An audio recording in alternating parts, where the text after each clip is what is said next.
comes out. They'll turn quickly, looking to burst him down the first. And in fact, he's down to mana. He's dead without a chance. Short. They burn his mana. They burn his life. Ravage is out from mind control. They're all dying again on TNC as Liquid will push Armel back to the base. And GG, Lyrical just diving past tier 3 onto the supports, running down AU. Jump forward again. It's a triple kill for Miracle. He's just slowly dismantling TNC. Armel is dead without buyback. AU's dead as well. GH is in. Stolen Ravage out onto the 3 of them. They'll lift up the Bristleback, slam him back down. Gabby's out of the game. Miracle's moving in. There'll be a buyback from Gabby. Gabby, the final hurrah as he'll step forward. Mana's burnt out. Miracle finishes him off. Godlike on the anti-mage. GG. And there we have it. They'll trap themselves out of this. GG is called. TNC are out of the competition. And Liquid, with this Game 2 victory, will move on 2-0.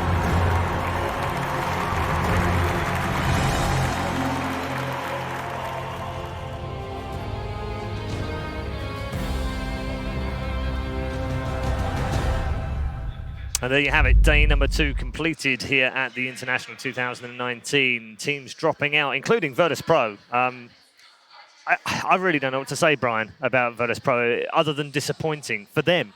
You know, that's not the standard that they set for themselves. I don't think anybody knows what to say. It's insane to watch them all year be so dominant. Each individual player is so good, and the team's been playing together for a long time. I don't get it. They just crumble. This year more so than most years. Most years they get like 6th or maybe 8th. Yeah, 5th, 6th last year. Yeah. It's the best they've done. And now this is the 0-4 main event. All games just looked almost pathetic, to be honest, like, compared to what you're expecting. Yeah, absolutely. It's high standards. The other one was the contrast in the booths, Owen, when we get that backstage shot of the two teams. And you see like EG going absolutely banana. You can't even see who's in there after time. I don't think it was Phil and Bolwood, but they're running out and jumping out, and it contrasts to the secret room. Oh, yeah, secret just... I mean, it's just horrible to watch. Matt and Sunby sitting at the back, you know, Sunby reaching for the chips, like, kind of, you know, resigned to their fate. I mean, you can see it. They were surprised, I think, because a lot of the viewers would have been in that series. I think a lot of people would have said, Secret, EG, look at how Secret was doing in the groups. Look at how EG had sort of a very rough day on pretty much the first day of the group stage. Yeah. You had to favor Secret going into that matchup, but EG just pulling it out on the main stage. Yeah, I think, if anything, Sunby and Matt, they're probably a little bit impressed there. At the same time, they're like, wow. Yeah, how did they come did here? It. Yeah, absolutely. We're going to change pace a little bit before we get to our first game of the day. I want to talk to you. We've got 2 top players and a guy who is quite good on Ember Spirit occasionally, but he'll take it. You talk to me about families, because I know that a lot of you struggle or struggled at some point with acceptance and, you know, mum and dad giving you a hard time. What was it like for you? Because I think you missed out on a really big tournament in your start of your career. Well, for me, at least, I was a little bit lucky. My family was a little bit more open to me trying and stuff like that. They were always really supportive of me my entire life. But for, you know, the TI1 era, when I was playing Han, and then, you know, Dota 2 like started getting announced and stuff like that, my mom did not actually let me play. I got forced to go to work for like a year or something, and I was just watching really begrudgingly while I'm at work every single time, watching TI, and I'm like, man, I have to get in there. And yeah, that's when we formed Pound and Bottom and everything. And we started to do that, and I quit the job. My mom was super, super pissed at me. But we formed together. TI2 rolls around. We still missed that one, unfortunately. But, you know, we had reached that point. And it really is, it is kind of soul-crushing to watch. Like, seeing this TI1, like, missing out on that type of opportunity. I know I probably wouldn't have made it anyway, but if I would have at least had the chance to try and like, push forward.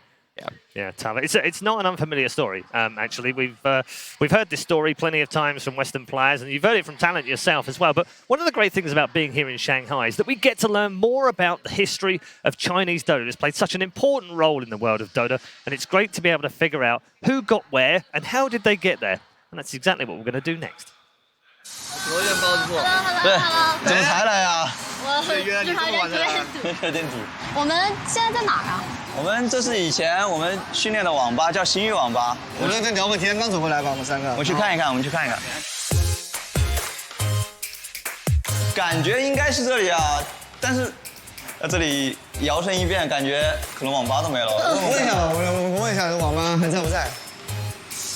哎，我问一下这个楼上的新域网吧。 他说怎么拆了？他说什么？他说拆了。拆了？对。你们以前在这儿训练吗？还是？对，我们在这里训练。那个老板是一个 Dota 玩家，爱好者，他人很好。啊。他知道我们就是没有机器训练的时候，他就给我们提供了5台机器训练。他说你只要想过来上网都可以，我给你免费。还可以管我们那个吃饭，网吧都不见了，那个老板也不知道去哪了。本来还能回来感谢他一下的。是的。实际上这个网吧也是我们的一个 Dota 职业生涯的起源地，可能很多人不知道。先去楼那边看看我们住的地方。不知道还在不在啊？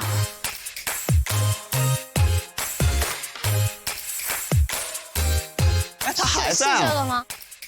应该就是住在这里。我们有5个队员，有一个是长沙的，然后我是在长沙读书的。当时只有1张床，真的挤不下，他们3个人挤了1张床。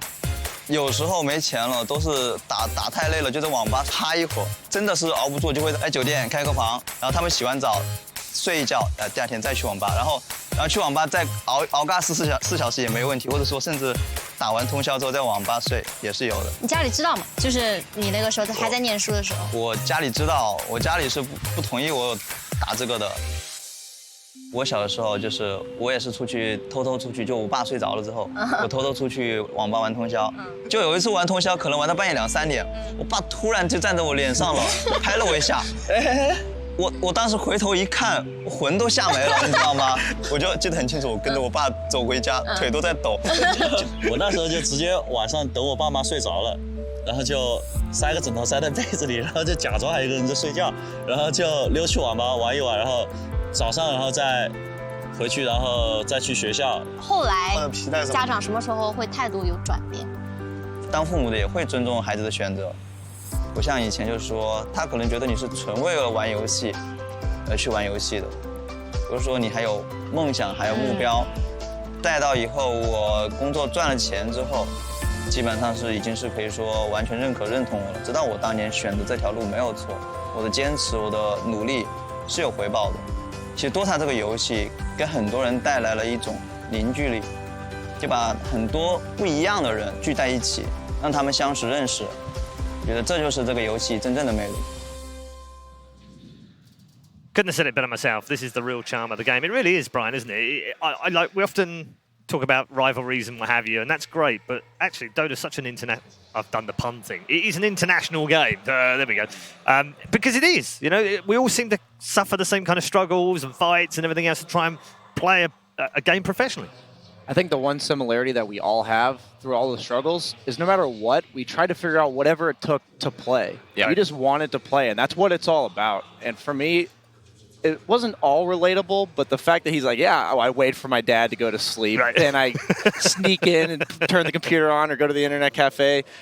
I just love that. Yeah. We all had our own excuses in our mind telling ourselves, we just want to play, but it is you. It is who you are. It's a defining trait. Absolutely. And it's just beautiful to see how everyone goes through that same struggle, and now they're here. Not too different, Owen, for casters as well, isn't it? Because, you know, we get in and we start commentating, and our parents are a bit like, what the hell are you doing, commentating? You're talking about video games. That's not a career. No, don't get a job. It's very strange, right? Yeah. For certainly sort of the older generation, this is just something entirely new still. It's still in its sort of early stages of infancy, this whole esports idea, when you look at the grand scheme. Because you know that esports, it's here to stay. It's not going anywhere. This is a career, and as a whole industry is just going to continue to grow. And, you know, I don't blame sort of my parents at the start being like, what on earth is this? And I don't blame that sort of the parents of the players who try and stop them from playing video games all night. It's natural. One day when I grow up and I have kids, I'd heavily limit the time that they're playing games, but secretly I'd be hoping that they're sort of playing behind my back, because then I would know that the passion is there, right? If they're only going to play when they're allowed to, they're never going to be good enough to be a professional. But if they're playing when they're not allowed to, that's when they're going to be good. If they grow up with parents like ODPixel and Shiva, there's a strong chance they might end up in esports somewhere. We should say good morning to 2 of our other broadcast team. They're out and about in amongst the crowd, I'm sure. Casey and Slacks, how are you doing? Just do it. Hello. Hi. We're doing great. We're in the crowd. We're going to talk to people in just a moment. But first, it was really important to us before we came to Shanghai to try and learn a little bit of Mandarin, try to learn a little bit about the fans, wouldn't you say? A little bit about the culture, you know? I mean, I'm excited to be here for the first time, the TI out of North America. It's great. And we took a Mandarin lesson that, if you haven't seen it yet, Jake didn't realize that it was real, but I had to let him in on another secret. Take a look.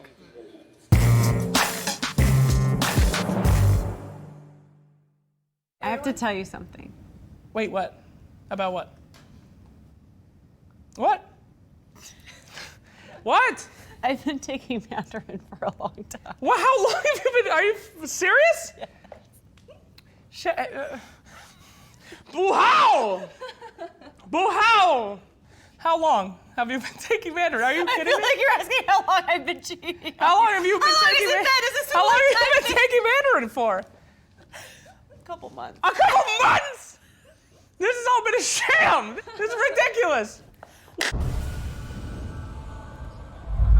Yes, hilarious. Very funny. Very funny time. You know, I felt so stupid in that class trying to learn Mandarin, and I thought you were a genius, or I was just super, super dumb, and I know you're not a genius, so thank you. Wait a minute. And that was Vicky that you saw, our teacher. She was amazing. I'd been doing once a week lessons for 2 hours with her and didn't tell you. But you were still supposed to take it seriously when we actually had the lesson. I was taking it seriously. We do a lot of bits, okay? I didn't know that it was a real class. You were taking class for a long time. It's been a long time since anyone's taught me anything. That's okay. I know that we're all about learning new things here and getting excited, so I'll let you talk about something that you're excited. Getting excited. Ladies and gentlemen, who cares about our class, all right? Today is Arcana Day, baby. The time has come to see who is getting the Arcana, and I want to talk to the audience. Okay. Do we have any, what, we got switched out here. I had a guy all prepped and I switched. The right person here. What is it? Yes, he's not. Sir, who did you vote for the Arcana? I'm not very sure. Maybe Og? You know, we prepped this with a different person and he ran. Ogre Magi or Wind Ranger? Who's going to win? I don't know. In China, I will say Og. Ogre Magi lovers? Raise up! Wind Ranger lovers? Oh, no one. What a surprise. Well, let's go back to the panel and see who they think might be winning this year's Arcana. Just stop, Jake, okay? Ogre Magi, Wind Ranger. We've had this going backwards and forwards on Twitter. You know we're going to win with the Wind Ranger. Just stop with the Ogre spam, okay? Just because you don't want to play Dota for a year. Oh. Yeah, see, because that's the deal we have. He tweeted it. There are screenshots. Thank you, Owen. Yeah, there are screenshots out there that prove that if Wind Ranger wins, he doesn't play Dota for a year. I'm really Pubs upset. are saved, everyone. I have to side with Slacks, though, and I'm pretty upset about it. Come on now. Come on, I want an Ogre set. But I've got a nice Ogre set. Yeah, but this one would be I've amazing. got the spinny, you know, the thing. Multis. Oh, there it is. Oh, we have it. Look, proper proof that he said. What's the date on that, too? It's like, I don't know, July, middle of July sometime. Yeah, see, so he says, I said vote Wind Ranger, and he says, if Wind Ranger wins the Arcana vote, I'm not playing Dota 2 for 1 year. It's going to happen. Honestly, there's no way that He's doing my job for me. Dude, every week I spam, like, vote Wind Ranger. Don't forget to vote Wind Ranger. Every week I've been doing it, and we've been winning every week, and we get to the final, and then he gives me that gift.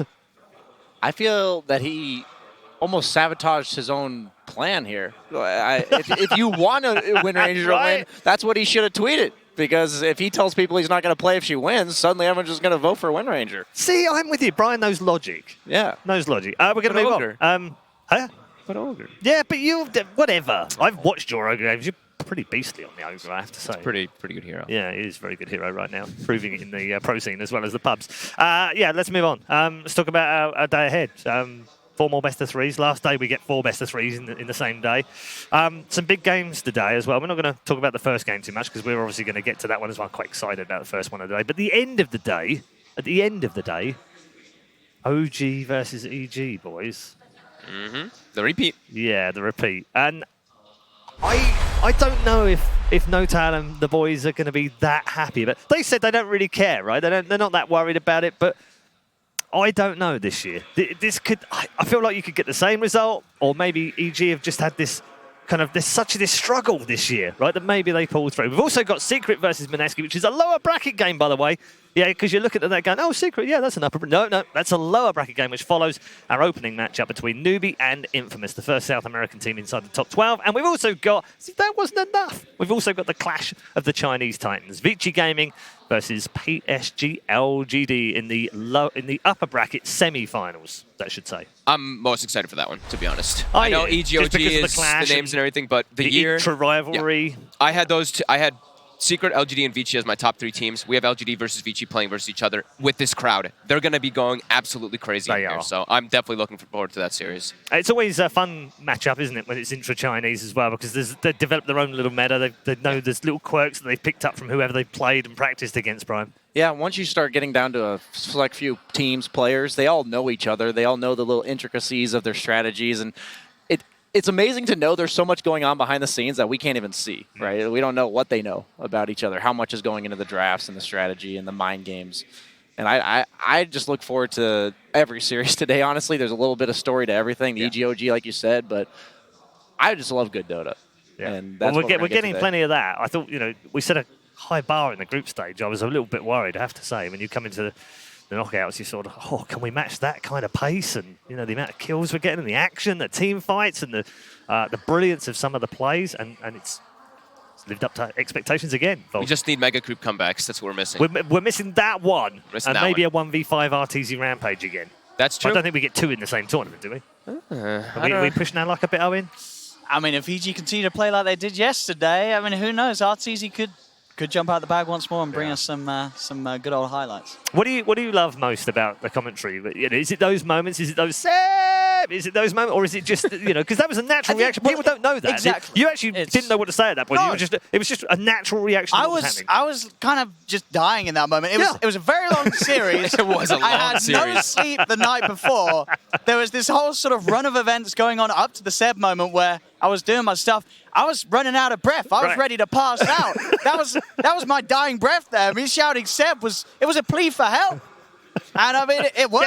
Everyone loved it. Those fights were so chaotic and hectic, right? We were like watching and we're like, there's like, I think in that one it's like the 4 illusion battles going on at the same time. We're trying to keep track of stuff, looking back and forth at each other. I'm just looking at Owen. It's been like a 2-minute, 15-second fight, and he just keeps going and going and going. And not slowly, Owen, either. It's 100 miles an hour for 2.5 minutes. So you have to take a break. Yeah, you do. And that was me, sort of checking out for a bit. My mind just went and bam, one word, see how long I could go. I remember at the time I was like, hey, I'm still saying the same name. Let's see how long I can stretch this out before I just run out of breath and sort of keel over. I'll just keep yelling this name. It worked out. It worked. I mean, that's all the best ones are like that as well. But team fights have been fantastic. We should also take a look at the brackets and bring you up to date with where we are in terms of bracket play right now. I know a number of you are tuning in for the first time, and you're tuning in for the first time watching TI, perhaps. So this is the story so far of both the upper and the lower bracket, as you saw in our recap earlier on. LGD and VG in the upper bracket alongside each other. That'll be the all-Chinese face-off this afternoon. And OG versus EG, a repeat of last year's semi-final of the upper bracket. In the lower bracket, however, things have got very spicy indeed. We've lost Virtus Pro incredibly in only the second round of that lower bracket. And RNG, congratulations to Royal Never Give Up. In their very first ever TI appearance, have made themselves at least a top 12 team. And that's a fantastic performance from them. Liquid are the team, however, that they will face up against. Newbee versus Infamous is our opening game of the day, of course, today, and Secret versus Mineski. Obviously, we lost Keen and Na'Vi in the previous rounds, alongside Fnatic and Alliance. 6 gone from the main event already. 2 from the group stage. They drop like flies at this time in TI, Brian. I get a bit worried. I'm like, who's coming next? Yeah, who's the next to fall? And whenever I watch the lower bracket series, I just can't imagine what's going through their head going into this. I mean, so much on the line. It's not just the next prize pool that you're making. We saw TI7, Liquid drop to the lower bracket and then made it all the way back up. You can still make it. You can still win the tournament. And if you drop a series that you don't feel like you should have dropped, there's so many what-ifs, could-have-beens. I mean, that's a story in its own right, isn't it, Liquid? I mean, they started in the lower bracket. No one's ever done that before. Yeah. No one's started in the lower bracket and gone all the way back to win TI. They've done it at majors. OG have done it at majors, but at TI, that's a tall order. And, Liquid, just sort of for all the imperfections they had in the group stage, they are absolutely a team that could go on to do that. They have the caliber of players to do so. We've seen it in the past. And as they've showed us yesterday, they have that sort of, still those hidden drafts, those secrets of the last picks. The anti-mage comes through, it absolutely destroys TNC. You've got to watch out when you're going up against Liquid to bring that out. And you cannot underestimate them because they're TI winning caliber. They absolutely could be the first team, as you say, to make that lower bracket run all the way to the top. After we'd had 2 majors this season, Fold, there was a dominance being set by Virtus Pro and by Secret in particular. Liquid weren't far away at that point, still rebuilding a little bit, but they weren't far away. if I'd said to you in January, hey, guess what? By the time we get to the lower bracket second round, Virtus Pro are going to be gone and Secret and Liquid are going to be in the bottom playing each other, you'd have been like, get out of here. That's crazy talk. Yeah, for Liquid maybe a tiny little bit, right? Because they have had some shaky moments and all that, Sure. but the other two, no way. No one would be able to predict something like that. Yeah. The way that we've seen Liquid, I mean, like Owen was saying, the form that they're starting to build up, it's reminiscent of that TI9. They're doing this draft that people are like, oh, looks a little weird, and then they make the space and they find their ideas. So that's the nice thing about going through lower bracket, right? You're learning. Absolutely. You're playing a lot of Yeah, yeah. games. You're learning. You're watching everybody play as well. So you're learning a lot throughout this tournament. A lot of pressure on Mineski now, Brian, from the SEA point of view. They've already lost 2 of their big teams. Got to perform today. Yeah, you're the sole warrior remaining, and that's a lot of pressure. There's not like there's not enough pressure already. Plenty of it, isn't Hey, how about you just play Secret? Why not? Right. For get out of your best of 1, and you talk about us not expecting to see Secret in the lower bracket. I'm sure Mineski wasn't expecting to run into them after their best of 1. No. Yeah.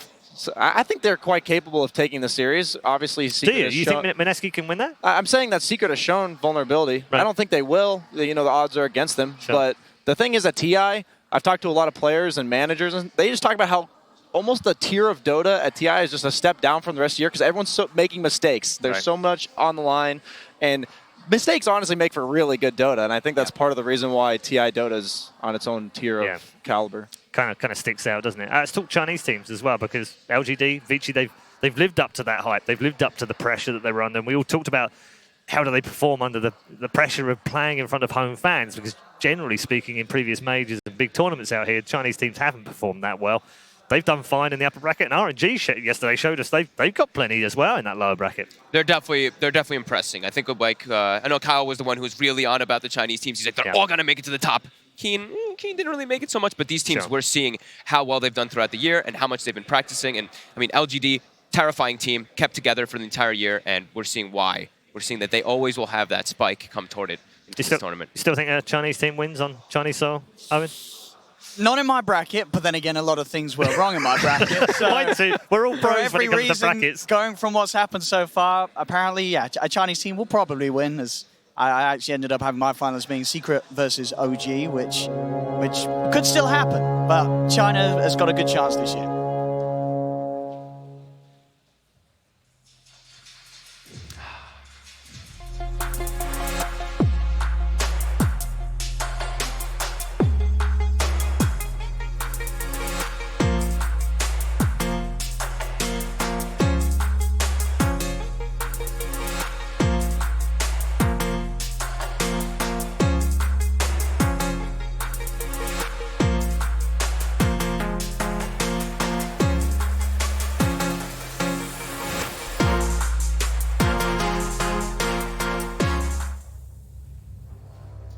Welcome into the arena, the most successful South American team to grace the International. Infamous have already set a new record for South Americans.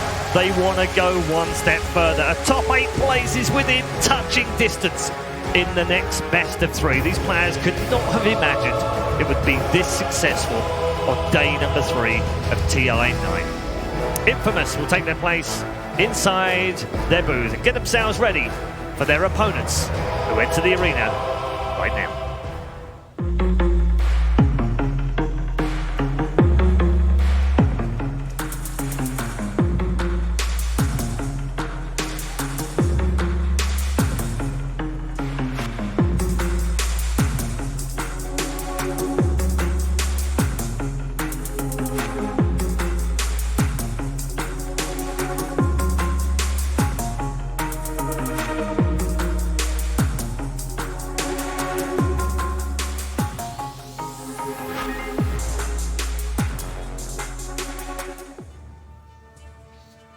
A Chinese name with a North American twist. Newbee enter the Mercedes-Benz Arena to rapturous applause, no doubt about it. The Chinese fans, of course, getting behind their hometown team with a slightly different look this year. Of course, Newbee moving on from Forward Gaming. They are in the lower bracket as well. They face Infamous.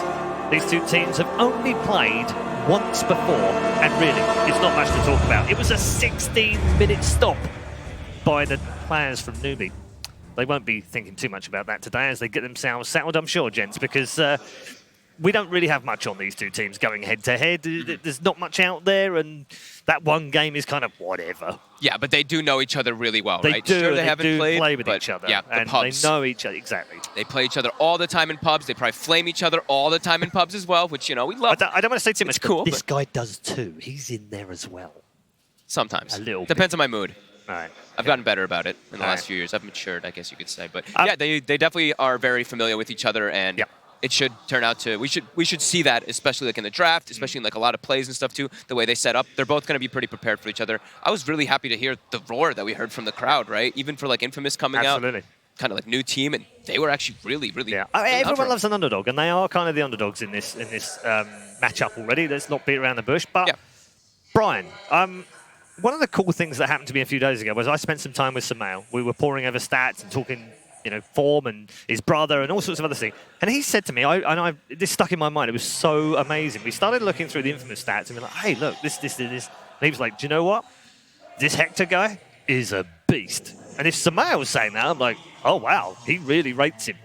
And I think you do too. Yeah, he defines the entire playstyle for Infamous, and what they've had for success this tournament is basically a 4-protect-1. And the whole idea is that his timings dictate the entire pace of the game for the team. And I want to take us into a couple clips of really showing his playstyle in the mid to early game. That what it basically is a lot of carries will hold their TPs after farming to TP to their team if any fights in the mid game. Hector almost always TPs from farm to farm. And you're seeing in the early game, he goes from top lane to top shrine just to get an extra efficiency out of the neutral creeps. And it seems like such a small deal, but they know Infamous. If you watch their playstyle, it's just 4v5 for the first 15 to 20 minutes of the game. And when you watch the net worths, it is Hector at the top by almost double the net worth, and then it's the rest of Infamous on like almost 5th and 6th on the net worth. And you're seeing here, once he gets the Radiance, he then takes over all the bottom half of the farm and then proceeds to TP to the top half of the map to clear even more farm. This entire playstyle of Infamous revolves around the way he plays, and you just know what you're getting out of this player. And it may seem like an AFK pub style, but at the end of the day, he's made it to TI, and they're performing against some of the best teams. We saw them beat LGD in the group stage with this similar strategy, and it's all about Newbee, I think, attacking this idea that Hector's going to be playing by himself. And we talked about slowing down his timings and basically saying, Infamous, you're forced to fight us 4v5 for an extra 5 minutes in this game, and it should be no problem taking you down. Some people would argue that that Newbee should focus on their own game. They shouldn't worry about the team. But do you feel that strongly that they actually have to have a plan for Hector? I think that so far the teams that have played against Infamous have thought that. Right. And then they see a 30,000 net worth Wraith King at 35 minutes into the game with 940 GPM. They're like, wait a minute. We lost.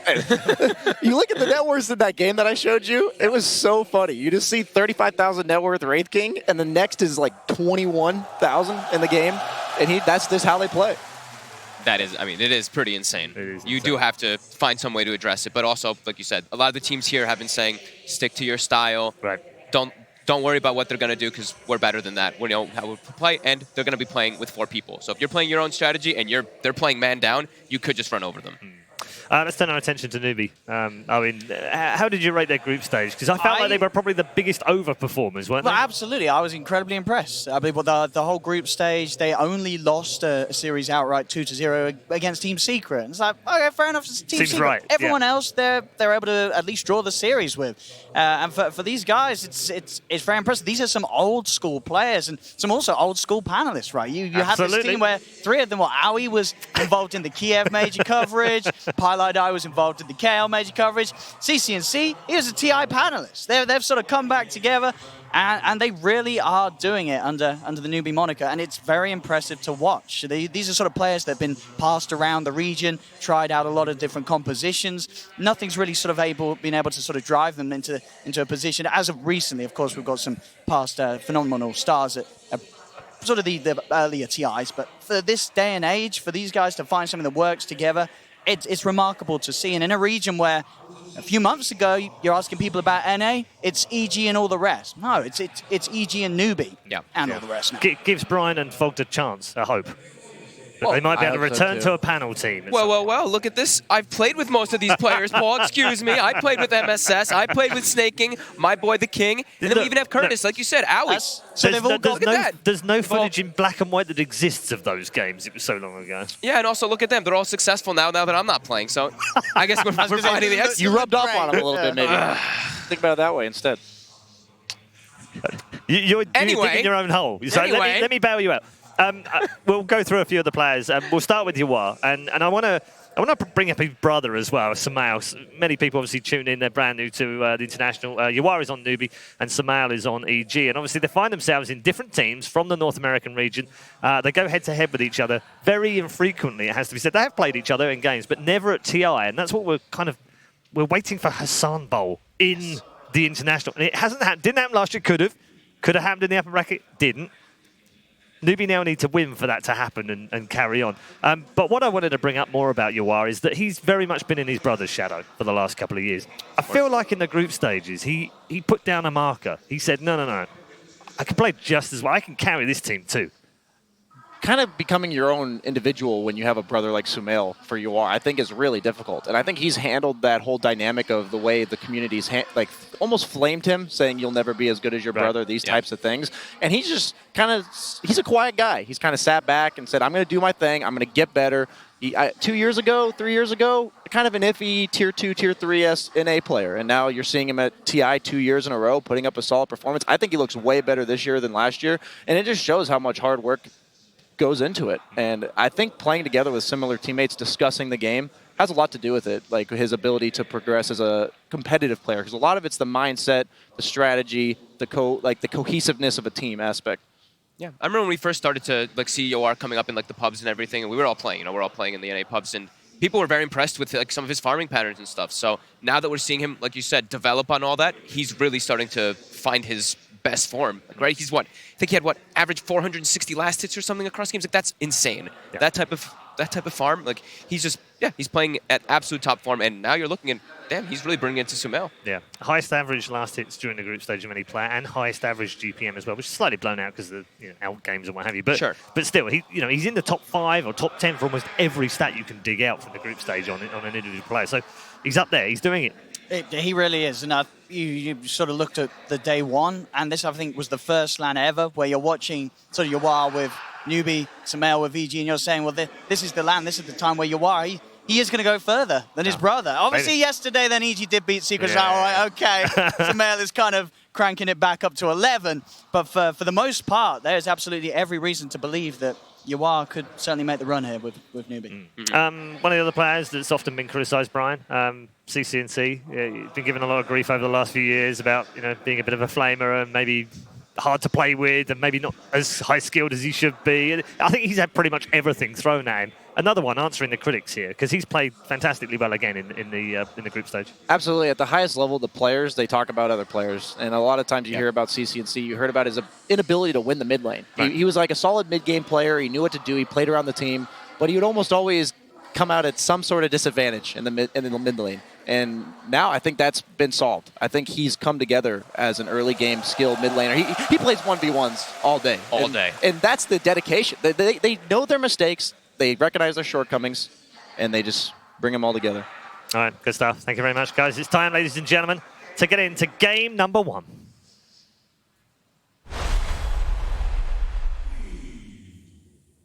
Versus Game 1. Newbee versus Infamous. We're over here to start talking picks, bans, key players, teams. Joined by Blitz, Lacoste. Lacoste, what's your first impression here coming into Newbee versus Infamous? Both of these teams performed way better than anyone expected, I guess. And Infamous looking really good. As Brian pointed out, 4 Protect 1. This is not what we usually see, not in this meta, creating a lot of space. And Newbee will have to address this problem. They can't just play their own game. They will need to get the early towers and try to take some of these creep camps from Hector, because this guy is actually a beast when he gets the free farm. Yeah. Do you like the tools that Newbee have, Will, as far as matching up against Infamous? I think so, because I feel like they should know each other pretty well. I'm sure they've scrimmed before this event. I think Newbee well, it just looked really bad against OG, but they can push a pace if they need to, and I feel like that's what you need to do to be successful against Infamous. We saw those 2 games that they played against OG. I don't think that any team, even if you think you're better at it, don't play to their strengths. Infamous is a very good late game team. Chris Luck and Hector, they are so good at finding farm. The only thing Infamous needs to do is not lose the laning stage so hard, because they can be ran over so easily. We've seen one of those games where they lost in 15 minutes. And that's the crazy thing with Infamous, is they've lost some of the biggest stomps of this tournament. You mentioned the 15-minute game. I think there's been several games of theirs in the group stage where people are like, oh yeah, you know, Infamous, that's the team from South America we expect to get dead last. Here they are, though, playing for a slot in the top 8, and they've had some amazing games, particularly when they go late game. Yeah, I don't even know if Newbee's the favorite here, because Infamous, remember, this was the team that took first blood off of Vici. When Vici was looking unstoppable, Infamous absolutely smoked them. Yeah, and something we've seen so far is every team that's dropped down to the lower bracket has actually lost. Both Virtus Pro as well as TNC. So there is something to be said for the momentum coming off of a win in the best of ones. Do you feel like that is something that's going to come into play here? It could. I mean, if you look at how badly Newbee got smoked by OG, like that was a bodying for the ages. You saw the OKGG. I feel like that can do some mental damage to you. Whereas Infamous, even though they did start in the lower bracket, they're on a roll right now. Now, we've seen no GGs, we've seen some other stuff, some Instagrams at the end of the games when Navi played. But OKGG, this is the first time that we saw that one. And they open up with Mag. I see that a lot of the teams, as tournament progresses, they are shifting towards this big team fight optics, as always, pretty much. You have this Enigmas, Tide Hunters. And this is one of those pace-setting heroes like we talked about. Newbee needs to be a little bit more aggressive. We have seen them win these ultra late game situations like the game against Alliance, but I think against Infamous, all the games that I've seen, you don't want to get into these 60-minute clown fest where Hector pops out with 6 items. The best thing to do, I think, is just run at them, and Leshrac is proving to be one of the best heroes at doing so. Yeah, especially in this scenario where they already have someone who can empower Hector. You have this steroid for him, and I would not be surprised if they just pick Hectors here. Phantom Assassin still in the pool, one of the best combos you can get with the Mag. Oh, I mean, he also invented kind of the build on these strength heroes. I love the little thing when he buys Belt of Giant Strength, extra little top of it after he gets Hand of Midas. I'd like to see Tiny RSD picked up for Infamous. I feel like they play around these heroes very well. We saw Schofield Tiny just absolutely dominate in the group stage. But instead, they change things up a little bit, go for the Nyx. That's a great pickup, actually, because of the Carapace, a lot of uncontrollable damage on side of Newbee. Great hero against Celeste. You are forcing him to get an early BKB, which he kind of does not like to go, because if the game drags, his BKB will be 5 seconds, and the mana burn will be maxed out, so that's a lot of damage coming up from Nyx Assassin, and you can always stun this Elder Titan if he's trying to stun you with the Spirit. And I think this is the second time I've seen Infamous take Nyx. The first time being in the group stage against EG, which I think they lost that game. It was the one where they had Huskar. Okay.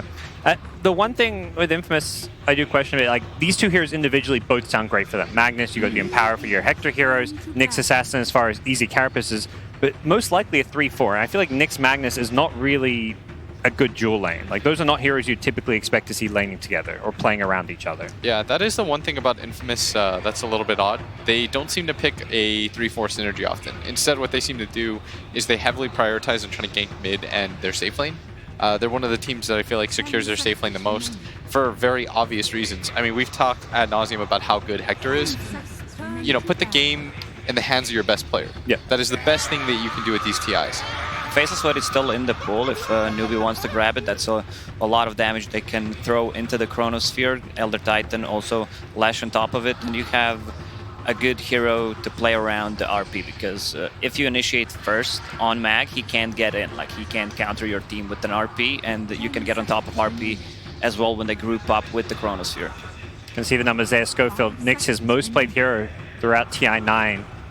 Something that he's well known for. The Magnus as well, so there is some flexibility as far as which of these heroes is played in the 3 or the 4 position role.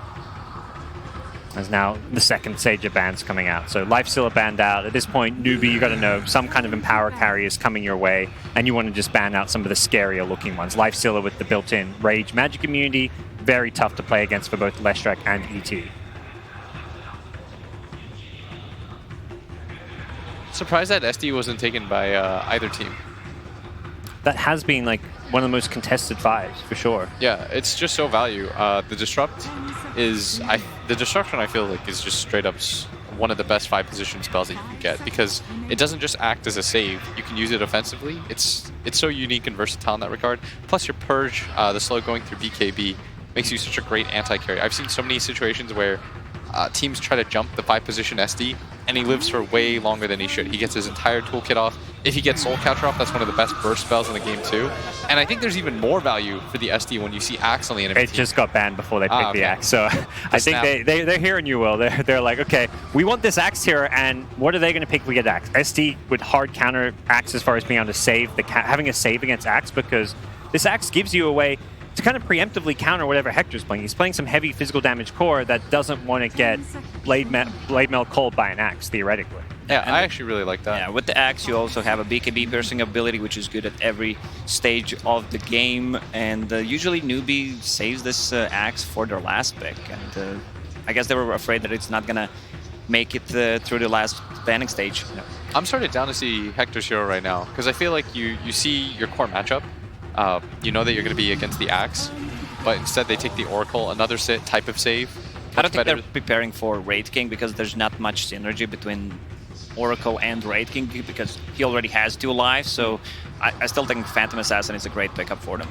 Even the Empower on the Wraith King is obviously fine. He get benefits from the Cleave, but he doesn't need the Cleave to farm. He's got the Skeleton, so he's not a hero that gets amplified by having Cleave the same way like a Phantom Assassin does. Plus, you're going to get Radiance, so you already have a Flash Farm mechanic. You're going to go Midas Radiance oftentimes.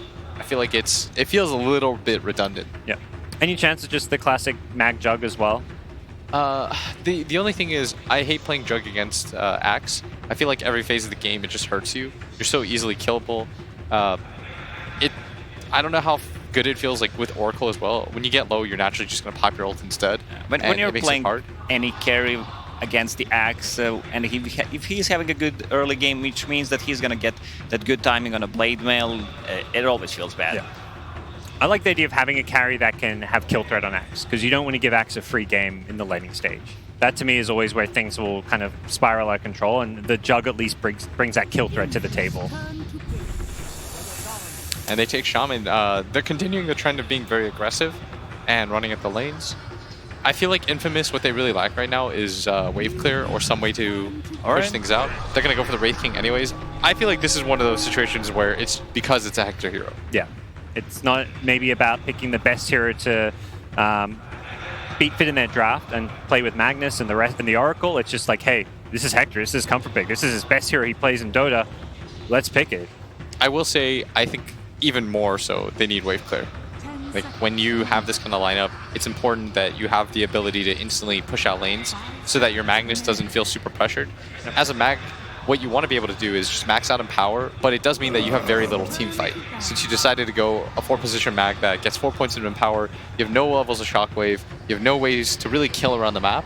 You're going to highly just rely on your carry farming out the triangle, which means you need another hero to apply pressure around the map. And if you compare the 2 lineups, Newbee's lineup can easily clear the creep waves, even the supports. Also, Shadow Shaman can be on the different side of the map using wards to put a pressure on the towers, just buy some time if early game doesn't go well for them.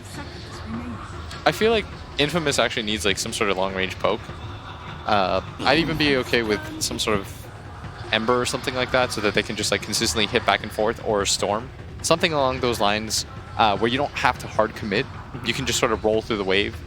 I mean, the Ember idea is also another hero that benefits from Empower too, so you kind of get, 2 useful things out of it there. Yeah, I'd like to see Ember or Storm personally. And we do talk about them being 4 Protect 1, so as much as, we want to empower the Wraith King, he's just going to be off by himself. He doesn't need the Empower to necessarily farm, so getting another hero for your mid lane that can farm with it isn't a bad idea. I think what you need right now on the side of Infamous is a way to delay the game, in case your laning phase doesn't go ideally, and I don't think that Infamous's heroes so far are ideal for the early game. Whereas I feel like Newbee's early game and their laning is going to be very strong. Because you wanted Newbee to play fast and try and run over Infamous, not let Hector farm. Do you think they've kind of drafted towards that strategy? Yeah, definitely. They have 2 supports who can rotate easily, and if gets his good timing on his items, they can easily snowball, even without seeing the last pick. But thinking about the last pick, it's a really good Slark game, because they don't have many counters for Slark at this point. Have we seen much of UR playing Slark so far? I've seen 2 games personally. Okay. So something you can definitely play. I mean, you can always fall back to Faceless Void, but there's a lot of save right now. There's a Raid King with 2 lives. Oh, ooh, that's a surprise. Monkey picked into the last track. You're a bit of a mid player yourself, Blitz. I mean, normally you think Monkey against melee heroes. What's the idea here, picking it into the last track? I think it's so you have a hero that doesn't get bursted and one that can make play has play potential around the other 2 side lanes. I think it might be a little bit greedy. I almost felt like they wanted some sort of hero like Storm because it has good poke too. I guess Monkey can function in a similar fashion. I think because Raid King doesn't need the Empower in this game, they needed another melee core that benefits from the Empower. Yeah. All right, well, we'll see Newbee now. Last pick, they've got lots of reserve time to think about what their options might be. Almost certainly we'll see that CCNC mid Leshrac. These NA mids have been loving Leshrac this tournament, and they go for a Sven. Tried and tested. One of UR's classic heroes. Good Sven game? Yeah, a lot of NA carries actually think that like, Sven rips apart Wraith King. Although I've seen like twice now at this tournament it go the other way. Depends how much kiting potential you have on actually both teams. How many saving abilities, how much support farms gonna get into that play, getting one of the 4 staff, maybe even a Glimmer Cape. Yeah, it is Sven into 3 melee cores as well, so that's going to feel really good. Yes, but Sven feels the best to play against when there are no saves on one team. Just because you want the ability, this hero is a burst physical damage hero. You want to be able to get in, kill somebody immediately, and then reset the fight so that it's 4-on-5 for your team. Yeah, but the Oracle, there is a save. Yes. So maybe making life a bit more difficult. Okay, well, those are our 2 drafts here for game number 1. We're about to help ourselves into the draft and the game. Before we do so, we're going to hear some final thoughts on how these 2 teams match up from the Haas. This matchup features 2 of the best, in fact, the 2 best farming players at TI. Yawar and K1 Hector, the only 2 players averaging over 23K net worth at the 35-minute mark. Infamous, their laning phase has been the most aggressive at the tournament. Schofield's 4.4 assists per game at 12 minutes, the highest in the tournament.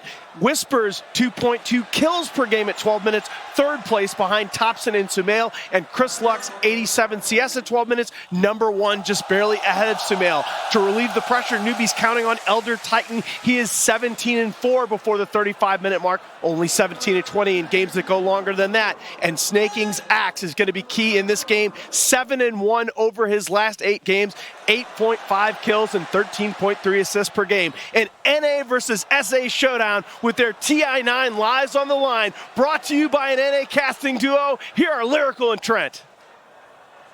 Thank you so much, Nahaz. NA casting duo indeed, but there's a lot of love in the world for South America. They've shown up big, and I think even the crowd is getting behind them a little bit. Yeah, there are boys too, right? The whole Americas, we stick together. We gotta fight against Europe and China, these big strong regions. So we stick together, right? We gotta hang out with our guys down there. So certainly a lot of respect, a lot of history with all of these players. We know them so well over the years from the region, and likewise the same thing goes back and forth between them.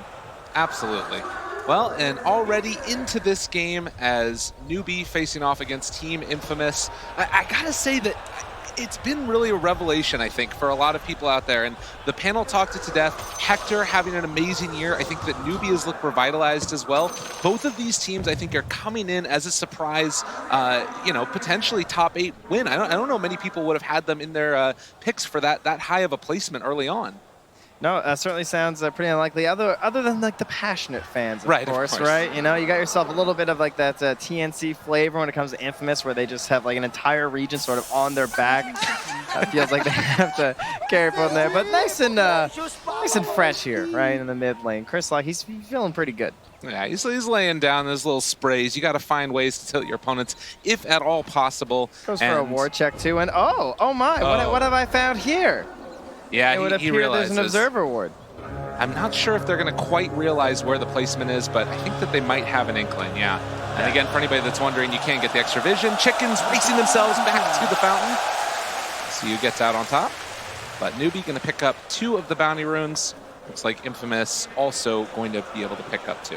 Yeah, so the reason he brings out the courier like that is so he can guarantee the instant change to the courier so he gets back as fast as possible for the body block here. And this chicken's putting in work. Oh, yeah. That is actually, the crowd are watching the same thing here. They are a little dismayed by the effort here by Chris Luck. And CCNC, oh, the big block, but now it's under the tower. Yeah, a little bit unfortunate there for him.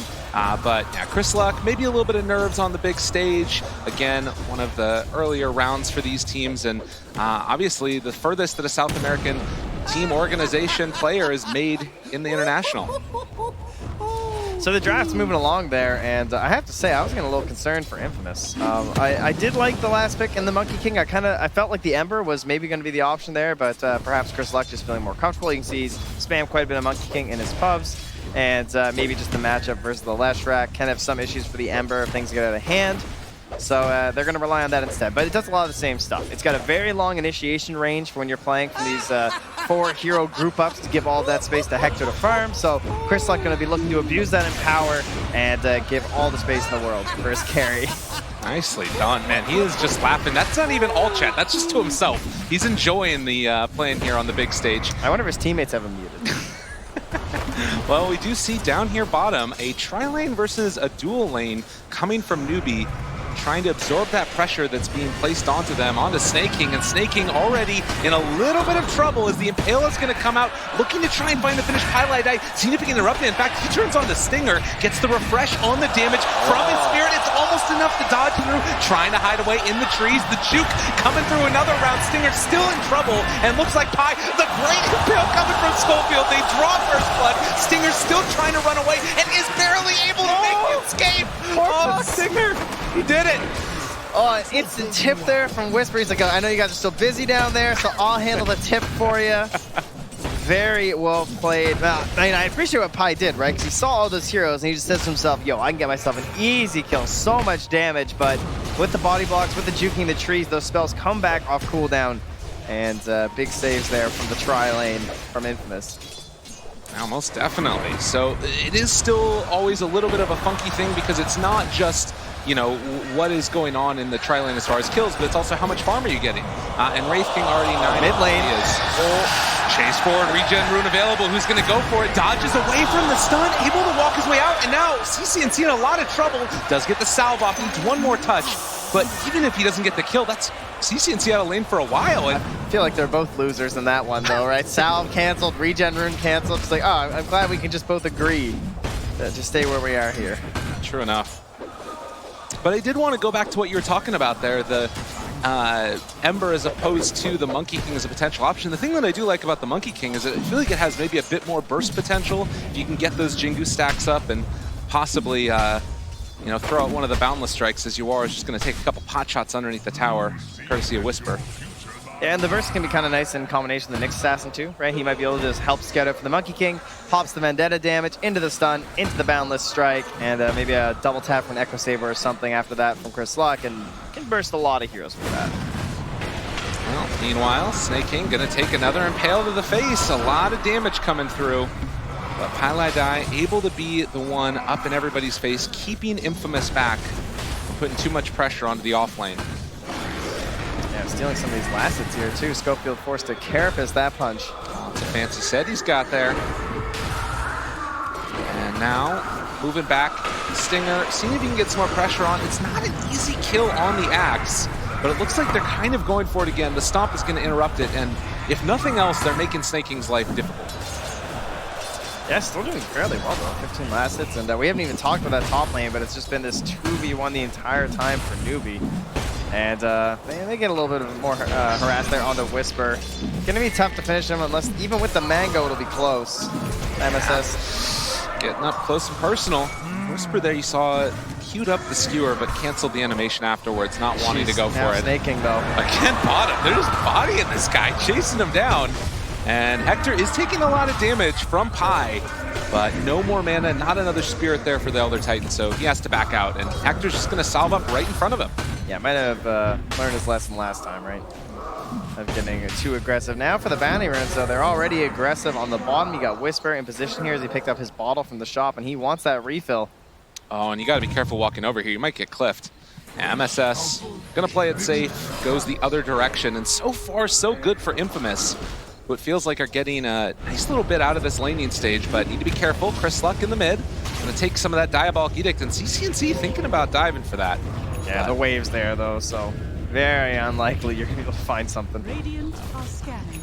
And CCNC also just a little concerned because those supports are missing. So he's just wondering, are they wrapping around me right now? What's going on? Pilot Eye gonna come try and scout that out, but he will be spotted by an observer ward. And so Infamous do have information as to who could be helping in that mid lane. Oh, and his ward just got spotted too. Yeah, that's a little bit unfortunate. Still the battle rages down bottom. But yeah, that ward will be scouted out by the one up on the high ground. And immediately Stinger walking over. Let's see if he gets that D ward. Yeah, and he's going to drop it down. So giving the damage over to Chris Luck, and CCNC looking to find a snipe, but not going to be able to get it there. As again, CCNC maybe in a little bit of trouble. The Boundless Strike, the Purifying Flames gets the kill.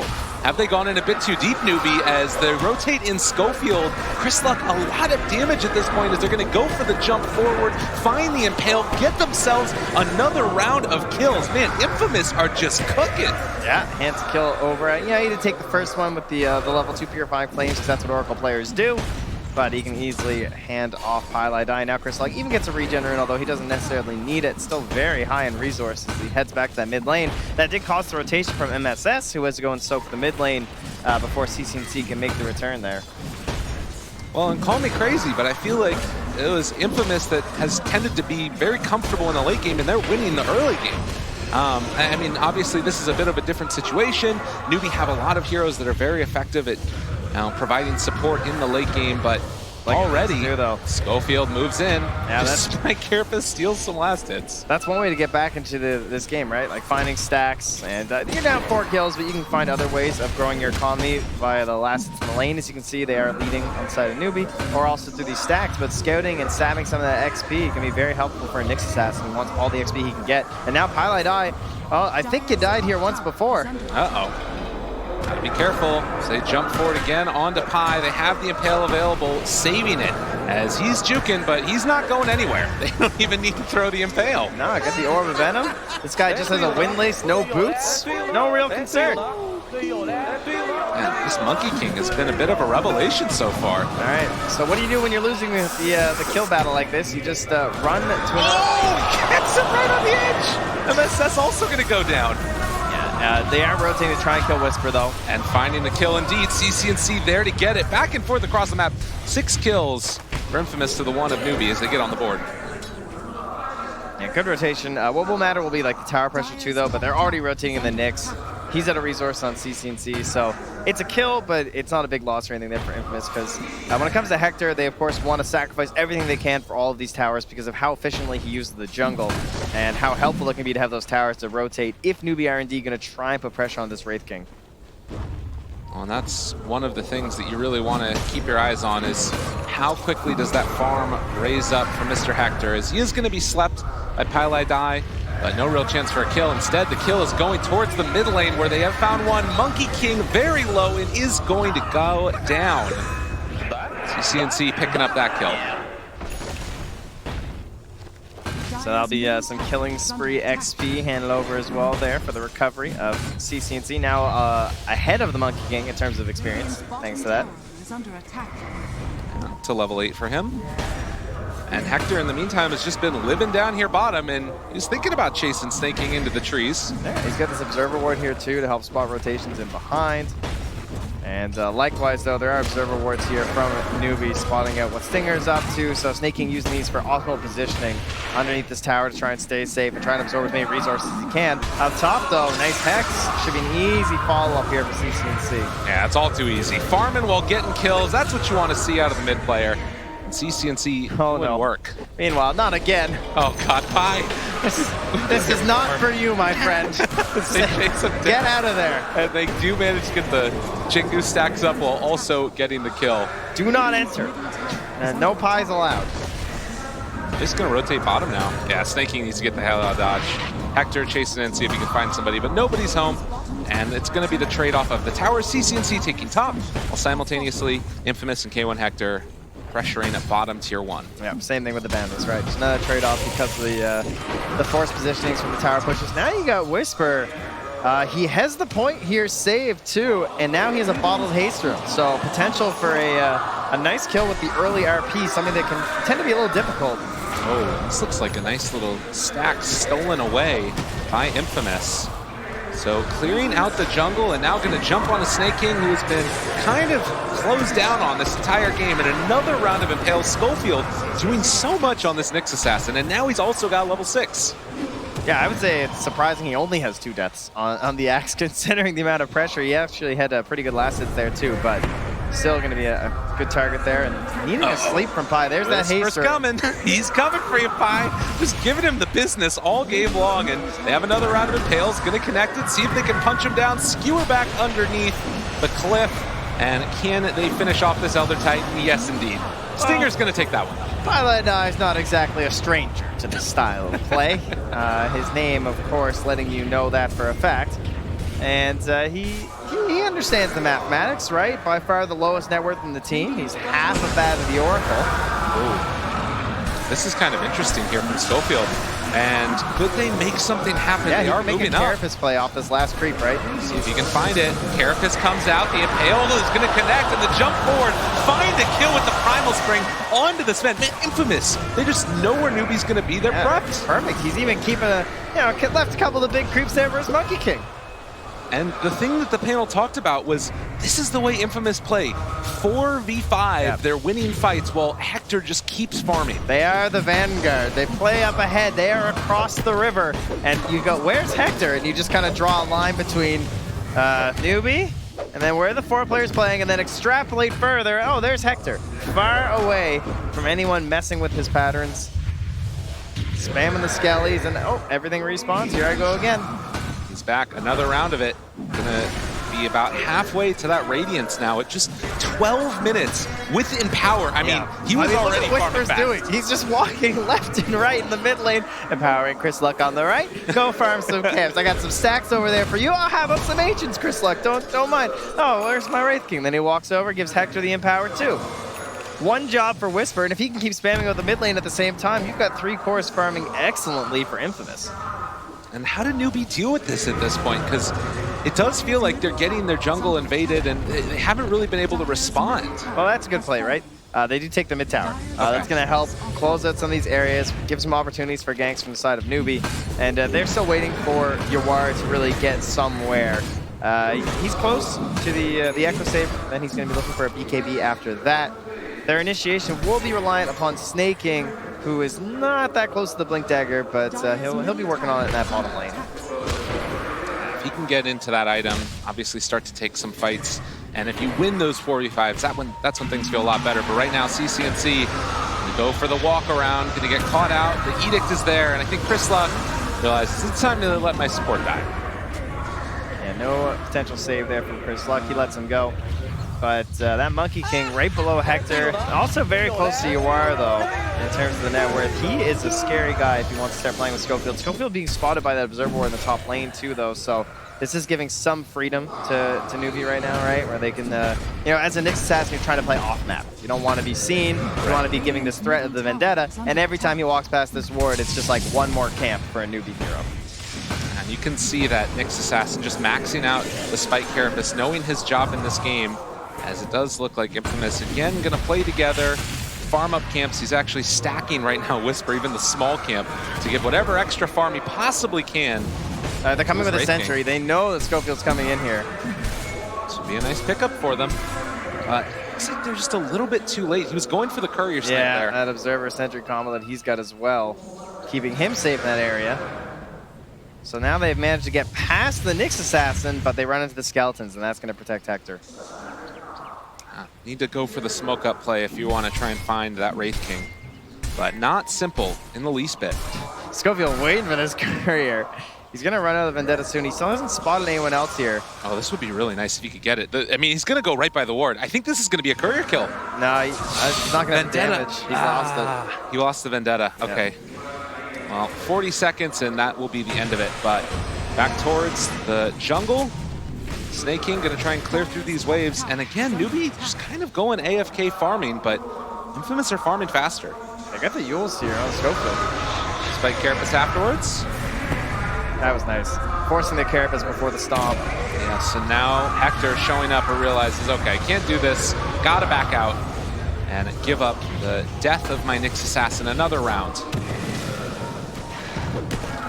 Now we get two heroes being surrounded here by Snake King MSS, but they're able to waltz their way on out of there, perhaps because Chris Luck's just a little bit terrifying right now.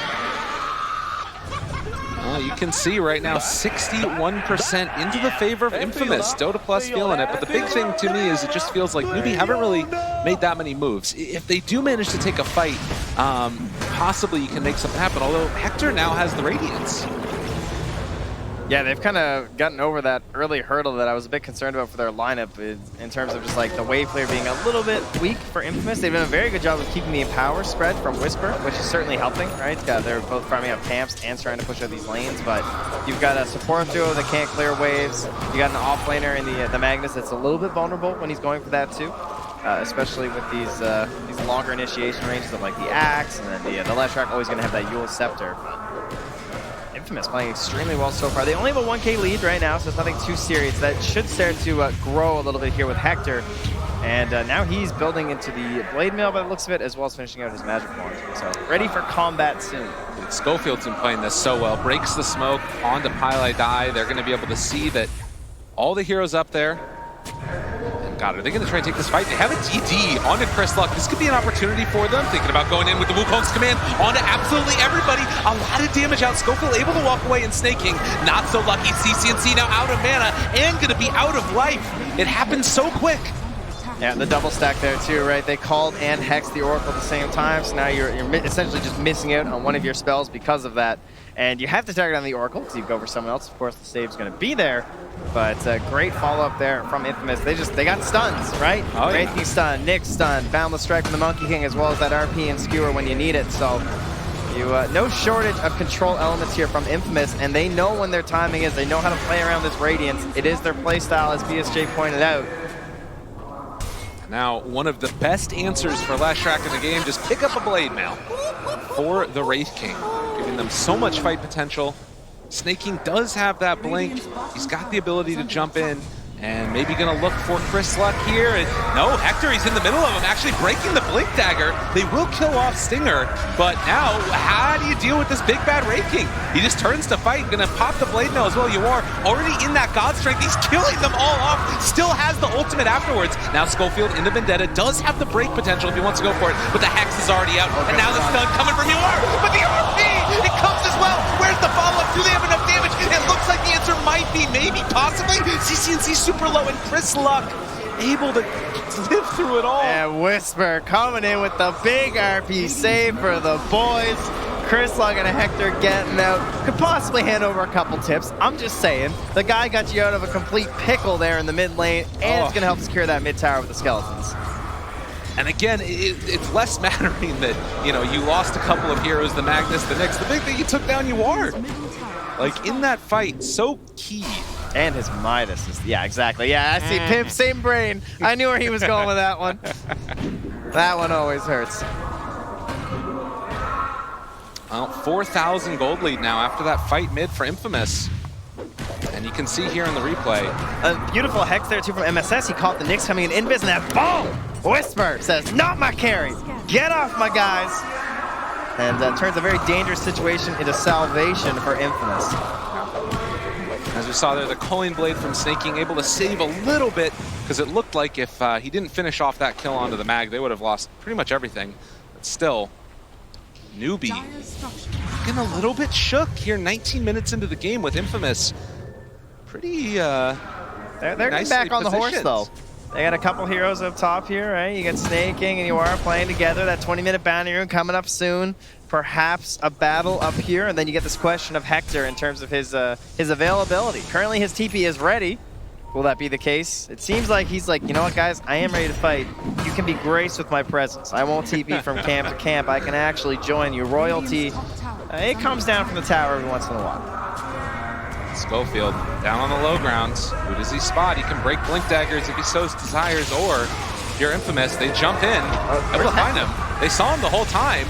Chris Luck pops the BKB, still sticking around. The Impale comes through onto 2, and now the Wukong's command. They're all stuck at the trees. They get pulled back in by Whisper, even further inside. They do drop down the Serpent Wards, but is it going to be enough? Oh my god, that was a lot of damage. And now they caught Chris Luck, but now Hector's here. Is he going to be able to make the play? They have the false promise to keep the Monkey King alive for the moment. Still taking a ton of damage, and Hector turning on his Snake King, trying to kill him off. They will be able to run him down one by one. Infamous do it. I'll help my weak and puny allies, as those Wraith King players do. And unreal that Monkey King was able to live. He came out on like 400, 500 HP. Yeah, I thought he was gone for sure. The snakes just kept on pelting him the entire time during the false promise. But Hector just strolls his way from the mid lane with some swagger. Gets them another tier 1 now for Infamous. All the way up to a 7K lead at the moment, and we still have Roche to consider. 7,000 net worth lead right now for Infamous. When he shows up so late to the fight like this and you're still losing, that's a very bad sign for Newbee. Good positioning there, of course, from the Oracle, right? He's not getting targeted early on this time. Chris Luck perfectly done with the Boundless Strike too. That bonus damage from Whisper. I mean, we're talking about Hector making all these plays, but it's the rest of Infamous too that are making the saves. They're, last second their Stinger almost getting controlled before he was able to get that false promise out. I mean, Hector's just walking in here when everything's on cooldown, right? Yeah. This is what they do. They know how to play around it. Unreal. And you can see he's feeling pretty good about himself right now. It's tension in the booth right this moment for Newbee. Schofield, will he be able to get CC&C? This is a very difficult game to try and turn. It's by no means over because they have all this wombo combo. They have the big plays coming in the late game. Of course, that's where a Snake King tends to shine. Is making those decisions, getting those big pickoffs for his squad, but it's a sizable advantage at this point for Infamous. There's no doubt about that. Definitely has that feeling right now. And like you said, Newbee, they've made a lot of comebacks in this tournament. That's true. You think about the group stage, there were multiple Mega Creep comebacks for them, and we're not even close to that stage yet. They still got tier 2 towers up and online. They have very good heroes for the pit too, which tends to be what we start revolving our game around past the 20-minute mark, right? It's just like, can someone get an edge? Are they going into Roche? As he takes a swat at a Monkey King who flies by, almost got him. But you got the Elder Titan, you got the Leshrac with the AoE stun, you got the Axe, the Sven, everything for the Roche fight. But likewise, you can just count as many spells inside of Infamous that are very good there too. You can see here as well the soldiers being left behind as Monkey King has picked up that Aghanim Scepter after the BKB. Yeah. So wave clear is still a thing that was identified in the Infamous lineup as being a slight hope, right? They're just going high ground. Yeah, and that's what the question is going to be. Is if you can defend high ground right here from Newbee, you might get back into this game just by virtue of, like, okay, we pushed them off and the other two lanes are pushing in our favor. They've dropped the snakes down bottom. Dude, they didn't even take Roche. They're just going up here. They're like, screw it, guys. We're going and taking your buildings. Newbee, what's the response? They take a tier 1 tower, but it doesn't feel like they have an answer for this. Early pressure be damned. Oh, you are. He can't TP either. Schofield's chasing them in the bottom lane. That's the issue. And they are not going to be able to come back and deal with this, so the chase forward possibly for more. TP's coming in now. Infamous, you got to be careful. Can't step too far forward. Call while simultaneously hitting on the stomp. But the Blade Mail doing a lot of damage back onto CC&C, almost taking him down. Chris Luck going to be healed back up by that ulti, and now turn on to MSS. They find themselves another. MSS goes down, and Infamous just going to jaunt their way out of here. They're going to try and cut them off here. 2 TPs to the shrine. But the Wukong's command. Chris Luck pump faking it. CC&C, he gets the Yule Scepter lift up. They can't TP out now. They have to fight. Infamous, is this going to work for them? They have the Wukong's command down. CC&C is dying. He's done. He does have buyback. Might need to use it because Yulmar is dead too. He doesn't have buyback for a minute. Oh my god, the triple kill from Hector, and now Chris Luck looking for more. They're going to force this buyback and feeling like it's their moment. They get the RP. They find the follow-up kill onto Snake King. If they can manage to get it, does he manage to get away? Still running. He does escape. Now the stomp coming in. Chris Luck, Boundless Strike, trying to live, and he does. Takes down Snake King, 88 seconds dead. And then now Infamous, they're pulling in with the rest of the heroes. They know he doesn't have buyback. Man, Whisper, this guy. I mean, we talk about the Oracle being the save. I think it's Whisper this game. always looking out for the big number 1 and number 2. He's a distant third. He's a third of the net worth of the Wraith King in this game, but he's doing everything he can to keep them up. Whisper keeping the hopes of Infamous alive and well in this elimination match. The sole representative from Bolivia in this tournament. Man, can you believe that this Hector guy's really good at Wraith King? I mean, I did not think they'd be playing Wraith King. I really didn't. I thought, like, once the first phase they didn't take it, I was like, okay, well, that seems like a pretty likely ban. You know, the guy seems all right, but I think they went for the know your enemy play, right? Oh my God. They went for this idea of, okay, we know how Hector plays. They're not idiots, right? They understand what the guy's trying to do. They didn't really pick any mana burn to maybe try and make that an issue pre-20 minutes if they got into a fight. And they just did knock it out of the lanes in a state where they could abuse the fact that they had the Shadow Shaman wards, that they had the Edict. I think they were trying to go for this like early game push and take away a lot of that farm space from Hector. It didn't happen. And then you had Chris Luck empowered, he's farming camps. You had Hector empowered, he's doing the same thing. And Whisper's just shoving out the mid lane and farming there as much as he can with the shockwave. So Infamous, they just do it again. Infamous showing up on the big stage. This team is no joke, ladies and gents. You got to plan for them, prepare for them, and even then, they might still beat you. Let's head on back to the panel, hear what they thought about that game number 1. South America's finest have shown us a great form. If you were in any doubt whatsoever that they have what it takes to make the top 8, I think those doubts may have been expunged by now. Gents, that was an impressive performance and a kind of mentally breaking performance as well for Newbee. We didn't get a chance to talk about it before game, but you know, we wondered, didn't we? We talked about it in the green room. Could Newbee bounce back from that crushing defeat against OG, or could they put it out of their mind? That's a tough loss. That's a real tough loss. I mean, that was pretty much what I saw, at least.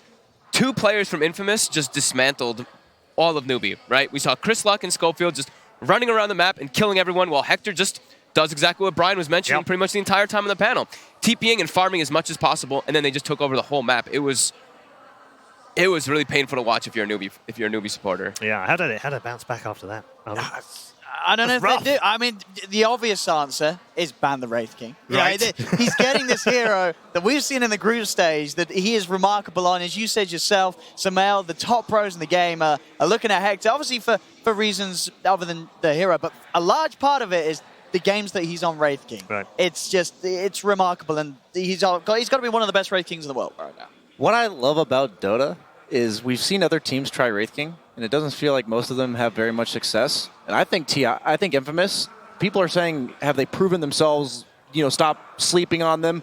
I think if they got Wraith King every game, they could make like top 3 at TI. I'm not even serious. I'm not even kidding. They've taken games out of the best teams in the tournament. I think they are day and night difference with this hero, because it's not just Hector, right? I'm not saying Hector can only play Wraith King. The entire style of the team is based around the way that this carry hero plays. And I just want to give a brief shout out. I think Schofield might be the best Nyx player in the world. I think it's insane to watch him play Nyx. And nobody else makes it work, going off the point that every other team's picking Wraith King. Nobody's picking Nyx for a reason, and then somehow he just game changer with that hero.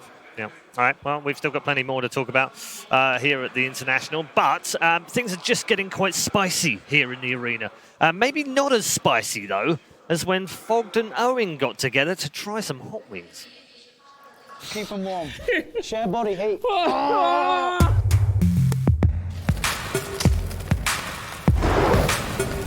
don't know. I'm smelling something funky over here, and I'm a little worried. Fogg, you're kind of sweating right now. I'm getting a little worried about you. I'm anxious. I'm anxious for this one. Owen, a lot of spice in Yeah. Britain land? No, as a Brit, I've had my fair share of good tikka masala down the chippy, and so I feel this is going to be pretty easy. Okay, fantastic. It's an easy town, no big deal. Take a big bite. I want to see this whole thing go, boys. Here we go. That was all right. That's pretty good. I'm a mess right now, but... Yeah. Owen, I heard that you wanted to be a musician Yes. when you were growing up. In fact, I got a great picture here I'd like to share of you in the old times. Wow, yeah, me and practicing. my dad's bass guitar there, yeah. I was the coolest kid in the school as well, because I saved up and I bought a keytar. So, I mean, you know what it is, right? There's this thing you're wearing around your neck. And honestly, I was irresistible, I'm sure. I'm licking my fingers. No, look at you. I told you guys, you're going I'm to be fine. sweating my ass off already. Fox, I want to know about your childhood. When did you start getting into video games? And I especially want to know about Battle of Olympus, I believe it was called. Oh, look at that on the NES. What is that? It was a game that was, okay, that one's building up a little bit, but it's just a sweat. It's a sweat. Okay, Battle of Olympus was a game on, Well, you're suffering. What's wrong? These weren't even that hard. I shouldn't have licked my fingers, I'll be a little honest right now. What's up with you? He did look like a badass. I licked all my, yeah, I licked every single thing, but it's fine, continue. You've handled it very well, but it's go time. Okay. This is the big boy. That one looks really red. All right.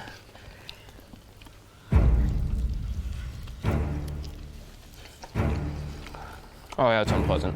Immediately. Oh, that's nice. It's got like a Oh no. almost licorice sort of aftertaste. Oh yeah. Oh yeah, the sweat's gonna drip in my eye.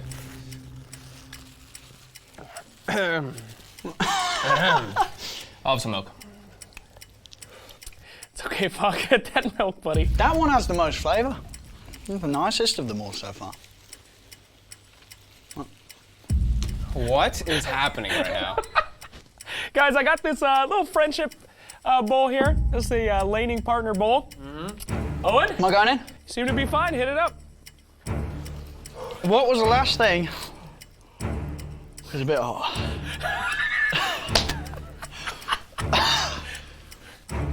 Oh, I just breathed on my hand and bounced into my eye. What was the last thing? Oh no, my tears. They're hot as well. Ow! And it's got in my eye. What was the last thing I did that actually made you mad? Me? No, what was the last thing Owen did that actually made you mad, Fogged? Yeah, he just feeds and goes. He goes multi-battle fury on Sven. That's pretty bad. That gets me kind of annoyed. I think when he kills Aegis, when we're losing games. Yeah. Oh, I'll do that. Yeah, that's probably a good one. I need to refill. Okay, can we get some more, You should stop playing Invoker, because you're horrible at it. You don't know the spell combos. I have a 27% win rate. Over about 50 games. Still trying though, right? It's getting better? I win the lane. I win the lane. He walks into the lane, he doesn't even have the orbs on yet. He doesn't even invoke a spell. If you'd like to, put a little bit of extra on the top. Yeah, no. Just I'll pass. All right. Dude, I'm shaking. Oh, that's a big box. You've got the pain in you. Tell me. Oh, shit. Best game you ever casted together and worst game you ever casted together. Hit me. Oh, God, I can't even think of that. Oh, shit. It was DAC All-Star match, and I was absolutely abysmal. It was by far my worst cast. Best one? Best game? Seb. I have a game for. Yep. TI Grand Finals was obviously, for many reasons, a great one. Let's tap it out. Please do. Let's do it, gentlemen. We did it. That was a lot of Finish that fun. milk. Whew, here we I go. liked it. And we'll see you next time for some more spicy wings Never again. and spicy questions. We'll Never see you again. next time. Thank you. Someone's gonna take care of me. Yeah. Come here, Jake. I'm gonna kill you. Oh my goodness. That actually didn't show the extent of my pain. I'll be totally honest with you. Really? I was literally like, aren't you supposed to be the more Latin of the two of you? I mean, the guy's, he's born in London. He's eating English food for crying out loud. surprised. He I thought should he'd be able to handle cope it. with that level of spice. licking my fingers was the biggest mistake ever. Even though that second one, you think it's not spicy, when you lick all the pure spice off, Yeah. Nice. You got to be careful. So I didn't Big wash my mistake. hands properly, and Really? I had some issues You had, later a in the bit, day. you had a bit of blowback off the hand as well at one yeah. point, burnt your eye. Blowback off me everywhere. It got spicy. It got spicy that evening. Not in a good way. Not in a good way. No. Has Shiva let you back into the room yet? Or? Yes. Yeah, all right, okay, good stuff. Brian, you want to do one of those? As of now, I'll take a rain check, but my favorite part of the whole thing was seeing Fogged in like physical agony, while also mental agony, describing the multi-battle furies and the invoker mids. Like the combination here is like this is agony in its purest form, and Dota players, we love it. We love to see that. It makes it so hard for you to think. Yeah. The heat hits you, and you're just like, oh, you have this. You're trying to say it, but it won't come out. Your tongue's just like it's just stuck. That type of heat. Yeah, that was. Yeah, I'm embarrassed, but it's okay. All right, I survived. Good. Are we able to bring in our draft panel momentarily and just say hi very quickly, gents? I see you over there. Look at that going. Ha, ha, ha. Are any of you doing this challenge? No, I don't. No, I would do now. it. Not now. Will do it. Will could do it. Would you do it? Would you do it with Cap? I would do it. I think that'd be fine. I think Will would be fine. Would Cap beat you? Would Cap go all the way and you not go all the way, or would you? No, I think he actually handles Spice really well too. Does I think he? we'd both do it. Okay. Yeah. All right. Okay. Yeah, we could do it. I'd be fine. I'm good with Spice. You all right with Spice? I mean, I don't know about that. That's a whole. I would not be able to reach 12,000. I don't think. Your Spice MMR is not that high. No, not at all. There was something with like salt and pepper on it at lunch, and Lacoste was like, "This is spice." I'm like, "I'm pretty sure it's just salt and pepper. That's just seasoning." All right, guys. We're going to head back to the next game very shortly. We should look forward to them as well. They're going to be out in just a minute or so. Lots to talk about for Newbee backstage, Brian, right now. What are they going through? Just ban the Wraith King and make your game simple. Like, I'd come back, in the OG series, they gave OG Wisp the first game. They're like, well, we thought we could deal with it, and crap, we couldn't deal with it. Yeah. Let's, stop trying to impress ourselves or prove to whatever they're trying to prove. I mean, go back to playing what they were doing in the group, right? Yeah, they're a good team. They played well. Yeah. You just have to mentally drop that game and say, we're going to ban the Wraith King, and we're going to play normal Dota, and it has to be good enough. And if it's not, there's nothing you can do about it at this point. I mean, do you think that mental part of the game now becomes a factor because of the stomping they got from OG in those two games? You could kind of put that out of your mind away. Go, it's OG. They've been doing it to everyone. But now you've lost game one here as well. It's kind of like that's going to add fuel to that fire, isn't it? I think so. And I think at the same time, Newbee would have come into this series not necessarily underestimating Infamous. As we saw, they did well in groups. They knew that it was going to be tough. I think there's veterans on the team. There's every reason to believe that Newbee can swing the series back round. Teams coming back out into the arena for game number 2. Infamous from South America doing exceptionally well right now against all odds. They are one game ahead of their opponents, Newbee. It's going to be tough for both teams as they enter those booths. And we head into our second game draft. Before we get there, though, let's check in with Casey.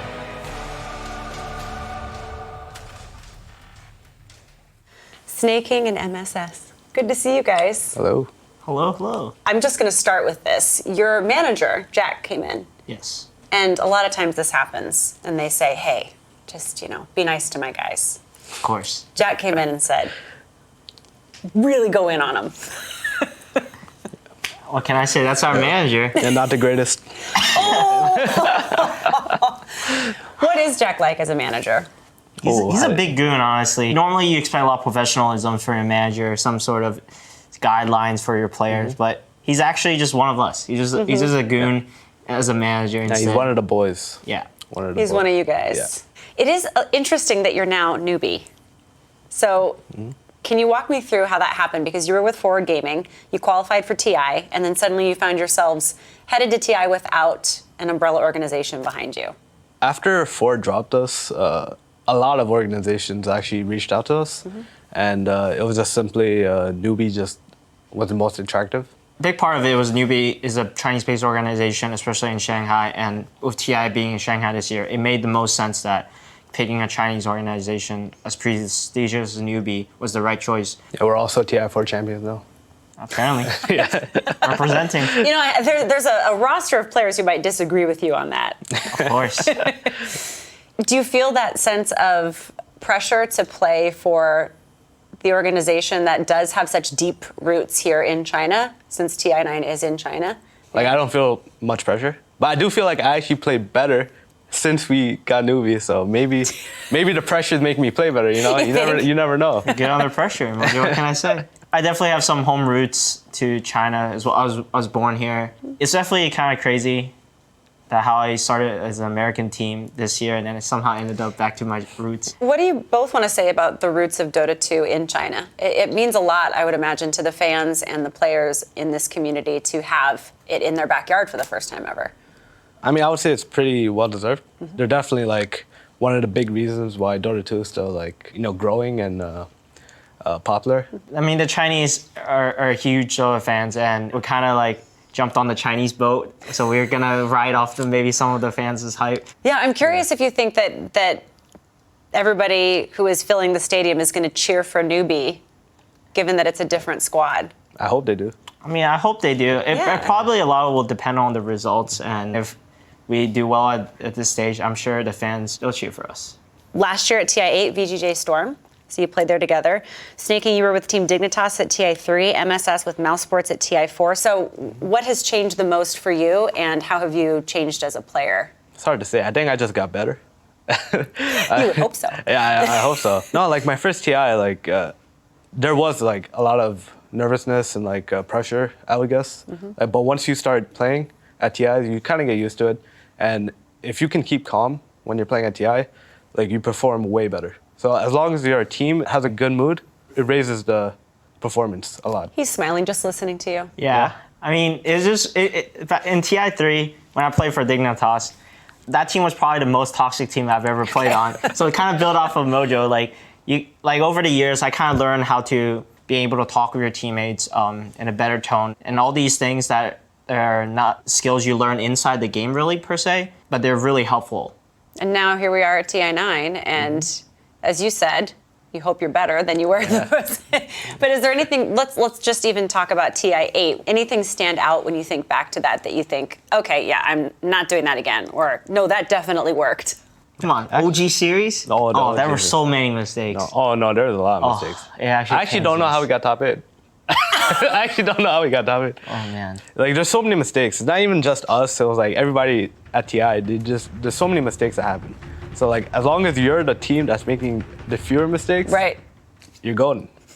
Well, it also sounds like if you have the ability as a team to regroup after those mistakes. What has worked for you? You have to be able to learn how to move past your mistakes during the game, because if you dwell on these mistakes your teammates or yourself made during the game, it's not going to help you in the present and in the near future. And you just got to be able to reflect upon it afterwards. What are you most looking forward to? What part of TI9? I mean, hopefully we play in the grand finals. That would be pretty You might be hoisting this little... Well, it's not little. It's very heavy. I tried picking it up. Is it actually heavy? I guess we'll find out. Of course. Yeah.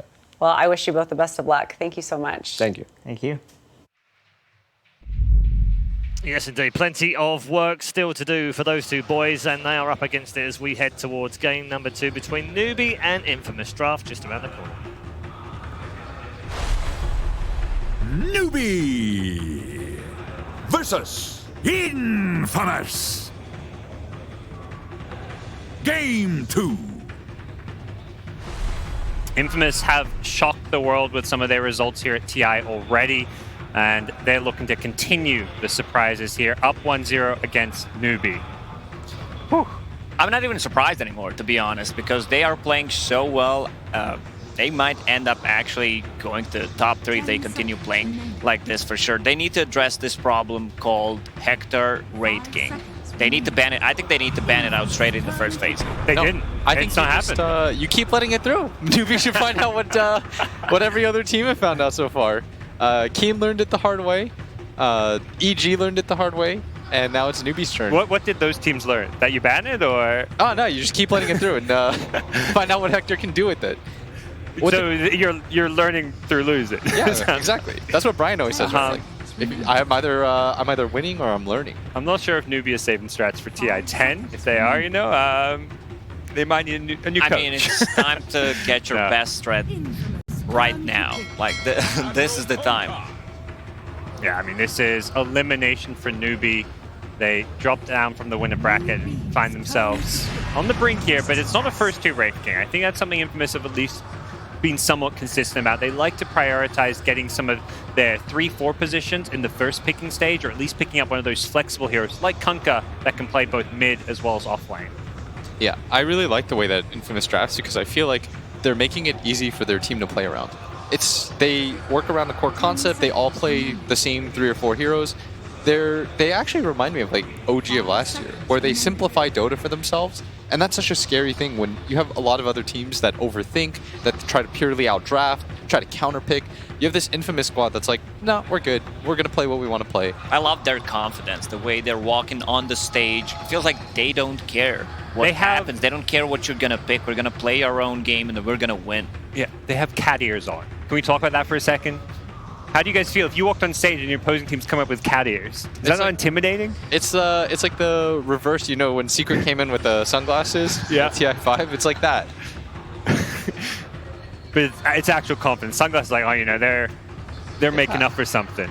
But at the same time, I don't think Newbee is out of it quite yet. I feel like this is still a very gifted squad. During the group stage, they were so good. They had the misfortune of running into that OG squad, where, you know, OG flipped a coin.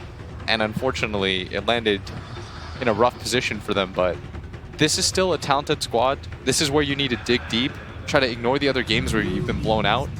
Yep. All right, so with this Nyx Assassin pick, they were trying to bait the Newbee into picking Lesh once again. A lot of uncontrollable damage. Nyx Assassin good for setting things up, especially with the X mark, even though Schofield played extremely well in game number 1, moving around the map. You don't expect Nyx Assassin to set up so many early kills because it's hard. You're basically one stun. That's all you are. Yeah, I am so surprised at how well their laning phase went. I looked at the heroes, I thought it would go okay, but the fact that they started like 4-0 to begin the game, that was kind of crazy for me. What's the idea behind the Omni Knight pick? What do you guys feel? Is this just Newbee switching things up a bit? I think it's really nice actually against like both the heroes that are picked up. When I have seen Omni in this tournament, he looks really strong. It's just hard to kill. He allows you to just like continue to run in. It's a sustain hero against a hero like Kunkka, where I feel like the Coco's Rum is so hard to deal with. But if you have a hero like Omni Knight, being able to GA reset a fight is so important. One of the few offlane, classic offlane heroes who has GPM talent built in, so he's always going to get his items and he can reset the fight so easily. Every time I've seen Omni Knight, he looked extremely good and pretty hard to take down in a team fight. Yeah. And I mean, in that scenario, if you're dragging out a fight against Kunkka, the run wears off, suddenly everyone's taking that extra damage and the fight looks a whole lot easier. We'll see what Infamous get now going to the next stage in response to Omni Knight. When we talk about Newbee, you know, stepping up in game 2, going for, you know, their best strats, their comfort picks, is there any individual player you feel like needs to, you know, put this team on their back or whatever, or at least, you know, really play better to stand out as far as Newbee is concerned? Pilot I had 0-5-0 at one point. Usually he's the one who dies the most. Even though he is position 5, I think he needs to lower the deaths, especially early on, because he does not have boots early on, especially on the hero like an Elder Titan, which is crucial, so you want to set things up with the Spirit. For me, it's King. You know, that's what all the North American Dota players call him. Not even the King, just, you know, King. He needs to step up because when they have been successful, it's been on his shoulders. If you recall during the NA quals, when he got that crucial solo kill that just sort of broke the spirits of VGJ Storm when he catches Mu off one-on-one, like this guy throughout the year I feel like has really elevated his performances. And remember how bad this squad looked before he rejoined? I feel like he is sort of the linchpin for their team. He might not be their best player, but I feel like he's their most important player. Okay. Well, here's a look at some of those heroes he's played. Beastmaster and Axe. He's going to be on the Omni Knight this game. Not something he's played a whole lot of, but the 2 wins there, at least under Newbee's belt. And Infamous, again, going to go with the Oracle, that 5 position, giving them that save, giving them also a Dispel against Omni Knight, something you kind of have to be looking at whenever you're playing against Omni because of how powerful Guardian Angel is in team fights. And Infamous is looking for these prolonged team fights with the boat, with the Oracle ulti. They can sustain so much, go back into a fight even after 25-30 seconds. Where did this hero come from? Wind Ranger, that was like a moment of silence where... Are we seeing CCNC play this? Is there a chance of a support Wind Ranger? Position 4 Wind Ranger is really viable because she scales with the items. The only thing you need to buy early on is kind of Javelin if you're having a good laning exchange. It's the same principle as when you're playing Pango position 4. Once you get to that, you can easily transition into being the 4th core of a team. Yeah. I like it, as a 4th position, you've got Omni as an offlane. He doesn't bring some of the conventional things out of the offlane. Normally you're looking at stuns, initiation, team fight. Omni has the team fight aspect of the the heals and the GA, but Wind Ranger brings something the Omni doesn't, which is that initiation, that lockdown of Shackle Shot to the table. Right now, Newbee's lineup's really vulnerable to any elusive heroes because they don't have a guaranteed stun. Shackle Shot and Elder Titan Stomp is really hard to get off in a team fight. And the Brewmaster pickup, this is what I like, even though we've seen only a couple of Brew picks, it also brings a lot of team fight, and you have a hero who can control this Omni Knight, and he is gonna bring Newbee's lineup together. Like, you want to have that Guardian Ager off in a fight, multiple heals and the second abilities, but with the Brewmaster, he's gonna be the one controlling that Omni. Yeah, plus I think right now he can't really get bursted by any of these heroes. Yeah, like that as well. 1+1 right now on any of Newbee's heroes. I don't think they can go two-man gank this Brew. I could very easily see him have a really nice laning phase. For Newbee, I'd like to see like another form of catch, whether it's kind of hard because I think with the Kunkka pick, what that was really trying to dissuade was actually the Ember Spirit. That was TNC's counter 2 to the Ember. I think the idea is they don't want CCNC to play a hero like that, where it's just difficult to catch out and it extends the game. So you first 2 this Kunkka, and you have this Nyx in your back pocket too, that just gets rid of like a large amount of CCNC heroes. Because when I think of CCNC heroes, I think of like these in-damage dealing cores. So they do take the OD. You are picking it into the Nyx, which I think is a little bit annoying. It's very easy to set up stuns. So whenever he casts the Astral, you can wait around the area. You can always counter that. But it is a really nice lane matchup against the Kunkka, and it's a save against the X combo. Yeah, often the case playing against Nyx is you rule out all of these int mids that you just don't want to be picking, or even some heroes like the Ember Spirit you mentioned, but those are the heroes that suit CCNC best. And I think Newbee's saying, well, we're playing against Nyx, but we still just got to pick these heroes because that's what suits our style. Yeah, it's actually really nice against all of Infamous's heroes. If you look at it, it's just kind of annoying to play against the Nyx. But everybody else, I think 3 out of 4 is good enough to pick up that hero. It is extremely good against Oracle. If he pops the ulti on someone, you're going to be just free intelligence for OD, and they have multiple layers of save right now in Newbee. You have this Omni Knight, you have Astral to rely on, so we're going to see a lot of these prolonged team fights for sure. Once again, Newbee will be saving their last pick for Yawar's hero, as we saw last game, but it's going to be Infamous with the final pick of the draft this time around. Infamous looking for that Hector hero. Wraith King not panned out, guys. Is it a Wraith King game? Is every game a Wraith King game when it comes to Infamous? I sort of feel like it's a rough Wraith King game, but then you know, whatever, just like pick it up. Yeah. OD has been one of the traditional hard counters. I mean, they banned out anti-mage, so it could imply that they're going to go for Wraith King once again, even though it might be a bit harder in this game because of OD's mana steal. And you're against OD, Omni, plus Wind Ranger, like 3 heroes that he doesn't easily burst down. But, you know, Hector's just going to do Hector.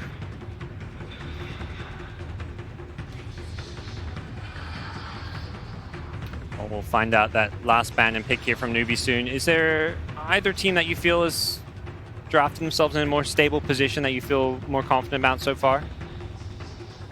I'd say Newbee's lineup is a bit harder to pull off because you need to land the Shackle Shot, you need to land this Elder Titan stun, and they go for Lifestealer. Right now they don't have any abilities that go through Rage TP out or just Rage in general. I mean, this has just been a classic carry, one of the most played of this tournament as far as the carry role goes. Nothing totally new coming to the table with the Lifestealer, but still feels like a very stable pick, and that seems to be, at least for the most part, what Newbee are doing in this series. They picked the Sven in game 1, now they're going for the Lifestealer. I think that Newbee sort of lacks catch. I think that's part of the big problem with their lineup right now is the best thing that their team does is they just 5-man and run at you. It could also be a good game for Phantom Lancer, but they go with Jug. Jug traditionally played a lot against the Lifestealer, having that Omni/physical damage, not something Lifestealer easily deals with some of the time. And Infamous, you liking their last pick, Will? Yeah, I mean, they have no catch for it. Like, whenever he spins TP, what can you do about it? I mean, same goes for Lifestealer, right? Yes. So both of these teams have a built-in free BKB on their carries, but I feel like Jug is going to bring more to the table, comes online a bit faster, can fight with the team. Also, you have even more sustain with the healing ward. Yeah. I mean, with Infamous doing so well, the South American team, there's a bit of a catchphrase that you've seen called around this team. Will, would you like to give all it together? One? Yeah, let's do it. 3, 2, 1, go! That is the Infamous war chant, and Infamous are going to be looking to take a 2-0 here. Newbee, you know, they're down 1 game. We're going to see if they can bounce back. Newbee, they have it in them. We saw it in the group stage. They were the one in the upper bracket here. Do you think these are the picks that are going to work from Lacoste? Newbee tends to go for their 10th pick, a comfort pick. Usually it's for Yavar, of course, or CCNC on the mid lane. And I think the both drafts are kind of even. Okay, well, you kind of agree. It's going to come down to the play, the execution, more so than either team having a draft edge? Oh, for sure. That's what it always comes down to. Like, you can always talk about things like outdrafts, but something I really liked what PPD said once on a panel was, it doesn't necessarily matter if you have the better draft. The better draft doesn't always win. All right, well, we've got Casey on the stage with Newbee's coach. Let's hear from them. All right, Aoi, I wanted to ask you about Wraith King. It was such a big choice for Infamous in the last game, but I noticed you didn't bother banning him. Do you think that the reason you lost had nothing to do with the draft first game? Is that why? I mean, I don't think our draft was particularly, good. It was fine, it was playable. We could have done better in draft, but I don't think draft is why we lost the game. After the game, we sort of just said, we had a little bit of first game of the day jitters, and we just need to focus up and play our game, and we're going to be fine. How do you feel about the way you drafted for this second game? I think it felt good because we were pretty confident in some heroes. They picked the Nyx Assassin to try to block this OD, but we're confident, we can play it anyways, And whenever your players are feeling really confident with the heroes and matchups like that, I think you feel pretty good. All right, thank you. We will see. Best of luck to you, Aoi. Thank you. Back to you. Ladies and gentlemen, hello and welcome again, and thank you, Casey, for that interview with Aoi. A lot of information gleaned from that one, but the other thing we gotta keep in mind is the crowd. There's a guy right over my shoulder there just screaming Hector over and over again. They're starting to feel it. Yeah, he's screaming like Achilles, just over and over, calling him out there. He wants to see him perform. The game's already started, so get on in there, and nothing to worry, you didn't miss anything here. The draft, the second game, I'm looking towards MSS, I think, for this one. He's got to give us one of those crit-like performances that helped carry EG from the Wind Ranger. And, you are... Oh. Got 3 heroes on him here. And does have a setup here if they want to use the Impale from Schofield. Thinking about it, chasing it out, tempting fate, goes for the spin. You need to rage at some point, or you're just going to give up your life. First blood, carry on carry. And Hector takes it. Yeah, had the feast already skilled up there, so the tips come through, didn't have a play, and tried his little dance, but to no avail. Schofield not even wasting the mana on the guy, just his tip. Well, that's certainly a way to start this one out for Infamous, and they also able to trade off bounty runes 2 apiece. We will have a short pause here, so we get ready to get back in. And key oof. Big oof, says Highlight Die. A couple of big oofs for them so far on the main stage. Let me turn that one around here. Already ready to go. Okay, perfect. Yeah. I think that this is a team that's not going to be too hard hit by an early death there from UR. The only thing you need to be really worried about is if it happens again. And with a tri-lane on tri-lane, there's certainly that capability with UR still just level 1. We'll see if it ends up working out. But this also sets us up for an Omni Knight versus Brewmaster in the bottom lane. A bit of a snooze fest. I don't know how much we're going to be down here. That's true. Enjoy the view while it lasts, because likely just going to be quite a bit of farming. And Whisper, looking to be rotating around relatively early this game. We'll see what ends up happening with that one. But yeah, the ET always a force to be reckoned with in these tri-lane situations. Get a ton of damage, nice little chunk of armor, but does need to be careful. Now with Hector moving in, they have the spin available, but good shackle shot, going to keep him alive for the moment. But Highlight Die sticks around, ends up going down. They trade their life for the kill onto Hector. Yeah, that's not first blood or anything either, so not going to be worth it there for Infamous. And MSS, and you are basically just full mana and health right now after that. Yeah, and they're actually going to switch things up now. So sending Hector down towards the bottom lane, since you are TP'd up top to get back to lane more quickly. He still got it back by now, though. Oh, yeah. Life is good. The only person that won't be able to go will be Highlight Die. But Snake-King, yeah, he's in a bit of a pickle just because the lane's going to be pushing far away from him here by the looks of it. Yeah. Well, and I guess that kind of works. If you can't bring the ET into the lane, maybe that was the idea all along. As Schofield going to take some damage, a two-person impale, but I do believe this is still going to be the next assassin falling. Yeah, Pilot Eye with all that damage, looking to put some on a Whisper there too. Already has the aura, ultimate punches, and now we're going to get a rotation here. Obviously no way for him to cancel that TP, so MSS and Schofield going to mirror each other down to that bottom lane. As Hector is pretty low here, has 2 points, or rather has the point in the spin at level 2, as well as the crit, so no real concerns here. South does get canceled. Okay, MSS going to trade 90 mana for some regen there onto Hector. And now, maybe going to trade his life away as Hector eats his way through the trees. Schofield there with the stun afterwards. Actually manages to hit onto both Snaky. He tried. He tried to get the tomato clap there for the kill. Not quite in time, and Whisper in the meantime up top gets pummeled, but there is going to be a salve. He'll back up. The lane we haven't talked about all that much. CCNC kind of giving the business to Chris Luck here. You gotta like the tips from Whisper though. I mean, he took them all the way till the end there, right? For that drunken brawler in the salve. Yeah. And survivable. Yeah, that mid lane is OD, right? He's in the mid lane. Life's good. Kunkka no longer having the annoying denies and the Tidebringer, so it's mostly just a harassing tactic, and OD always going to have a good time in these melee matchups. We'll see still if Chris Luck can get something out of it, as UR continues to farm. Facing off against Whisper. A lot of damage out, but the Drunken Brawler hit! Oh! Yeah. All right. He played the numbers on that one. I mean, that's a 50% dodge chance, so you take your bets. Yeah, flip the coin. Yeah, the last 50% for Newbee didn't go so well with the OG coin flip. That means the next one, the Gambler's Fallacy, clearly it's going to be fun. So he gets himself the kill there. This guy understands that. Yeah, I think so. I go to casino all the time. How do you do that? No, we'll just leave it at that. CCNC trade hits here. Chris Luck going to throw out the Torrent afterwards if he wants to. Schofield moving into position and actually going to make this rotation work out. The Impale comes through, and this is a huge kill if they can find it. CCNC in trouble, and Schofield takes him down. Yeah, couldn't find anything with the salve there, so great rotation. Usually it's the OD that puts the fear in the enemy mid laner in terms of an easy rotation setup with the Astral, but Kunkka, of course, can do just that with the help of the X and the Torrent. Particularly when the Astral's down. No way to try and outplay the Kunkka on the Torrent pullback. Hector going to get shackled, but not really any follow-up here in any fashion. Just trying to secure the bounty runes, where it looks like Infamous are going to be pressured back away from theirs. Unless Schofield can make some type of play. We'll have to watch and wait. And still up top, you are getting the better end of the deal as Whisper's going to be forced back and actually gets the open wounds now. I mean, clearly Whisper's having fun. I don't know about anyone else. Now you get the bounty This guy's tipping, getting bounties. Oh, the chase down for the kill onto Schofield. Hector needing to back out here. And it will be a trade-off of 2 bounty runes apiece as Whisper was capable of picking up both. I know China calls Lifestealer the dog, and Whisper, he's taking him for the walk. Just from one bounty to the next, he gets both.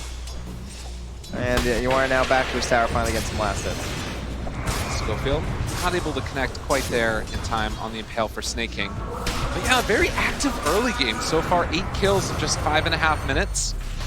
As these tri-lanes often end up this way. And the movement was going over towards mid by the Wind Ranger. But not a great chance for a kill onto Chris Luck, who does have level 6 now. Yeah, a little bit frightening there, but same thing from CCNC. He's taking that stand, he's nice and early, and we got the power shot. Oh, he's got Shackle off the catapult too, too early. Yes, misses the chance, misses the power shot, misses everything, and now the Torrent, but they get the kill.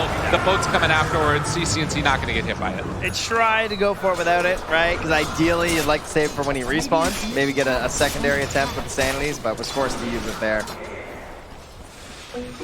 Non-ability, we get to see too much in the early game, but it already does like 230 damage right there to the Kunkka, so it's a good reason to get it in a game like this. So 1,000 leads so far for Newbee, looking pretty solid in these opening minutes of this game number 2. Again, elimination match for them. Infamous looking to try and clear their way and continue on in this lower bracket. Yeah, that 1K lead largely made up between the 1s and the 2s here. You got a 400 gap with the Lifestealer and the Jug, and then additionally about 600 or so between the OD and the Kunkka. And as far as sort of team fight potential as the game goes later, oh, does he get it? All right, that guy plays Kunkka. Yeah. That's nice. Yeah, he's got the gold, you know. As far as teamfight potential going into the mid game, like, are we going to see Infamous try and get very active with the Bruce split and the Kunkka boat, or does it kind of just look like a farm fest again like last game? I almost feel like it's like a counter-initiation style where there's going to be this group up from Newbee pushing in, and they're going to be looking to respond to that. Like maybe like baiting into fights and then trying to turn it with the X, trying to turn it with a False Promise, turn it with the Brewmaster. It's hard to play aggressive with these heroes unless it's like perfectly set up from the Nyx Assassin. Okay. So a lot of it likely to come down towards vision that Paladin will be providing for his team, and he is on one of these non-GPM heroes, so the sentry count might be a little lower. And trying to get a ward placed down, but Stinger already there up front and center, and now Chris Luck able to make the rotation over. They'll find the follow-up kill onto Pylai Die before he gets those wards down.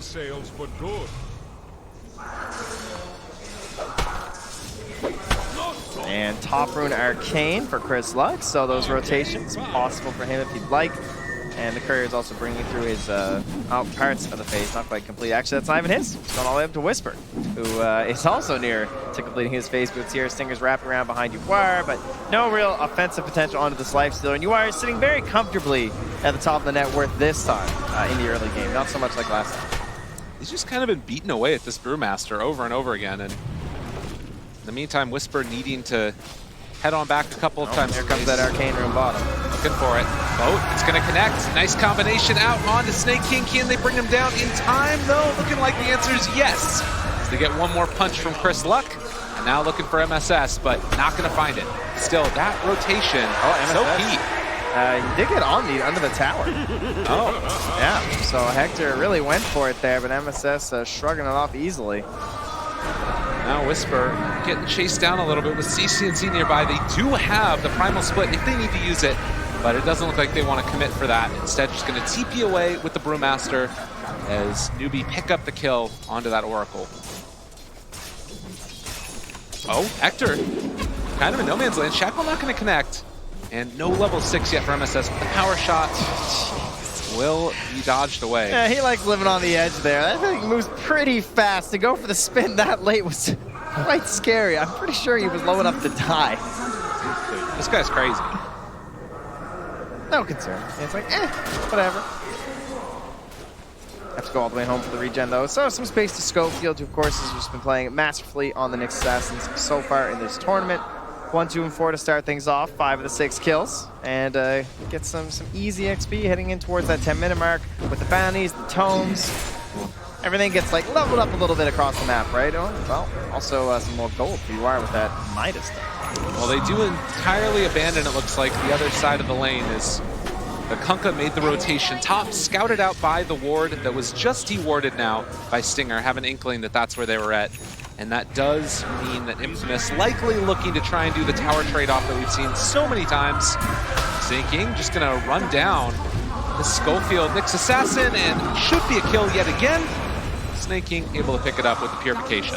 Yeah, no real chance there unless he managed to get himself level 6, but not enough XP in the lane, so goes down, gonna get that trade.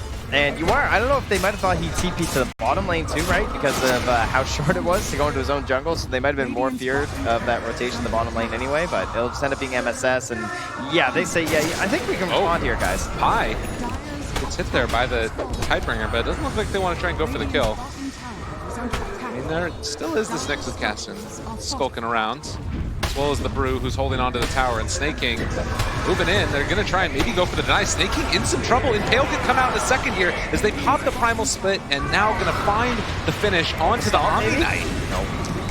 Not in time there. Gets stunned, but fine first split if you can catch him out. He can't get a toss onto CCNC. But how close is Chris like? Oh, he's just far away. Maybe with the setup. Moving in. MSS wanting to interrupt. The Tidebringer can come out in a second with the Torn already down. This OD in a lot of trouble, but a nice Shackle not looking like it's quite going to be enough. The Ghost Ship is going to land, almost find a kill, and Whisper comes in for the finish. Just inside of the sleep. He's awake. He got up early. Gonna get in there for the clap. Fantastic game so far. Fantastic day so far for Whisper, really. I think truly standing out. I know how much we go on and on about Hector because he gets to be the star with a big net worth, but I mean, you can't ask for anything more out of Whisper. Game 1 and Game 2, I don't think. Playing a hero that we, again, don't see all too much, and he's gonna have a big role in this game when it comes to those dispels. You know, we're discussing during the draft, things like that Wind Run. you can get rid of using the Storm Panda as well as the Guardian Angel, trying to provide an opportunity for Hector to get that damage out onto the enemy team. Going to be so key, definitely. And already they're off to a really good start for it. Newbie still slight lead right now in terms of the net worth, but it does feel in these little engagements, Infamous kind of outplaying them a little bit, particularly taking that last fight. You are going to be a little concerned about this OD though, right? I mean, if you look at Jug, this guy's got 24 int right now at level 8. He's got 26 int on the Brewmaster, so that ultimate is pretty scary stuff. It was crazy though. Like you see right there, even Schofield just running up to CCNC, hopping the Spike Carapace, making him think that he was going to try and initiate on him. Just doing whatever they can to try and get into the head of these players. And he just has Brown Boots 4-step on the Nyx to try and stop these combos from happening. Well, up in the top lane, it looks like there was a spin away. Need to be a little bit wary about CCNC moving over, but will not go in for the full jump. Stinger placing down a ward. And again, we're kind of back to even again as we wait for the next Brew split to be back up. We got some fighting builds coming out though. No Radiances in this game. We got a couple of these Radiance heroes, right? We got the Lifestealer, we got the Kunkka who builds it every once in a while. Sometimes even the Brewmaster, depending on how his game is going, but no. We are battling. We're going to have the Armlet Midas done here for UR momentarily. You've got a Manta in the eyes of Hector here too. So both these teams prepped to clash around that 15-minute bounty run time. Are we dropping the hammer, CCNC? Oh. No, good save there. Knew the Oracle was nearby with the Fate's Edict, so does not want to waste it. Yeah, one of the cooler answers for the OD, obviously Sanity's Eclipse does give that big AoE ability, but if it's just dropped onto one, you've got a nice save there with that Edict. Not to mention, of course, all the other save that Oracle brings to the table. And you look at the side of Newbee, and it's kind of different versions of save, really. Save coming from the offlaner and the Omni Knight with the Heavenly Grace. Not quite the same level. Same thing with the Stomp from Pi too, right? Like, I feel like the team who initiates is almost at the disadvantage in this game. Schofield going to be under vision here as he does scout out the Ancient stacks. The pings come, Snaking realizes that he's in the area. They know exactly where he's at as they drop down the Sentry Ward. Going to get the Astral. Should be able to get the Spike Carapace out of this one as they get the walk away, still living through it. Stomp's going to connect there onto one. 4-step though, keeping the Oracle alive. And now the chase forward does not lend itself to any more kills. So Infamous again able to get out that many casualties. I like how CCNC astrals him and just runs, right? He's like, I know what's coming after this. I'm going to get Carapace. I am going to be very far away from this situation. It does mean that they don't manage to find another kill afterwards. And that's going to be both bottom bounties for Newbee and CCNC TP top. So he's going to beat Hector there too. So they'll get themselves 3 easy bounty runes. Well played, well played. Now 3,000 gold lead after the fact. I mean, look at that totals there. 2850 on the bounties from Newbee and only 1,200 from Infamous. So creating quite a bit of that gap that you see in the net worth. 8-8, but it does feel like that doesn't necessarily resemble the score of where this game sits. Are you feeling like there's one team that's kind of more comfortable with the state of the game at this point?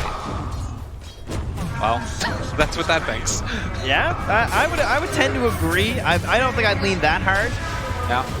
I'm waiting for that Solar Crest on Snake King first. Then I'm all in. I mean, it feels really good that he can just walk in and do this and not be that worried. And all the Spike Carapace out, but they have the X already used. He's pumping. He's thinking about the hammer. Himself, but waited for that Astral to wear off, and then they're going to have the boat land down on top of CCNC afterwards. Whisper still trying to control several. A really good stomp, though, there onto a couple of it. The Shackle manages to land, and that Nyx Assassin dropping very low, but the Spike Carapace afterwards keeps him alive. Stinger manages to find the Invis room, but still will be run down by UR as they do get the ultimate off. A 3-person torrent, but where's the damage? They don't have anything left in the tank right now from Infamous as Stinger manages to heal back up. The short TV from Snake King too. And they're all away. The level 1 D-Gen. Want to take down Chris Luck. Stinger's still dodging around UR. Pops the rage to find the kill. But in the end, it's kind of just a weird little trade-off there. If you take that much time and that ends up saving your Kunkka, you are completely fine with that, I am sure, as the Oracle player. And in that time period, I believe the net worth lead for Newbee actually dropped. Yeah. He had Whisper just to rotate bottom for some farm. Hector was farming up there too after the Omni Slash, so. Well, and the other big thing is Newbee kind of playing off of their ulti timings here, and GA on cooldown for another 2 minutes. Still the Sandleys though. With the Veil, this guy, it's terrifying. They are lacking the save department there in terms of like that instant sort of save, right? Just because you do have the ET. I wouldn't mind MSS maybe getting a Force Staff too, because I think they could really use a Force Staff on the side of Newbee, but I know MSS wants to go in for that damage. Well, Schofield scouting out all of Newbee, the spin, and then the TP away from Hector.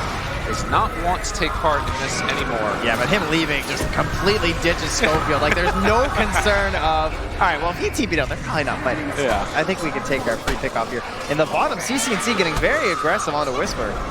Now, Stinger is nearby to keep him alive and does have the TP away. The Astra already being used. Whisper's out of it. Giving his appreciation to the team. Yeah, he's got to play a few more games, get the all chat lines. I'm sure if he had those, we'd never hear the end of them. And sneaky TP out there from Stinger, too, doesn't want to go down again. Still sitting at about this 2,000 to 3,000 gold lead for Newbee, who I think have to be feeling a little bit better about this game, certainly than they did last one. As Pi is holding on to this Haster nearby.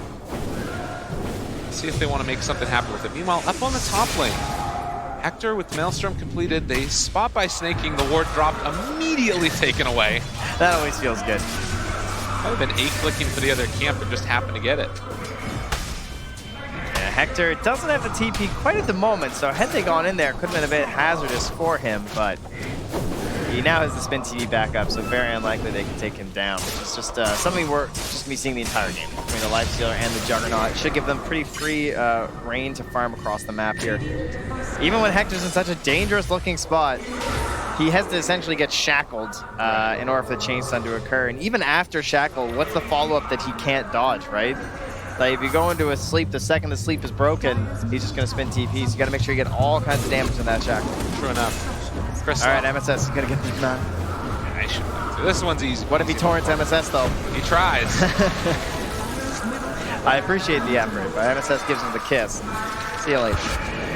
So things to keep our eyes on in this game. We've got the armlet already done on the Lifestealer with the Midas, but we talked about now going into the Radiance afterwards, giving him that late game scalability. On the other side, you've kind of got this Kunkka that's gone for a more mid-gamey oriented build with the Halberd early, obviously amazing against the OD. Yeah. A Stinger is just going to get run down here, but it does sort of raise some questions. The other ones we've seen have been the Radiance build that takes him to the later stages. Does look like Oro lives through that one, virtue of the False Promise. But you can see now that Infamous trying to gear up for that late game as they finish off the hand of Midas for Whisper. And Highlight Die jumped on. Tail comes out. Shackle onto 2. Well played by the Wind Ranger. Can they find any more? They managed to get the Bruce split off though.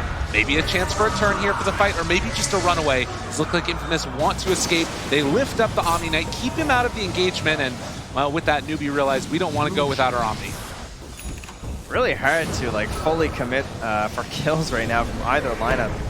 And you can see that in the itemization of CCNC, who's thinking about that Scythe right after, so some good blink initiation there. But yeah, you were mentioning going back towards the Radiance here, is they're probably feeling good about this game. It can often be difficult to read like exactly what position you're in relative to the enemy team, but considering the way that UR's been farming, I'm sure he feels like, yeah, I got a really good game here, guys. I can get up to that Radiance. I can really do a lot of damage in these team fights. And gonna try and maybe get over that hump of the BKB from Chris Luck, because he's gonna be very scary when that comes out right on the Kunkka. He's gonna have a lot of opportunity to turn these team fights and turn the tide in their favor, trying to halberd CCNC as much as he can, and then just kind of waltzing on through there with the BKB, maybe trying to force a bad Sanities or bad Shackles, etc. Well, and oftentimes what goes hand in hand with that vision, or rather the lockdown, is also the vision to find that lockdown, and that feels like it's going to be so important, because obviously if you can get the Halberd off on CCNC before he gets his BKB off eventually, makes all the difference in the world. You just end up wasting your BKB. Yeah, and they have 2 different tools on each team, right? We got the Spirit on the side of Newbee, and then you've got the Invis on the Nyx Assassin there to try and provide those moments, either for that Blink Scythe that comes out from CCNC, or that initial initiation out of Infamous. And you know, a lot of people probably coming into this, they're looking at this matchup. Some might not have watched in a while. They're thinking Newbee, China team, you know, and then obviously South America team against each other. But this is actually kind of an intra-regional matchup that we've got going here. And things get super weird when that happens, because these players, they play against each other all the time. And that's why you're seeing so much chat wheel spam. And You can see the That's very actually unique his face. standard playing style. That's just for what CCNC does. That's usually what he looks like. He tries to emulate, you know that like screaming bubble on the Dota TV? That's basically CCNC all the time. I love that.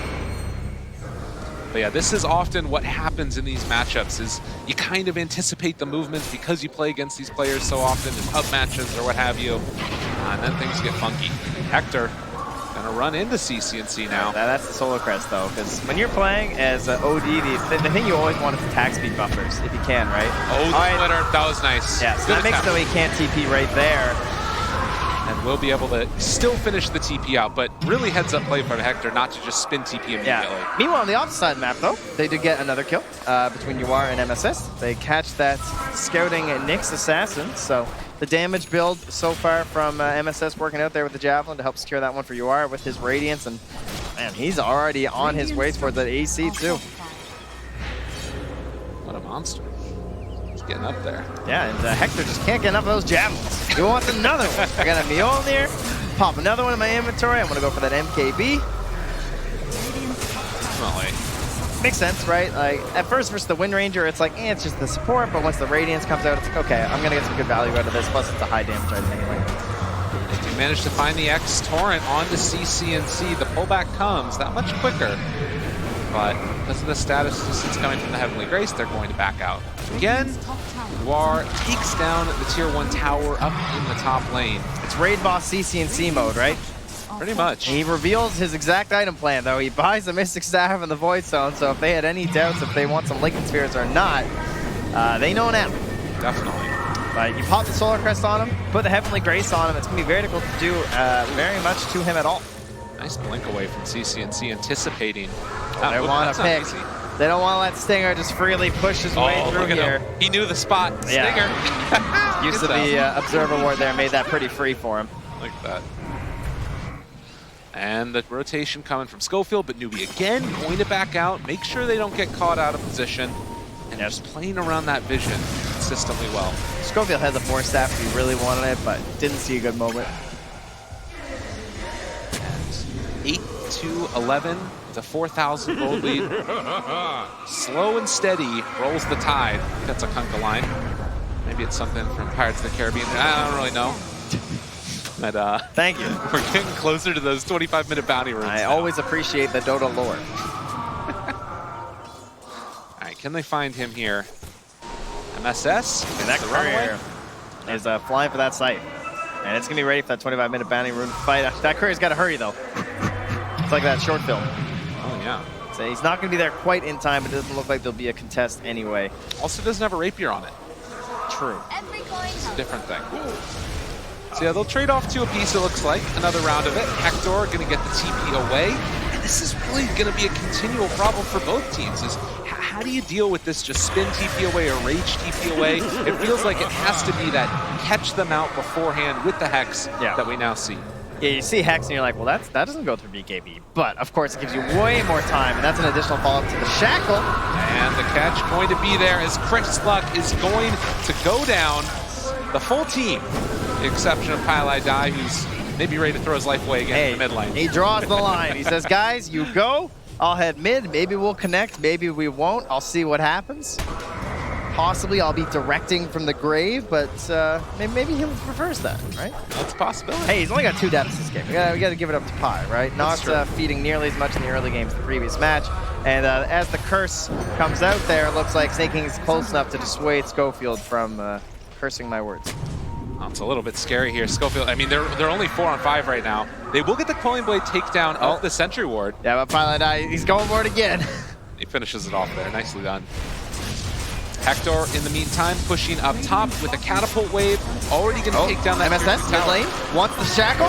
Looking forward. Going to be able to get the Force Staff to keep him away. Yawar onto 1. They have the Primal Split afterwards if they need to use it. CCNC is too far away for the follow-up. Meanwhile, in the top lane, Hector, he wants to abuse the spin TP. Oh, he doesn't have a TP. Well, that makes it difficult to abuse that. Well, he's going to head back now and just run the other direction. Yeah, so no free damage on that tier 3. He does have the courier coming out afterwards, though. So can't and keep look what is upon it, of course. These things happen. They're the best of us.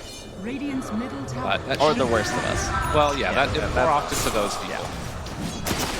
But it's a full MKB done right now for the Juggernaut, who's managed to keep up with the farm of the other two, CCNC and UR. And UR quietly having a very, very nice game here on this Lifestealer. Very quietly.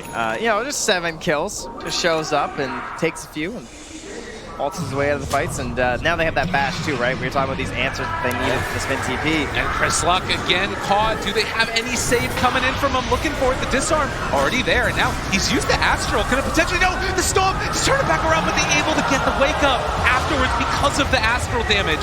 Now Schofield looking for the follow-up, trying to get out snaking.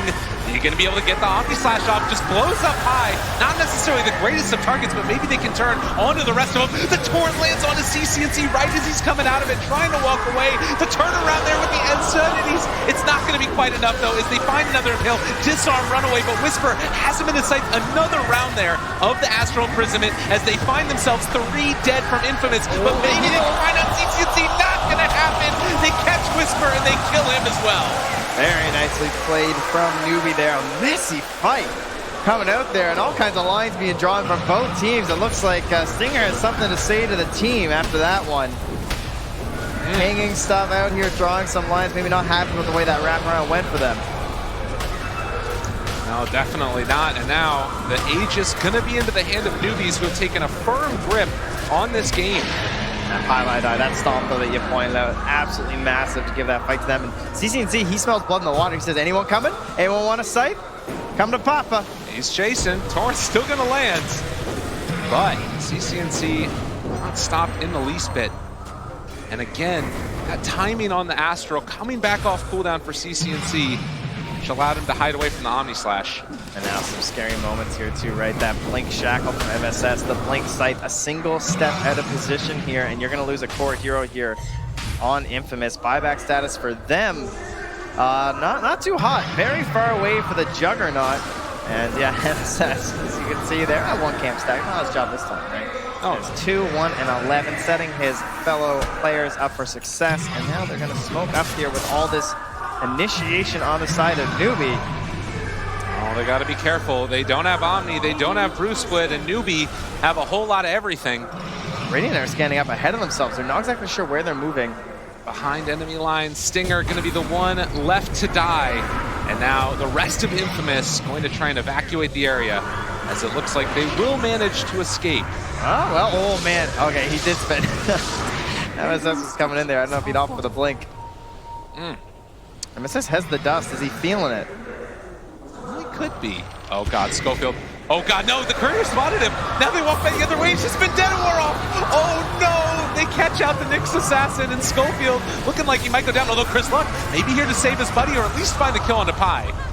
Okay. So they get 1 in return, and as long as this Kunkka escapes, be some semblance, but no, they find the Jug up on the top side. The Banish comes out, but do they have anything for him afterwards? Well, Hector, he doesn't have TP though. Saving it, saving the spin, just trying to run. Healing Ward already taken down, taking away that hit as Snaking runs in. Whisper, they drop the ultimate right onto his face, and now Whisper needing to run away as well. He is caught and going to be under control, even though the ulti's going. This man is going to likely go in the grave afterwards, as this duration not going to be enough. They're body blocking the Earth Panda. The next level play coming out, as Infamous will lose their off-laner to boot. Tries to go for the big save play there, but CCNC catches them with the pickoff. All these item pickups from Newbee, exactly what they needed to try and shut down Hector and shut down this game plan from Infamous. Taking the early game, but then on top of that, squashing out this split push on the side, still holding that bottom tier 1 even. And this is one of those moments too where there's so often, great gameplay from Infamous playing together, making the right moves, but it feels like in the last couple of minutes it's falling apart. Everybody's trying to move individually. Felt like that foursome effort that they have, their little quartet didn't quite have it. All right, well there's a Lincoln's. Not bad, not bad, but chase forward now as they will kill off the Nyx. Does have buyback, so they'll have the full roster in just about 10 seconds if they can hold out that long, which we'll see if Newbee want to go for another set of racks. Yeah, not a lot to gain when you're down like 800 HP for UR. Missing quite a bit of his survivability. Go back, take the shrine, heal up a little bit, and then perhaps consider heading back towards the mid lane. Yes, 12,000 net worth lead. Now the Wind Ranger has the MKB. That's a core. MSS is a monster. That is a ton of damage now. Solo kill potential. You can see here the replay. Just building up that int already. Yeah, let's see, 41 minus 8. I'll take a few more here, and CCNC gets a calculator. Okay, he's got the mental math. He's not allowed with calculator in there, you see. You can see they're not that worried about it. Well, maybe, okay, maybe they are. It was a moment where he smiled, realized he got caught out. But Infamous still holding on in this game number 2. Newbee, an elimination match for them. They have to win this one if they want to keep their hopes of moving on with International alive. Just about 40 seconds here left on the Aegis for Yawar, so don't want to do anything all too risky. You can see Infamous are pushing out some of these waves as well as scouting for Hector as they usually do. Schofield trying to keep an eye on who could be approaching from the rear. And a sentry placed down from Pilot Eye. It will spot Schofield, the MSS not nearby. CCNC is though. Chasing, looking, Hex is out, and with that, he's going to be one dead. Schofield is going to fall. Stinger tries to run away, does have the TP out, but is it going to be broken in time? Can they get him? The banish comes out at the last second, and this Oracle 2 will die. This Infamous continue to lose one by one. Chris Luck is here near MSS and staking. Hold fast. Nope, not going to get it. Gets it on the creep right after, of course. And Observer having to work extra hard here because they're going on players all over the map. Down comes out as well as they have the control. Chris Luck, he's got Coco's rum, but is it going to be enough? MSS just barreling into him over and over with the MKB procs, but Hector's shown up trying to keep his buddy alive. And with that, Newbee going to have to retreat afterwards, or just run forward a bit more, because why not? He got the chase down, Spin trying to run Hector. Another still under fire. The Torrent lands there onto 2. And chase down more.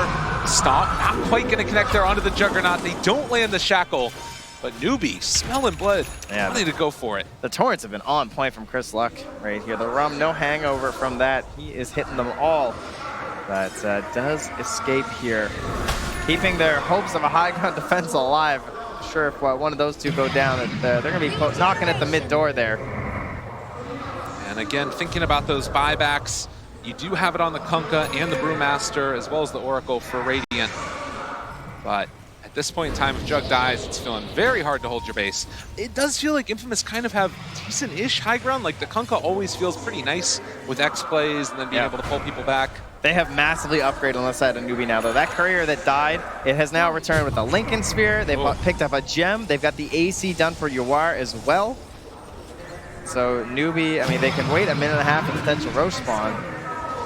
But I would be fine with them starting to move into Radiant territory and try to take a fight. Yeah, making full use of that 13,000 net worth lead that Newbee have built up. As you can see, only 2,000 of that being the disparity between the bounty runes. The rest of it mainly off of kills, better farming. And now the big old wraparound coming. Snaking and Yawar up front and center. Schofield, again, trying to be that force in between them. Yeah, they got a ward up on the high ground. It is pinged out there by our Kunkka, though. He knows. Yeah. Out of the heroes not in base right now for Infamous, Brewmaster just picks up his TP, didn't have it a second ago. And they can go for the defensive plays. Rage going to be able to dodge away from that Torrent. The pullback keeps the Kunkka alive. And Schofield now trying to play intercept. Throwing out the Cinder Brew. Chris Luck goes in the Shackle though, onto 2. They don't have the save right now. Splitter coming through. CCNC went bottom to try and catch Hector, but didn't get it in time. And now he spins TPs away. Infamous looking for Newbee. Not quite in a position to catch them yet. And Yawar turns off the Radiance so he won't get hit by the Spike Carapace. But Schofield still could try and free-handed impale, but doesn't quite manage to get it.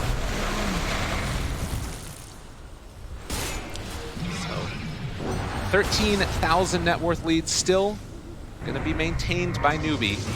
And they're waiting for that next Roche, which is going to spawn in about 30 seconds. Relatively short timer. Yeah, in favor of Newbee, say there, I think, considering the state they're in, the items that they've garnered over Infamous. And very collected play here from Newbee, not really dropping anyone alone, no one getting picked off. Pilot Die only 4 deaths this time, which I think was the same as the first 5 minutes in the previous match. Keeping things nice and tight, And as Aoi pointed out when he came out of the booth, just trying to play their own game, right? Yeah. Oh, he's in. Oh my god, jumps forward, finds the Hex. Spike Carapace was out, but the Torrent lands afterwards. CCNC still thinking about chasing. Rooted, but immediately taken off. Heavenly Grace and Newbee, as you said, very calm, very consistently reserved and not making an overextension. Yeah, and snaking with the Agonist on that Omni Knight, very helpful. Hector goes for the TP away, and oh no, he didn't get it in time! Dead for 80 seconds! Oh, he moved off to the left before he spun TP'd. Is that what it was? It looked like it. Yeah, I don't know if it was the TP or the spin. Either way, something went wrong, right? Well, with that, it is now a very easy Roshan for Newbee. No chance of a contention at all, and Juggernaut still 1,600 gold away from buyback. Yeah, that's not happening. Nope.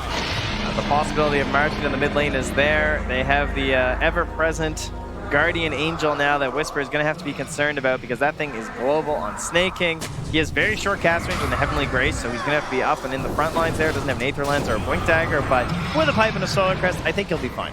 Kunkka does have enough for the second Daedalus and then buyback, or rather the second Daedalus, but no buyback at that point. So it seems like he's wanting to keep a hold of that gold just in case things get too testy. MSS is looking for TP cancels, but he's going to have to force out Whisper's BKB. Oh, he did BKB! And the Hex up top. Chris Luck in some trouble. Sleep, chase away, BKB already out.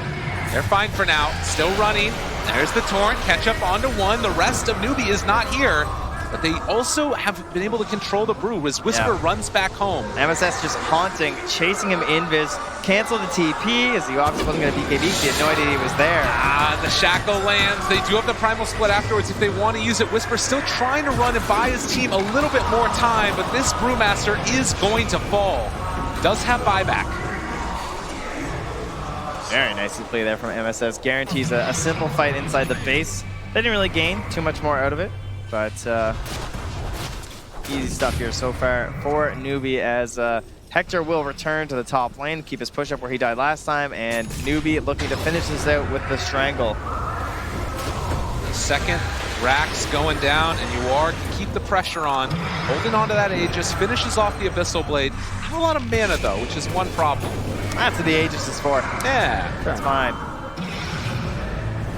So the buyback comes from the Brewmaster. CCNC going to be controlled. The Impale coming through on a 3, but there's no follow-up. Nothing else after the fact. They throw out the Torrent, but the Rage is there, and the Sanity is eclipsed, laid down from CCNC, killing off the Nyx Assassin. They buy back on him as well, so 2 buybacks so far. Hector's still controlled, but not too bad. Whisper going to get his ultimate off afterwards as CCNC gets healed back up again by that Omni Knight. MSS in the backlines throwing out those Shackle shots. The Omni Slash bouncing back and forward, but the cheese comes from CCNC. Another Torrent with the lifted point simultaneously. Yuar is dropping somewhat low, but they managed to find that Shackle again. A second round, and Hector going to die. No buyback at all. Newbee have done it as GG is called. Very clean team fights out of Newbee. Pretty much after the 20-minute mark. It felt like Infamous, if you look at that graph, they're not going to have a whole lot of blips in their favor, right? Those kills, it's a lot of red. It's all red. They painted the town there from Newbee and answering back very loudly. Yeah, most definitely. You can hear the crowd feeling it right now for them. They want to see success from them, of course. I mean, they also cheered very loudly for Infamous, too, I will say. You know, who doesn't like I don't even want to call them an underdog, more like a just exciting team to watch. Maybe someone who you didn't expect to be this far in the tournament, but up against Newbee, certainly evenly matched here as we prove with a 1-1. Absolutely. So interesting things to watch, and always one of the big questions that comes about. Game number 1 felt a little bit like a stomp. Game number 2 feeling like it's the stomp but the other direction. That often sets us up for a very exciting game number 3. Let's see if that's what happens as we head back to the panel, getting ready for that one.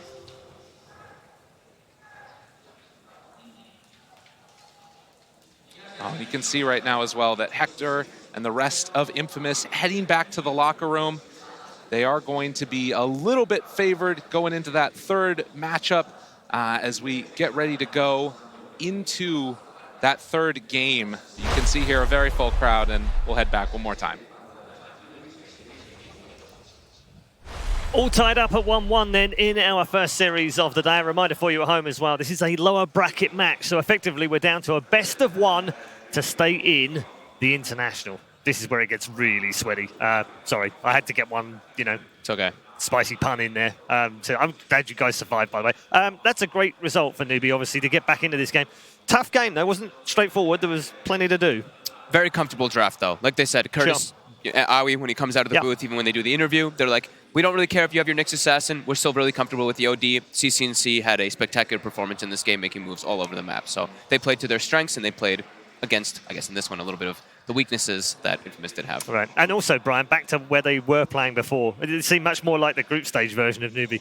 Yeah, they felt comfortable, I think, with those last 2 picks because the first 4 heroes of Infamous offered virtually no burst. They had a lot of disable, but the fights were going to last a long time. And I think the last 2 picks by Newbee basically said, we're going to have OD that hits you a lot, punishes you if the fight goes on, and we have a lifesteal with Radiance. That made it so that the Hector pick, I didn't think there was really anything in the game that made him the best late game carry out of everyone in the game.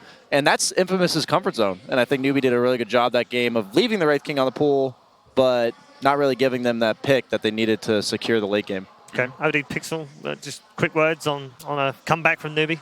Yeah, I mean, as I said, you cannot write these guys off from making these sort of comebacks. They've got a lot of veterans on the squads, and their group stage results, they were drawing across the board. 1-1, 1-1, how to believe 5 draws at least in their group stage matchups. And the way that they came back into this, it was smart. Aoi, he got his big brain plays out with the drafts. He says, we don't need to ban the Wraith King. We're just going to draft in a way that makes it impossible for them to play it. Forces out Hector to go on a Juggernaut, which is, it just always feels like this bit of a meh carry. It's like, well, there's nothing else better to do. Jug it's a safe pick. It's not going to have the same impact as a draft where Infamous is able to just slam out a Wraith King. Yeah, definitely didn't have the same impact as we saw in game 1. We'll see how that pans out in game number 3. But first of all, you're probably wondering what this box is on the desk. Let's go over to Sir Action Slacks and Casey to find out exactly what's in the box. What is in the box? Well, we'll tell you, Red Eye. We've been having some adventures in Shanghai, and we got to do something very fun. Yeah, and by the way, nice 7 reference. I really appreciate that. Yeah, we decided that when we came here last month, we asked Dev to kind of show us around and perhaps take us to something that they love to do in their spare time. And something artistic, right? Yeah. Something beautiful? Yeah. Something where we could really spread our wings. All right, just toss to the piece. All right, check it out.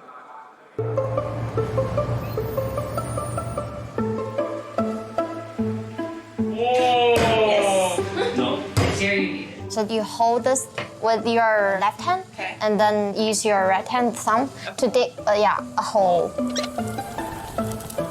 Oh yes, on the palm. 然后这样子压。No.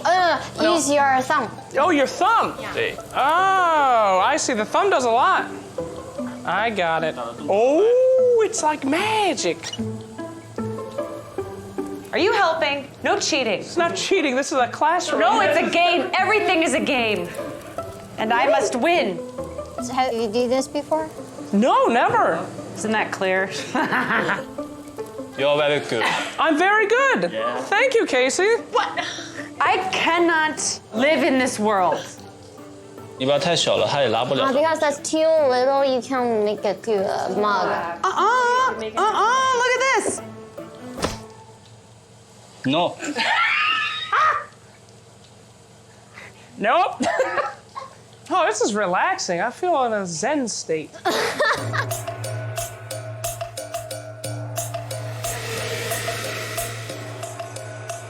I don't know where the front is. You can decide. I know that sounded stupid, but I mean, there's got to be a best side, right?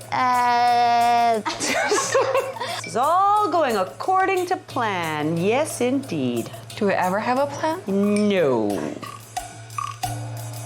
Wow, finished. All It's set. very good. It's very cute. It's very nice. Perfect. Thank you.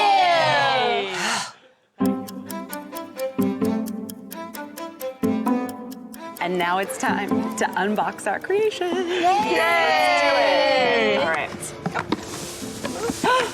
Oh, so cute. Oh, those came out really good. Oh, cheers. Cheers. I even got my signature here. Oh, I didn't do that. It's gonna be pricey, I'm sure. Hell yeah, dude. Oh, your signature is super cute. Good. This is perfect. This is not the. This is absolutely This is not. No. This is exactly what I did. No, you didn't do what I it. made. He made a lot of like different It was honor definitely races. not terrible. It was definitely that. Where's his real one? That is the Ronald? real one. Ronald, don't do it. Oh, no. Ronald. We just know, you know. Now open it. Oh my God. See, that's how I His nose came off. Oh, he's hideous. My son. I love both of my sons equally.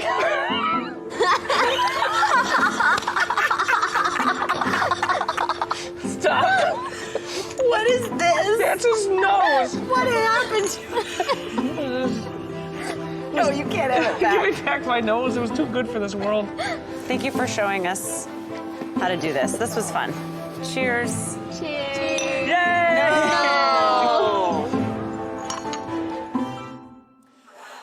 Wow, that was so fun. It was a lot of fun. So thank you to Eve and Dove for showing us around. And no thanks to you. Come on. This is my perfect son, my only son. I love him so much. It's a courier. I know, it's a courier. You've been saying it for 2 weeks. I get it. Oh, that was fun, though. Where's your real one? Seriously. This is my real That's one. not your my real one. only son, the only one I love. You know what's really bad for the self-confidence? Being in a room with 3 beautiful women laughing at you for 5 minutes. Can we talk about how Just call that us hurts? beautiful. That's so nice. Shut Thank up, Casey. you. And there it is. Okay. Where is your real piece? Seriously. This is my real piece, Casey, and it's beautiful. On sale right now, $299. Check it out. Back to you. Yeah, it's I have a version up here which I feel like is probably a little bit more representative. There's something hanging on by a piece of. This is a family show, Paul. Put him back in the box. That's true. Yeah, no, sorry. It's well done, Slacks. It's great. Ish. Guys, please, I expected worse. Please, I don't want to break it, but the top doesn't really.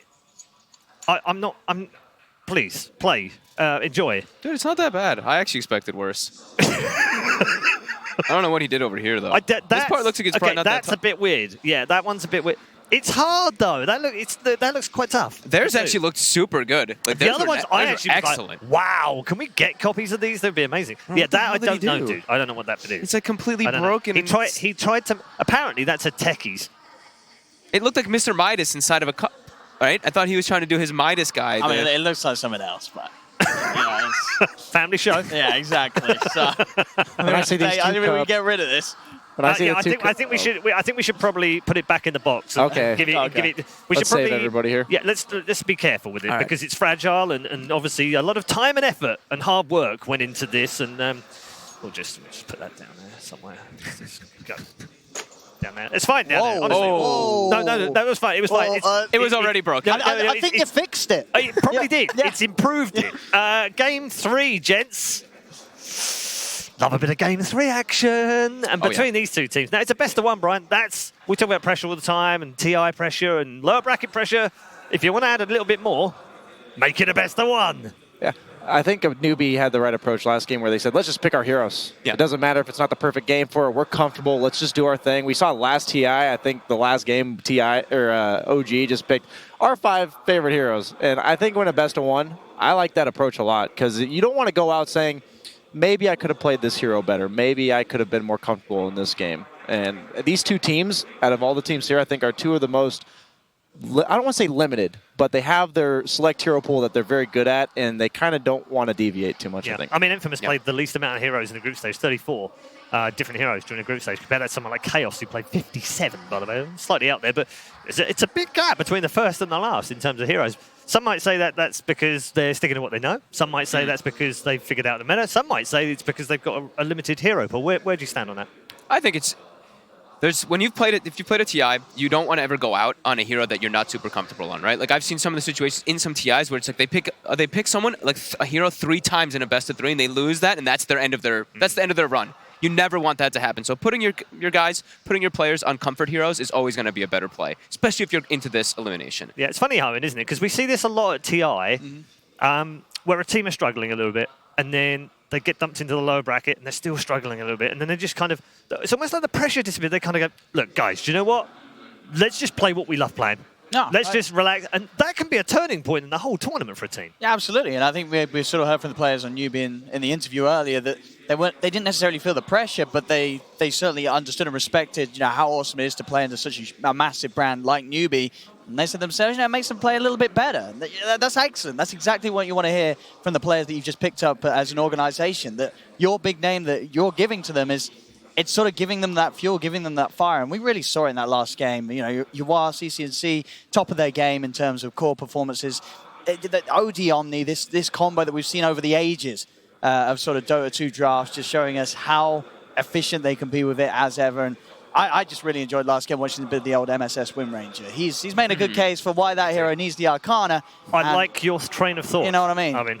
He showed it off. We've seen it from Crit the other day. This hero in that role, he was styling on them. Yeah, absolutely. Yeah, some good performances. Brian, they're going to need big performances again in Game 3. Can't slack off now. I just want to see comfort from Infamous mainly on the result of, I think Hector is unrecognizable when he's not playing FaZe Midas. And if they have late game, I think they'll get the performance they need to take this. All right, teams are re-entering the Mercedes-Benz Arena here in Shanghai. If you're just joining us, welcome to the International 2019. The lower bracket is sorting the men from the boys, and we're going to find out over the next hour or so, maybe, which one of these two teams is guaranteeing themselves a top 8 finish. Remember, the South Americans from Peru, Infamous, have already set a new record for South American performance at the International by reaching the top 12. Can they go one more magical spot better? We're going to find out very shortly, of course, as the two teams get themselves settled. We'll look forward to the draft, of course, head towards our draft panel very shortly as well. We talked about pressure for Newbee, talked about how they're going to have to bounce back and what have you. Infamous, on the other hand, do you still feel like they're in that zone of, we've already done better than everyone thought we would, and we've got lots of money, and we've done really well, and it doesn't really, there's no pressure on them in a way, is there? No, I mean, they still want to prove a lot. They still want to keep going. Like, we even saw their interviews like with Schofield and stuff. He's just like, wait, there's pro players? I don't even know who the names of these guys are. I don't care. I'm just here to play some Dota. Like, we're just here to crush it. And I think that they're not satisfied still. Sure, they're gonna, if they lose the game, they're gonna be like, we did pretty good, but these guys want it. They really, really do. And I'm gonna go back to what Brian was saying, and I think coming into this one, talk about specific heroes and stuff, I really think that they should look to address the late game, right? You said this team, they should really pick maybe like a Void, something just to go for that super late game, just to have that insurance policy. And I think when you're in these type of situations, when you could just get knocked out right now, you have one more game, you have to draft for the late game. But isn't that their theme, though, gents? Isn't that, they want to run at you, they want to be aggressive, they want to win in 25 minutes. That's their thing, isn't it? I think so, and I think you, as Newbee, you do have to be aware of them trying to go for that 25-minute play. Hector, I'm checking his pub profile, his most played hero, it is the Huskar. So you've always got to be prepared when your back's against this wall, one game away from coming out. No, not the Huskar in a best of one.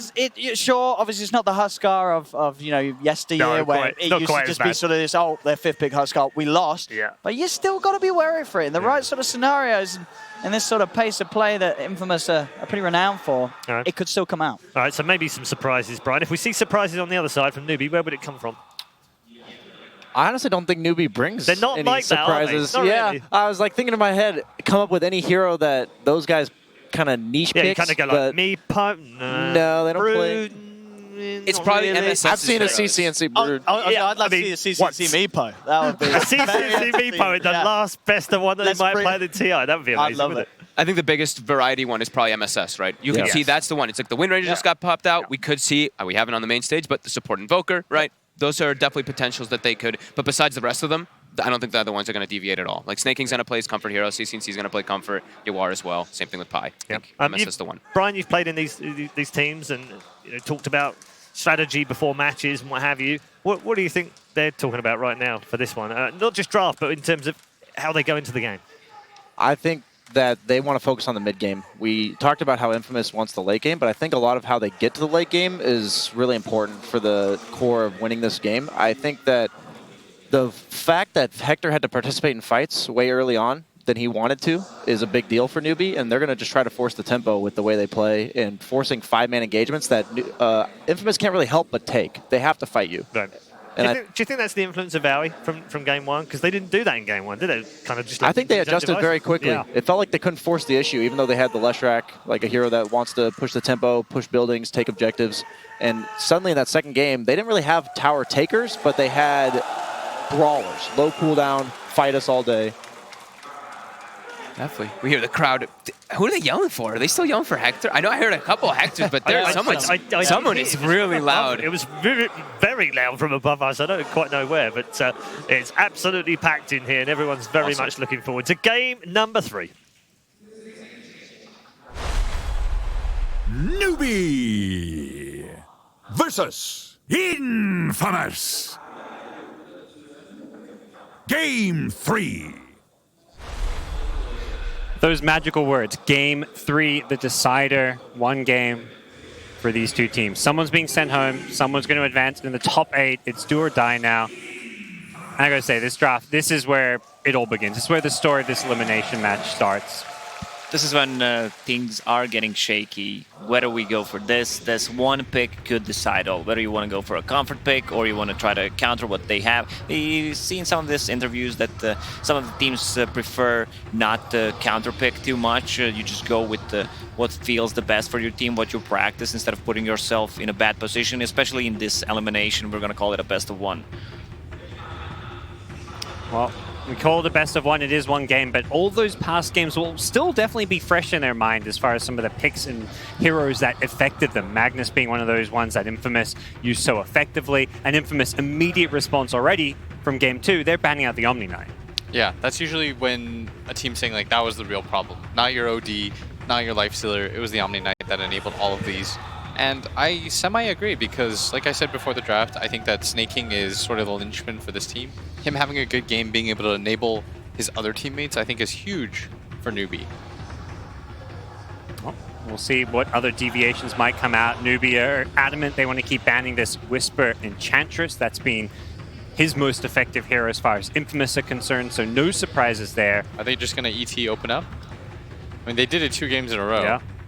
Win-loss. It reveals so little when you just first pick this ET. Like, you can go so many different directions. It gives you team fight. It gives you strong lanes. And the reason why they banned out Omni Knight was because there were 2 saves. You have OD and you have Omni Knight, and they itemized so aggressively. On Newbie's side, you had this fast blink hex OD, which got him a lot of the kills on the side lanes. And Lifestealer also went for a basher. He has a free BKB built in, and they could play aggressive. No need for early BKBs or anything because you have these 2 saves, and they open up with the Tidehunter. I would love to see any kind of counter to a Tidehunter. So we've seen this multiple times throughout this TI so far, where teams can fight around a big Ravage.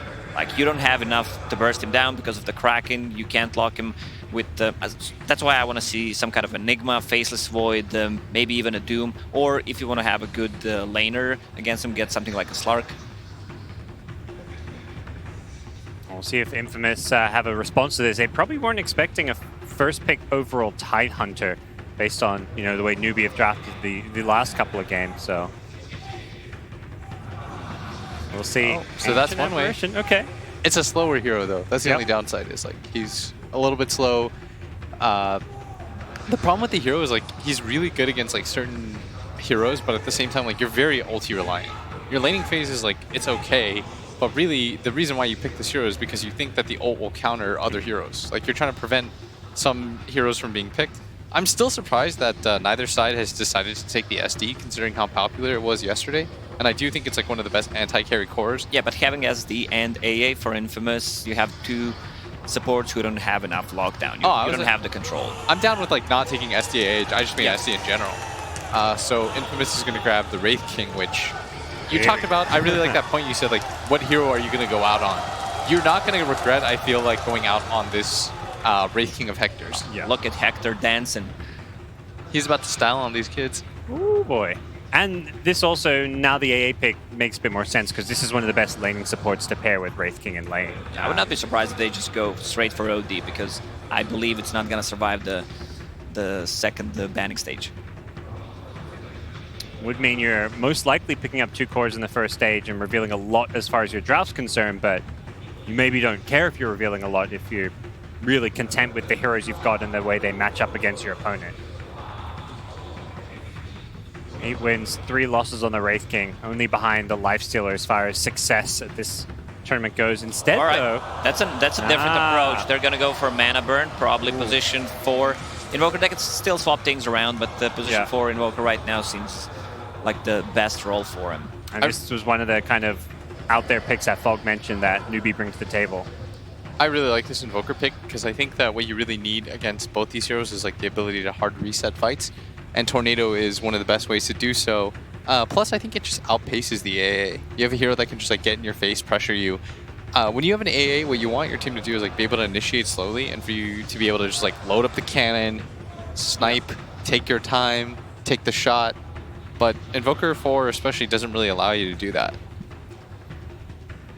Is there any concern, so that if it does go late, like Invoker, yeah, you can burn Wraith King's mana pool until he gets level 20. He gets the Reincarnation, doesn't have a mana cost talent, and then all of a sudden, this Invoker pick doesn't really counter the Wraith King at that point as well. No, but it's still a good of a pick, especially if he has a good laning stage. You get that urn, you can get the solo pick up on this AA who has no escape mechanism whatsoever, and the hero scales. It basically becomes your fourth core as well. Okay.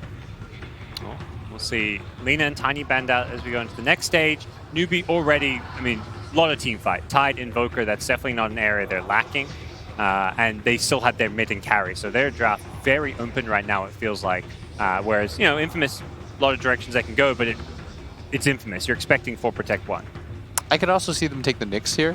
I actually don't think it's bad for the break mechanic against the Tidehunter, so that he doesn't get the Kraken, and it's not bad against the Invoker either. Anytime you cast a spell, you can Carapace it.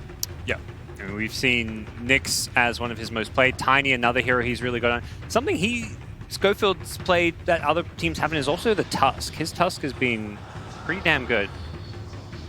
Yeah, they also picked it for Whisper twice in the group stage.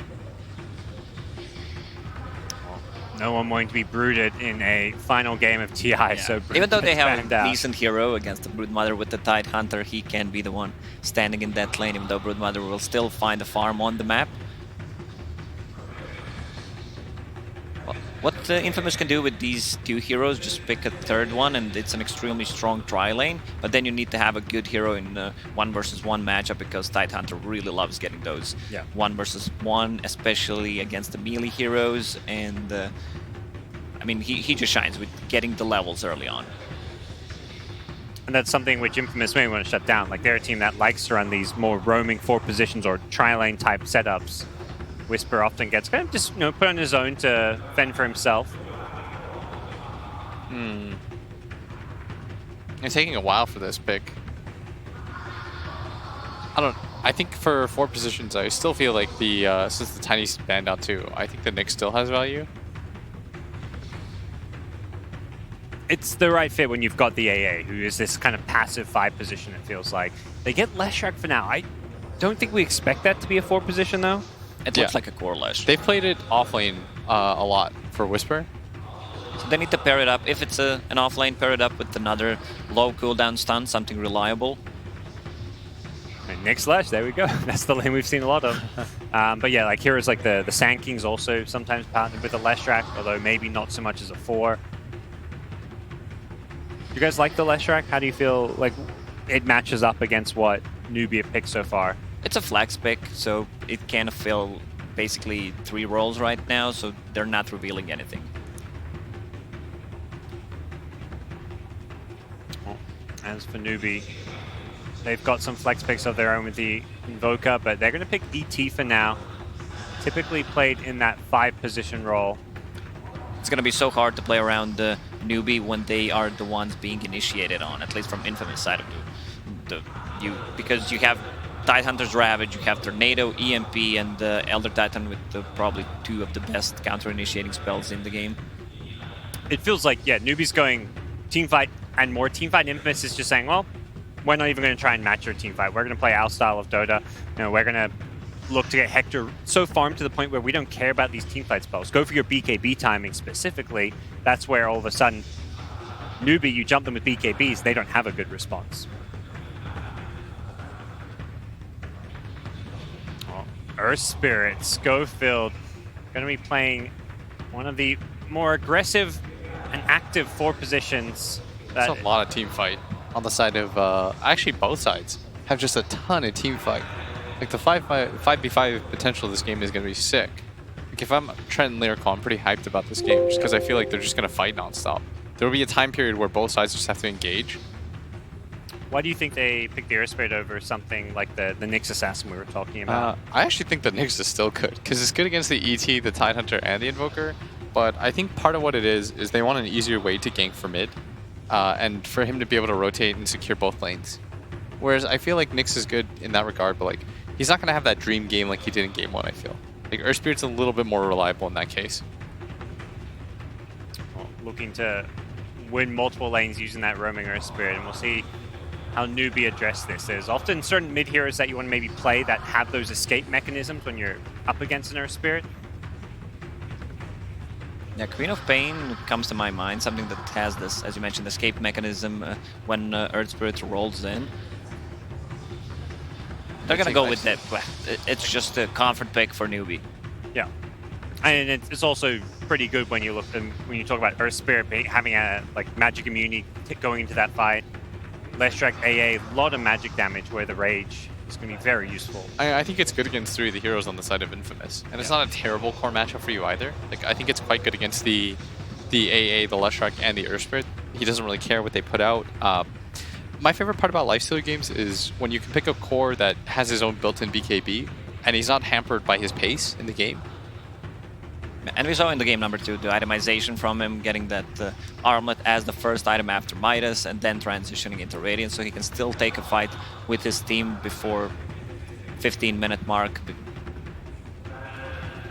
All right, well, we're going to be heading into those final picks, and likely both teams looking for a mid laner here. We have not seen much, if any, mid invoker from Newbee. It's almost always been that 4th position for MSS, so it is going to be Newbee having to pick their mid first, pick it a little bit blindly, and they're going to be a bit worried about what kind of counter picks can come out, which does make this final pick a bit more difficult.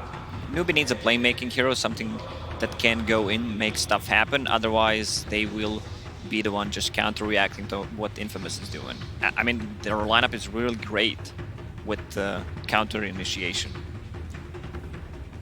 Are there any cheese picks Infamous can bust out with that 10th pick? I mean, Husker was mentioned. It was also banned out 10th last game. Is anything along those lines possible?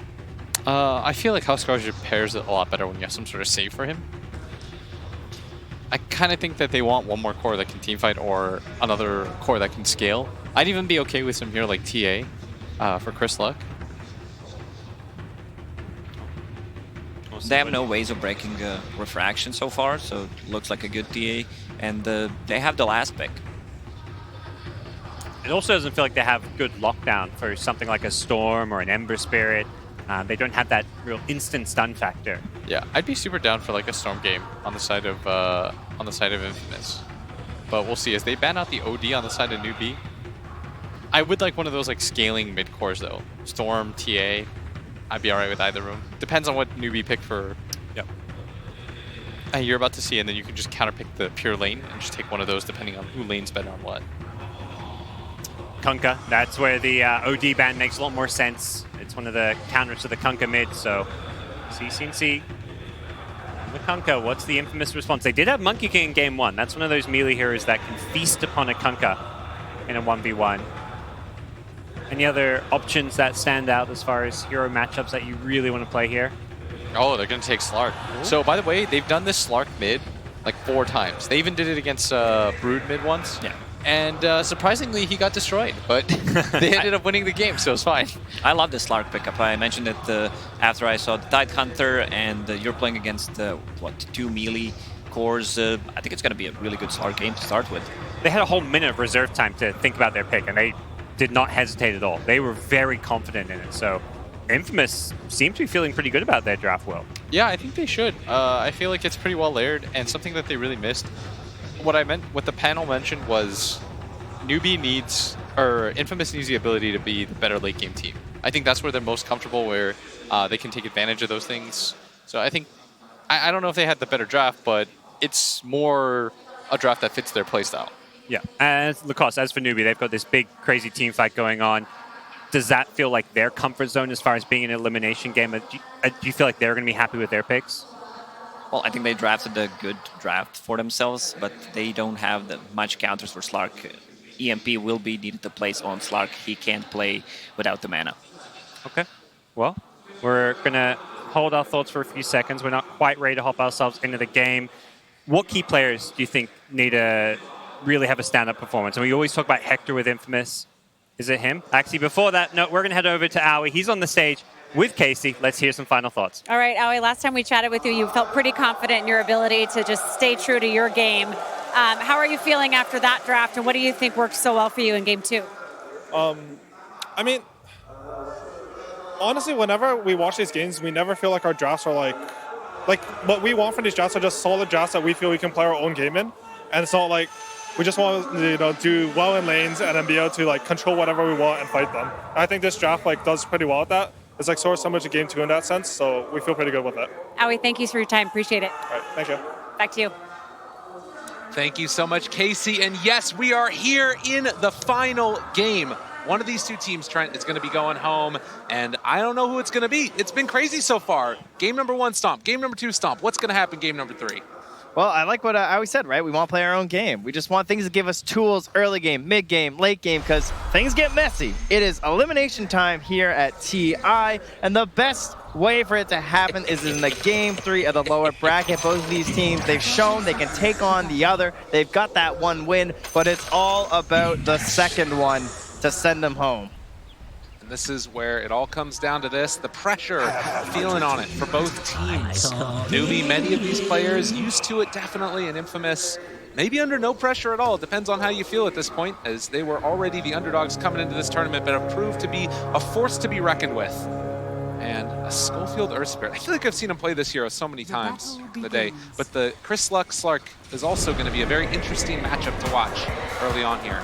Yeah, something that's been rising in a bit of popularity here throughout the group stage. I guess we've got a couple of those, right, with the support invoker too, having a go just before the tournament started in a lot of these high-ranked pubs. But gonna have to keep our eyes on that mid lane to see just what this Slayer can get out of it, and how much pressure can he put on the map out of that lane. Is he gonna be able to help set all of that space for Hector on his Wraith King? Because Infamous, if you're going out, you're doing it on the Wraith King, and if you want to stay in, you don't want to have that regret maybe of just be like, yeah, but what if we had to pick the Wraith King, guys, right? It's true.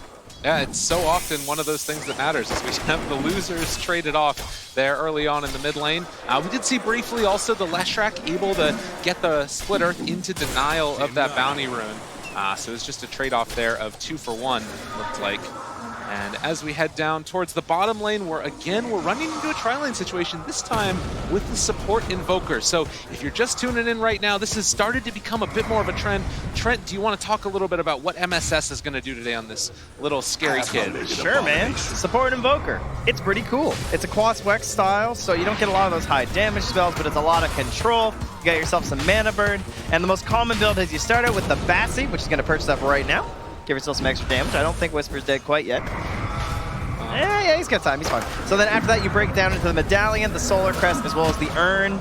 It's a lovely build. It's just tons of team fight, and essentially forces all your opponents to buy BKBs in the core roll. Highlight die. The body blocks came in for a second, actually from Yuwar. And that's going to spell the end of the aggression, at least for now, as both teams getting very low in that bottom lane. So yeah, the Support Invoker, very annoying to play against when you get the cold snap points up, and as you can see already, MSS going to try and get a little bit of a side pull work in there, able to pull the full creep wave off, and we'll see if Infamous are going to be able to come and contest as they are simultaneously doing their pull into the small camp. It's a really interesting build too, because it has different peaks as well. Like even early on, it's very annoying to play against, and then you get the level 10 talent for the Ghost Walks, you're scouting everywhere, and then the 15 talent when you have a 5-second cooldown on cold snap, which is just ridiculous. Completely unplayable without a BKB in a lot of team fights. Now, mind you, they do have the Slark, right, for having that Dispel. I'm sure partly why they went for the hero. They'll take that off, and there's a stun. Potential first blood here. Down bottom, Highlight Die trying to trade hits. Schofield very low and goes down. Yuwar drawing first blood, and Kai will eventually fall as Whisper not quite able to hit the Split Earth there the second time around for Yuwar. You will take that, though, if your Newbee get the first blood. And a good start here for Yuwar. Gonna send out a clarity to Pylai Die and say, could you bring that down to me? Thank you very much. Handy supports dying to play Courier for their core players. You can see mid lane so far. This Slark having a very nice time of it. 17-7 versus 8-1 on the Kunkka. And Chris Luck really not. Oh god, he's gotta be careful though. Yeah. And CCNC, he's trading hits, very fire, still trying to live through this one. Pounce away, my God, Chris Luck, you're crazy. Yeah, he's just doing the math here. He's like, all right, I'm fine. Breaks the salve, CCNC, okay. That works as well. I'm not sure what's happening in this mid lane, but Chris Luck does not have the regen that he needs. Does have a salve on the courier, but it's still not back at the base yet. He has to go pick it up from the fountain. Yeah, so CCNC is going to get a little bit of control on the wave here to try and catch back up in the CS, perhaps even bully Chris Luck under the tower, but no, he's a bit too busy at the moment. Looks like I'll get a little bit of free space there. You can see the Earth Spirit sort of bouncing back and forth between. They both have vision of that at bottom area, so CCNC well aware where Schofield is, and likewise rotations will be scouted as well for our Slurk. Slurk will come back in the lane with full HP afterwards. Still seeing one of the problems that Slurk can run into against the Kunkka is even though you can't use the Tidebringer for denies, very solid for harassment purposes. But if you miss that torrent that CCNC threw out and get pounced, he was probably dead. True enough. You know, it's the stats stack up pretty quick for the Slurk, giving himself lots of armor to trade hits with the Kunkka. Abomination. I think Whisper's just doing fantastic down here, though. Going even versus the Lifestealer and the Elder Titan lane. I wasn't sure exactly how difficult it would be for him. Obviously, he saved up for the boots relatively early on to give himself some survivability, but the fact that Schofield's making all these rotations hasn't hurt him in the lane at all. Schofield dropping a rock just onto the head of Highlight Die as they continue to trade hits. And I mean, Infamous are just crazy. He's got this haste rune, so he doesn't have to worry. And he's going to head back anyways for the bounty runes, it looks like. Yeah, and he backs nice and early, too, so that he doesn't end up just getting torrented near the end of that haste rune and wind up dying. So is he going to go for their bounty rune? Looks like that might be the play that he makes. You are, in the meantime, keep control of it. In the mid lane, Chris Luck is getting real low here. Dude, this guy is so crazy. Fairy Fire, another round of it. Oh, I think he got in, and CCNC with the outplay, and that's the tip. Proud of his mid laner there. The boy's growing up here, getting kills in the mid lane on the main stage. And yeah, he has been playing very dangerously in that Slurk. Almost felt like that was destined to happen at some point here. I mean, that's the flavor though, right? Like, that's what they add in. That's what you love to see from time to time, because when it works, it's beautiful. Well, that's fair enough. But when it works, it's beautiful, and you demoralize the opponent. I feel like that's part of the strat in a way, as you are going to get rolled on down their bottom. And 1,000 gold lead for Newbee, but still very early goings. Oh, up top, the mana burn on the Hector there too, so hard for them to really continue that harass onto Snake King. And 6-minute rune going to be coming up here very soon. Pilot Die looking to secure bot. It'll be an invis, so I mean, not the best for an ET, not the worst though. And so he'll pass right by Schofield. Just going to make sure he doesn't tag him up there. The call is we're going to go on to Whisper now, see if we can find him out. Split Earth down, and Whisper going to back away. Obviously do have an idea. As up top, it looks like there could be a go as they've made the full rotation. Snake King trying to scoot down here and find Hector, able to get his Wraith Fire Blast off first, which means there is no follow-up. That hurts. With the Torrent. A mid-rotation and not securing the kill. Down bottom, though, Schofield, they also can't get him. Salt miss on Whisper, and I think he's dancing away, too. There's no open wounds left for UR. Just super maneuverable. High movement speed, combo together with runaway spells. Make it work. And Chris Luck, let them know about it. Oh, that mid lane's so empty. He's just wondering where CCNC is. You know, does he have the same torrents that Chris Luck does from the mid lane? We'll see. CCNC, look, see, piece of cake. He's got this too, he says. Yeah, able to get the stack off there. And Juar now taking a bit of a beating. The roll come in. They get the rage off though, because that was a little bit of vision off to the side. You are realizing that Schofield is in the area, and Whisper going to be able to get some extra damage there off on a Pilot Die before they back to the hard camp to farm it up as well. So, back towards mid, Chris Luck, Dark Pact, sidesteps the Torrent. And how would you rate this Slark mid so far? He's got 15 denies. Seems like he's having an okay time. Yeah, he gets to the point where he just bullies the Kunkka back, right? Where he takes enough stacks and he says, okay, I can't contest you anymore. But without a rotation, he's not going to have the damage to bring down Chris Luck unless he's quite low, especially once he gets past level 6, right? That's the big tipping point for this lane, and that's why suddenly it feels like CCNC's barely playing it. He just maybe shoves out the wave a little bit and then goes back to trying to find rotations. So find Schofield and Whisper. Pilot almost baiting here.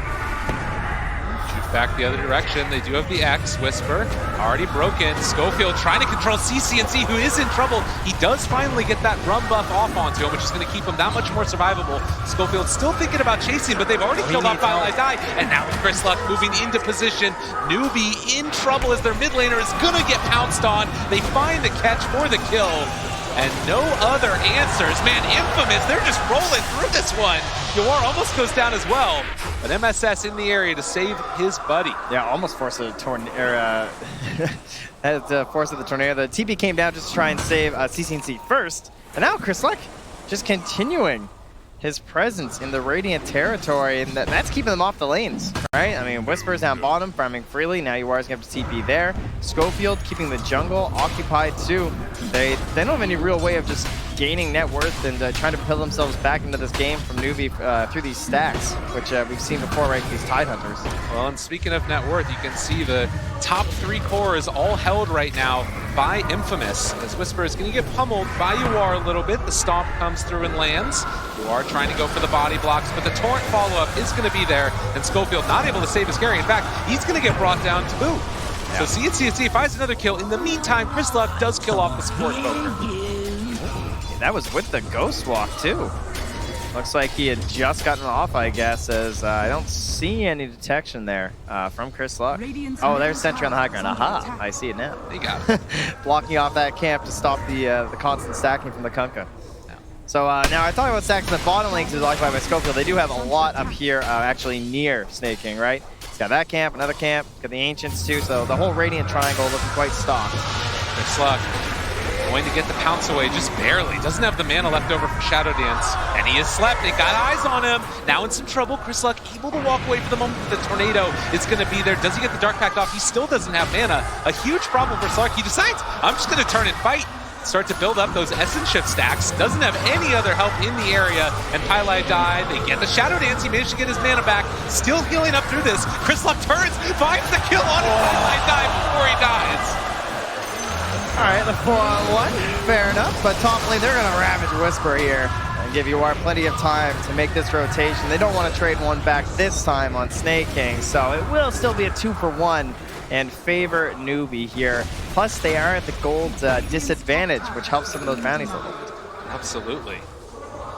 The thing that I will say about that was 4 heroes rotating for the kill on the Chris Luck, and still Hector not really being that impeded in terms of his farm. Have we seen this before? I think that we have. This is a replay of the group stages and, you know, about an hour and a half ago? It will say that Hector does feel a little bit further behind in farm than he was in the previous games. When you're 600 ahead of the next highest hero, and you go, I don't know about Hector this game. He's looking a little lax. It's true, though. I mean, what's he even doing? He's had ridiculously good performances. And this one's still quite a solid one. Chris Luck. Pylai die. This was not the area for him. Yeah, he just had earlier today. Pylai die has died here more than a few times. Man, this Slark build. He's gonna open a cemetery here. Yeah, just very aggressive, right? Has the raindrop for the extra mana regen. Help himself out as he's roaming across the map. And that's survivability. Now CCNC gets a freebie here on the Stinger. They're rotating in, though, afterwards, and he does have the AA Blast onto him. Chris Luck looking for the follow-up with Schofield in tow. They have the Magnetize onto him, controlled, and CCNC looking like he is going to die as well as they get the pounce, leash, follow-up, the reapplication of the Magnetize. As it looks like they are maybe even going to be able to go for more. Schofield still keeping eyes on MSS, throws out another Remnant, gets the catch there onto Snake King. Schofield making it happen, and Chris Luck just keeps the ball rolling. One by one, Infamous. Man, they're doing it. Extremely mobile and aggressive heroes, the Slark and the Earth Spirit. When you pair them up together like this, absolutely ridiculous. Stealing 72 Agi. Look at that. He's in for 185 right now. And this is, again, just Trump's get out of here. And he picks up a few more on his way out as well. Remember that game in the group stages for Sumail? I think he was like 10-0-1 or something on Kunkka, something like absolutely ridiculous. And it still felt like it was kind of like this even game for EG. Like they had to work so hard out of that mid lane to try and keep this game going in their favor. And I feel like that's kind of what CCNC has to do this game. Right. He's dropped a couple deaths now. He really needs that big pop-off. He's trying to go for that halberd. And in terms of friends to rotate around with, it's not necessarily that great. Like MSS is sort of cued more towards big team fights, right? Rather than these little small skirmishes on the Invoker. And Chris Luck again. Snaking, seeing if they want to chase him down. They do have the Torrent follow-up. Ice Blast to land, though, afterwards, and now maybe the turnaround comes as they deal up Schofield in the area. The Ravage lands. A nice combination, but it's not enough to bring down Chris Luck. He's stuck for the moment, tries to run away. Barely going to be able to walk out. No! They find that kill. And now Whisper in very deep, and one by one, Infamous are going in. They don't quite have enough damage, though, as Newbee still being brought down so low, but not enough for the kill. Whisper will fall, but Newbee live. God, the spread of the damage there. You combine the HP of Snaking and Pilot Eye, they're not even 100 HP. They're way back there. They're still going. Stinger down. And they're still living as well. Oh, the Magnetize, though, this might be the big game changer. All of that damage over time. It's a triple kill for UR, but a double for Schofield. I think he went down first, though, right? He did get MSS first, so Schofield will grab himself a little bit of XP there on the Earth Spirit, and you really do want every little bit that you can get. And 629. It goes into, say again, the power of that Coco's Rum, just bringing everybody super low, but damage mitigation. And a very good job spreading that damage as well there from Newbee. But this comes with the high risk play that they're going for. The super mobility, the Earth Spirit, and the Slark. They're forcing these fights in usually very dangerous spots, but obviously they're playing quite fantastically. Chris Luck knows he's under vision there with the help of his ultimate, so he just kind of walks at the Kunkka and runs away. But one missed Dark Pack like that can just cause you so much trouble in the Slark. Incredibly difficult to fight into, and this is that hero that just wants to keep rolling through the engagements. And now Stinger having level 7 with his ultimate being thrown around a couple of times, it feels like they can just start a fight anywhere on the map and everybody gets there. Whereas Newbee, they need all 5 together to make that engagement happen, and this again buys space for that Wraith King to keep his farm going. Yeah, and looking at MSS, we talked a lot about this build. It just was like the core one, right? The urn is the medallion for these invokers. Oh, whoa, that tornado! Split Earth comes Still dies, though. I mean, it looked cool. Got a mid-roll. Look out, Chris Luck's back again. The fight's going on the other side as they did get the boat dropped onto the Ancient Apparition, but he's living, and well, they jump back in. Chris Luck, this guy just wants to battle. And we got fish in the water. Schofield's coming with the Magnetize, too. Be careful. Ravage in 20. Time is ticking for Infamous right now. They do have the silence if they wanted to land it out there, but the slowdown coming from Pilot Eye. Whisper moving into position. They have the cold feet applied, and Chris Luck able to take him down, but he did get the Earth Splitter off first. And now Schofield still chasing. They get the Ice Blast onto CCNC Tornado. Lifts up onto Chris Luck. In for the follow-up. Can't quite catch there onto CCNC Ravage to get the turnaround, and they do manage to catch the Slark. Whisper down low, gets kicked. Oh, Schofield! He did it to him! He blessed him, and he got his buddy out of trouble.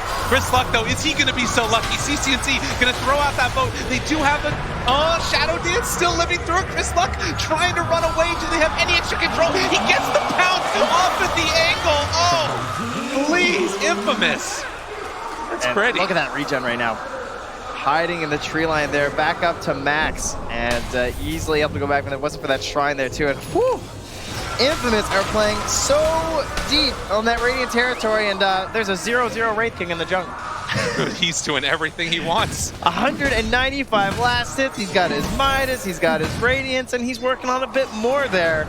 They are playing this entire game at 4v5 and looking fantastic. 99%! Oh, Hector. Oh, 6 Hector. seconds wasted. That's the best I've seen. Oh, man. You talk about efficiency on this guy, and it doesn't get better than that. And it's not just the Midas, it's everything. It does. Shut up, Trent. Get the hell out of All here. right, just watch the statement here. Come on now. I'm always looking for improvement. One must strive for perfection. That's fair enough. All right, 17 minutes in, 5,000 gold lead right now for Infamous. And again, it's just all of these movements that they can make, running into the jungle, creating chaos. And Newbee, in a way, it feels like they're not really able to get out of this mentality where they feel like they have to come and fight because otherwise they're going to lose heroes one by one.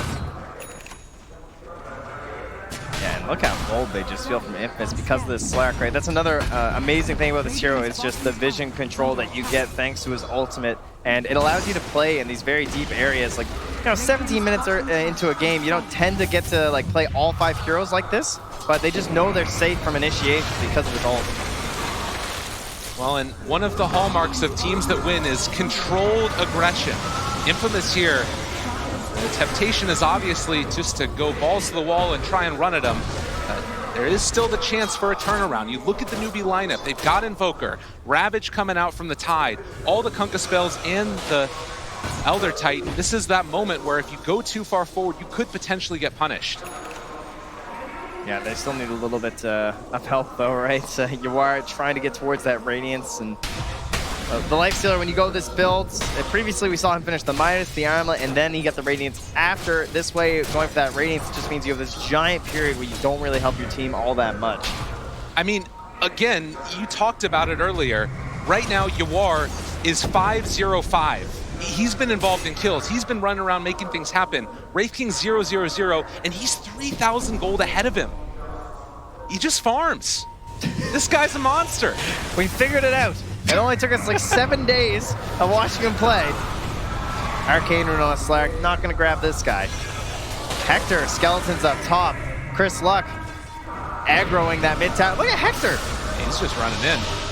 He doesn't have that much mana afterwards, but he's not looking afraid, and he just wants to beat down MSS. Does need to be a little bit wary. Has enough for his ultimate. Still, he's brought down super low. Hector trying to back away the Echo Stomp. He gets the kill.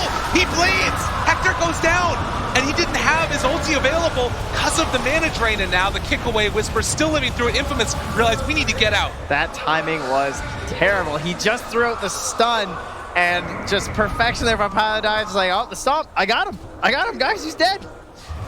So yeah, all that EMP adding up there. I thought for sure he was going to be fine, but not able to get the reincarnation there means that they at least have thoughts of backing. Whisper now going to be the next one that's targeted here. Good they silence. decide to go. Good play there. Yeah, Nice stops the go. combo from CCNC, and they're even going to smoke for the additional move speed to try and get themselves out of here. That's mostly Stinger trying to live, I'm sure. Oh yeah. Does not want to get caught out. Do not feed away kills one by one by one. And Newbee, signs of life here for themselves as they get that Radiance completed. And are going to be able to pick up 2 bounty runes as well. And now find Schofield. He will have that silence again available. 1,580 HP as well. Just throwing out the Magnetize. Okay. Are they chasing for more? Whisper is super low and in trouble as they catch him. And the Lesh is going to go down. So Infamous losing hero after hero these past couple minutes. Pop down there, very nice. Things still looking very good for Infamous though, right? I mean, 5K lead, Hector's terrifying, he's got that blade mail, he still wants to force another fight, and Chris Luck, probably the BKB is that big thing that they're waiting for. Seems like it.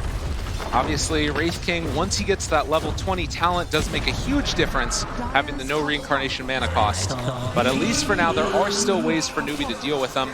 Man, they're considering double Halberd here. I like it. One on Yawar as well as the one onto the CCNC here. So, I mean, they understand where all the damage is coming from the Slark as well as that Wraith King. Of course, the Radiant's frustrating, but you can negate a lot of that AoE because of the run buff, as you pointed out. So just stop them from attacking us. Sounds good. Yeah, absolutely. One of the things that Slark cannot take off of him. Yep.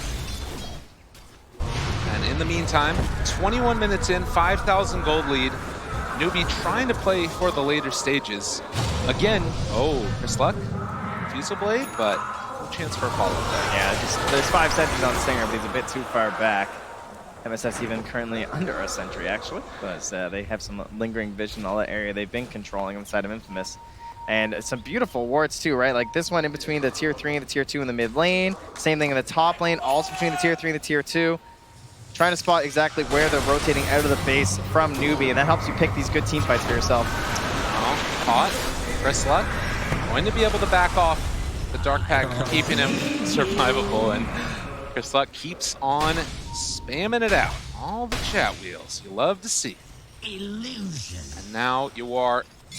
Where does he go next after this Halberd? I mean, he's got the AC queued up next. Are you feeling like he's in this game? He hasn't really been able to make that many plays, mainly just following up with what the rest of his team is doing. I guess the question is, like, what is his role in the team fights, right? Yeah. Trying to add on some burst damage, I would think with the Infest would be great to try and bring down the Slark. If they manage to get some sort of a stun, that's the big question to me is how are you going to find that currently if you're playing for the side of Newbee? How do you kill this Slark? Like, when he goes in too deep and the fight gets really messy under a tower and stuff, they've been able to get him, but I feel like these fights that if they're initiating it on the side of Infamous, Chris Luck probably has a very good chance. And then if the BKB is out, I have big concerns for trying to kill this Slark. Might have got a quick glimpse there of This is the pretty Ghost good. Walk. Yeah, I like this. It's dangerous, and Infamous, not sure if they saw the debuff applied to them, but now with the Radiance hitting there onto those creeps, UR will pop out of the Invoker. Yeah, the tower being hit in the top lane by the creeps, probably something that's tipping them off on the side of Infamous to maybe back on out of there. And it feels like right now Infamous, they're just going to wait for that level 20 likely of Hector. Hey, look, well, where's Hector going, guys? Oh, he's TP in a farm. He's TP in a farm. No, you guys don't want these camps? No, it's fine, I got him. This guy knows what's up. In the meantime, they're also stacking up other camps on the other side of the map. Hector getting very close to that level 20, which completely changes the way he can play in this game. They have the BKB already there for the Slark.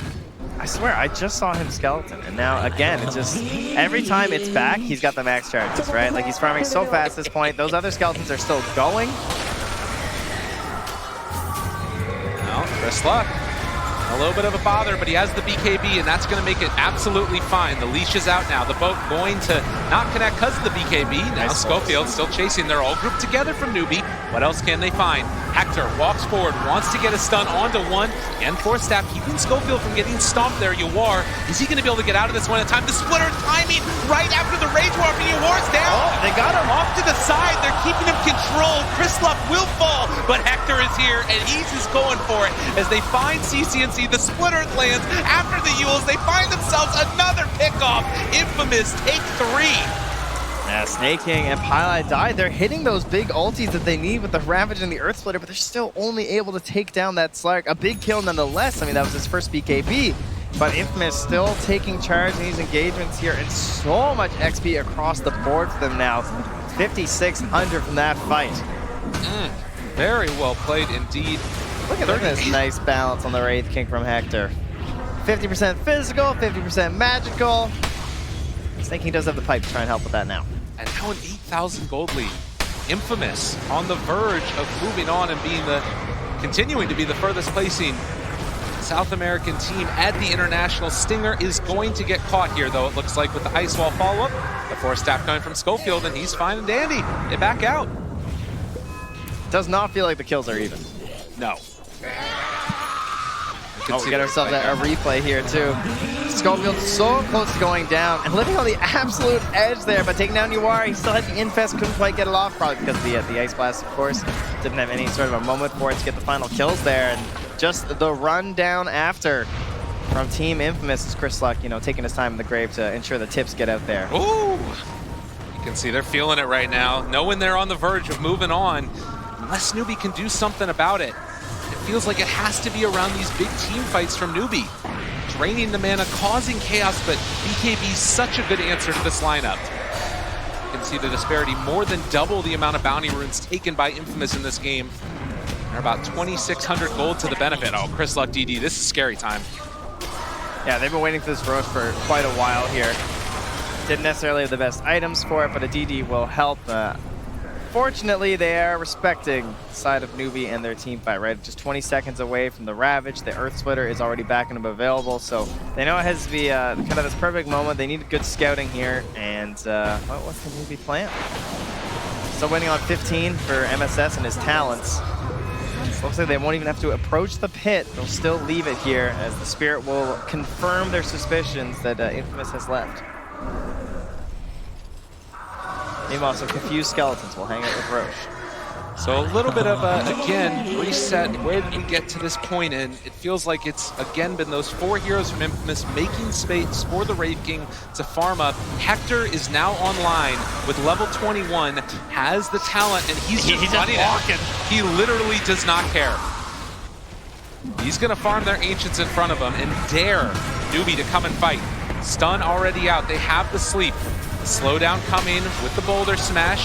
Hector popping the Blade Mail, still thinking about chasing. This is now all of the run buff onto all of Newbee, but they've committed everything to kill off this Wraith King one time. Can they get him a second time? Chase forward. Chris Luck with the BKB, wanting to find himself a target. Hector also pops the BKB. They've gone in really deep. Snake King does have Ravage. If they're able to wait this one out, have Infamous gone a bit too far, or are they going to turn now? The run buff is going to wear off, but Snake King with the Ravage jumps forward, hits it on a 3. Chris Luck able to escape. Now the follow-up coming from Whisper, who runs back into all all of them. They find the damage. All of the heroes of Newbee starting to drop down. Whisper will fall. And meantime, the chase forward coming from more. Magnetized onto everybody. Chris Luck, he's on such low HP, but this Magnetized being reapplied. Finding CCNC. Another round of kills. Hector, he doesn't have ulti. 1 second. Oh! And he's coming back again. Turns it now onto Snake King as the run comes. Need to get out. They've gone afar as the buyback is there as well. Another kick from Schofield, trying to keep Hector alive as he turns, throws another stun. They don't have another ulti this time, but the walkway is coming as Chris Luck finds space and time for his team. He will give his life for his carry as Hector and Schofield escape. Man, this guy has just been dark packing everything in these big fights. So Infamous, they take a victory in that one, forcing it to the buybacks overall. I guess, obviously, Newbee, they have sent them back, but Slark perhaps forced the buyback if they can potentially peek into the Roche pit, but I don't even know if they can do that from the side of Newbee. That fight looked so good for them, too, like the way they were drawing them all back in there. It looks like Infamous are still going to be the ones gaining on that gold, thanks to the fact that Hector lives. Hector lives. I can't say anything more about it than that, but Newbee, now with Chris Luck dead for another 30 seconds, feeling confident to try and pressure this mid-tier 1 tower. The silence does come out and Hector shows up. They find the Ice Blast afterwards. Forstaff trying to escape, but now Yawar trying to TP out. That means the rest of his team is potentially going to be caught out here. Hector chasing. They find Snake King, get the kill, 70 seconds, no buyback. And the question is, do they run to Roche right now? One would think so, with the dieback confirmed. Now, he did pop a Skellies down the mid lane. Oh, actually, no, those are the old Skellies. Sorry. These things just keep on coming back, so Hector heads to the pit. He'll be very disappointed, because, look, if you see that? Midas was ready. He's like, oh, yeah, oh, wait, almost went back. They don't have the Lesh here, and they're going to lose the AA. Infamous, they're still thinking about fighting this one. They don't have Earth Spirit or Lesh for this fight as of yet, but they still want to go in and take Roche if possible. Buyback is there for the Ancient Apparition. Oh, 30-minute bounties. DD spawns right outside the pit. Well, I mean, they probably have it anyway, to be fair. As that's not a courier, it is a forward spirit heading in there. I would get confused by that. Stomp comes out, able to dodge away, just putting Roche to bed. To take him down afterwards. They're trying to slow down this push, if at all possible. They do have Ravage if they can hold it out long enough. Still 10 seconds until that Tidehunter is back up. But they're throwing out the tornadoes. I think you gotta try and steal. I don't think you can fight this. Dispel the DD. They still are moving in. 2 seconds until the Ravage is back in online. Hector, they're throwing everything that they possibly can, trying to keep it down, but there's gonna be the Aegis picked up, and a little bit too late. Snake King not able to get there. Yeah, can't quite find even the Roche kill, I think is pretty much what they were angling for at that point. I think going into that battle was not gonna end well for Newbee, and they knew it. 11,000 net worth lead. CCNC just trying to hold these lanes back, slow down whatever push they possibly can. So it feels like they need more time. Yeah, lanes are definitely the name of the game right now for a Newbee. They just have to try and stop the ball from approaching their towers as Schofield bringing Snake King far out. Let's be forced back here by MSS. I believe the only one on the team with the Forstaff. Indeed, very useful this game versus the Slark, versus the combos of the Earth Spirit, even just the Wraith King, the follow from the AA. They could use a couple, but Piladai far too poor for another item on this ET this game, really hurting them out of the support roles. And you compare just the relative value that you're getting out of these other heroes. Whisper, well, he doubles back, pops the BKB and deciding to run away. In the meantime, though, look at Hector. He's inside the base, pops the BKB, turns on the Snake King. He can't afford to die. And now Hector in very deep. Yawar is going to try and chase the Ice Blast. It comes in, it hits him. Oh, they took him down, no buyback. 50 seconds with no time. And Infamous ready to walk in at this point. It didn't dodge away from the Ice Blast that came through. Disarmed, Wraith King. He's going to be okay for the moment as the sleep comes through. Tornado lift up. He is coming back in a second. Oh man, AA buffs coming through with the Tracer. Being gone, getting those kills in the fountain used to be pretty damn difficult. But Stinger puts a big one into Newbee. Still 25 seconds until Wraith King, his ultimate's going to be back up again. So it looks like with that Infamous not wanting to go for the all-in play at this point, probably the right decision. Since it'd be tough to take the tower without committing fully to the fight. Yeah, the high ground is there, right? And they are going to respect that. Even though the Kunkka is a little bit behind here in terms of net worth. I mean, it just looks that way, I guess, relative to Hector. He's still pretty close to his opponent mid laner. You have to look out for the boat, the cleave, the ET, the invoker, and then, of course, the end-all, be-all, the Ravage. And it does feel like that's really been one of the difference makers as you compare the farm that Snake King's been able to get in this game. And it just hasn't really stacked up to what the Lesh is doing damage-wise. And that's always going to be the case with the Leshrac, but not able to capitalize on the control that Snake King's offering to the team with his Ravage. And it feels like UR needs to get absolutely massive to have a chance in this game. And he's trying MSS as well. He's finally back towards that Solar Crest now too to try and give a little bit more assistance over to UR in these team fights. And Hector continues to walk. And he's going to walk. He's going to pop the Blade Mail. They have the boat afterwards. Rum buff going to be applied to everybody. Hector will go down one time, but can you kill him again? Whisper hits the splitter. Nice play as they get the Force Staff away, but he's X'd and the BKB popped. Hector's out. BKB down, Reincarnation down. Feels like a moment you'd like to get some aggression in from Newbee, but Hector takes the time to just BKB, TB back to the neutrals. He's ready to go. I mean, I will say that it's maybe a little bit concerning the inability of Infamous to close out this game right here, considering 15k net worth. Right, with the Aegis too, right? Yeah, or at the very least get a tier 3 tower. Oh, the juke away. Schofield runs into everybody. See you later, guys. Schofield manages to get away. No, there's no way. He's rolling out. MSS wants the kill, but in the meantime, Chris Luck trying to play interference. He really is. Dude, they're doing it. And now the rundown, though. Schofield looking like he is in a little bit of trouble. Disarmed. Chris Luck trying to run. They don't hit the Sunstrike. Schofield, he gets away again. What's that TV show, I Shouldn't Be Alive? That's Schofield right now. All right, well, consider that smoke dismantled, and at least one attempt there from Newbee to punish the aggression of Infamous will go unsuccessful here. 35-minute bounty runes pop up. They will at least get 2 of them. Chris Luck. Dude, every time we look at this guy, he's just punching somebody. He will back out now. And Infamous definitely setting the tempo of this game. We saw with that smoke up, Newbee trying to catch them off guard and see if they can regain some agency in this one. But it is still 4 heroes that run around, make things happen, and now Hector again picks up another item, the Silver Edge this time.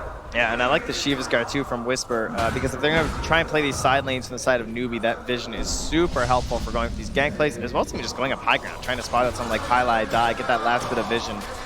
Oh, they spotted him briefly. The night vision, Snake King, he revealed himself, and Chris Luck, the Aegis just now expires. He's got to run, he's got to hide. Snake King chasing, looking for the follow-up. The disarm is there, and well, it's going to get the Dark Pact off as well as the BKB. They're in trouble as they're taking down that tier 3 tower, but Chris Luck running away, gets the pounce out, Shadow Dance, and away again. They can't keep doing it to them, and look at your base. Tier 3 towers down, the barracks are starting to fall, Hector is here. And on the other side, they're still keeping control. Up north, they're keeping his eyes on him, and Chris Luck playing with the other heroes. As they've got the Ice Blast follow through onto Snake King. Newbee are being pulled left, right, and center. They finally force out the BKB TP from CCNC, which means he isn't going to have it afterwards. UR jumps inside. They do have Hector controlled. It was a good and fast play to get UR back, but Hector will have his ultimate available. Snake King walking forward, looking for the Ravage. Doesn't quite get it, though. They manage to get the X back pull onto Whisper, trying to kill off this pesky Leshrac, but he will not go down idly either, as Hector gets the Shadow Blade walk away, and Whisper, he's just dancing on him as he tries to escape. Sunstrike coming through, still not enough for the kill. He's literally just walking away. They have the Ravage available, but Snake King, he doesn't want to pop it. They give him the tip. Oh, have mercy. Please, no. Another disarm. Snake King controlled. They have the Ravage, gonna finally throw it out now. He outran it. Able to catch it. He just runs away.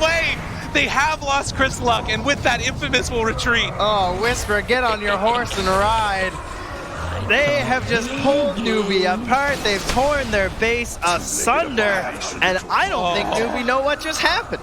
Literally styled on. Why go high ground if you can just make them leave their base and chase you endlessly through the tree lines? 20,000 net worth lead after that, and in all of the chaos that Infamous has flourished in, they managed to take down 2 sets of racks. And Newbee as you said, now left struggling to figure out what to do. That was all as the Aegis was expiring. They got that without the Aegis. Infamous, the late game, right? It's been discussed, this idea of just like, that's where they've been shining. Not something you tended to say about some of the smaller regions before, right? Always peaked on aggression. Like Hector, I mean, they're still showing that, but they've got the big macro strategy to go with it now. And they do kill Hector, but the Wraithfire Blasts are going to fly out, and Hector going to try and BKB and walk away afterwards. Yawar, they feel like they need to get something here desperately. Force Staff away again in the Split Earth to stop the chase. It does have that feeling like for Newbee, it's all slipping away, even denying the Tier 1 tower in the face of Yawar. Maybe some solace in a Hex being picked up from CCNC as they need more ways to control in this fight. But Chris Luck looking for the opening. They find MSS going to jump onto him at the start. Snaking, trying to find a good angle of initiation to Ravajet, but they're not hitting onto anybody.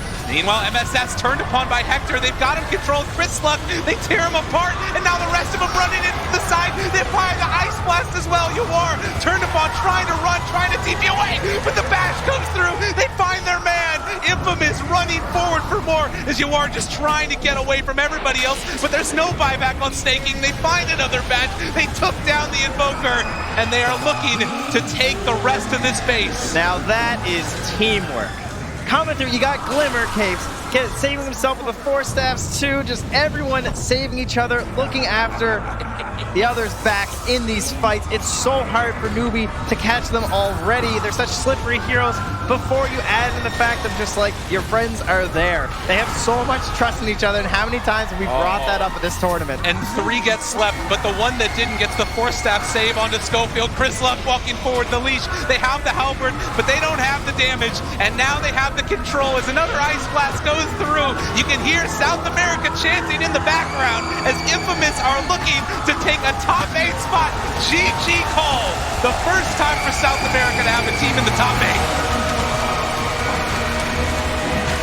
You can see the love, though. I mean, these guys know each other, even in the chat right after. It's like, congratulations, of course. Much respect to their opponents as Newbee will be sent home. The adopted sons of China coming in, getting some help at the boot camp here. Still overperforming past some of the expectations people had for them. We're talking about overperforming. Infamous, they are here to prove everyone wrong. They're here to represent their region and say we are worth it. There's a reason why we're coming to the minors, to the majors, and now to TI. They're coming for you. They're coming for you indeed. You can see the respect there as well. Obviously, it hurts to go out at any point in time in this tournament for Newbee, but it is a gargantuan achievement for this team, for this region. It is always sad to see people have to walk away, and Newbee looked incredibly solid throughout this tournament. But it is Infamous that are going to be moving on. They're so fun to watch. They are. I mean, can we just say, like, the way their play style, I know maybe it looks a little bit like monotone sort of deal, seems like the same thing a lot of the time, but Whisper to me just played out of his mind in these games today. Top 8, how far can they go? Infamous, move on. Already the most successful South American team at the International. They just became even more successful. Congratulations to Infamous for a top 8 guaranteed finish here at TI9, and congrats to Peru, to Bolivia, and to the South American scene. It's a real coming of age for that scene, gents. Massive. You've played with these guys. You know how much they've sweated for this, and they've wanted opportunities in the past. They've wanted these qualifiers, and then they finally get their own region. It's been building for them, isn't it? Yeah, one big thing I do want to give credit to them, like massive credit, because I think a lot of the players, people look at South America, you look at Peru, and they've always been overshadowed. Elite Wolves, everyone always talks about Smash, the guys that got banned, of course, for the stuff that happened, whatever. But now, look at this. They finally have taken over, and they are showing it to be just amazing. They're top 8. They just took out Newbee. And they did it in such a style. Yeah, I'm going to get more from all of you in just a minute, but I'm hearing that Casey is currently on standby. I'm waiting with Chris Luck, who I'm sure is absolutely thrilled. Oh my gosh, absolutely. Thank you, Paul. Yeah, we have Chris Luck, and Bruno's going to help us with the translation. Congratulations. I can't tell you how much everybody has enjoyed watching your run here at TI. How does it feel for you right now? Felicitaciones. No te puedo explicar cuánto que estamos disfrutando todo tu camino aquí en TI. ¿Qué se siente en este momento? Se siente un placer estar acá y enfrentarse a todos los jugadores y poder dar lo mejor de nosotros, ¿no? Que hemos venido acá para ser lo mejor en esto del Dota.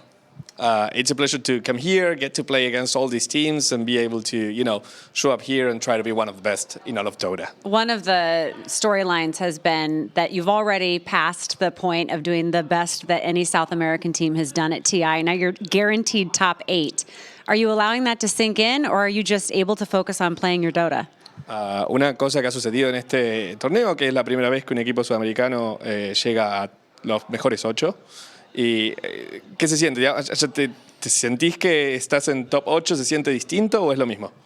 Bueno, nuestra mentalidad es como cualquiera, ¿no? Poder ganar un torneo grande y dar lo mejor. Yo siempre he querido ser uno de los o estar en uno de los equipos que hagan historia en el Perú, como poder llegar a un lugar donde nadie lo ha hecho antes, y creo que me siento satisfecho, un poco, pero me siento satisfecho.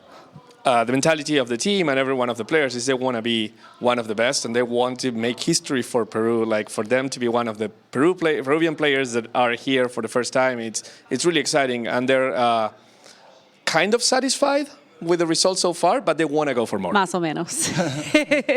We saw Hector play Wraith King twice in Game 1 and again in Game 3. We talked to Newbee's coach, Aoi, and he said he didn't feel that was the reason they weren't performing very well on their team, but I would argue that it seems to work really well for you. How excited is Hector when he gets to play Wraith King, and how much did that contribute to your success, do you think? Héctor jugó Wraith King en el primer y el tercer partido. Durante el segundo partido hubo una entrevista con Aoi, el coach de Newbee, y ellos dijeron que no pensaban que Wraith King era algo particularmente difícil de combatir. Sin embargo, en los dos partidos Héctor ha sido una figura clave en el equipo. ¿Qué se siente jugar con Héctor cuando a él le toca jugar Wraith King? En sí, puede jugar todos los seres de la misma manera. Creo que es la confianza que tenemos del uno al otro. Todos nos tenemos mucha confianza y sabemos que uno puede dar lo mejor de sí. Claro que a veces cometemos errores por la falta de experiencia, creo que no tenemos, a diferencia de otros equipos, y se siente bien. It feels good. So he thinks that he can play any of the heroes. The most important thing about this is just the trust that they have in one another. And while one of their deficits is that they might not have the experience that some of the other teams that are here have, they make up for it just, having fun. Chris Luck, muchas gracias. Felicidades. Hasta luego. Hasta luego. Thank you so much. We'll send it back to you. Thank you very much, Casey, along with one of the best cameos we get here at TI. Bruno, of course, doing the translations as well. Congrats to Chris Luck and the gents. Owen, South American Dota. I mean, absolutely. This is why, that you give all these opportunities to SA. It may take some time to build up, but you know that they're going to get to the top. And the whole region, it's one of the craziest. Yeah. The fans, they absolutely adore the game. They absolutely adore the players. Even through the tough times, some of these players, Whisper, Stinger, Skullfoot, they've been around for a long time. There've been a lot of different iterations, different teams. The fans have stuck with them, and it's finally paying off. You give the region this time, this space to grow, they'll show up. And they absolutely are here. It also continues, Brian, the rivalry down there as well, because we've got the Brazilians, there's a couple of Argentinian players that are at the top end of the scale. We've got the Peruvians, got Oblivion here for the first time ever. So it's really starting to come together. I'm just glad that a team that's coming out of SA is all SA players. I think that's been a big part. Yes. The region's almost been invaded because people have viewed it as no more Kyle in South America. Exactly. Yeah, Kyle. He wasn't even close to qualifying. Nobody even remembers that. But yeah, it's just nice to. It's like pride and it's respect. I think is what this is earning for the entire region. Well, with every positive story, of course, there is a negative side to it, and unfortunately, it does mean that we lose yet another team. Rich is with Newbee. Yeah, I think one thing, when you look at the entire year that these guys played through, a lot of very tough schedules when you get to groups early on, and that's going to be the same story here with TI. How does that tough beginning to the tournament, even with you guys doing well, affect you when you get to the main event? I mean, personally, it affected me a lot, I think. I took it more as a sprint than a marathon, I guess, like that stupid analogy. And yeah, that's kind of how I'm feeling at this point. Like, I'm just feeling tired. Having to go so hard early on kind of drained you. How are you feeling about your performance overall? I mean, you had to overcome so much to even get to the main event. I mean, I'm really proud of the team and how we played. We had 3 Mega Creep games that we came back from, and that was really because we weren't playing very well at that point. But we really wanted it, so we got it. But after that, I'm like I can only talk for myself, but I'm really disappointed in like everything I did basically. I mean, with that disappointment though, like you did accomplish so much to even be here, and I know everybody watching definitely sees that. Is there anything that you want to say to any of the fans who are watching right now? Thank you for supporting us, the Dota scene, Team Newbee, and thank you to Team Newbee too, like for picking us up when we were left without a sponsor. That was it turned out pretty good, and I'm sorry we couldn't do better. I really thought we would do better than this, but you know, I tried. And you did a damn good job. You really did. We're going to throw it back to the desk. Thank you. Thanks very much, Rich. Yeah, always difficult to talk to people and players in particular. This tournament means so much to them, and they put so much effort in all year round as well, gents. You know, it's not people tuning in now for the first time. If they tune in once a year, they might think it's a once-a-year tournament. What are you talking about? There's plenty more opportunity. But this is what matters to these players. They start literally next week. They'll start thinking about next year. Yeah, that was. It's quite hard. Yeah, that was hard. That was hard. Brian, let's go back to some more positive things, because I know that you want to break down. You could probably break down like 20 minutes worth of clips from Infamous, but a key part of what made them so great in that series. Yeah, we talked about the fact that their goal is to create space for Hector in the mid game. And here, the first two clips we're going to see are some 6 saves and barely surviving. It's all inches and seconds in the mid game here, and you're going to see him kick Whisper over the cliff to save him and then roll out. This is all a 4v5 engagement, and you're going to see Chris Luck. This is seconds later, the same exact fight. Looks like he's almost certainly dead, and he's going to take the one direction that he can barely escape from. And meanwhile, as all this is going on, as we pull up the next clip, we're going to see Hector farming some neutrals and TPing to farm some more. This looks suspiciously like black. Yeah, and that's just what they're all about. They know their job is to create space for him, and they're doing it so well. Yeah. And this is the fight later on in the game where Hector has 1 second left on his cooldown of his ultimate, and it barely comes off cooldown, and you're going to see one more save ends up happening right after this clip. And these deaths are what these saves, prevention of deaths, is what makes the difference in their ability to just take over the game. Their net worth lead always goes from like 20 minutes to 30 minutes. It always you just see the graph just shooting up. I mean, it's crazy, isn't it? Just how well they played in those. Like you said, there's little minuscule moments of saves. I want to relate a little bit because there's a reminiscent moment where I'm seeing Chris Luck diving into, there's tier 2s up, there's even tier 1s alive, and he's right outside their base, kind of like scaring people. I saw Thompson doing a lot of that stuff last year. Even this year, we've been seeing him diving. Chris Luck is showing some immense amount of confidence, and he's putting the pressure on. He's literally just running at them and forcing so much reaction. It's top notch. Let's get some quick final thoughts on the series as a whole, Owen. Well, Wraith King is obviously going to be the hero of topic when it comes to the conversations between teams and coaches who are going to have to play against Infamous down the line. Will they sort of take the road that Aoi did and try and see if they could tackle the rest of Infamous, leave the Wraith King in, or will they play the safe move and take it out? I think they might have to. We saw in that game, you leave it in, you feel that you can sort of deal with the rest of the team. It's not going to be the case. Whatever happens, if Wraith King's the hero, the Infamous, the rest of the 4 of them are creating the space for, Hector's just going to do so much more with that space when he has Wraith King than any other carry. He's just going to get so much out of it, and you're not going to be able to deal with him as the late game comes in. Brian? I just think they look flashy. I love watching them. You said it looked like OG. That's the first thing I think of. They're just having fun. You know, they're spray painting the ground just like OG, and it just looks like confidence, and it's crazy to see. They're all non-experienced players. Absolutely. And I just love it. All right, thanks very much, gents. That is it from this particular panel. It's it from me for the day. You'll be in the good hands of Rich when we come back for the next series. But first of all, let's catch up with some old boys and find out where they are now. 其实主要感觉是大家都从那种感觉，就从年轻人变成就是成年人了嘛，对吧？大家本来一开始都是比较青涩的少年，现在一个个全都结婚了，是吧？就感觉时间变得过得好快，全是老逼啊！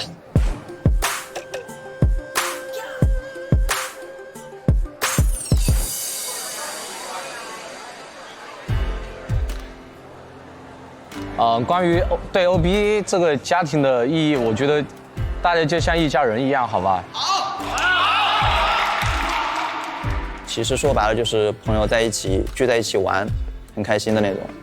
我们是从最不职业的时候一路走过来，然后大家感情会比较深嘛，就不像现在。我们那个局以后变成了我们那个时候了吗？我们也是心中放不下这个游戏，也是想继续打 Dota 的。最早呢，是因为我们电子竞技这个游戏 Dota 这个游戏打职业，它的寿命是有限的。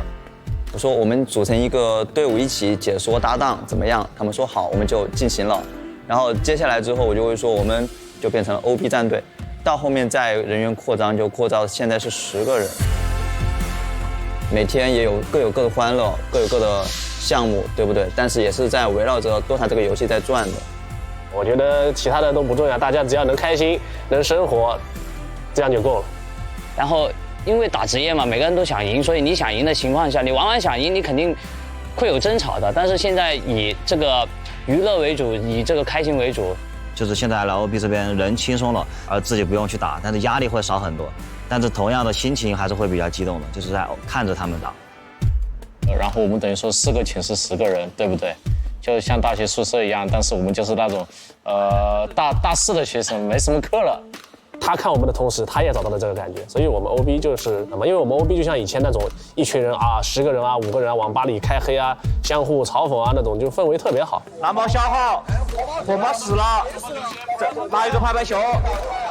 就会经常龙生一到晚就会问老毕你怎么还没起床？今天又划水又不直播啊，说什么的，就是叫你一起，嘴巴上这么说，其实就想叫你一起玩游戏嘛，就是。就 OB 是一个大家庭嘛，然后如果是每个人有困难啊，都会互相帮助啊，有种家的感觉嘛。没有坚持，可能就现在就没有我们了。这么多年为了直播或者说为了 Dota 这些付出都值得了，因为有这么多人欣赏我们这个 OB 嘛。真的也是比较感谢外界的粉丝们对我们的一些一直以来的支持和评价，这样的话我们才能越走越远。然后今年的话，肯定是在上海这边，就是感觉终于可以去 TI 了，终于不用熬夜了。今年应该可以赶上。中国的黄河声肯定是更大的，我觉得。踹啦！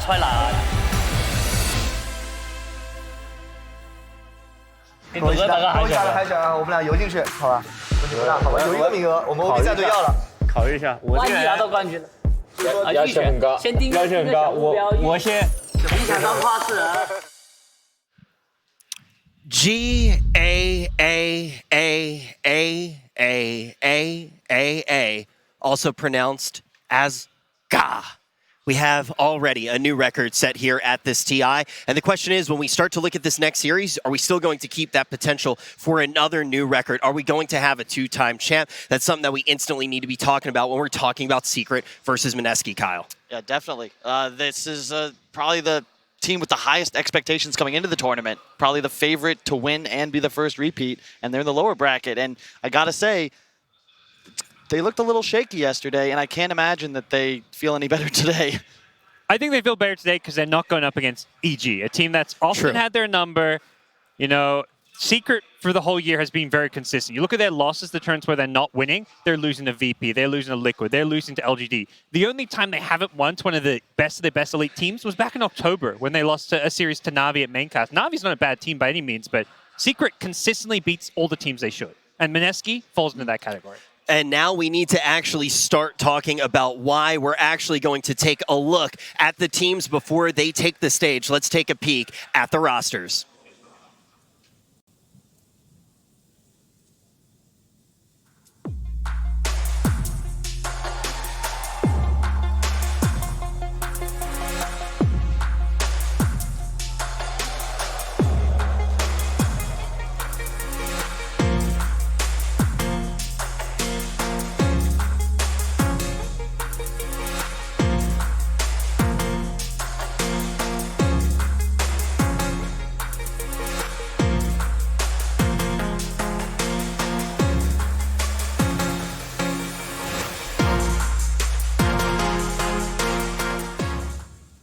Mineski going to be taking the stage. When you look at their season, at times you could say it was a little bit rocky, but they can definitely make up for it here. It's not going to be an easy matchup. They need to take down the powerhouse lineup of Secret.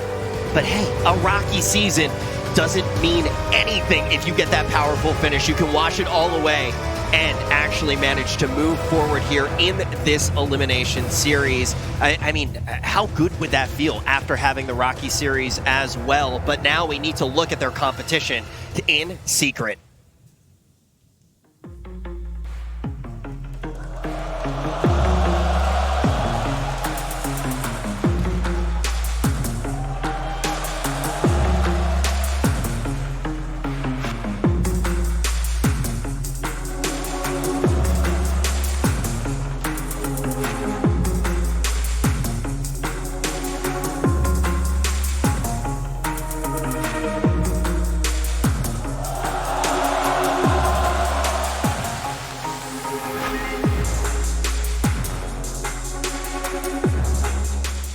And taking the stage right now, we have Team Secret. They had already a tough road in this competition. In a lower bracket matchup, they had to go against, or in that upper bracket matchup, they had to go against some very tough competition. Now, into the lower side of the bracket, facing elimination much earlier than we would have expected. It is going to be Secret taking the stage. Puppey going to be leading this team out onto the stage and also going to be that strong leader in the game. What do you think they're going to be able to do in this series, Lacoste? Team Secret definitely a better team overall throughout the season. They showed better performance, but once you come to TI, it does not matter. Mineski, I think they're the second best performing team of the underdogs. Infamous, definitely the first one, and Mineski, they were just one win away from the upper bracket. This to me is reminiscent of the TI7 EG run, which ended with a 2-0 in the lower bracket when they lost to Team Empire. You've got one squad, underdog, limited expectations. Like, I hung out with Boogie and Potato for like the first couple days of the group stage. They were memeing about, hey, we just don't want to be last, as long as we can play at the main event, we're fine. So they're coming in, they're just going to play some Dots and have a good time. Secret, they're the ones actually feeling the pressure. They're supposed to win, right? It's so funny when you actually look at how everything does start shaping up with this TI in particular. I feel like this matchup is such a microcosm for the overall story. You have so many of the underdog teams going into teams that have the potential to be two-time champs, which has never been done before in history. And that's really the story of this one.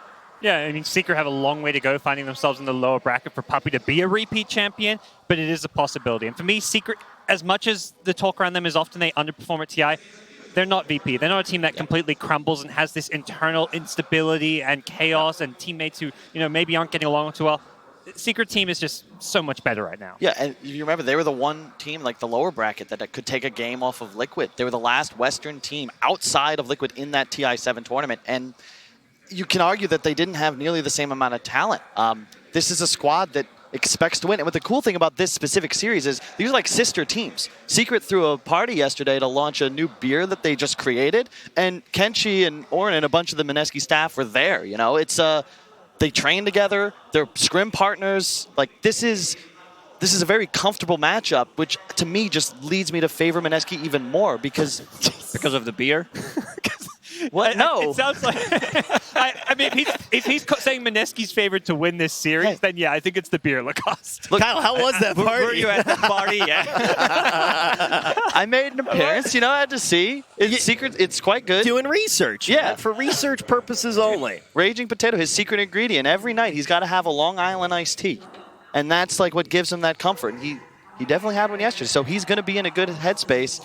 This man right here, Ninja Boogie, I've never heard good headspace and Long Island iced tea in the same sentence, but Kyle always bringing first to the panel. But it is true, right? I think one of the first things, because we actually talked about this on our ride over, and you were kind of talking about the fact that there is a relationship between these two teams, and you kind of did use that term, they're sister teams in a way. I want to go back, though, to the idea of comfort, because we saw them. I know you can't base everything off of looks. I've been told that quite a few times, but when we look at these guys inside of the booth right now, when we're looking at Secret, I mean, we saw Puppey, the first thing he's doing is laughing when he's sitting down here. It doesn't seem like they're feeling any of that pressure, especially when Kyle just said he favors Mineski in this series. Puppey he does not care. I mean, he's been to a lot of the tournaments, pretty much every single major throughout the season, and one thing I love about Puppey is that he says it's my way or the highway. Yep. It's how it is, actually. When you hear them talking to some of his teammates, and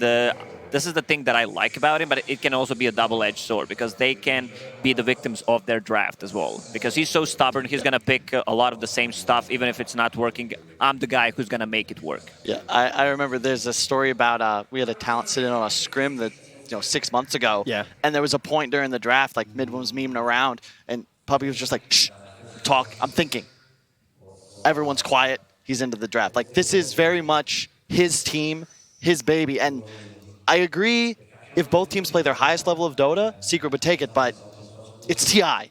This is not the same. And I gotta think, like, Secret, where their confidence at Epicenter, they finished last. This is not the same team necessarily. There are a lot of truths in what you're saying right now, but the wide truth is the fact that this isn't just a regular tournament. Like, this is TI. That's a big true W there. But I do want to kind of continue talking about Puppy and the leadership style, because when you talk about all the different leadership styles, right, I think the most important thing, which they definitely do have, you bring up the potential weaknesses to any leadership style. There's going to be weaknesses. But if you have a squad that rallies completely behind that, that is the leadership style, and everybody is going to be able to either contribute in the way they need to contribute, or on the opposite end, follow when they need to follow, I feel like that's a really big plus. Yeah, and Dota is so unlike any other professional sport or even esport where you're often building a team around a star player, that superstar, your LeBron James. Dota, you build around the star captains. They're not the star player in games, but it's such a strategic team game that it's the Puppies, the Kuros, the Zhao Wei's, these captains who are the guys you build a team around. ROTK's nickname is Iron Fist. Zhao Wei is the director. You know what PPD's reputation is.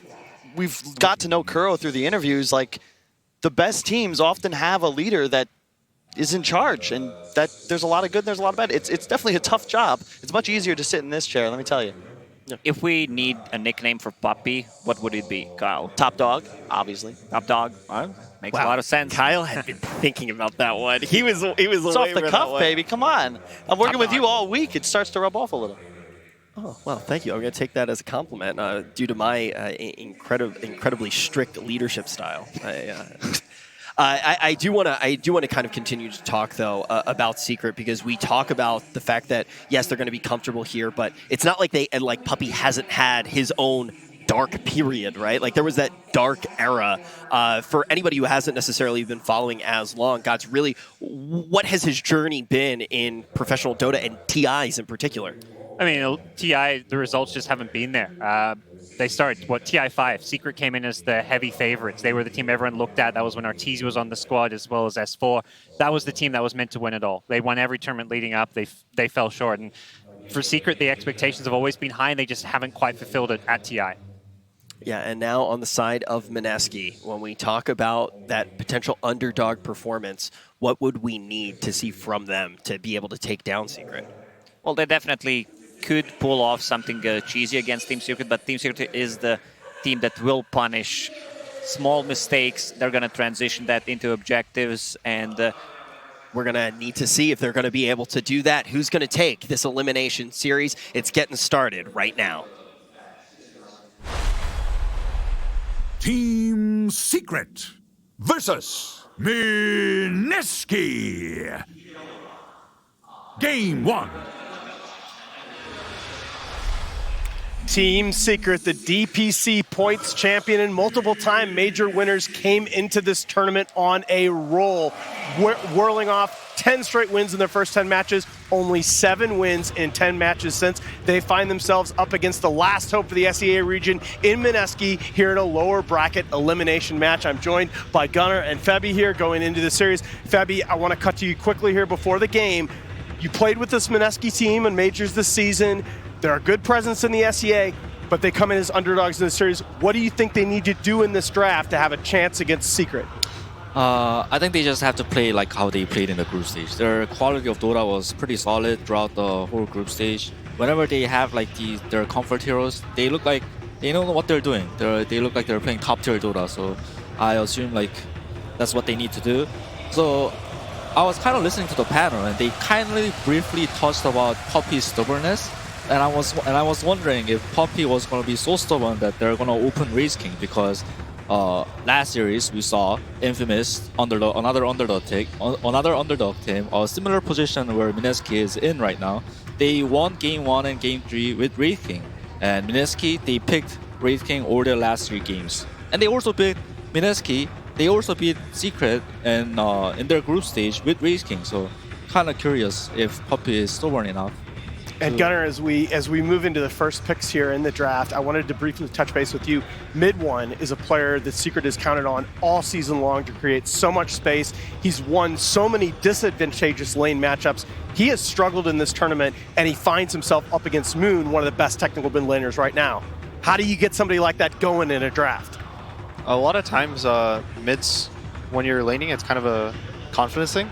So if you are winning a lot of lanes, you're going to win more lanes in the coming games if you feel good about yourself. A lot of players have been getting a lot better at the laning stage. They've been practicing 1v1s a lot more than in the past couple months, and they have, a long time. People are buying more region in the lanes.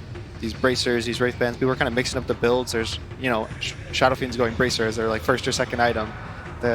These mids are going like a lot more aggressive on each other. So I think the quality of the laning stage has gotten like so high that it's hard for these, this Sumail in 2015 to just kind of rock a tournament and never lose a lane. So we do have first phase picks coming out. Mineski take the Mirana away from Secret. That has been a YapzOr staple, but as you see, Raging Potato 3-0 on that hero at TI. Secret counter with the YapzOr Rubik. Since he joined this Secret roster, YapzOr has 45 LAN wins as Rubik. That's 10 ahead of any other player-hero combination. And of course, we expect to see the Zai Tidehunter. More or less what you guys expected from this first phase so far? Yeah, the Tidehunter has been kind of a staple opening of the tournament.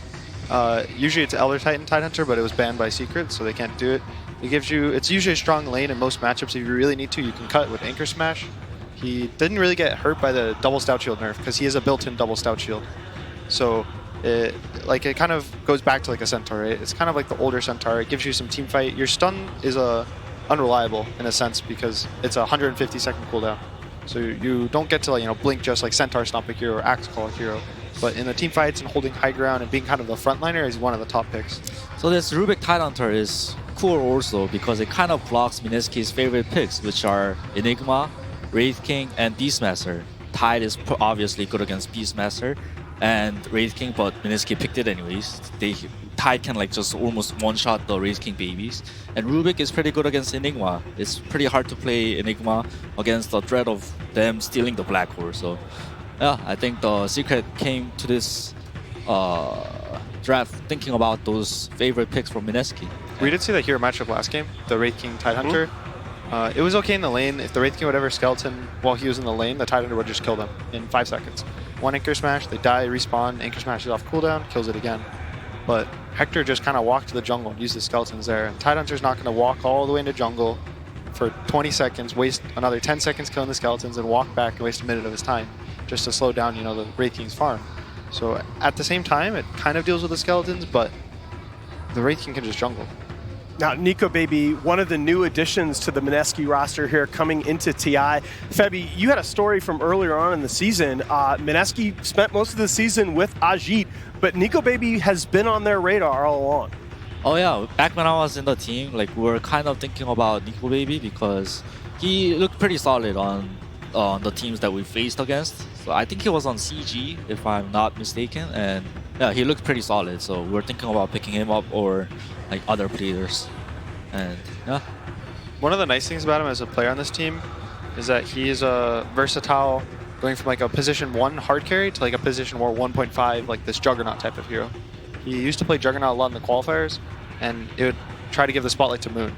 But usually when he's his heroes like Wraith King, and he plays anti-mage a decent amount as well, he tries to put the spotlight on himself, and I think the team plays around it really well. Yeah, absolutely. As you see the second phase bans coming out here, the Ancient Apparition taken out by Secret. Still, I believe Alchemist is still on the board as a possible pick for them. And the Tinker ban, what? That's a Moon special. Okay, he picked it all right. I know Febby was praising his Tinker, and I believe he quoted Moon in the group stage. Moon said, "I'm the best Tinker," I believe.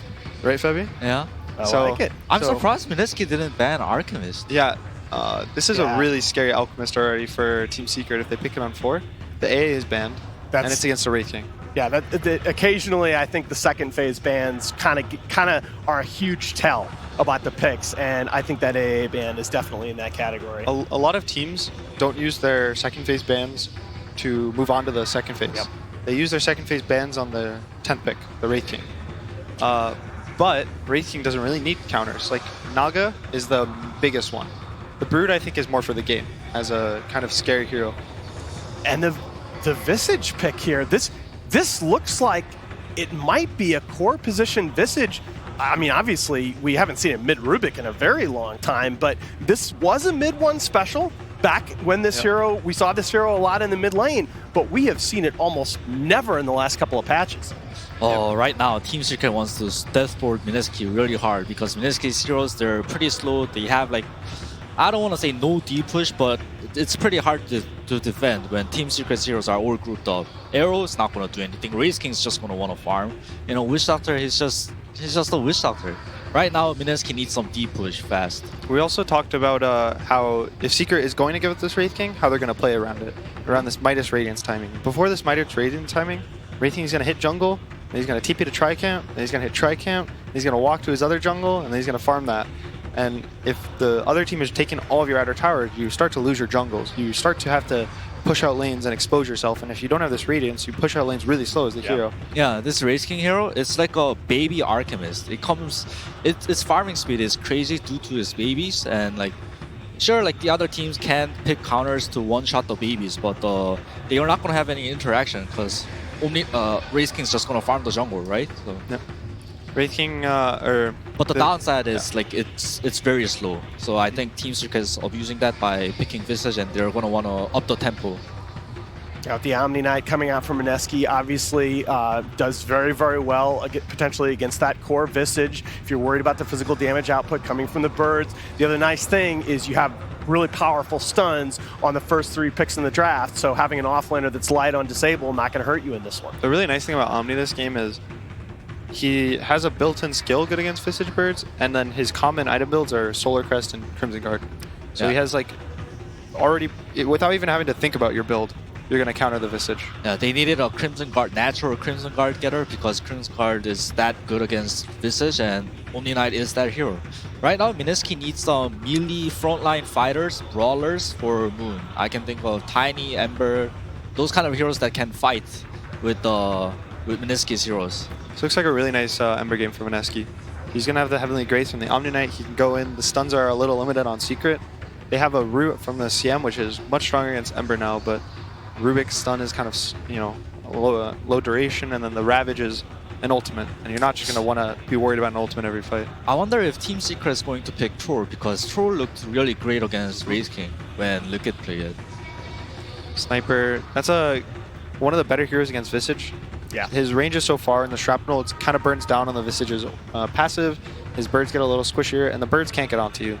You just Shrapnel in front of your base if they go high ground, and he's one of the better physical damage base defenders in the game. His attack range is so far, he can sit there. If they ever try to commit on the Sniper, the Omni Knight would just brace him, and then the fight would be really hard for Secret to take in the base. Absolutely. Do you think Mineski possibly looked to punish the Visage in lane with Moon's pick here? They could, but at the same time, it could be a dual or tri-lane in the safe lane. And Secret does run Nisha in the mid sometimes. That's true. With his like Morphling, and I believe even Medusa. Medusa. I think he also arc board in mid. Absolutely. So Absolutely. yeah, they both of them. I believe he actually played mid before Secret on one of the teams he was on. And look at the sniper ban coming out from Secret. Yeah. I think that was a bait. Like Mineski's probably going to pick Ember, and then Secret's going to pick something like a Nisha Morphing, like Connor mentioned. Mineski take away the Alchemist. Oh, and that is the first Alchemist game for Mineski in the last 2 patches. With Wraith King too. I think like these two heroes kind of collide together. I think one of the Wraith King or the Alchemist is not going to go the Radiance, obviously. Sure. I think the Alchemist, if they put it mid in a favorable matchup, he can go this Medallion Armlet Blink build. And he kind of plays a lot faster pace with the stun. He'll get 2 points in spray, 2 points in your Greevil's Greed for the early lane and some jungling. But once you get this max stun, you get a short cooldown at level 10. You can run around, set up stuns for the arrow on the Mirana. But don't you think about, like, as Secret just switching up Visage in the safe lane like a Monkey King against the Alch mid? I mean, mid one is 18-1 in his last 19 games as Monkey King. I think this is a very good Monkey King game. It's really good against Wraith King. If you ever kill him once before you ult, you drop the ring around the Wraith King and he's instantly dead the second time he's alive. Only scary one is the Guardian Angel from the Omni Knight. It kind of counters your ult in a way. You still like Ember, you were saying, Fabian? Yeah, I think Ember or Kunkka looks pretty good for Secret too. Okay, both of those certainly in the hero pool of Secret. Yeah, because I think like Team Secret's draft, they can't go late game. I think they have to try to end it early mid, like get a really huge advantage going. What about a Timber Saw? Oh, the mid one Meepo, they're pulling it out. Yeah, so I was telling you about if they were saving strats or not, because the last few games, mid one just played those like normal mid heroes. You know, they weren't as unbelievable. Yeah. All right, we have a Meepo in the hands of mid one. He looked good in his debut on this hero, but this is the TI main stage. And to give you the last word on the draft, here is promo code BSJ. I think the best way to deal with Alchemist is to invade his jungle. And what better hero to do it than a hero that can farm while also invading his jungle at the same time. This is a high-paced lineup from Secret. They have no real scaling damage, though, and they have so many beefy cores on the side of Mineski. I fear that if the game goes past maybe the second Aegis, 25, 35 minutes into the game, Secret's going to struggle to kill any of the heroes on Mineski. But if they can shut down all the farm of the Alchemist, it'll also bleed into the rest of the lineup, and they can just take map control and accrue a massive net worth lead and be able to end the game off that. So let's just find out. There's only one way to know. Take it away. That's right, there is only one way to know, and that is in the game. Everybody has predictions about this matchup, and most of them are siding with Secret. It is, just no other way to put it, a David versus Goliath matchup. This is Team Secret, the top DPC points, the best team coming into this international, who faltered against Evil Geniuses, but are they going to lose to Mineski as well? Have they lost all momentum, Blitz? They have not, because the team they lost to, EG, is absolutely surging, and there were very many moments in that game that Secret could have won. But who knows? This is a TI. Yeah. You genuinely don't know. Maybe Secret is similar to VP, where their trajectory, unfortunately, is just to like make it to the top 12, and there's like. It might be. We'll have to see. As Mineski, they certainly have. Well, I'm sure they was feeling good about things with the last pick, Alchemist, but that Meepo has got to be a cause for concern. What's really funny is like most times in this tournament, you have not been able to last pick Alchemist. Like this is not a 22 pick that you normally see. And it's just funny to see, like, we've trump carded you, and Secret was like, no. Do you think Mineski was sitting there going, like, is this real? Is this a trap? You know what it's like? It's like, it's too good to be true. Yeah, They're looking around, and they're saying, like, that's free money? You want us to move on in the tournament? It's like the stage could explode or something if we pick up this Alchemist? Like, what's happening here? This has got to be a booby trap. And they, you know, they're fine. They're happy about it. All right, this is good. So the mid one, Meepo. And we're going to see Secret immediately smoke up and trying to get advantageous laning set up. What are our lanes that we want to see from Secret? What are they looking for here? I think they probably want to... Okay, it looks like Secret anyways is going to, for the time being, aggro for the Tidehunter. I could very well see Zai just go for the Gush level 1, just so that they can set up the first blood. What they're trying to do here, Cap, is secure bounty runes, but KP is going to get real suspicious once he realizes that nobody's in this top lane. And this should alert Mineski, don't battle over this bottom rune. Yeah. This is death right here for you guys. That's why Ragey Potato puts himself a little bit farther away from the bounty rune, tries to scout out, and they see Zai running forward, just trying to establish that dominance. He's going to go for the Gush level 1, as you said. Yabzor is going to be nailed by the arrow. Nico Baby doesn't feel good about this fight, though. He's going to stun up Puppy instead, and Ninja Boogie. Mineski chose to take this fight, and they will choose to watch Ninja Boogie die. Fade away first blood to Yabzor. And then I just say, don't take this fight. You're not going to win this fight. And look at Raging Potato. He's trying really hard to get the bounty rune, but he gets caught by the telekinesis. Now body blocked as well. He went for the level 1 arrow. That's 2. Okay. Obviously, I'm not in the game, but at the same time, I feel like once KP scouted at that top area, I feel like that should have been like a clear cut. Okay, we're out of this. There's no longer a fight that's happening here. Odd situation, but Mineski, I guess, feeling pressured because they have an Alchemist to get that extra bounty rune. The weird part was is they were guaranteed 2 at top. KP got both of those. They do swap the lanes up. He's going to be laned against Nisha, trying to give Nico Baby a more favorable setup. You have to be careful in those like tri-lane situations. I mean, Tide Gush level 1 is actually such a sick spell. 110 damage, 4 armor reduction when nobody has armor at that point. This is something that the Chinese do a lot too. You know, when they go for the dual aggro offlanes with Tidehunter, they used to do it a lot when Monkey King was a thing, if you recall. Yeah. They would bring like +2 heroes, you just get Gosh level 1. Monkey King thinks he can just trade hits with you, and it's a free kill. Yeah, so many Monkey Kings back then fell into the trap of thinking their Jingu allowed them to be able to fight anybody, but so much minus armor allows you to be able to win a lot of these man fights. Raging Potato just trying to find what farm he can off of the jungle, but is sharing that experience with YapzOr currently, who's just chasing him around the map with his boots first. And mid-matchup, it looks like things are going just fine for the Alchemist, which is anticipated.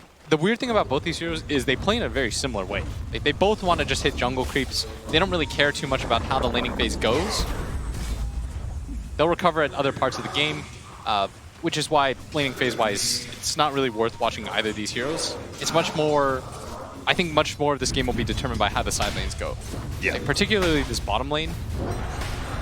And we see this Meepo last pick. We think of it as a counter, but not because of the laning phase, right? But because of the way BSJ stated it, that you're going to be able to both farm and invade the jungle against this Alchemist with a Meepo. Yeah, and it's one of those heroes that threatens all the lanes at once, which is so important. It has the ability to punish him in team fights at all times, despite what Alchemist gets. The upside for Alc, though, is his item build is going to be very good against the Meepo. As we see this mini fight going on, Raging Potato still has the arrow and the leap. That's why YapzOr, being a little bit more careful, isn't level 2 himself yet. Raging Potato trying to line up the arrow right now, and YapzOr going to dodge it. Telekinesis, toss back Raging Potato, and he will be fine. It's going to be all of his leap charges gone. It does leave our Tide versus Omni Knight in a 1v1, which I'm thinking Omni Knight should eventually win that because of the Purification nuke, but we'll have to keep our eye on it.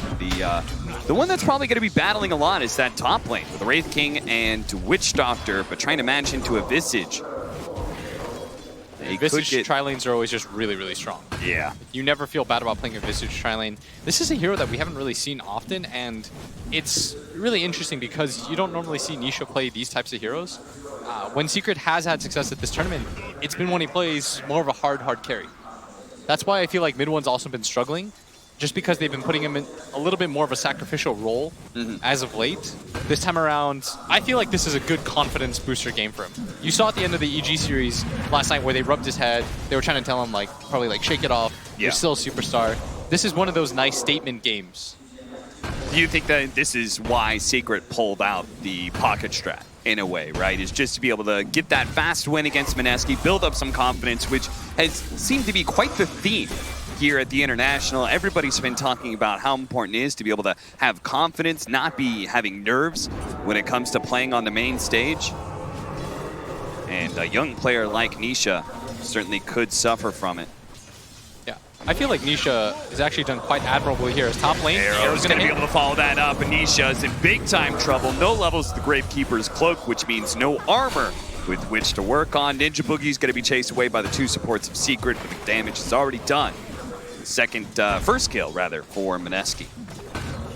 This is going to give them a slightly early gold lead. Of course, things are a little bit offset considering there is a Meepo and an Alc in the game. That's why I don't know if like the gold lead is deceptive. Yeah, maybe they're both kind of the same in that way. Puppy's going to be found out just a little bit off base, but Nico Baby is going to be threatened here. And if they trade out carrying for support, it's well worth it for Secret. They need a few more shots, and there it goes. Nisha, with the double rounds of Soul Assumption, is able to get the kill, blowing every bit of his mana. But as he said, does manage to get the core for support trade-off. Now Mid-One's going to rotate over with one of his Meepos, securing the bounty runes. That is, I guess, something we didn't actually talk about. The movement around the map from a Meepo and being able to pressure the side lanes also leads into better bounty control, which is crucial against an Alchemist. Secret do pick up 3-1. Bottom lane just feels like we're going to get a trade of farm. It's always awkward when two heroes are pretty evenly matched, but that might change right now. Is Zai going to get gone on here? Ninja Boogie's here with the Maledict too, one of the best ways to deal with the Tidehunter. Quickly cancels his TP in favor of an Anchor Smash, seeing Ninja Boogie, but there's just no hope, no escape for Zai. That's actually going to hurt him quite a bit. The fact that he had to use his TP too. Yeah, he's going to have to do that walk of shame back to the lane, and where is he going to go? Because now it seems like Mineski had the level 6 on Omni Knight. He's got those high levels of purification. They feel comfortable with him laning against the Visage, especially with this kind of level advantage. Yeah, please keep in mind too that Visage is not one of those ultra late game threats. Like this is definitely a hero that is meant to end the game and meant to end it at a reasonable time. Yeah. So this puts Secret in sort of a weird timing window, which you don't really expect from them. The 2 levels of Heavenly Grace, it's certainly a value game for it. Whether it's the Grave Chill that's going to be coming out or slowing down or taking away some of the slows or stuns coming out from the Crystal Maiden.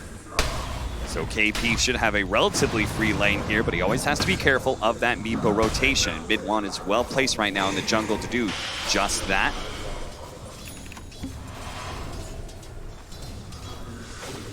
Nico Baby closing in on level 6. They're going to try and pressure Zai right now, but from a bit of a distance, just poking at him with the Maledict, nothing major. While top lane, they're going to go on KP. But again, both offlaners seem to be indestructible right now. Yeah, let me say, whenever Omni has a good start, it's so hard to kill him in the laning phase. All this guy really needs is levels. He's got high base HP, good armor. Yeah. It's not just the fact that you have to get rid of his base HP pool. You have to assume that he's going to get at least one purification off. So, and his Heavenly Grace, it actually makes his effective HP closer to like 1600, 1700 HP. And that's not even including Magic Stick, which is such a value item on him because it just continues to bump up your effective health. Ninja Boogie, you can see, trying to keep some vision around that mid lane. They're going to try and actually go for mid-1 right now, but without Unstable Concoction, they don't really have a great way to control up mid-1. He does drop really low with the Maledict, and that last peek actually does it. He could not TP back to the base fast enough. Cap, that was 3 levels of Maledict. That is a really high level, but understandable against like somebody like a Tidehunter. These tanky heroes. I'm very surprised, though, that he's level 5 already. I think that's the bigger surprise. Yeah. I mean, that Ninja Boogie, the 5-position Witch Doctor, is already having this much impact. He has already been involved in 4 kills. All 4 of his team kills, in fact. It's funny that that slip up from mid-1, he very clearly thought he was going to be okay. Otherwise, he just would have TP'd right away. Yeah, I think he realized it a second too late. Because you don't expect a level 5 Witch Doctor 5-position at 7 minutes. That's not really something that happens very often. So I think mid-1 was just caught out of surprise. Oh, they're trying to force out the lead from Raging Potato, and that's where Zai is going to be able to clean him up nice and fast. What a cute play. Baits him into leaping down on the cliff. A Gush and an Anchor Smash rapidly finishes them off, even though he had leap charges. The play just came too fast. Telekinesis toss back, a Gush being used, but Moon does have Chemical Rage. Secret instantly know that's no longer a target they can threaten. My favorite part about Secret, by the way, is Zai just walks by mid, Anchor Smashes, so that Yapzor can get the last hit. The blurry line between 3 and 4 position. Mid-1 definitely in trouble here. The Maledict is going to take out this Meepo. He's going to try and keep away, but he's gone. There's way too much damage. He buys a raindrop just to try and survive, but it's still not enough. That was so much damage that they pumped out onto him. Yeah. It was like 800 instantly, and Ninja Boogie, he's really putting on a show right now. Level 7, putting up deep wards for his team. He's doing all the right things right now. He's putting pressure on the map. He's the one rotating to get kills. And Ninja Boogie has been integral to Mineski's success, has played a leadership role, a loud voice in the booth, and guiding Mineski. And this has opened up so much space for Moon. If you look at his Radiance timing, we always talk about what's a good timing.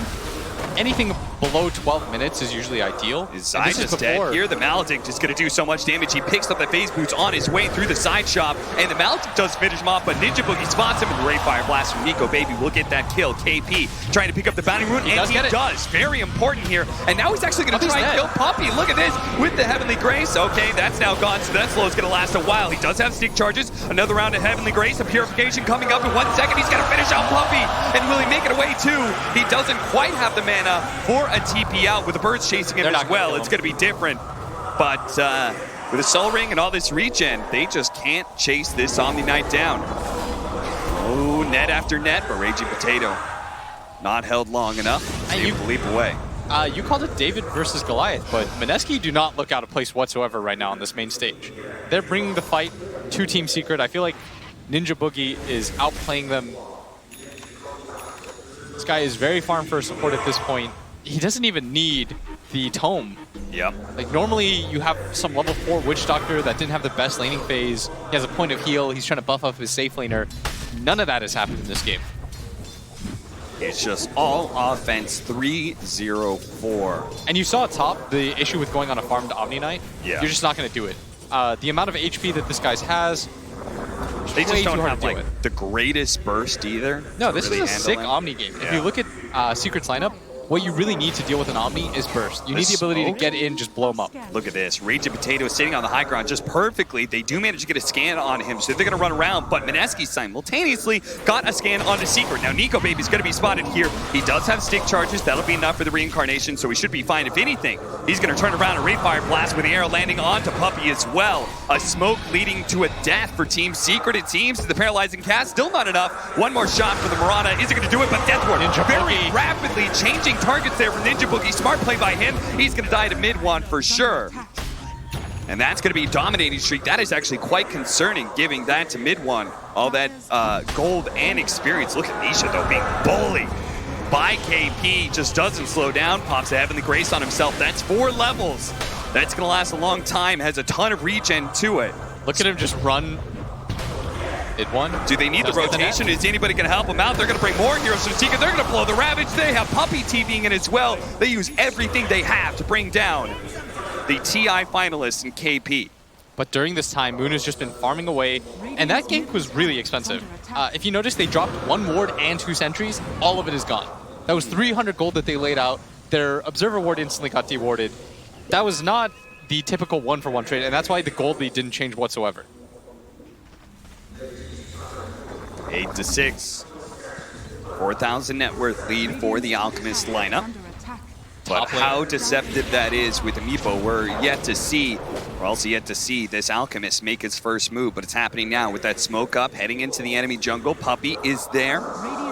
The captain trying to function as a smoke breaker right now, as actually going for wards. Going around. They know where he is. They know where Puppey is. They don't care about Puppey. They want to be able to get a kill on mid-1 Meatball. They found him. Thanks to that D4 they had, they're going to be able to get the paralyzing cast from the Maledict and an arrow to be able to finish him off. Now Ninja Boogie tossed into the Alchemist with the freezing field as well, but Ninja Boogie's pretty tanky, but here comes the bird to be able to lock him down. The Stolen Deathward is able to finish off at least one of these supports from Moon's quite tanky, especially with KP behind him. Secret can no longer fight, and if anything, maybe with Nico Baby, they can pressure that tier 1 mid tower. And that's such a smooth move. They know that they can't split up the jungle that much, so they're waiting for the Meepo to come. They're being patient. They let the Crystal Maiden walk by them, and more importantly, they also saw the ward get placed down. Yeah. That is, again, an ideal situation for Mineski. They see the ward get placed down, they get the Meepo. All it really costs them is the 5-position Witch Doctor, who has been so valued at his position.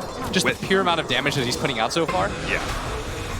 Whether it's the warding game or it's the rotations, Mineski seemed to be 1 move ahead of Team Secret. Yeah, Secret need to wake up right now. Yeah.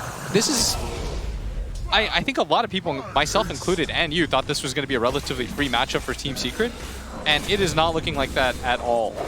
And Ninja Boogie, he goes for that suicidal play to catch the ward that they spotted out earlier, but does die in the process. This should alert, and it does in fact alert Secret to the fact that they had the ward, obviously off of the gank. But the bigger thing is they need to protect this mid tower cap. Yeah,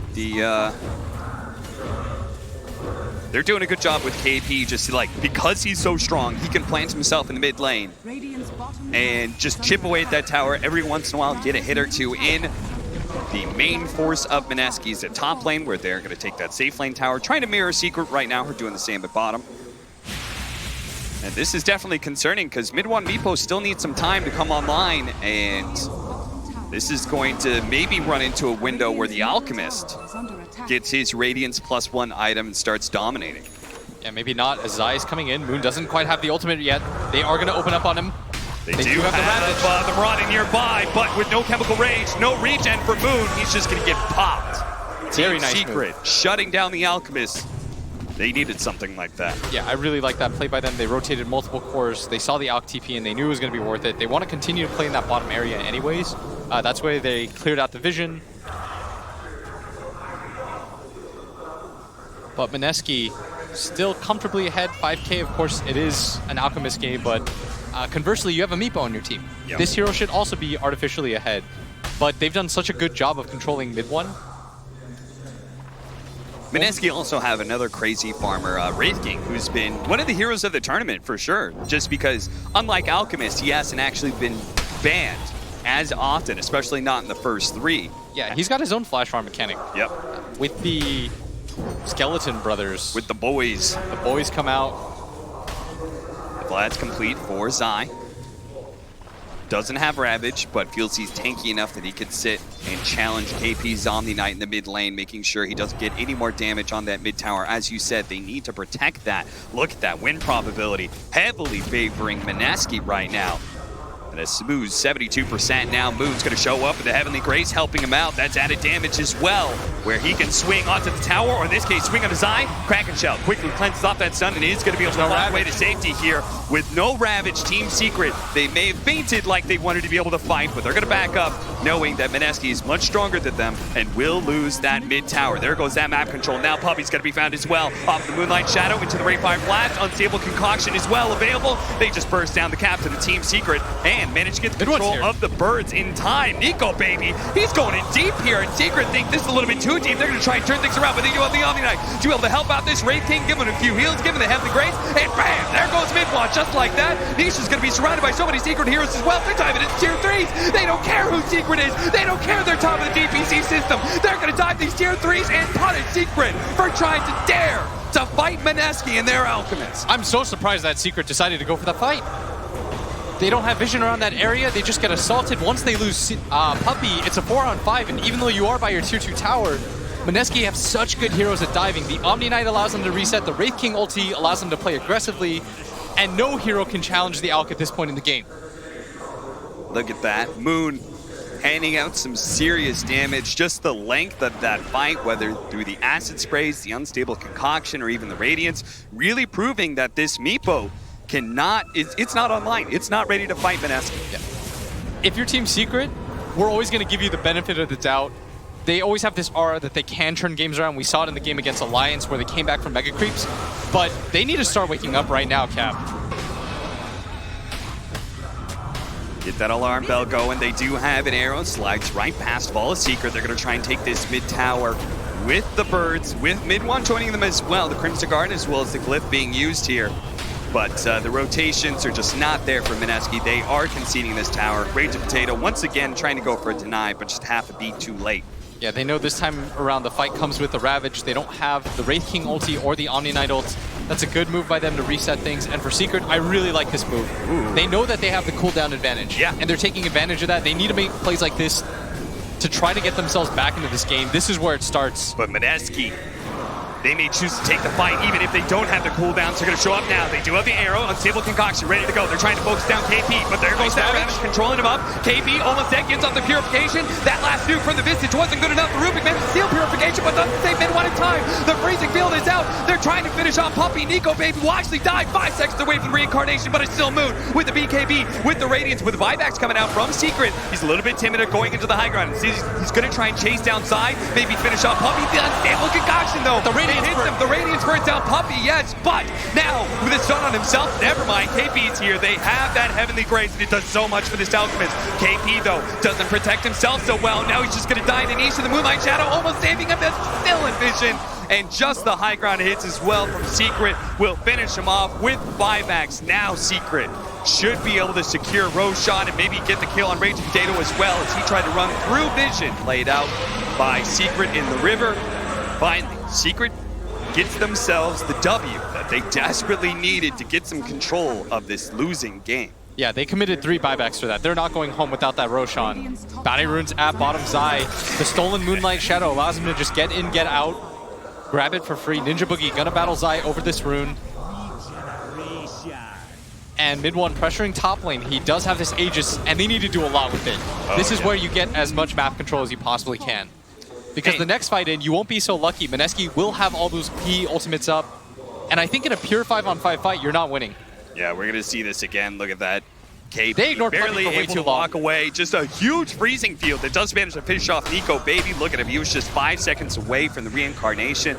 That had to hurt. Because if he actually has a second life, they chase down Puppey, they chase down Zai, and maybe they're the ones who control the Roshan pit instead. I actually think Moon got a little bit too ahead of himself.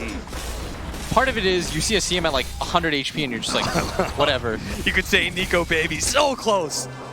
And yet, Secret had now been able to knock down that net worth advantage that was once sitting at about 10K down to round 7. Yeah, this is always the scariest part about playing against Secret, because you know that at any time they can make these kind of comebacks, because they're, for the large part of the season, they were the best team in the world.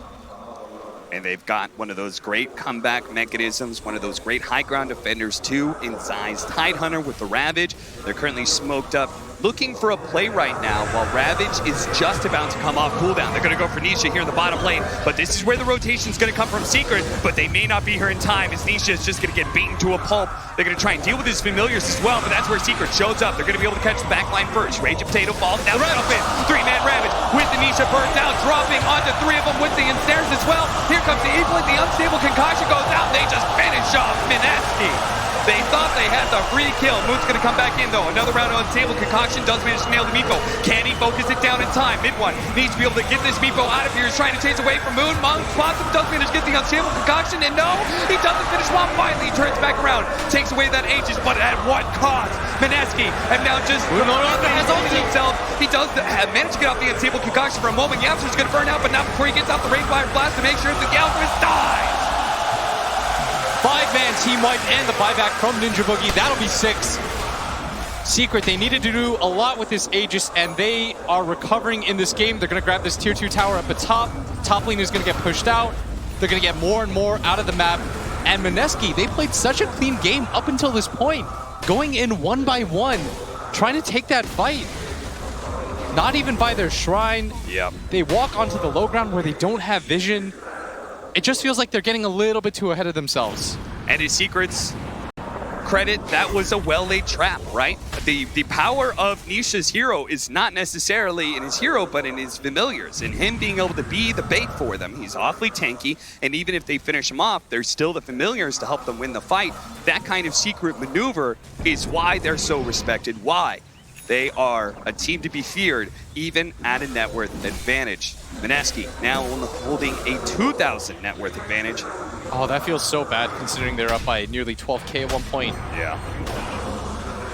You cannot afford to make mistakes like that against a team of this caliber. You will get punished. Let's talk about the late game right now, because is there the pressure for Mineski to play that flawless game and end it against Team Secret? It's weird, right? Because we've got, on one side, we've got a Visage, not going to scale great. On the other side, Tidehunter, Meepo, Yapzor, Rubik. I sort of feel like Mineski will win this late game just because Meepo can never get BKB. Yeah. There will be a sheer amount of stuns for him that I think it's hard for him to come back through. Plus, Wraith King BKB is going to be so strong. Let's not forget all the Aghanim Scepter he can hand out. There's some sick Aghanim Scepters in this game. Yeah, all 4 of them are great to give out to his team. Yeah. They're going to be able to get the 4-staff telekinesis onto Rage of Potato, who just wanted to be able to grab the Haste Rune and get away. But the fast moves from Secret punishes him. And now this has Secret been such a value Aegis. Losing it in that fight, whatever, they got so much map control. They continue to get map control. They're starting to make plays around the map. Don't poke the bear cap. So in turn, it's Secret. They need to be the ones to show that they can play flawless. They won't fall into the same trap that Mineski did. They do have the pressure on them to take objectives. Going to be able to take that tier 2 mid. And looks like heading up to top as well, where one of Midwan's Meepos is already pushing that in. Mineski respond, playing the other side of the map. Not wanting to challenge Secret for team fights right now. But need to find space, open territory for their Alchemist and Wraith King to farm. And it's Secret that continue to play really aggressively. They're going to take this tier 2 tower up at top for free. Looks like Mineski want to go for a trade and take the bottom one, but I think Secret defend this tower. It's way too healthy for them not to. Moon's going to get lifted to start. Yapzor knows that he has the leap to be able to get away if Mineski tries to catch him, and instead it's going to be Moon who's caught with a Chemical Rage down. He's going to turn and fight. Mid one needs to be careful of his Meepos, though. Is he going to be able to get one of them out? He's stunned up. The Unstable Concoction, good Ethereal Blade, but now tries to jump away, but there's too many stuns. Now the cast, it bounces back once again and again and again. He dies, and Tidehunter is going to fall inside of that. Puppey tries in vain just to get out a good freezing field to bring down these heroes, but Mineski, they're too damn strong. They've already brought down the cores, and they know the supports are food, and so are the objectives. And they're right in front of the base with the creep wave. Tide's gonna buy back. They don't have to buy back on the Meepo. That's even more important. And this Alchemist with AC is gonna take your base so quickly. With no Ravage, with no Meepo, how can Secret possibly stop this push? Zai tries to slow down with an anchor smash, hoping that he's going to lure Mineski into diving the base. Mineski, maybe going to play a bit scared. No, Nico baby, he wants to be able to find a kill. Bring arrow blast into the arrow, doesn't land. Had to throw it around the birds there, and as a result, just a slight sidestep was able to get out of the trajectory of that arrow, but Mineski going to be up one lane of barracks here, 35 seconds. They're probably realizing, hey, Mid-1 cannot have buyback, otherwise he would have blown it already. Let's keep it going. The Solar Crash trying to slow him down alongside the Anchor Smash. The physical damage definitely being hampered here. Uh-oh, Wraith King, he's going to lose his reincarnation for free. Not sure if it matters, though. As Mineski, they should back out. They're going to back up. You say it, and they do it. No Chemical Rage, no Wraith King ultimate. You still had 15 seconds, but I don't think it's worth it at that point. Yeah. You can still get shrines, you can still reset. Learn from Navi's mistake. Yeah. Do not overstay your welcome. Yes. Mineski were gifted a comeback opportunity. Don't make the same exact mistake. Don't go for the throne. Just secure one lane of barracks. Get maybe another objective, take shrines out, but control the map from there. And I feel like that's what a lot of the meta has been about this year. It's been breaking the enemy, so at some point you're stronger than them and they know it, and then just trying to control the map as best as possible. And for a lineup that has an Alchemist and a Wraith King with Midas, they're going to benefit from that control. Slowly extend your lead. Mineski, this 5th pick Alk, Secret thought they had the answer. With this Meepo, they looked excited, but Mid-1. Are they going to make this mistake, though, that they leave the Alchemist alone a bit too long? The Moonlight Shadow goes out. Do they know? Do they know? He's going to pop the BKB and Chemical Rage, and Secret like, oh shit, we got to get out of here. Zai, he's going to be slowed down by the Unstable Concoction. Pop for a moment. Defensive Force Staff's going to be able to get him away. Look at Nisha defending himself against that Moonlight Shadow, but he's going to be Yule Scepter at the same time. It looks like Nisha's probably going to fall, but Moon, if they trade this out, it's going to be well worth it for Secret. He's going to be able to get off another round of Unstable Concoction. Do they have any more disables? There's the Ravage to be able to finish off the Alchemist, and now Mineski have stumbled into a fight that maybe they can't win, but they feel confident about. They're going to go for the Watermelon first. Rage and Potato controlled up immediately. Yule Scepter forced out onto the high ground. Zai's going to be able to get away. Yastor, to get under the heel. He managed to get protecting Secret. They're going to be able to get more Force Staffs out, but they need that one Meeple to be able to get away. And that's why the Familiars drop, trying to get him out, but he doesn't make it. The poof is not in time. Secret fall, losing their Meeple, activate their shrine, but on full retreat now, as they know Mineski, they're going to be able to clean up whatever they can get their hands on. That's going to be the captain of Secret. Puppey will fall. Zai shows up, trying to slow him down. A Force Staff to help him get away, and a TP out. Spawns him. Great Fire Blast. That'll catch him. Even as the arrow slows down the damage, Puppey can do little with this kind of respite. Nico baby, not going to lose his reincarnation either. And they know that the Meepo doesn't have buyback. They just saw him buy the Hex.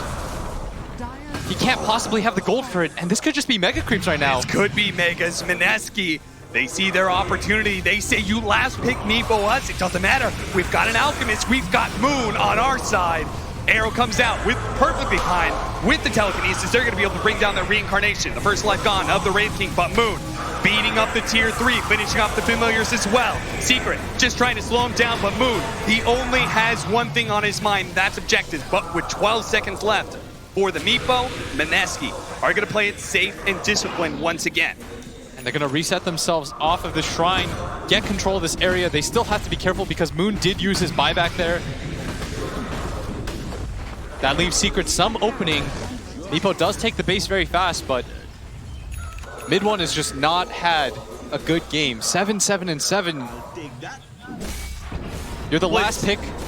I heard some of the other analysts talk about this. They say Mid-1's had a quiet tournament. Would you agree with that? I think in the group stage he was fantastic, but on the main stage so far, it's not the Mid-1 that we've seen throughout the year.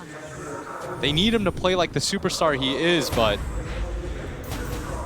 Team Secret smoking up. They gave him the perfect situation. They gave him the last pick. This was the hero that he wanted, the last overall pick. They're going to walk into the high ground here. They've got to be careful. They've got the high ground advantage. They're going to be able to jump on the Yapster almost immediately, but Force Staff immediately comes down. They're going to be able to cut him with the Frostbite for the Meepo. He's in trouble with the unstable concoction. They're going to be able to bring down mid one, and look at Moon go!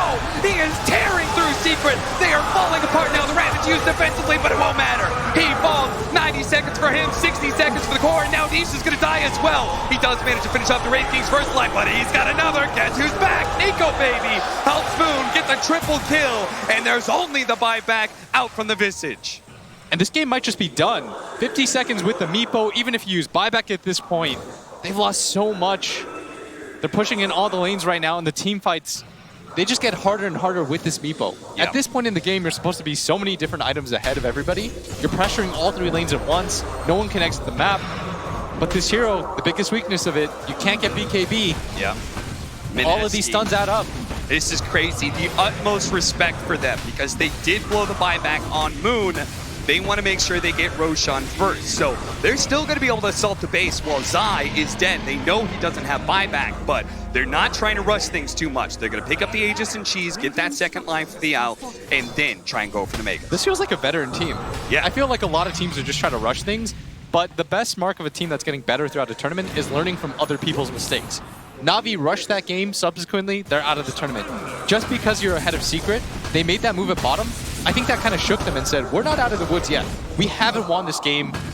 You can't act like it either, so they make the smart play, the safe play, they reset themselves, they go for the Roshan, and now you take the racks with so many lives up. There is just 12 seconds. Nico Baby's going to try and strike while the Tidehunter's still dead, but no arrow follow-up. Good force stabs from Secret, but still, Mineski, how do you stop this Juggernaut? How do you stop this Alchemist? Moon and Nico Baby beating down the top lane of Barracks. Mid lane is completely exposed as well. You've got to take 7 lives. Moon's got an Aegis. Nico Baby has his own built-in one. You've got the cheese. You've got everything that Omni9 provides you with Guardian's Angel and the Purifications. I mean, this Heavenly Graced Alchemist, don't forget, it gives you 28 bonus strength. That's just damage that he's going to throw into these buildings. And there he goes. Look at him just ignore the press. Focusing on the melee barracks, the rest of Secret looking for anybody to be able to go to. But Moon takes that opportunity to turn and finish off Nisha. Instant buyback, Puppy in trouble. The Maledict's going to take him out inside. He may be in trouble as well, but Nico Baby doesn't want to extend himself. He knows Megas is the focus. Moon looking to be able to finish off that range racks. He should be able to get this time. Device goes off. Defensive force tap. Moon going back in with a BKB, trying to get this Meepo. Unstable concoction, locking them all down. Focusing the one with Soul. The arrow. Force tap does manage to get him away with the arrow. Nailing the other Meepo.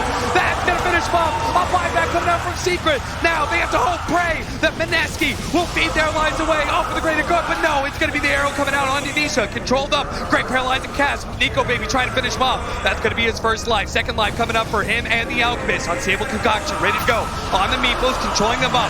KP protecting with the Heavenly Grace, look at him just beating down those poor little dwarves. They're going to die soon. Moon, he may also fall though. It's been going to survive. The Starstorm not quite enough. The Scythe on the Elk is actually going to live through this. Nico Baby, he's controlled up as well. Mid-1.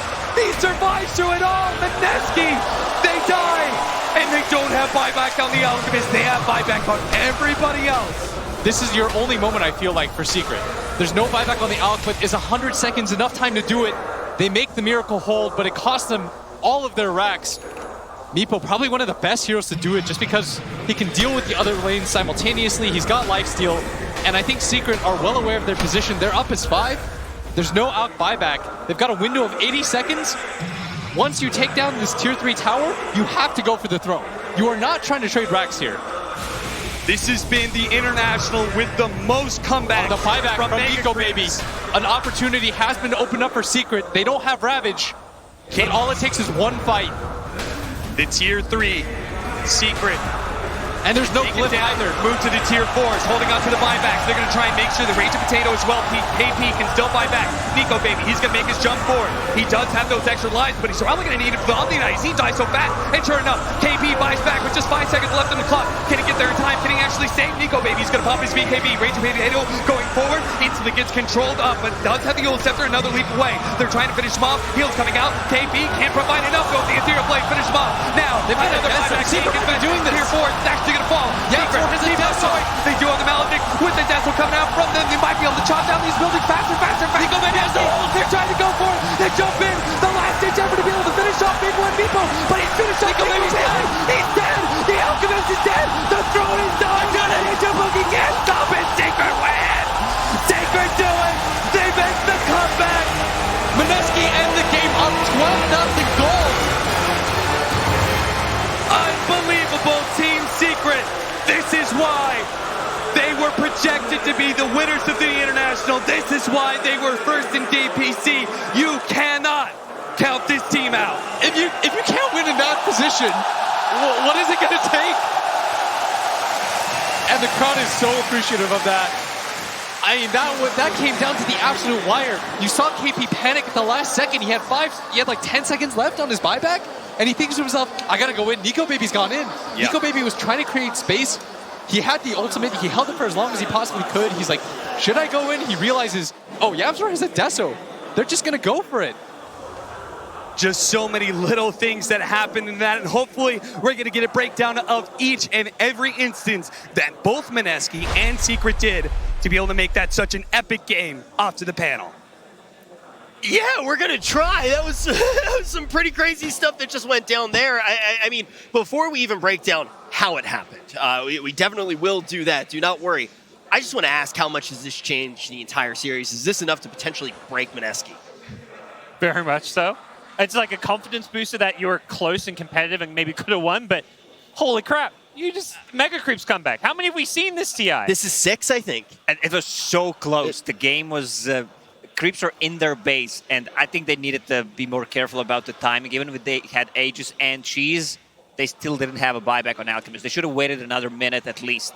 You know, you bring up the Alchemist, the first thing that I think of is Meepo. It was the Meepo actually the thing that was able to make the comeback possible. Yeah, in a way, you love, like, Meepo is the counter to Alchemist, but it didn't look like it was going to be effective for effectively the entire game. Like, here I am prepped to tell you why Secret lost, and they somehow pull out this miraculous victory. Like, yeah, peek it's behind unbelievable. the veil for a second. Kyle had a beautiful segment set up where he's going to talk about how, you know, Meepo, you would think it would be the counter, and this is why they lost. So what ended up actually playing out? You make the first, really the cardinal mistake of Dota, which is when you have this one hero your entire draft is built around, and he doesn't have buyback, it does not matter how far ahead you are, when you're playing against one of these heroes that is a base breaker. Like, Meepo will straight up just kill your throne. That's exactly what happened. It doesn't matter what Megas are. Yeah. Any other hero without buyback. It could be the Wraith King, your carry. They would be able to defend. Alchemist was the guy that had to stay alive, could not afford to die. Yeah, with the Cleave, with the Radiance, Acid Spray, it would be more than enough to take him down. And the Deso Rubik purchase at the end to have more damage on the buildings, it was on point. Less about even, I don't want to talk about like Mineski breaking. This is so huge for Team Secret. This is one of those wins that mid one was off in the start of this game, was not an ideal Meepo performance. But you pull out a win like this, it just brings you together as a team. You start to believe in yourselves again. And if there's anything OG has taught us, it's belief that's most important if you're going to win a tournament of this caliber. I think just about everybody here is surprised to see how this game finally does end up shaping up. But there are a few players that have achieved this goal. Just a select few that have been able to be at every single TI. Let's get a little bit of insight as to how they've been able to do it. And then there were 2. They're the only 2 people here who have been to every single TI. I mean, I think it's really cool that it's us too. Yeah. I mean, it's definitely a big thing to us. There's no way it's not. What do you remember about your first TI? Because both of your experiences couldn't be more different. You came in and lost all of the games. Yeah, it was great. You came in and won all of the games. I just scrambled a team, and Dota 2 came out, and some of my teammates thought it's not a serious thing. For us, it was just like a test. If we're actually the best team, we should be able to win this. And when did you first meet? Do you remember? We met first in 2008. Yeah, we played together the LAN tournament DreamHack. And then I'm like the tallest man he's ever met or something, but he already knew that because I was in pictures. It was like a rocking, like a good hairstyle. You had long hair? Yeah. Hang on, I'm gonna look that up. You were 16, I was 18. 16, yeah. Oh my God. Usually people with that hair say Led Zeppelin or something like that, you know? What? What's wrong with it? No, nothing's wrong with it. I think it's Jaw-dropping. It's beautiful. Yeah, look at that scarf. What a terrible decision.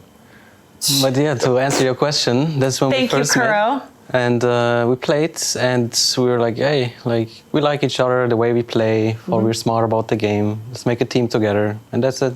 Yeah. Yeah. So there was a mutual respect, kind of right off the bat. Yeah, for sure. Yeah. By TI3, you're both on Navi. What was it like to actually be there playing a TI on the same team? I came with no expectations, personally, and we just did very well. I mean, we were so close to win. Alliance were quite a dominant team, and their meta was like invincible during that time. There was no beating it. You would just have to copy it. Yeah. Really? Yeah. They were the best. I mean, what Alliance did is, till today, it has an effect of how Dota changed. They just broke the game apart and reinvented the game in a lot of ways. What made you decide to leave Navi together and form Secret? You know, okay, we got like second place at TI3. We almost won it, but it wasn't a happy moment for us during the grand finals. There was a lot of conversation between players and stuff, and it was not nice. Puppy and I are just extremely ambitious, I would say. And when we feel like it's not being followed up by our teammates, you know, we'll go forward. We're going to keep going forward in this game, and just came to that point. So what do you think happened in TI5? You were heavily favored when you came in. I think you finished 7th. Didn't do so great. And then you decided not to play on the same team anymore. I think there's a Dota part and the human part. I think Dota-wise, we were not prepared to win. Team had weak chemistry, to be honest. Yeah, for sure. We were actually all the best players, I would say, individually. Yeah. It was just a raw skill team. Especially in that team where we all knew that we were all really good, criticizing is a hard thing to do. Yeah. You're always bottling in, kind of like, all right, I can't say that or something. You just keep bottling until it explodes, and it did. Good for us. I mean, good experience, you know, made us stronger. Made us stronger. And I mean, this is the thing we're giving to our new teammates. This is why Puppy can lead like one of the best teams in the world. Right. He's teaching them like how to deal with problems and all the things we failed in TI5, maybe even TI4 or whatever. We learned, and we're good at conveying this message. So were you guys always friends, or did that kind of start a little bit of strife between you guys, or did you leave on good terms? Not good terms, I would say. No. I'm sure that was my toughest time of all in like my career. To look back, we needed to part ways. Yeah, I think we're both happy where we're at nowadays. Yeah. And we already talked a lot about our problems, whatever. It's just like, I don't know, like it's life. It's you know, we spend so much time together in this game. This game is intense, a very intense game. Emotions go very high. It's not just friendship, it's friendship and business. How did you become friends again? After time. Are we friends? We just go to yeah. Cut the camera. Take that one. Happy to be here. Me too. And it's cool that we're doing this. Yeah, it is really cool. They talk about the raw skill that they were able to have on a team, but how do you refine that? And ultimately, we see them in two very different places. And the question when we look up on the main stage right now is going to be on Puppy. He's one of those players that we look at to not only be somebody who's made it to every TI, but to actually do something that has not been possible yet. Is he going to be able to have 2 championships? Is he going to be able to win 2 TIs? We'll see. I want to see the real Team Secret play first, because that game, I know they won, but that was a miracle. That was one of those games that it's unexplainable. It's the one mistake. Like I said it already, but the one hero that can't die without buyback dies without buyback. Like I've lived it, and it's crushing. It's also one of those ideas too, where yes, we know that they are the team that is of a caliber where if there is an opening, they're going to be able to execute on it, right? But they need to be able to consistently create those openings if they want to not only make it through this elimination series, but make it all the way back to the good graces of the grand final. And I do want to talk just a little bit more about some of the things you saw in the draft, because I heard you two really going at it before we got on the panel, talking about all these different things that happened in the draft. For anybody who didn't get to hear the conversation like me and Lacoste, what were the main things that jumped off the page to you? Well, Alchemist had a really good early game. He was uncontested, 0 deaths. You do not want to be in that kind of position where he just goes that way, and they had a lot of sustain with Witch Doctor heal. Witch Doctor was extremely good pick in that scenario because he's good against the Visage Birds, he's good against the Meepo, Maledict, against the Tidehunter in the laning stage. It was a beautiful pick, but in the end, it really didn't work out for them. It's not about the draft here, it's about late game decision making. I got it. Like, it's hard to rationalize, but like Mineski won that game, except for the result. They don't get the W, but they won the game. It's just that it's Dota, which is even more soul crushing, right? Well, and for Secret, you could kind of see that a bit. As much as maybe it's a pick me up, they left that booth and they did not have big smiles on their face. Yes. They had this look like, we got the win, but man, we're lucky to get that win. Like, we can't do that again. Puppy looked pissed. Like, he downright looked pissed when you saw him walking off. And I did want to talk about that, but the thing is, as much as you're pissed, when you have the win in your back pocket, it's going to be a lot easier to swallow, is it not? You know, you got to look at it from the perspective of Puppy, the perspective of a captain, all right? He knows what you want to be playing your best Dota at TI, and you know what that is. The results aren't not nearly as important as how is my team playing. And if they feel off, he won't care if they win this series, because it means that they're going to be struggling to win the next one, and winning TI could be almost insurmountable. Understandable. And Kyle, obviously, you've been in positions that not many people watching right now, a lot of us on the desk would not be able to relate to. Some of us obviously would be able to. But the idea of actually being up on the stage, this is your first TI casting, though, right? Yes. But you've been to a few. I've been to first and the second one. First and second, yeah. And so I mean, ultimately, both of you guys can kind of answer this in some way. Obviously, every player is going to be different. When we actually look at the mental games that are going on right now, because both teams are in a very different mental state, but this almost seems like a mental battle at this point. Who do you think does have the upper hand? Because Kyle's saying it seems like this might break Mineski, but for Team Secret, they're also in a bad spot because Poppy understands that if they keep playing like this, they're not going to win this TI. Even in the series against EG, there were some shaky moments, and I'm going to say mid one, you expect this guy to perform, and he always delivers. But in that series and in this game as a Meepo, it was really, really tough for him. And Fogged actually backstage as soon as he saw that locked in. I think you were actually sitting there with me. I'm not 100% sure, but he was like, glasses are on, Meepo's locked in. Like, this is going to be just such a crazy game. Yeah. They won already. It felt like, this is mid one. He's bounced back. He's had a bad tournament. He had a bad best of 3 in the win bracket. It's like, okay, mid one showing up. Nope. Yep. Wasn't the case. And we want to just, to back up and say, it's not that mid one is, we're not saying he's a garbage player. It's just that we have such high expectations. The second player all time to reach 10K MMR. You watch him stream, he'll random a hero, go Dagon first and win games. He made a Broodmother abandon playing Gyrocopter because he had perfect CS in 3 minutes. Yeah. Like, the guy does things that defy logic. We expect that at TI. Yes. Yeah, that's why you always expect him to perform at the top level. And when he's making mistakes, I see actually a lot of the teams making some small mistakes that lead to even bigger mistakes, like canceling your TP, not using your BKB. And now we start talking about that, but the team's going to be coming out onto the stage right now. And I got to give it to Mineski. They're coming out looking relatively confident here. And I want to shout out to my boy Ninja Boogie. This is the man that really turned Mineski around. They were not the same team when they were that superstar squad when they had Ice, they had Jabs. This is different because of his attitude, his mentality. He's a goof. He has fun. He takes the game very seriously. They work hard, but he's an excellent person to lead your squad. And I want to actually get to know their personalities more. Let's jump down to an interview with Casey and Mineski. Ninja Boogie. Hello. Nico, baby. Hello. It's great to have you here. It's good to be here. Good to be here, first time. This is your first TI interview? Yeah. Oh.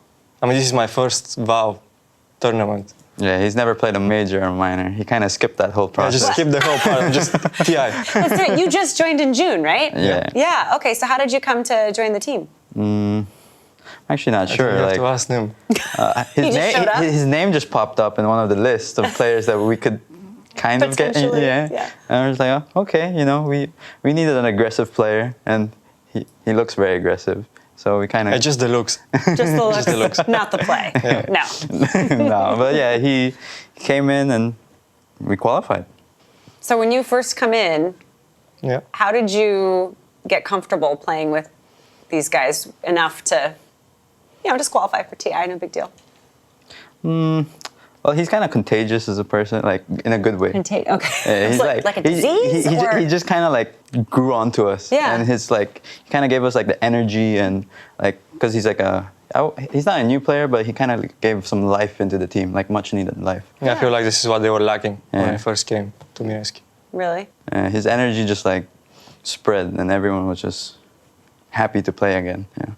And Nika, what have you been learning from your teammates? Like a lot. Like I was doing mostly pop stuff in our games, outside the games as well. But now I'm more, I would say, what's the word? I'm not exactly sure. Refined. Yeah. Oh. Yeah, kind of. I gotta support him even out of the game. Yeah. Isn't that usually how it works? Yeah. Kind of. Yeah, there was I think it was last year at Epicenter with a cybersports interview, and you said you didn't want to put TI on a pedestal. Yeah. What did you mean by that? It's just like I hear from other people, and like it's just people. Usually, it goes when you're in TI. It goes down to like the pressure and how well you treat TI. Some people treat TI too much, and I think last year OG kind of proved that. It was just like step by step. They just want to have fun. It's not the tournament to win. So yeah, I kind of want to build that mindset too. It's interesting you say that, because as you were talking, I was thinking back to last year and how I think you're right. If you can play TI for what it is, which is the best way to play the best Dota, and look at it that way first, instead of if we don't prove ourselves here, it's all over. Because like a lot of people, it's life-changing money, obviously, if you win. But you shouldn't be thinking about the money. That distracts you from. Like I think just OG just proved it. Like. It was just all about fun, doing it together. And friendship. Yeah. Did you watch TI last year? Yeah, I did. I think they played phenomenal Dota, actually. At that time, I was a bit bitter, because I was not playing in any tournaments. I was just watching from home. But now, I see that they were actually one of the best teams throughout the whole TIs. And now you get to be at a TI playing against them. I hope to get a chance to beat them. So, one day at a time. Yeah. We gotta survive the groups.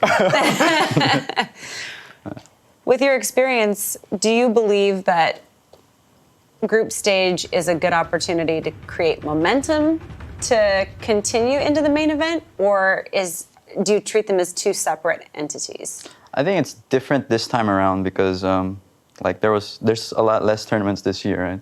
So going into to TI, you don't really know what to expect from the teams because it's been 2 months or since the last major, something like that. So a lot of teams can be developing new strategies. So you don't really want to show everything, but you want to be able to make it out, and you want to try to make it to the winner bracket. So obviously it's good getting momentum in the group stage, but you don't want to go all out.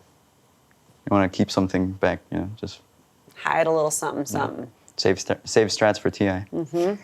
Ooh. Thank you guys. Great job. Thank you. Great job with your first TI interview. Yeah. Ish. Yeah. I hope it's not going to be the last one. Right? It's still young. We hear once again about the idea of refining talent. It's a battle of refined talent going up against a team that's done it before. Let's take a look at who's going to be able to take this series. Team Secret versus Mineski. Game 2. After one of the most thrilling comebacks in TI history, Mineski find themselves down to one final life. It is win or go home for the last remaining SEA team in the field against one of the tournament favorites in Team Secret. Once again, I'm here besides Fabi and Gunnar. Febby, really quickly as we go into the first phase of this draft, how do you think this Mineski group of guys is going to respond to that ridiculous game one? They're obviously going to be kind of crushed. It's their BO3. They could have had a game 1 lead against Team Secret out of all teams. So I think the most important thing to do right now for them is to just reset their emotions, treat these games as like 2 BO1s. Don't pretend that last game didn't exist, because like Kyle said, that was a 1 game. It's just that one like slight mistake that was pretty crucial. Absolutely. I mean, Gunnar, as we see the first phase picks coming out here, very different from the last draft. Mineski opting for the Enchantress, the most banned hero here in the tournament, alongside the Alchemist. Tiny, obviously a flex pick. What do you like? What do you see in this first phase? Well, one of the big things about drafting in best of threes that people don't touch on a lot is like the emotions behind the drafting. When you lose a game like that, some teams are going to lose confidence in their picks, and then the way they played and the way they drafted, they're like, oh, maybe we should have banned the Alch. Maybe we should have, you know, for a secret, maybe we should have banned the Alch, but maybe they won't because they beat it. You know, on Mineski, maybe they're like, oh, maybe we shouldn't have picked the Alch. We should have picked the hero and let Nico play this more hard carry role than Moon. And you kind of get into your head in this draft. So I think the scariest thing for Mineski right now is for them to get into their own heads. I think this is their game and their series to lose based on the way that we saw them play in the first game. I think Secret is in a similar position from the other side. They should still be worried about their draft and change it up a little so that they can get something that they'll actually confidently win the game. Let's talk a little bit about this first pick, Ogre Magi from Secret. This is one of the hottest heroes in the tournament. Early on in the group phase, we've gone a little bit away from it as the tail end of the group phase and the main event here has come upon us. It's either a 3 or a 5 position. How do you see it in this draft? It's an open pick. I know Puppy has played it like his whole career. He's played it back when it was exclusively a 5. Zai, at the same time, he plays 5 heroes as 3 before anyone else did. He played Lion offlane before. I'm sure he can play this Ogre. I think they're going to kind of keep it as this open hero and see what happens. That's true, but I think because of this Rubik pick, it's most likely going to be a 5. Because if it's a 3 Ogre and 4 Rubik, those two, like, you want at least one team fight out of those two. And they have no team fight if it's a 3 and a 4 together. Yeah, one of the big questions on the side of Secret as we go into phase 2, that Enchantress. She has been banned first phase in over 2/3 of the games here at TI. She is so difficult to address in lane. How do you think Secret deal with that early game threat of that Ench dual lane? A lot of teams will run a tri-lane. They could do this Ogre Rubik tri-lane with maybe a Jug or a Lifestealer. These, the old counters used to be like Ursa would beat it, but you pick this kind of carry that you can kill at level 1, level 2. Even at level 3, he's not that tanky. Some people even skip Untouchable for Enchant at the first level or 2 if they want a good creep in the lane. So I think they should try to focus on that and shutting this Enchantress's game down. But the fun thing about Secret's ban is they've already banned the Alchemist and the Wraith King. So last series we talked about Mineski really likes the Wraith King. They picked it a lot. I believe that was their first loss recently on the hero. So now they're going to be a little more out of their comfort. They're not going to have either of those heroes. So I think it's going to be a little more on Mineski to try to pull something out that they're kind of confident on. Mineski's Naga ban was smart in my opinion because Alchemist Wraith King is gone, so Naga is a really good hero this game, and it's pretty good against Naga Enchantress because Naga just cuts the creeps against the Enchantress, and those two would have no interactions. The side of Mineski, the tiny pick, I know Moon really likes this hero. Oh yes. So I think right now I'm going to kind of assume this is more of a Moon hero than as a 4. He's really confident on the hero. He plays the early game really well. It helps him with his lane. Like his laning's so good that when you're this hero that gets free 20 damage on every other hero, you're going to have some crazy lanes that are one-sided. Absolutely. The stats agree with you there. It is Moon's most played hero over the last 2 patches. Raging Potato over that same time span only has 2 games on the Tiny. So we are a little bit biased toward the core Tiny going into the second phase of the draft here. I mean, I can tell you that too, because I have them saved. I have Nana saved, Moon saved as Tiny in my friend list. That's how much he plays Tiny. And KP, I have him on Enigma, because those two love Tiny and Enigma. Both Primordials and Underlords, and we will see that they ban the Morphling, another one. Spawn those Eidolons. Might lean towards maybe wanting a Lifestealer from the side of Mineski. They could try to take the Lifestealer so that Team Secret can't pick it against them. Morphling's one of the classic heroes, but they're going to go back, stick with their gun. The Witch Doctor kind of carried them through the early game, in the first game. It just ruined Nico. Yeah.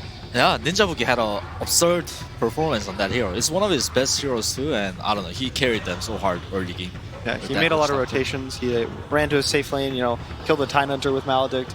He went to the mid, he killed mid. He went top, he killed top. He TP'd bot. He probably played like the most active 5, you know, in the early game. Like he is a very while. aggressive player. Yeah. He knows like where to be to find those kills.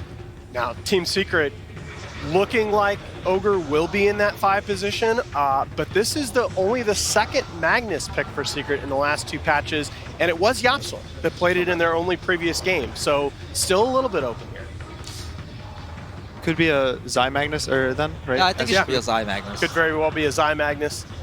Or it can even be a mid-one Magnus. It's very less likely, but yeah.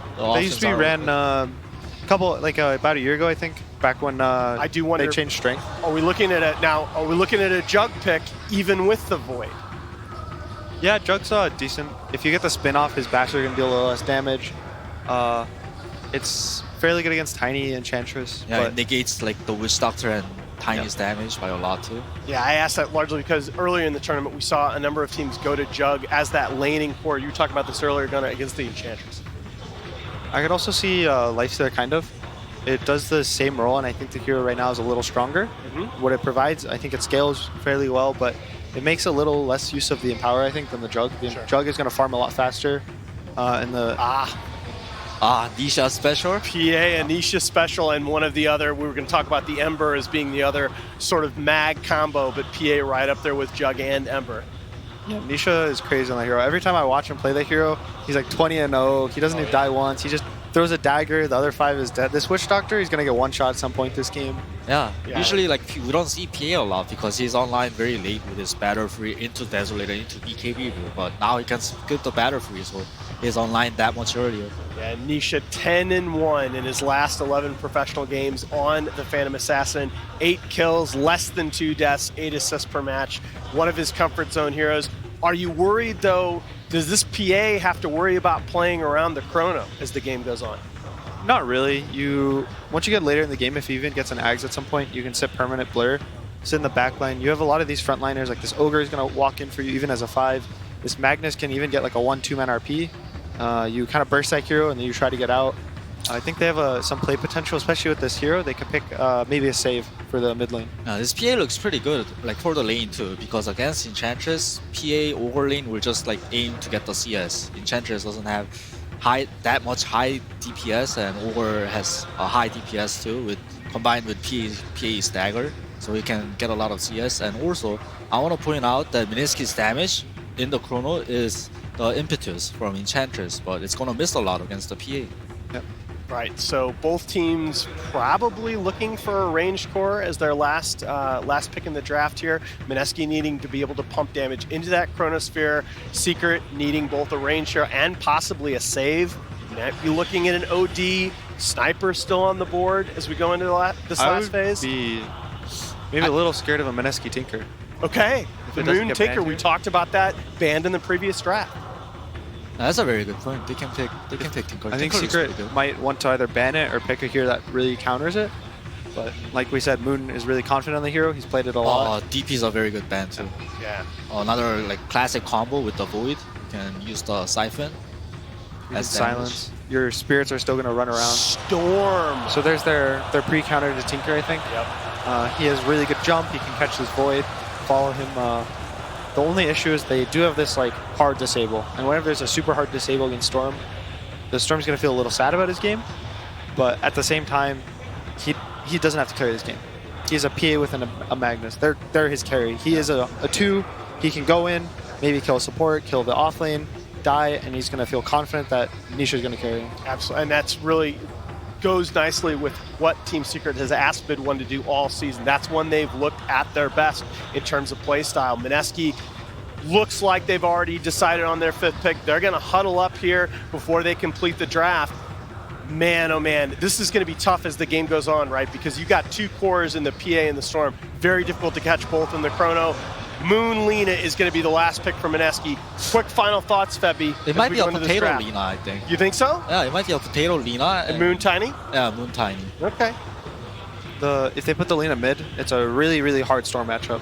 I've seen that matchup snowball really, really far out of control. The Lina can kill him once, maybe even twice if the Storm tries to go up. But in the mid game, it's a Storm favored matchup. The Lina is squishy the whole game. He wants to go more like the more normal build we see is like this Yule's Aether Lens build. He doesn't really get health. People will go the damage talent, so it's a little scary for both sides of the matchup. All right, as we get into this do or die elimination game for Mineski, here is Casey with Coach Mushi. Mushi, I want to ask you before we get into this draft, was the Meepo pick by Secret a surprise to your team? It's not really by surprise, but because we understand Secret, we know that they want to drag the game, and we are confident that in our draft as well. Yeah, so just let's see who play better. I saw you huddling up with your guys right before you came out here. Can you share a little bit of what your final words were to them before you left the pod?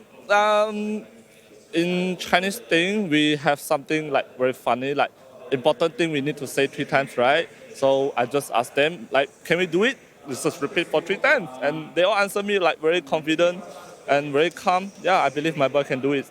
Liu, Liu, Liu. Liu, Liu, Liu. Thank you, Mushi. Appreciate it. Good luck. Back to you guys. Ninja Boogie, you heard him say in his interview, we have to survive the group stage first. And survive they did. Then they survived through the best of ones. Now, can they survive Team Secret? Blitz, that had to be a heartbreaking game. Being able to get the Megas, but not actually finish up the game. How are they going to be able to come back in this second game, man? I don't know, because I thought they would be more mentally broken, but you actually saw that they looked perfectly fine. They were smiling in the booth. You saw Ninja Boogie look confident.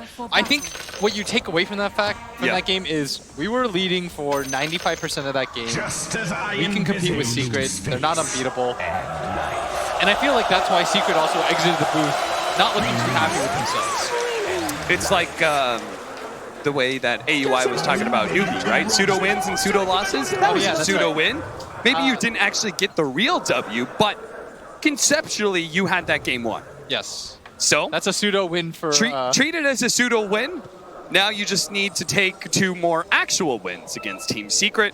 Yeah, and for Secret, they really need mid 1 to come alive. Yes. Like I have been waiting for this guy. We were waiting for both him and Miracle to have these like game-changing performances, and Miracle delivered yesterday. Now we need mid 1 too if you're a Secret fan. And it's a tough game for mid 1 to be able to deliver, right? A Storm Spirit. I heard the draft panel talk about there was already one hard disable, but then the Lina gets picked up. That's just a bad lane for you, right? Yes, it is one of the rougher lanes that Storm plays against because every time you go for the range creep, she's going to get a free hit on you. It's really easy to set up stuns. Your hero is effectively a melee range hero because of the way that Static Remnant works. You have to get so close to be able to use it. Trying to go for the bounty rune control. Puppy being the tankier one. The important part, though, is he doesn't have to have that good of a game. Yes. Because he has a PA mag. They talked about that extensively. They're saying, look, he is a 2 position. Even if he has a bad laning phase, even if he gets caught in some chronospheres, it doesn't matter. He's buying space for his PA mag.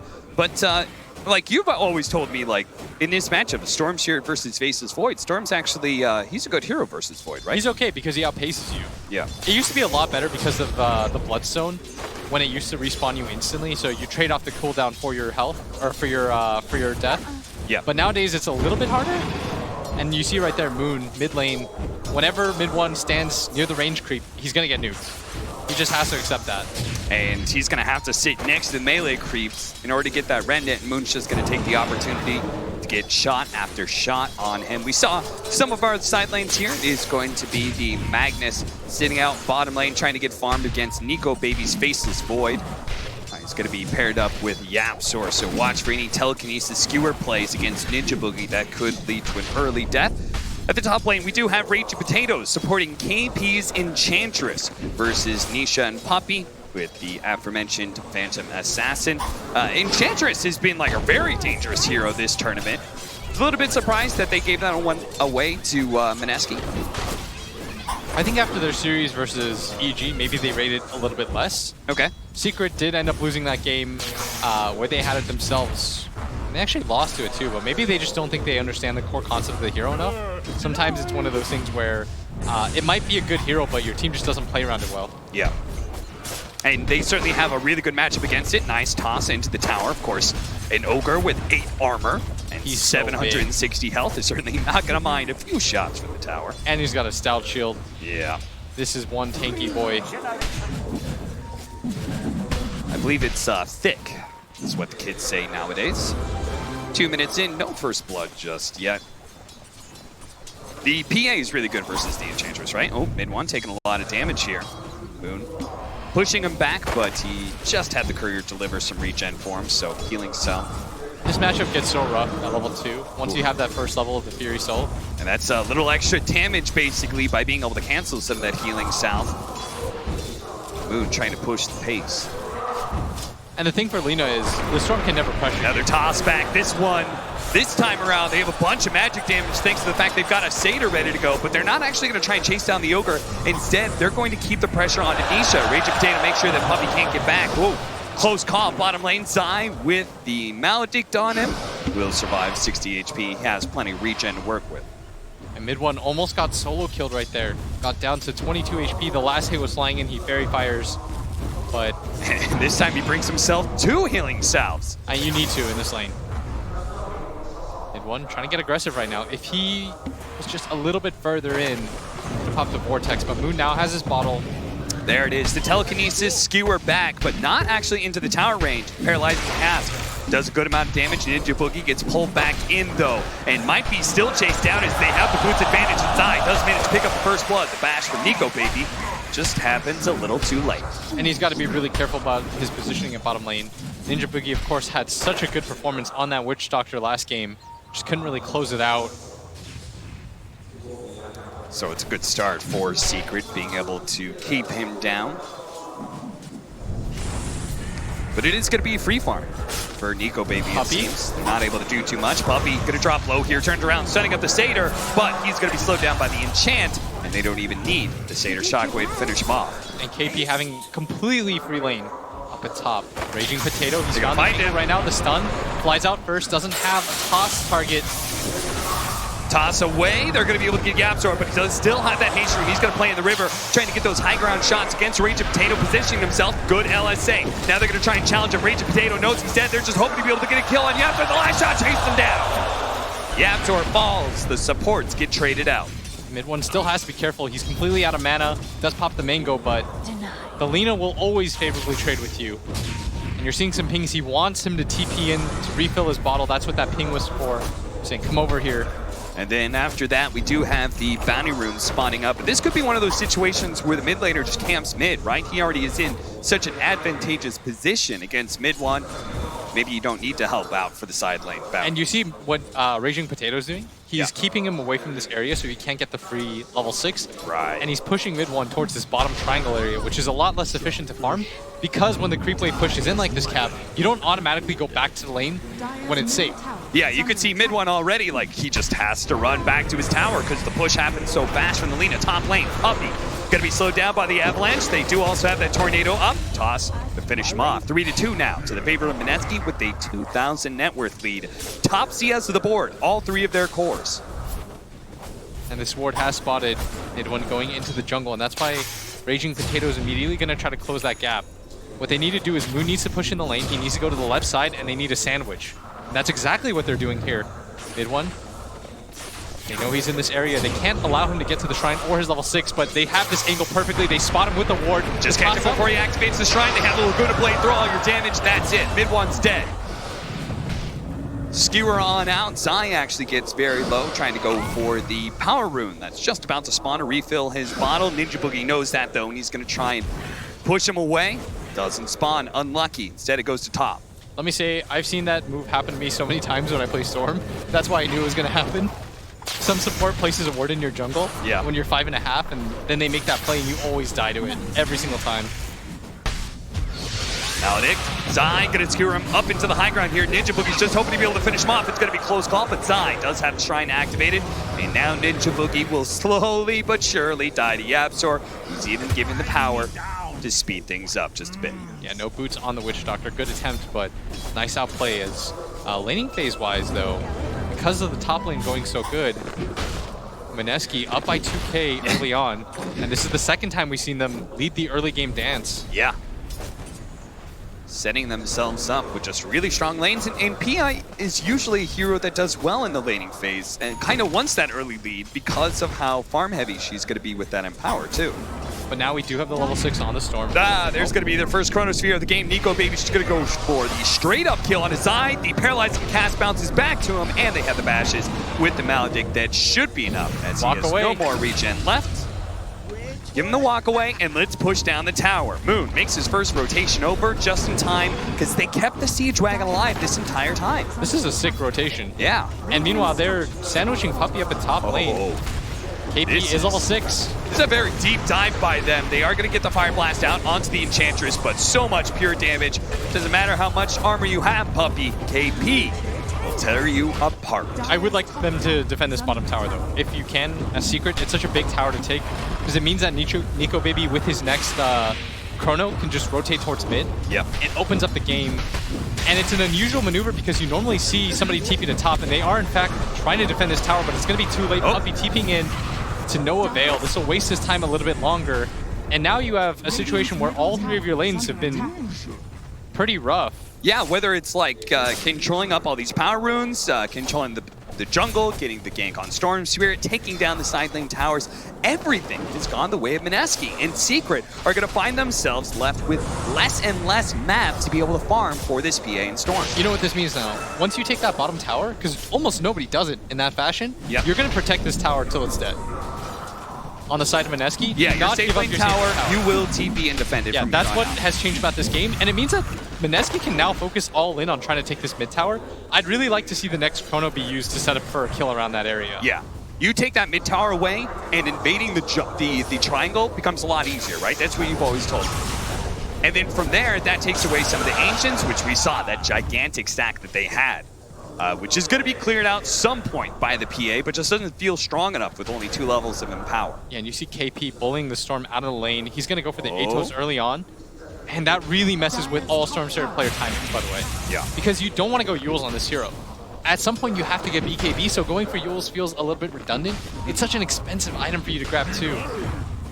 And it makes it so that you don't have to just rely on the Lina or one of your other heroes. You, as a core player, can have impact against the Storm where you normally wouldn't. Playing a little bit of Twister.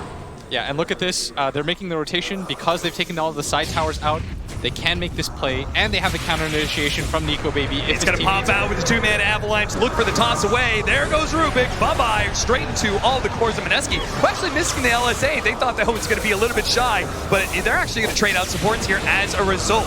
The Absol gets as much damage as he can, but Raging Potato, he dies as mid one comes to clean it up, and this means the tower will be protected. That took a little bit too long, or maybe they would have been able to make it over, but they are instead just trying to grab all 4 bounty runes. They might be successful in that. Nisha trying to make his way over. The Blink Strike does grab it. Ooh, just in time, but KP, he wants to punish Nisha for making that play. They do with the Maledict. There goes the Blur, the TP in from Yapzor onto the Shrine as well. Mineski did not even look like they were seriously considering going for that PA. Just a little bit of pressure to force rotations, and that's exactly what happened. I think Mineski, again, they want to take this mid tower, but looks like they're content with just farming a little bit. A smoke even would be all right for them. Yeah. And for Secret, the game plan is then simple. Defend this mid tower, try to make it agonizing for them, allow your PA to get as much space as she can. This is still a very strong PA game. You're going to get Bloodlust plus Empower. She can carry them in this situation, but she needs to get some time bought for her. And that's why they're going to go for the smoke, try to defend this mid tower, maybe even catch out this Tiny here. Raging Potato is going to die, but as Mineski runs down the high grounder, they're going to be able to get some sort of opening here. They're going to try and go for mid one. First who actually got tossed from the air. The RP goes on the lead to make sure there's no follow-up on mid one, with Skewer back into the tower. But Mineski, they have control of this area. They're going to be able to take down the 2 supports. Maybe Zai will, as slowed down by KP. A little bit more impetus shots. He actually gets a little bit more vision. One last shot is not going to be enough. The magic stick actually keeping him alive, but it means Mineski do win the fight and do take the tower. Yeah, you saw that both teams had the same goal. Nisha, the only way that you can enable him in a game like this is to give him that triangle, and that's exactly why Ninja Boogie is doing the right thing. Ward that area, take it away from him, and just make the map smaller and smaller for Secret. The weird part is they have this huge Ancient stack, but nobody really has the power to take it, not even Nisha yet. So even though Mineski knows about it, they can't really invade confidently and take it away. Nisha's going to TP out, go to the triangle. evaded Raging Potato, and so much of this game now, it feels like it's on him. 5,000 net worth lead for Mineski. That's going to build, as they do have the Hannah Midas on Nico Baby. Because at the same time, they do have the Empower on the PA. It's going to drastically speed up her time. It's Haste Rune on the ground. Mid one will grab it here, but the Yule Scepter instantly. LSA, do they have enough damage to be able to burst him down? The follow-up paralyzing cast. That'll be enough to finish on mid one, unless with the Maledict, he has to dodge every single tick, and it's just not going to happen. Doesn't have enough mana. Even with the strength treads. And that's going to put Moon in such a good position. He's got almost 2,000 net worth, more than 2,000 net worth above this guy. Raging Potato has his Blink Dagger. They're in such a good position right now, but we saw this from the last game. You can't relax. Still feel like Nisha can do it in this game with Bloodlust and Empower. We saw it when EG played against Secret. You buff this PA up enough, she will win you the game. And she's got a nice matchup against the Void too. Void has to build the MKB. Yeah. You have the opportunity to be able to burst down this Void, so his time lock isn't as effective. All of Secret coming over. They're going to join in the task of bringing down this gigantic Ancient stack, Fade Bolt and such, making it a bit easier. Teamwork makes the dream work. And it will give them all shared experience as well. This is a huge stack. Yeah. And they're pinging for it right now. They know how long it takes. They know about a Mineski. I'm surprised that Mineski didn't try to go for this. Yeah, they have Chrono up too. They know it would be a slow tank, but, you know, being next to the shrine and everything, they say maybe it's just better to get more map control. They're going to take the tier 2 top lane and go and start pressuring mid as well. Mid one does have a haste rune, but he's got to be careful. Nico Baby, they're smoked up on this high ground area. It looks like they want to take this fight into the tower push. Secret, not showing any heroes quite yet. They know they're in that triangle area. This ward is still alive. Surprised that Secret haven't found it yet. They had to have known once that bottom tower and that mid tower got taken out, the triangle was going to be the next spot to ward. But instead, they're going to find... They know where he is. Nisha is going to be caught by the Avalanche, even though he's blurred up. We're going to play to bring him down too, and he almost had the Desolator. LSA is going to be able to catch Zai, tossed up in the air to his death. That is rough. He was 400 gold away from that Desolator when he finished up the Ancient stack, and he remains at that number now. And what sucks about this too is whenever you have the mag on your team, every second that you're dead just feels even worse and worse. Because you know the amount of potential farm that you're losing out on is so significant, and they know that Puppey is there because the ward is still there. Haven't dewarded it quite yet. This is going to be another kill for Mineski as Puppey. He's really tanky, but will eventually go down. Moon is unstoppable, and he has delivered so far in this series 6-0-3. Conversely, the other Southeast Asian superstar, 2-2-1, might get caught out here as well. Moon in the area, Raging Potato throws out the blind stun, isn't able to find a mid one, sniffs it out. And that may be 4 bounties. No, Nico Baby, I like this. He's playing it safe. He's not getting greedy and trying to get the other one on the right-hand side. He'll just take the one that's on their side of the river. So 3 for Mineski, as he almost has a Maelstrom complete. That'll be another way to help out against that blur advantage that the Phantom Assassin has. Gunnar did talk about, by the way, that it was going to be a rough early game for the Storm Spirit anyways. Yep. The Lina is going to be so good against you, but as the game progresses, the Storm always has the option cap of jumping on the Lina. It's so much easier for him to gap close. This is just the awkward part of the game where he doesn't have enough HP and he doesn't quite have the items to be able to just go on her fearlessly. Win probability. Oh, they're going to be able to jump him with Rendezvous Toast freshly picked up by KP and the Blink Dagger of Raging Potato, the last impetus. Brings him down as he skewers away. But now a smoke up from gold Team lead. Secret. They're going to move to bottom. Nico Baby waiting for the creeps. They still have a tower in this area. They're going to drop the ward. They see him. They're going to see him farm up the neutrals too. Do they have enough burst damage to do this? He's got 21 charges and instantly the lift onto the creep. Oh no! He grabs a creep and Nico Baby blesses the stars and jumps away. That's a freebie. That is a freebie indeed. Mid one will snag an Arcane Rune, but certainly not worth all the trouble they made to move to bottom lane. And we were concerned about Mineski having their spirits broken. Yeah, doesn't look like it at all. We heard that from Coach Mushi. He said they were fine, they were calm, and confident even in their battle against the #1 DPC team in the world. Yeah, it's such a stark contrast from the interview that we saw with RZeke yesterday. Where it looked like they were just like, yeah, Casey's like, it felt like you had the better job. He's like, yeah, we did. And instead, Mushi's all smiles. He's making jokes with her. He's saying our team's good. Team looks like they're fine. So far, 17 minutes in, they've got an 8K gold lead. They're not out of the woods yet. Last game, if anything, proves to them it's not over till it's over. The crazy part is that Mineski have been getting so many kills around the map without having to use the Chronosphere. So Secret remains scared of them at all times. In fact, so scared that they lose the tier 2 mid. Nico Baby hadn't showed himself until finally he does. He sees the Storm Spirit up in the top lane. They thought that Nico Baby was behind them at mid. That's why they didn't challenge, and that's why mid one showed himself at top lane, and where he gets caught, and where Mineski see the opportunity to push to high ground. They're going for high ground right now? They really are. Wow. This is early. No Rocher, anything. Zai gonna corrupt. Gonna be used. Nico Baby, they don't get the burst cast on the Fire Blast. He's gonna be able to time walk away while Zai sacrificed his life at a gambit to be able to bring down the carry of Mineski. A buyback, and that's all Mineski wanted to be able to see. Raging Potato, he may be the sacrificial lamb, but no, Mineski will protect that little lamb. The Rocky boy will get away. He's got a Blink Dagger up. He's fine. And that was the buyback from Zai. This has been a rough game for Team Secret. There's just no plays for them to make. With the type of heroes that they have to continue to just buy time for Nisha. He needs a BKB before he feels comfortable engaging. Ninja Boogie grabbing the Invis rune, drops the sentry. He knows where they have vision. Dude, they were just top pushing that tower, and Ninja Boogie gets to bottom lane in time to pick up the power rune. Is it just me or is Mineski everywhere right now? And they're gonna run into potential gift, but there's 4 heroes down here. That's why everybody wants to rotate in. They have a TP on their Faceless Void. They want to bring in more. But Moon, he thinks twice about it.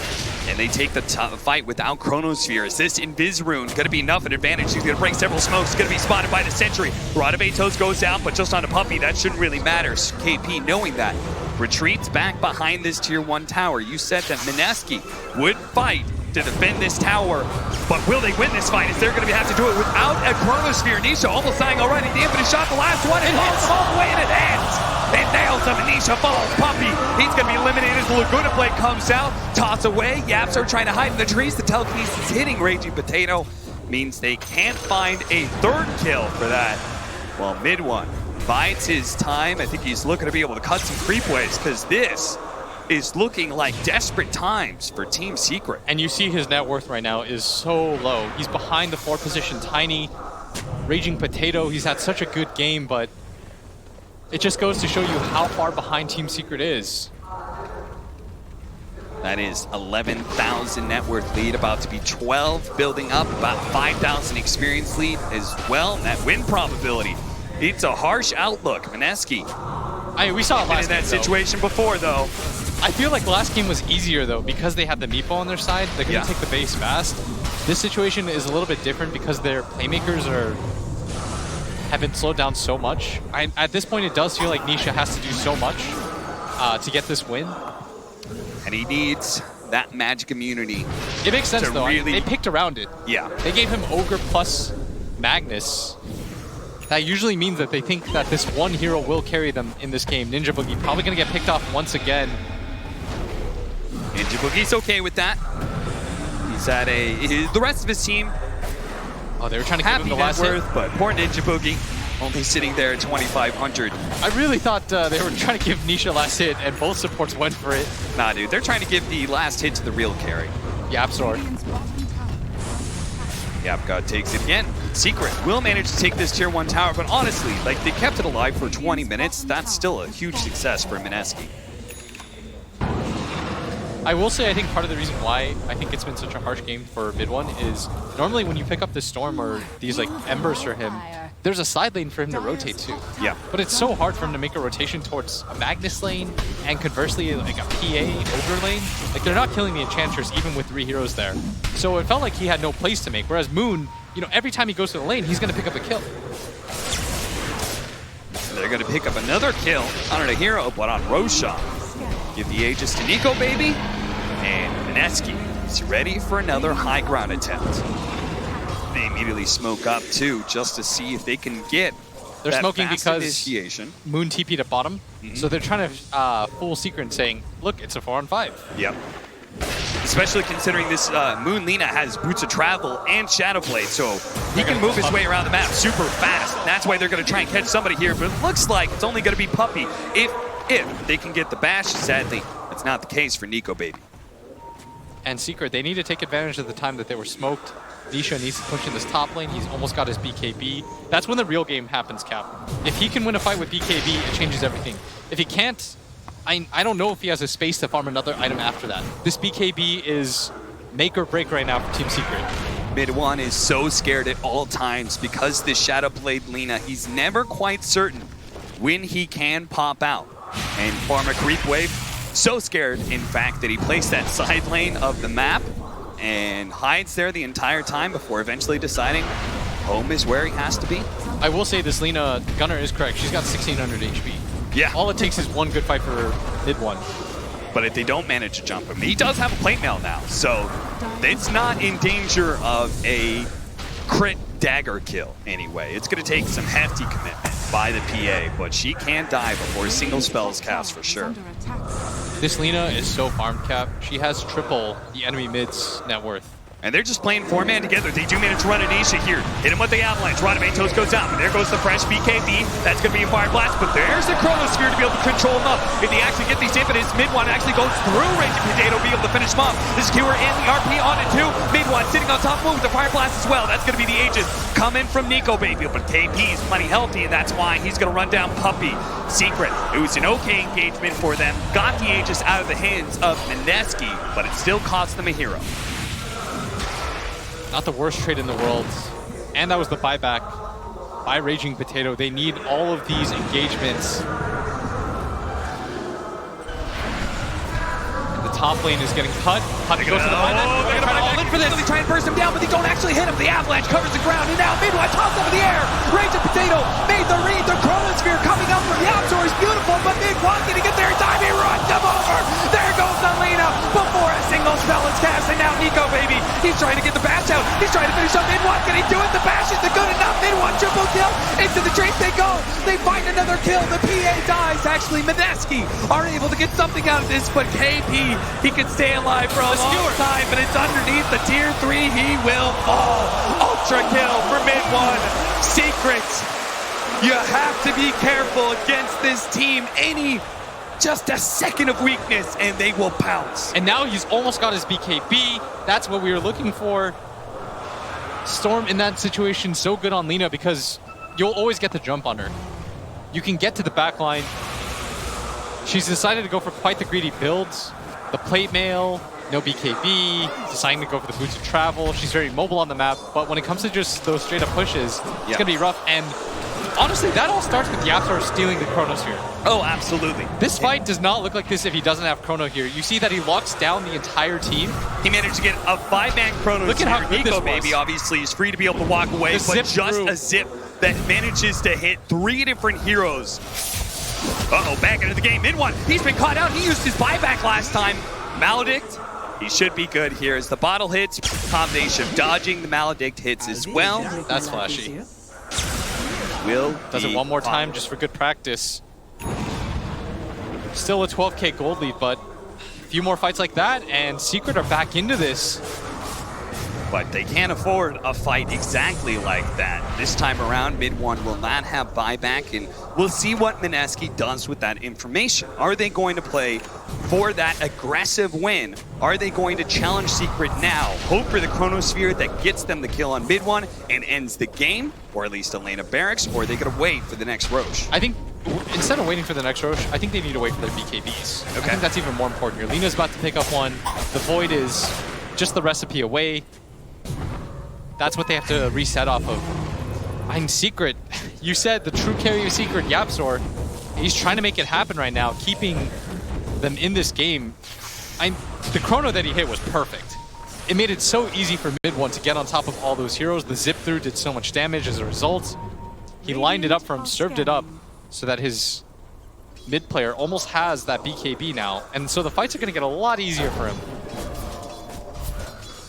In which case, there's going to be a lot of pressure on Mineski to find the initiation, whether it's through a simple toss-up of the air and Raging Potato, follow up LSA, or if it's going to be the Chronosphere to lock down the Storm Spirit. Is that who you focus? Is that you hold that Chronosphere for the Storm from here on out? I feel like you have to. When Nisha pops his BKB in that situation, it's kind of nice to burn some of the timer out, but you're not killing him. Yeah. The blur in combination of the BKB, your bash, for people that don't know, the time lock is magic damage, so you're just not getting any value out of it. And he's about to finish a basher on Nisha.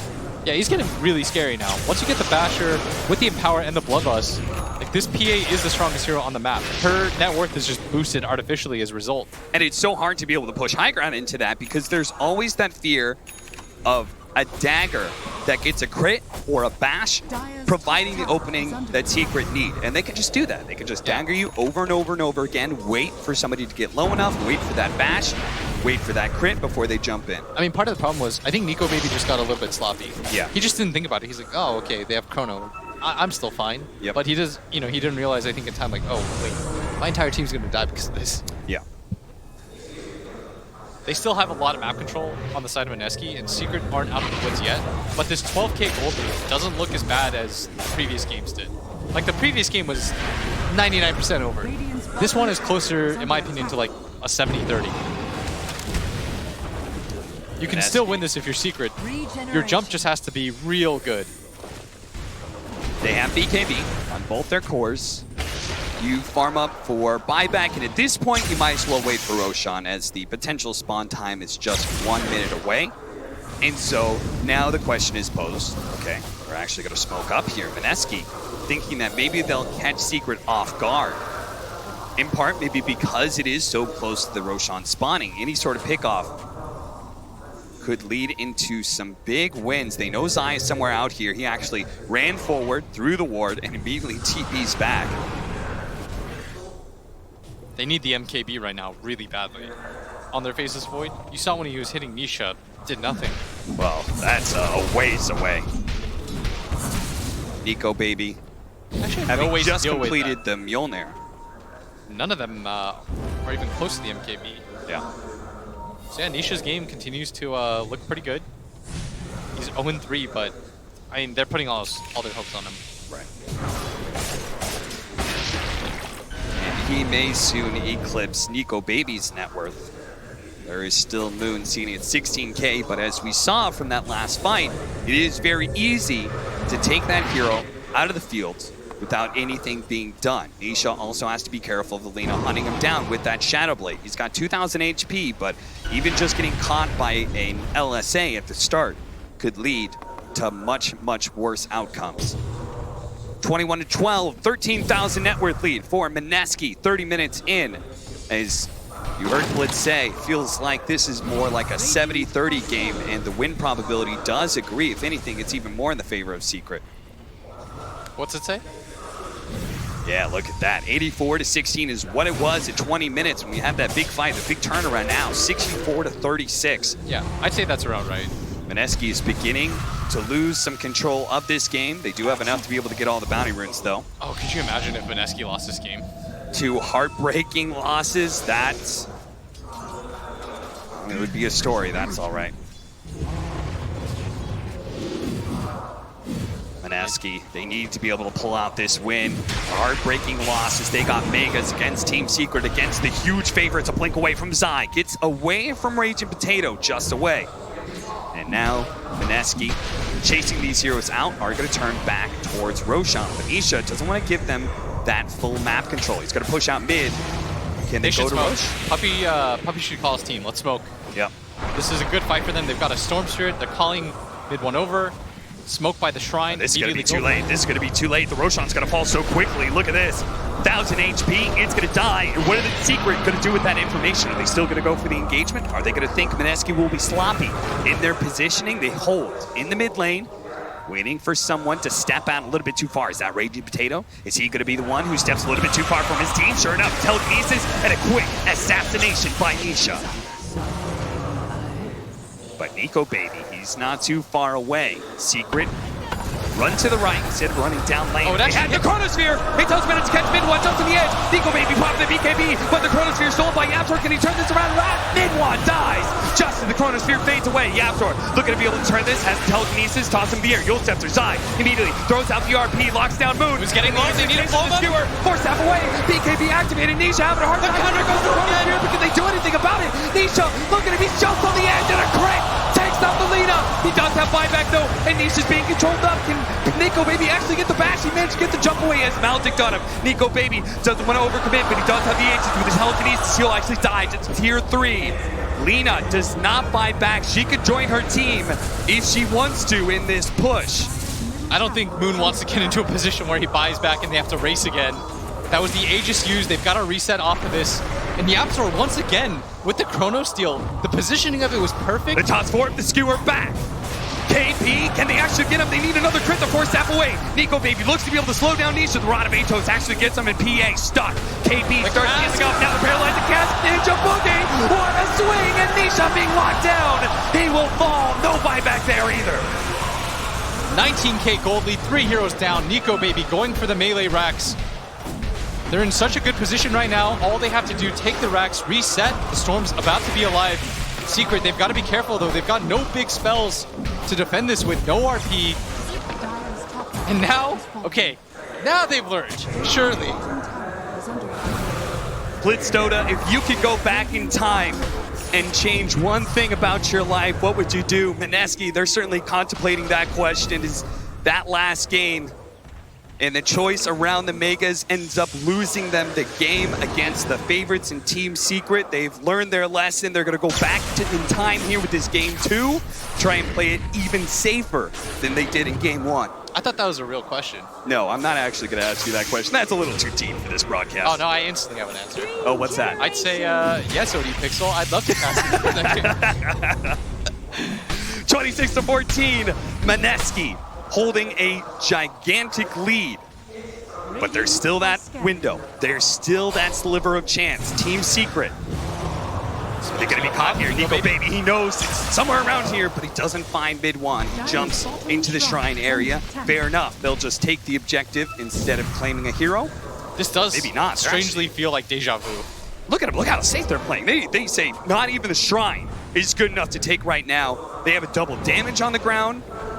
You gotta feel for them. They look so skittish. Look at him. He's just like, wait, I'm not gonna take this DD now. I'm gonna bottle it up. I'm gonna do every little thing that every pro player does to make sure we enable a win here. This is adorable, because I think if last game hadn't happened, yeah, they would have sort of just gone for it. Oh, now yeah. like, if you're 1-0 against Team Secret, I bet Moon buys back. They push high ground together.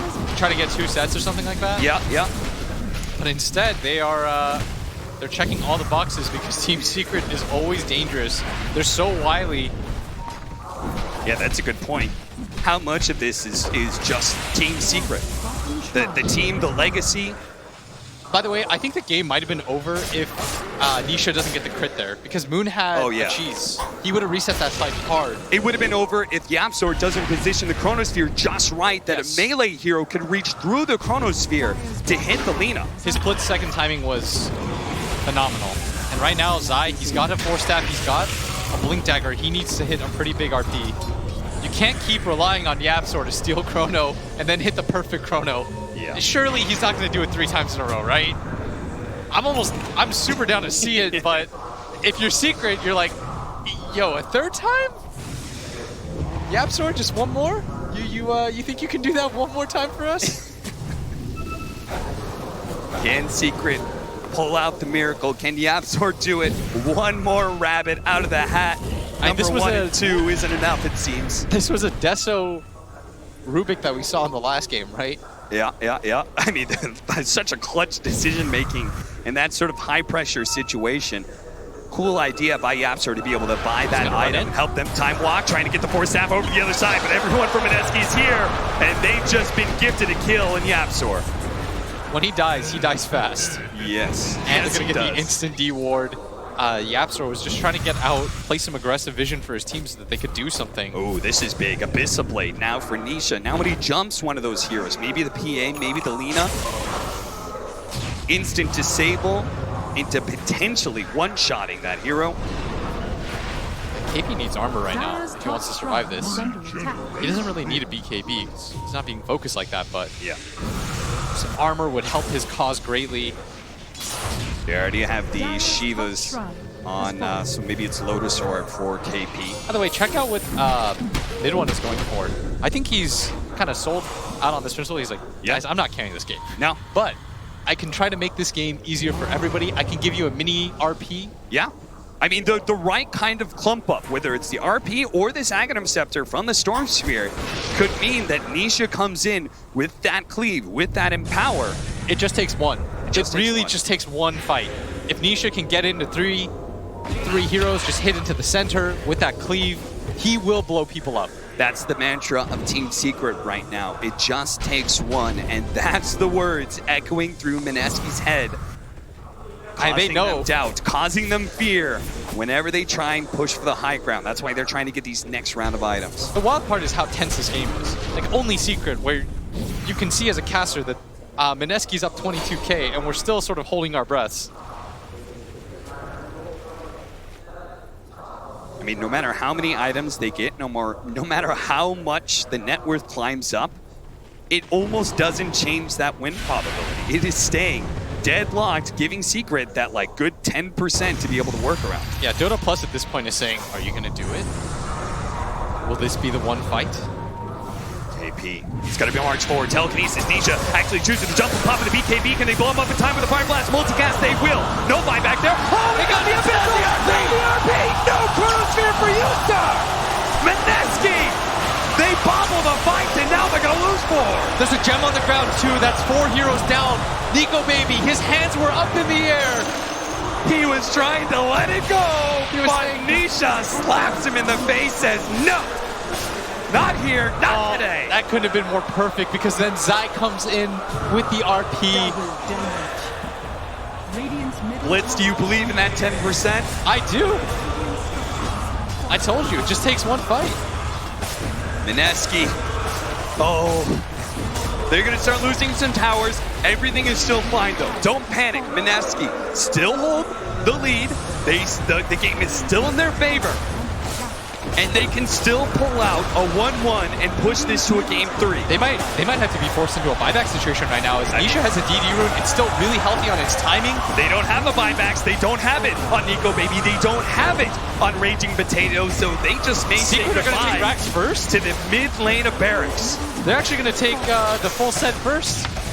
The double damage wears out. LSA leading the way. Just a bit of damage on Anisha, trying to force something out. He does have a BKB and Abyssal Blade ready to go, but there it goes. Melee Barracks follows. Nope, both teams are now even. One Rax are apiece. even. I thought that Secret was going to take the first full set. Yep. Oh. And Mineski, that gold lead. Let's see it. Bring it up for me. It has been plummeting downwards. 13,000 lead only for Mineski. Experience quite updated yet. Almost dead even, but look at this in top lane. Moon, he's found an opening. It's a massive one if he can complete the kill on the mid one. BKB, he doesn't jump away! He gets the kill, but can they force the buyback and not get caught for it? The Ghost Scepter on the Aptor into the LSA. They got another kill. Moon, he's going to start backing away a little bit. He's a bit scared. Doesn't have his team behind him, and he knows there could be a buyback for the Storm Spirit. He does not want to let that pick be traded away. He got an advantage for his team. That is a massive advantage too. This is going to allow them to play aggressively. Still, the gem that they lost, I think, is the even bigger draw. See that fight again where they blew up KP and the hands were in the air. He tried so hard to get that chrono out, but Nisha quick with the fingers. It would have been a wipe if he'd actually gotten the range, the dagger bash onto Moon, but... See mid one, that sigh of relief. And if you're Mineski, especially with how the last game went, that familiar fear in the pit of your stomach has to be growing. Yep. It's got to be gnawing away at you at this point. And we're getting into some crazy level 25s here. I mean, this PA is already a monster. If you get her to 25, the triple strike stifling dagger. The thing about Secret is they've had to do everything right to get to this point, to even get to this point, to bring it back to 15k. The 2 consecutive stolen Chronospheres, then that fight where Nisha at the very last second gets the Abyssal Blade on the Nico Baby and the stuns. Roshan's up right now. Mid one could buy out for the Aghanim Scepter if he wants to. He'd be about 500 shy of having buyback. But it looks like Secret, they may not be able to get in the pit in time. Honestly, Mineski just taken out so quickly. They're going to be able to get one pick back here. Raging Potato, he does have that Ghost Scepter protecting for a little bit, but honestly, too much control. They trade out Raging Potato's life for an Aegis, and that's fine. 70 seconds for the timing. He comes back, but this Aegis will last the 5 minutes. Well worth it for his death then. 13K now. They cut it by 2 despite the Roshan kill, which is pretty rare to see, but because they are ahead, that kill on the Raging Potato meant so much. And he's almost even net worth with the Storm Spirit. Blitz, you're Mineski's coach right now. What are you telling them? How are you telling them to siege high ground? What are you looking for them to do? I mean, first thing I'm telling them is like, why'd you guys hire me as coach? The second thing is, I'm probably telling them, you gotta calm down. Okay. The game is still in your favor. Yep. The same principle that applies to Secret applies to Mineski. They just need to hit a really good chrono. Yep. They catch 2 cores. The game is still very much in your favor. This is the time to calm down, breathe. Because Secret right now, they've got something scary. They've got momentum. Whoa, that tunnel plus. It just decided that Aegis and Cheese isn't good enough for Mineski, and that the game is dead even now. Yeah, I think they've said like, okay, Secret is, they just teamfight really well. Let's swing it back a little bit. I think as the game goes on, it really favors that PA-Mac combination, and rightfully so, it's so strong. KP? Gets away, gets wards down 2. They should have knowledge that there is vision there. There's no other reason that the Ogre is that far in. There's a lot of items on Nico Baby. He's got Aegis, Refresher Shard, BKB Satanic. All of these items, 3 of them being activatables, need to be used in this next fight because Secret will have the advantage of buying back when it comes to the high ground push, right? That's the super scary part, that PA and this Storm Spirit can get back into the fight super fast, and it's not simply going to be a 5 versus 5. Yeah, the weird thing about being ahead like this is you almost feel like you have to be the team that pushes in because you want to take advantage of your net worth, but Secret have such a good high ground lineup. It's so scary going through a high ground where you have to fight through BKB piercing abilities.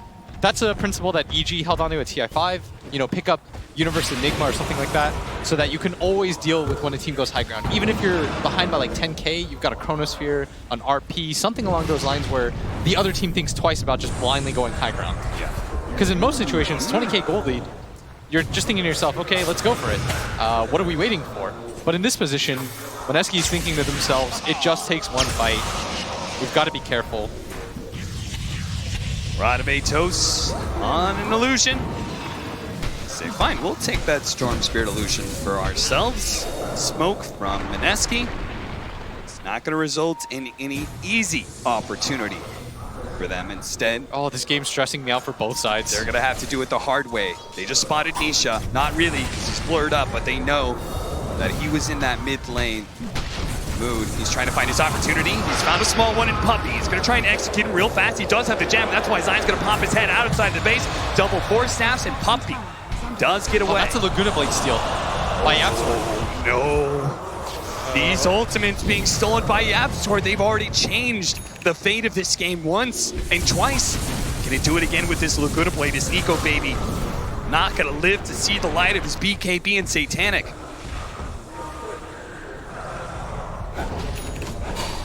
Ethereal Blade up for Raging Potato. Big burst damage. He also has the toss requires no targets. That could be a way for him to get heroes out of position when it comes to the high ground push. Maybe even a save too. You can act like a pseudo snowball. Yeah. In that regard, try to get your team out. Oh man. Nico Baby is almost level 25 as well. Do you take that 25% backtrack? I mean, just imagine he backtracks a crit. I think the bubble is too good. The super bubble is so good. We'll have to see. This is just going to be all about feel for Nico Baby. How does he feel this game's going to go? What's going to win him the game? This is one of those games where the branches of fate just spread out. The what-if game begins. You ask yourself, Mineski, if they closed out that game 1, how would they be playing right now? Would they have finished up the game already? Is the fear that they will lose this 2-0 against Secret? Causing them hero here. out of position and dead. The execute. by YapzOr. Trying to get to that Aghanim Scepter, that would be huge for him. Well, if they didn't know about the Laguna Blade steal before, they certainly do now. No buyback for KP, but everyone else in the game does have it. Secret, just to pick off on the Tiny. They know how disruptive he's been in these engagements. They feel confident to go outside their base. A little bit more free area to farm. The triple dagger is up. The Aghanim Scepter is here as well for the Storm Spirit. He's looking for Scythe next. And Puppey, he's gonna play the Bumbling Fool who just goes into the high ground blind, but it's all an act. He knows the rest of his team behind him. He's super tanky. He's already survived through one round of Lina spells. He could do it again. At this point, the farm is whatever. It really just comes down to the one team fight. Yeah. That's why mid one isn't trying to go back for anything like the Orchid or the Bloodstone. He's just itemizing for the late game team fight. But the Aegis down, level 25 achieved for the Faceless Void. You're right, the AoE is too good to pass up, especially with that Refresher Shard. 2 times of the gigantic AoE Chronosphere. And the only person that I've ever seen go for the backtrack talents is ODPixel. Somebody did it actually this TI. Really? I don't remember who. Yeah. That's why the conversation was only way we would talk about it. The plus 175 is so good. Yeah. I mean, it makes it so that it's so hard to whip these fights. Yeah. And everybody has to be careful. There are a lot of melee heroes. Like, how do you get into these fights as a Storm Spirit, as a Mag, as a PA? There's a Nullifier Chronosphere's just on going to be Nisha. so big. Nisha's Nullifier could play a big part here with the double cheeses on KP. They actually stacked that regenerative item. This is such a killer build. 3k HP, the Satanic gives him the status resistance. It's not going to be easy to burst down this PA. They put so much into her. They gave her the perfect situation. Mid one to sacrifice his own game with this item build. He's saying, I trust you, Nisha. At the same time, if Nisha's the one that jumped on, they're going to have a Silver Edge soon for Moon. Looking to break that blur mechanic. The biggest issue right now for Mineski is they just have not been able to start fights. Yeah. It's always been Secret jumping them. We've seen 3 fights in a row now where Secret finds the jump. You know what? We don't know what's going on in the booth. Is it composure or is it fear? But if it is composure, I have to admire Mineski for just continuing. Like, they'll smoke up, they'll try to find a pickoff like this for Raging Potato, but they never go all in. They never give Secret that opportunity. They're going to go for Puppey here. Chronosphere does manage to catch YapzOr in the back, but it doesn't catch the core. They might be able to roll up the 2. The Chronosphere, second time around, they're going to be able to catch him with the Chronosphere. YapzOr getting stopped. Oh, the jump! It hits Zaid with the RP, and now Mid One's going to buy back. Here comes the Chronosphere. The long zip in for Mid One's not here yet. Now the zip in occurs, but it's a bit too late. Nico Baby's already jumped away. He's going to be able to grab the Lina, though. The second RP from Sai. Now Nisha jumps in. Wipes out Nullifier. Not going to be saved by the Gold Scepter. That's Lina dead. Buyback's already flowing out from Mineski. Are they going to use it on Lina as well? They will. Cheese up for KP. He's going to eat it again. Can he survive through all this one? Nico Baby jumping in, but immediately gets controlled up. He's going to buy back as well. Now KP. Ultra kill. Ultra kill for Nisha. Now YapzOr's got another one. They're going to be able to catch Raging Potato. Does have the interior blade onto himself. Ninja Boogie begins to back up. Gold Scepter. They have no buyback on KP. They're going to have no buyback on Raging Potato. Do you believe in the 10%? Are they going to be able to go down mid and force a 3 versus 5? Unbelievable. They found the double chrono, but YapzOr steals it once again. And that was the perfect fight for Mineski. The Mjolnir actually hits Zai, so he can't RP the Void when he walks close. And if you can't do it with 2 chronos, what is it going to take at this point? Mineski, this is a heartbreaking situation for them right now. Ninja Boogie, look at the spray on the ground. Loser, I've got you, Ninja Boogie. Zai fishes him out. That's another here without buyback. Moon, Nico Baby. They're the only ones left alive for Mineski. How are they going to hold? How are they going to repel the 5-mana Team Secret, who's now inside their base? And this time, they don't have to go for tier 3s. This time, they can go straight for the tier 4s. And this time, can Nico Baby land the Chronosphere? He's got 12 seconds left. Can he pull out the miracle? 8 seconds. 1 tier 4 dead. 2 seconds. The dream chrono. Another tier 4 gone. 0 seconds. Dakota steers up and he goes for Nisha. He's going to try and take out the Phantom Assassin as quick as possible. Look at the damage flowing in. The badges are going to be good enough. He's dead. Instant buyback though. Puppy going to be chased. Nico Baby's already flown his BKB. He's secret. They said Nisha was a fine target. We are still out. They're going to be able to lock down KB. But Yapshore, he dies. KB's up and down. The Chronosphere plays against the storm. He dies to the infinite. Zai, he actually managed to take it. Can he get away? He's trying to jump away from Nisha. He's trying to finish this up. Zai managed to live. They need the buybacks. They need to be able to get Moon. He's going to be able to get the bash. Moon trying to drift away. Moon's still alive. Someone else the telekinesis. This was the fight. He's gone. Baby dead. Nisha, he's dead. Secret, dead with 3. Dead with 3. Yaptor. They don't have buyback cap. Nico Baby. It won't be Deja Vu. He can do it. They're going to be able to run down mid. Unbelievable. They actually helped. Mineski. They're going to go down mid. And this time, Secret. They're left with Yapsor. Can they make their own miracle hold? They're left with Zai. How could these two possibly hold we just asked that against question. the course of Mineski? Could you hold 2v5? Mineski says yes, absolutely. Backs against the wall. Their tournament life's on the line. 2v5 doesn't matter. Mineski, they bought enough time. KP comes in. Nisha went for the win. Mineski have had the composure to run this game late game against Team Secret. They said to a man, we will take you to the late game and we will beat you. And now that same composure lets them go for the Rose shot. Aegis, Cheese, Agnes. They're paying pressure for us right now. They don't want Deja Vu cap. They want this game to be over, but first, they've got to kill these 2 heroes. Into the tier 4s they go. Zai has to make the RP of his life here. They need to hold 30 seconds for 2 heroes to come back. 15 seconds for mid 1. One tier 4 already down. Nico Baby about to finish up. There goes the skewer. Brought in Raging Potato. He has the ult scepter. He has the force staff. He can get out of this mess. KP tries to save that. They're just hitting the throne. Able to stop him. They're going for the throne right now. Go in right now. Speed. 2 seconds. Mid 1's almost up. But Nico Baby, he's trying to finish up the Chronosphere to let it go. And do you believe in miracles? Mineski. 1-1. They've tied up the series. They will go the distance with the #1 DPC team in the world, Team Secret. Oh my word, I cannot believe Mineski. I thought it was going to be the same situation. That would have been the most heartbreaking way to ever lose. And the crowd, they were cheering for Secret, but right now you've got to show love. Mineski, they lost every fight but the one that mattered. Oh, Mineski, look at the relief on their face.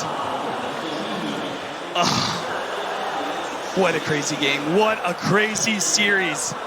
2 different rushes to hit the throne, to end the game, to kill the Ancient. That's the name of the game, Defense of the Ancients. Game 3 is coming soon. I cannot wait for more. But first, we have to see the panel. My goodness, I think going into that game, one of the biggest talking points that we had was, is Mineski just going to be broken? Well, I think we definitely have our answer after that one. Holy shit. Wow. What just happened, guys? I thought we were going to have a replay of game #1. Yeah. Yeah. I don't even know where you begin. Like, mid 1 zips into the chrono. Goes down, like, dude, I have worn heart rate monitors playing qualifiers for my house, and I hit 160 beats per minute. These dudes, like... Yeah, it's like one of those things where us reacting to it right now, we're all going crazy. Can't even imagine what the players are going through. I actually want to take a look at Cap during that matchup. Will's just like, dog. Oh man, you know, I know a lot of Dota fans. There's a little saying we have in Dota, and that's "Cat makes us wet," but it looks like he makes himself wet as well. And I think that this reaction is totally justified in the moment. What do we think the rest of the series is going to hold? I think Cap should start selling his casting water for sure. Yeah. Okay. That's a good idea. Write that down. Sell Cap's fluids. Jesus Christ. In the end, I think that Mineski didn't even know if they have a buybacks or not because the game was so chaotic. So they instead decided to go for Roshan just to be sure. Me and Parker are freaking out. We're like holding hands. Where's the sense of urgency? They're killing Roshan. We know that the throne is going to be exposed. There's heroes dead without buyback, and Mineski are in the pit. It doesn't hurt them, but... And one of my favorite things about being at an event is actually watching Nahaz watch Dota. I have never... Nahaz was so angry. He looked so angry during that moment. I looked over. I actually took out my phone and recorded Alan. He was screaming at the heavens during that moment. But is that just one of those things where you want to make sure that you're crossing off your T's and you're dotting your I's? Well, because you're not doing that. That's the thing. Like, yeah, when you're doing that, you're making sure you get the win. Well, they did almost could have lost them that game. Yeah. It was, whew. I mean, that's late game Dota. It's crazy. It's chaotic. We love it. And it's also a product of this being a BO3 series, right? Because the first game, Mineski, they've got in the bag, they've got Megas. Alchemist dies under tier force. You can't blame them playing a bit more conservatively in a similar situation. Yeah. And Kyle, I know you actually grabbed a little bit to put the microscope on this matchup and how it actually did go. I kind of want to take a deeper look at everything that did happen in that game. Oh, the story of this series, man. Ooh, hang on one second. There we go. So I want to just break down the early game edge that Mineski picked up in this series. You can see right away, 7 minutes into the game, 3K gold lead, Witch Doctor blocks the Ancients. They're already there, but they're aware of it. That's the key. Now, Storm Zips in. Look at this target. Look who they're going for. That's a Tiny. He's got boots and a magic stick, 1200 HP and 12 armor. All of a sudden, yeah, sure, you're going to collect this kill, but if we glance over to the right, there's this huge team fight going down that mid one isn't a part of. 5K gold already. Now, those Ancient stacks, yeah, Mineski don't block them. They're there, but if you check it out, the map control, it is only 13 minutes into the game. You've got 3 wards placed all on the enemy side of the map. Mineski, they're spread out, collecting towers, jungle camps, gaining a gold lead. You have nearly all of Secret's heroes on this screen right now. They're taking 45 seconds almost to clear this Ancient stack, and Mineski, they're just taking map control. Yeah, there were some sick plays. You had Rubik RPs, the sick Rubik Chrono with the mid one buyback through, but Secret have to make all of these big plays because otherwise they're just going to lose the game faster. It was an uphill battle the entire time, much like in game 1. Why do they keep getting in this position where it's an uphill battle? Because that's exactly what it is. We keep getting in both of these situations, it's somewhat like reliant on a miracle. Why do we find ourselves here? I mean, it's TI, you're in an elimination game, there's going to be some weird stuff happening, and you're going to rely on the late game Dota. Like, no one wants to make a mistake and be punished for it, especially after the second Roche. I also feel like Secret's maybe drafting too much for the late game because what Mineski have done is partly why they dominate. They pick good laning heroes. They have Enchantress. They have this Lina versus Storm matchup made. They have a Tiny. They have these heroes that can crush the lanes, and as a result, Secret playing from behind 2 games in a row. Yeah, I feel like I heard you saying that over and over again, the idea of... Did you think that Secret was going to be able to catch back up, though? Because I think you knew that they were playing for the late game, but...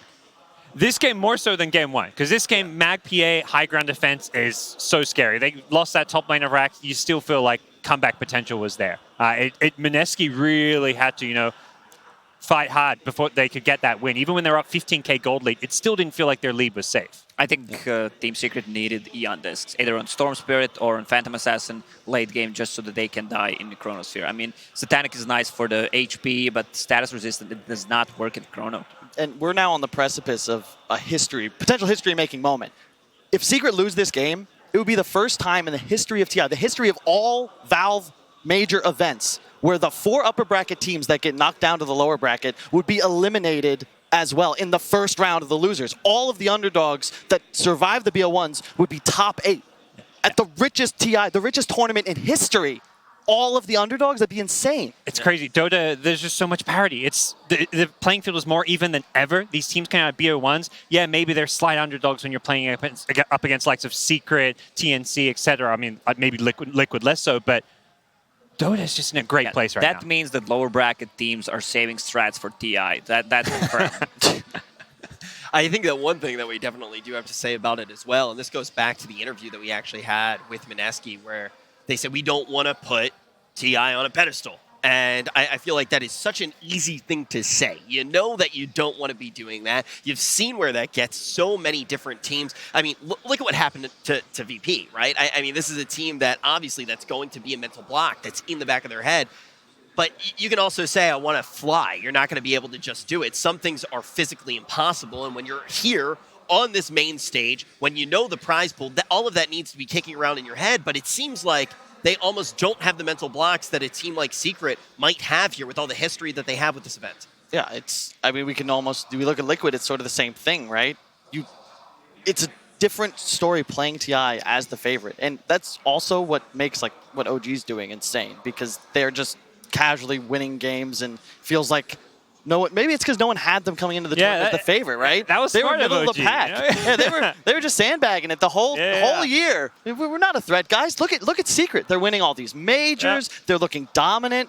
You know, people are calling every individual on the team like the best at their position in the world. At TI, everything changes. And now it's just one game. Who cares about the points? They don't win you anything. You keep coming back to the idea of absolute insanity, and that's exactly what the crowd is as well. We are surrounded by insanity right now, and luckily, there's one man who knows insanity better than anyone else. Slacks is in the fray right now. What's going on, Slacks?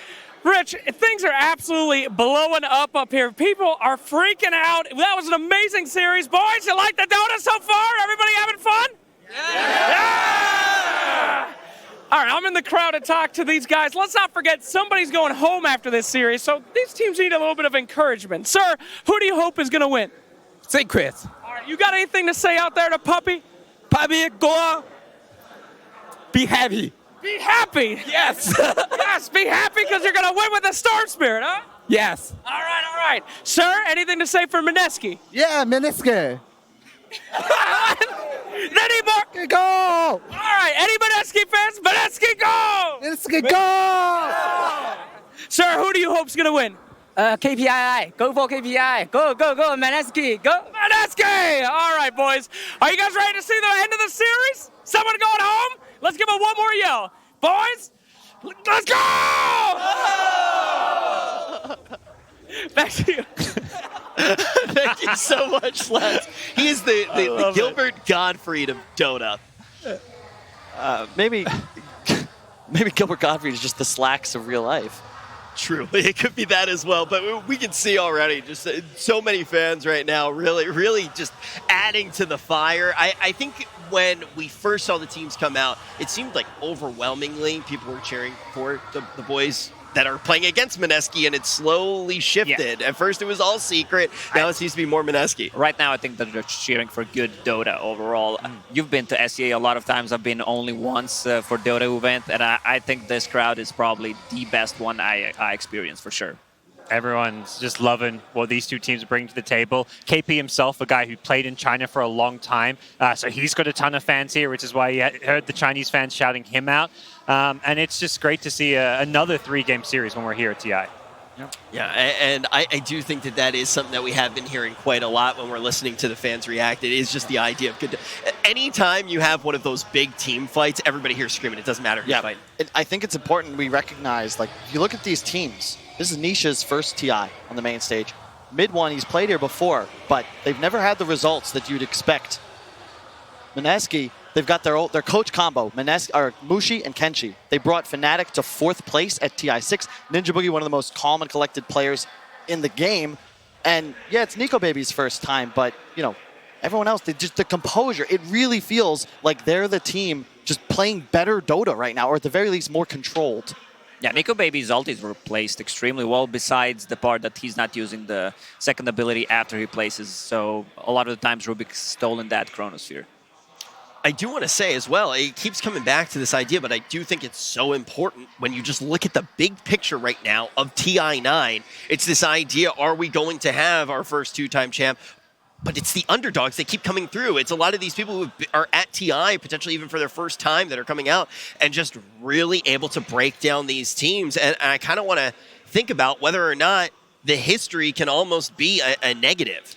Definitely. I think with Puppy and Secret, though, it's more the recent history. Because, yeah, Puppy's won a TI and he's looking for a second, but the one he won, it was TI1. That was a long time ago. And more recently with Secret, the story around his team has been the disappointments of TI and their results. So overcoming, that similar mental block for VP where it's like you dominate throughout the year and TI, you just don't quite get the same results is currently what Secret's struggling with. Yeah, it definitely is. And I feel like it's just, I keep looking at this series in particular, even with the stat that Kyle pulled up about the potential history that could be made. There's just so much parity to all of the matches that we have seen. But now the players are going to be coming out. They're going to get into their seats, and we can pretty much rip all the pages out of the history books. This game is going to decide these teams' fate. Everything else, they need to wash it out of their minds, and they need to focus on the task at hand.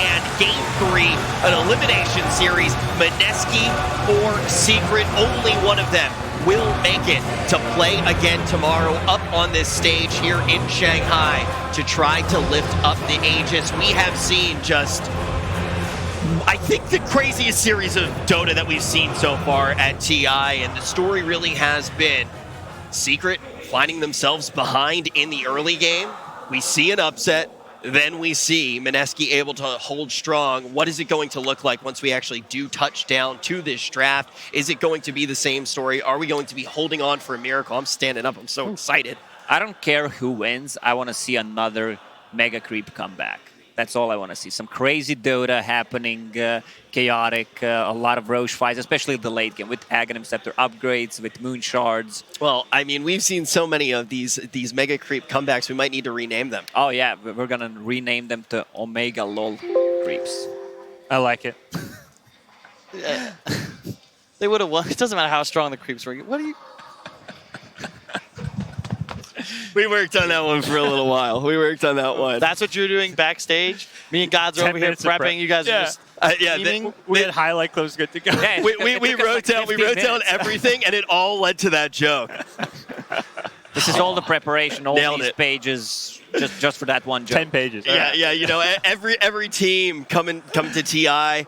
Everybody who comes to TI, including the talent, you have that road, you have that preparation, and me and Lacoste have just been sending each other Omega LOL gifts nonstop. Kyle, what was your preparation like? I watched the series. I mean, I don't know. I can't really turn my eyes away. This is why we love Dota. The reason TI is the biggest event of the year is not anything to do with the prize pool. I mean, well, it is. It's what the team, what it means to the teams, because it's about the pride. There's no excuses here. What you do at TI is what you did with your year. Yep. All the majors, all the minors, it's just to get us here. I think that's such an important thing to mention because, I've interviewed some of the players after their loss actually came in, and, you can talk to them as much as you want about how great they did throughout the year, how great even they did in groups, but once you get to this main event, nobody gives a crap. Yeah. All you care about is how you do at TI. Exactly, and some players really step it up, others kind of underperform, and I think the one player I really want to highlight who's played sensationally is Moon. He's been the absolute superstar of this series so far. He's dominated mid 2 games in a row.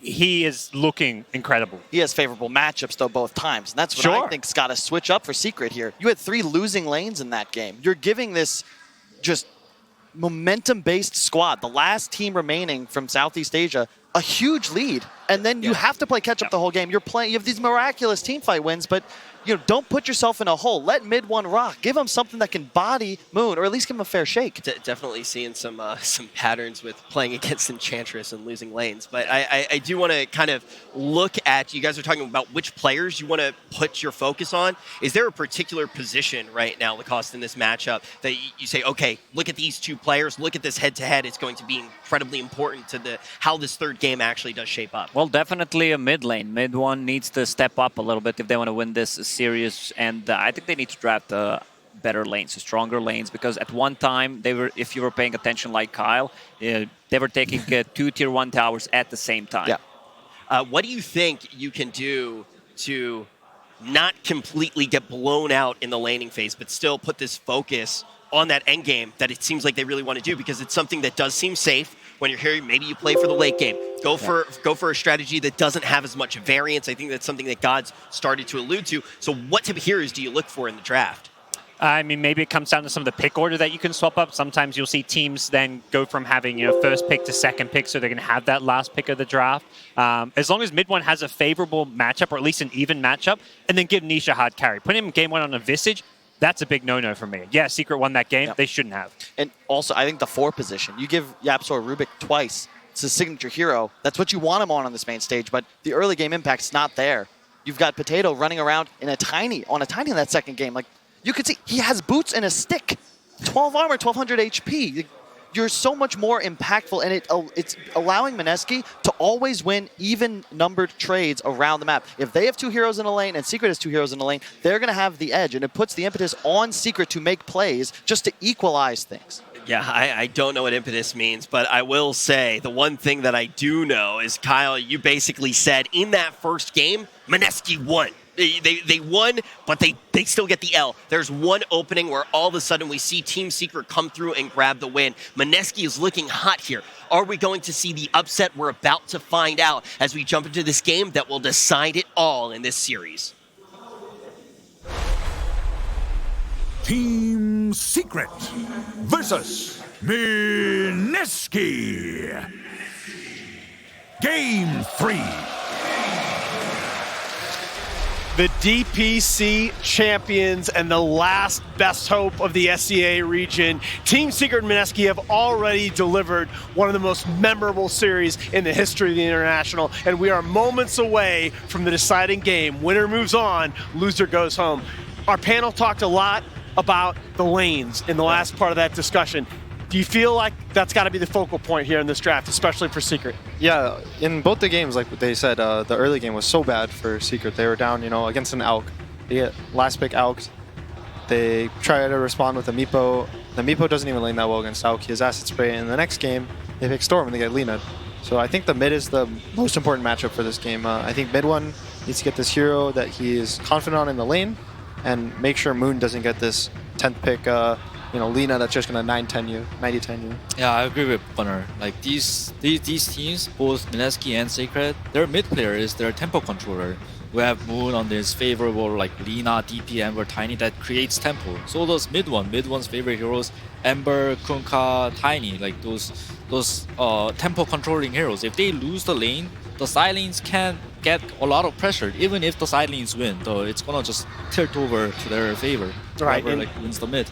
You're talking about the importance of the side lane. Koss brought up that point that we had 2 tier 1 towers taken by Mineski before the 8-minute mark, practically at the same time. That's the first time that we've seen something like that happen, I believe, in this entire tournament. And that really catapulted Mineski into the mid game here. It almost felt like Secret wasn't even going to make a game of it. I think it was mostly because of mid. A lot of what these teams do, if you watch Secret when they were rolling a lot of tournaments, mid one would play like a Monkey King, for example. And if you watch his early game, Secret do a lot of lane swaps. Once they feel like this hero, Monkey King or whatever in this example, is really strong, they're going to rotate it to their safe lane, where there's going to be a lot of pressure from the opposing team. And Nisha will now take this mid lane, which was already won by his team, and he's going to be able to kind of sit there and farm and catch back up there. And now mid one's kind of relieving the pressure. But in the last 2 games, mid one was under pressure, his safe lane was under pressure. They had no one to rotate and alleviate that pressure as the strong hero. I also want to note that Secret had a lot of late game heroes that game. It was uncharacteristic of them, I think. Storm, Magnus, PA, all those 3 heroes, they don't provide anything to the team when the other team pushes, So I think that's why we saw that picture of the both side lanes getting pressured at the same time. Absolutely. Do want to give a quick shout out. It was a defeat, but YapzOr in that last game, 6-5 and 22 on that Rubik, in on all 28 Secret kills in that game. His damage was number 2 behind only that PA, and that Rubik is still on the table in the first phase here for Secret. I could see them taking it on the 10th pick, depending on the next 2 heroes. As well, they have this Tiny, right? So this Tiny's open. So Absolute flex pick. They can kind of like not have to pick feel forced to pick the Rubik now. They can take it into the second phase, because the other team also doesn't want to ban a Rubik in second phase. Absolutely. So you're going to have a little opening in the draft. And that's one thing that if you compare Secret's drafting from the group phase when they were winning to when they started struggling, they have been picking YapzOr as hero in the first phase almost exclusively, which is not something that they did a lot previously in the season. I think like the first 2 games, yeah, Secret won the first game, but the quality of the game, it felt like Secret lost. So I feel like they're kind of changing things up a little, and they're not giving him the Rubik. Maybe they listened to the panel and like they felt that Tiny like on Potato like did too much. So maybe they're picking it for Yapser. The one nice thing really I like about Team Secret's new bans are they banned the Enchantress. So I think that was one of the big issues with the second game for Mineski. They have this Enchantress, and he kind of crushes this offlane for Mineski. So now they're going to have to kind of dig into their bag, breach out another lane-winning offlaner for KP. Like we said, one of his classics is Enigma. They really like him on a position 3 Enigma. He gets to deny creep every wave, but they're going to go back to the classic. And Wraith King is a hero that, Febby, you mentioned coming into the series that you thought was potentially a key for Mineski, but Secret are going to come back with this Omni Knight pretty good to me against this open both heroes of Mineski. Yeah. One downside of Omni Knight is it heavily lacks lane push, which Wraith King is very good at, so Team Secret is going to have to pick a lot of lane push. Because I know Mineski Mushi, I've been playing with him for a few times, and he, as a coach of Mineski, I'm sure like he's telling his game plan is all about pushing lanes. So one of the cool things about this Omni is some teams run it as a 5 as well. So right now, their 2 heroes are kind of flex picks. They can the Tiny can be mid, offlane or 4. The Omni can be offlane or 5. But the one thing to note is that mostly when people talk about Secret and their flex picks, they're flex picks to the outside. They're not flex picks on the inside. Yeah. So Puppy has this plan. He says, we're picking this Omni, and this Omni is going to be our 5. You know, and this Tiny is going to be our mid. And he has this like complete idea. And they can kind of change it. You know, if this Tiny gets really hard countered, they'll put it as support. Same with the Omni, right? But unless the hero gets hard countered, he has a kind of set plan, and he wants to kind of move towards that plan and draft around his idea of the game. Absolutely, and we talked so much about that as the defining characteristic of Puppy. He is the lightning rod. He is the guy that takes it all on his shoulders, and time again he's delivered, just not yet at TI. Yeah, it seems like with an OD ban and Omni at their arsenals, Team Secret is going to pick something really aggressive for mid 1. Something like Slark, Monkey King, those hyper-aggressive heroes that can be at your face. Mineski banning the Broodmother and the Batrider, they're kind of trying to protect their safe lane and their mid with those 2 bans. And they pick a AA, that's a kind of classic combo with the Wraith King. People were picking it a patch ago. You can get a cold feed off and then a stun from the Wraith King. The hero's usually going to get stunned at the end. You have a lot of magic damage with your Ogre in the mid to late game, so just a nice, stable hero. The other thing about the AA pick here is it really deters. If Secret were looking at the Alchemist, that's probably a deterrent for them. And remember, the game 1 draft, Mineski did run the Wraith King in the first phase along with the 5th pick out. Do you think it'd be too crazy that they still out? That's what I'm saying. I think Mineski... No. Oh, Secret. Oh, man, I don't know. That's part of the problem is that, you know, Mid 1 has had such a tough time in this tournament. I really worry about picking him a hero that's potentially going to be in real trouble if he gets frostbitten in these fights. But I do like the ET pickup here. It does reveal a little bit more about the roles, right? But this is a hero that, again, we mentioned this hero's record in the early game of this tournament, 17-5 in games that end at the 35-minute mark or earlier. That is Secret's sort of pressure release valve if Mineski play this early game run at Dota again. The way I could see Secret kind of turning this draft is if they're confident with the Alk here, they can put it in their safe lane. They can run this ET, he'll kind of protect the Alchemist, and they do have Heavenly Grace for the AO. It's going to reduce it by 50%. Instead of, you know, being like a 12 seconds, it'll only be 6 seconds of not healing. They can kind of disengage with the GA as well. So in the Echo Somp, so they're going to have a couple ways to kind of play the fight back. I'd be a little scared if I was Mineski of an Elk right now. All right, we're waiting on the 4th pick here of Secret. Febby, man, how do you block it all out? Because the first 2 games of this series have been as crazy, I think, as any games that I've seen this year. You know, maybe going back quite a few. And you've got to refocus here. All 10 of these players. Oh, my Lord. That is not what I... Okay, that's throwing me for a loop. Do you like this Void pick?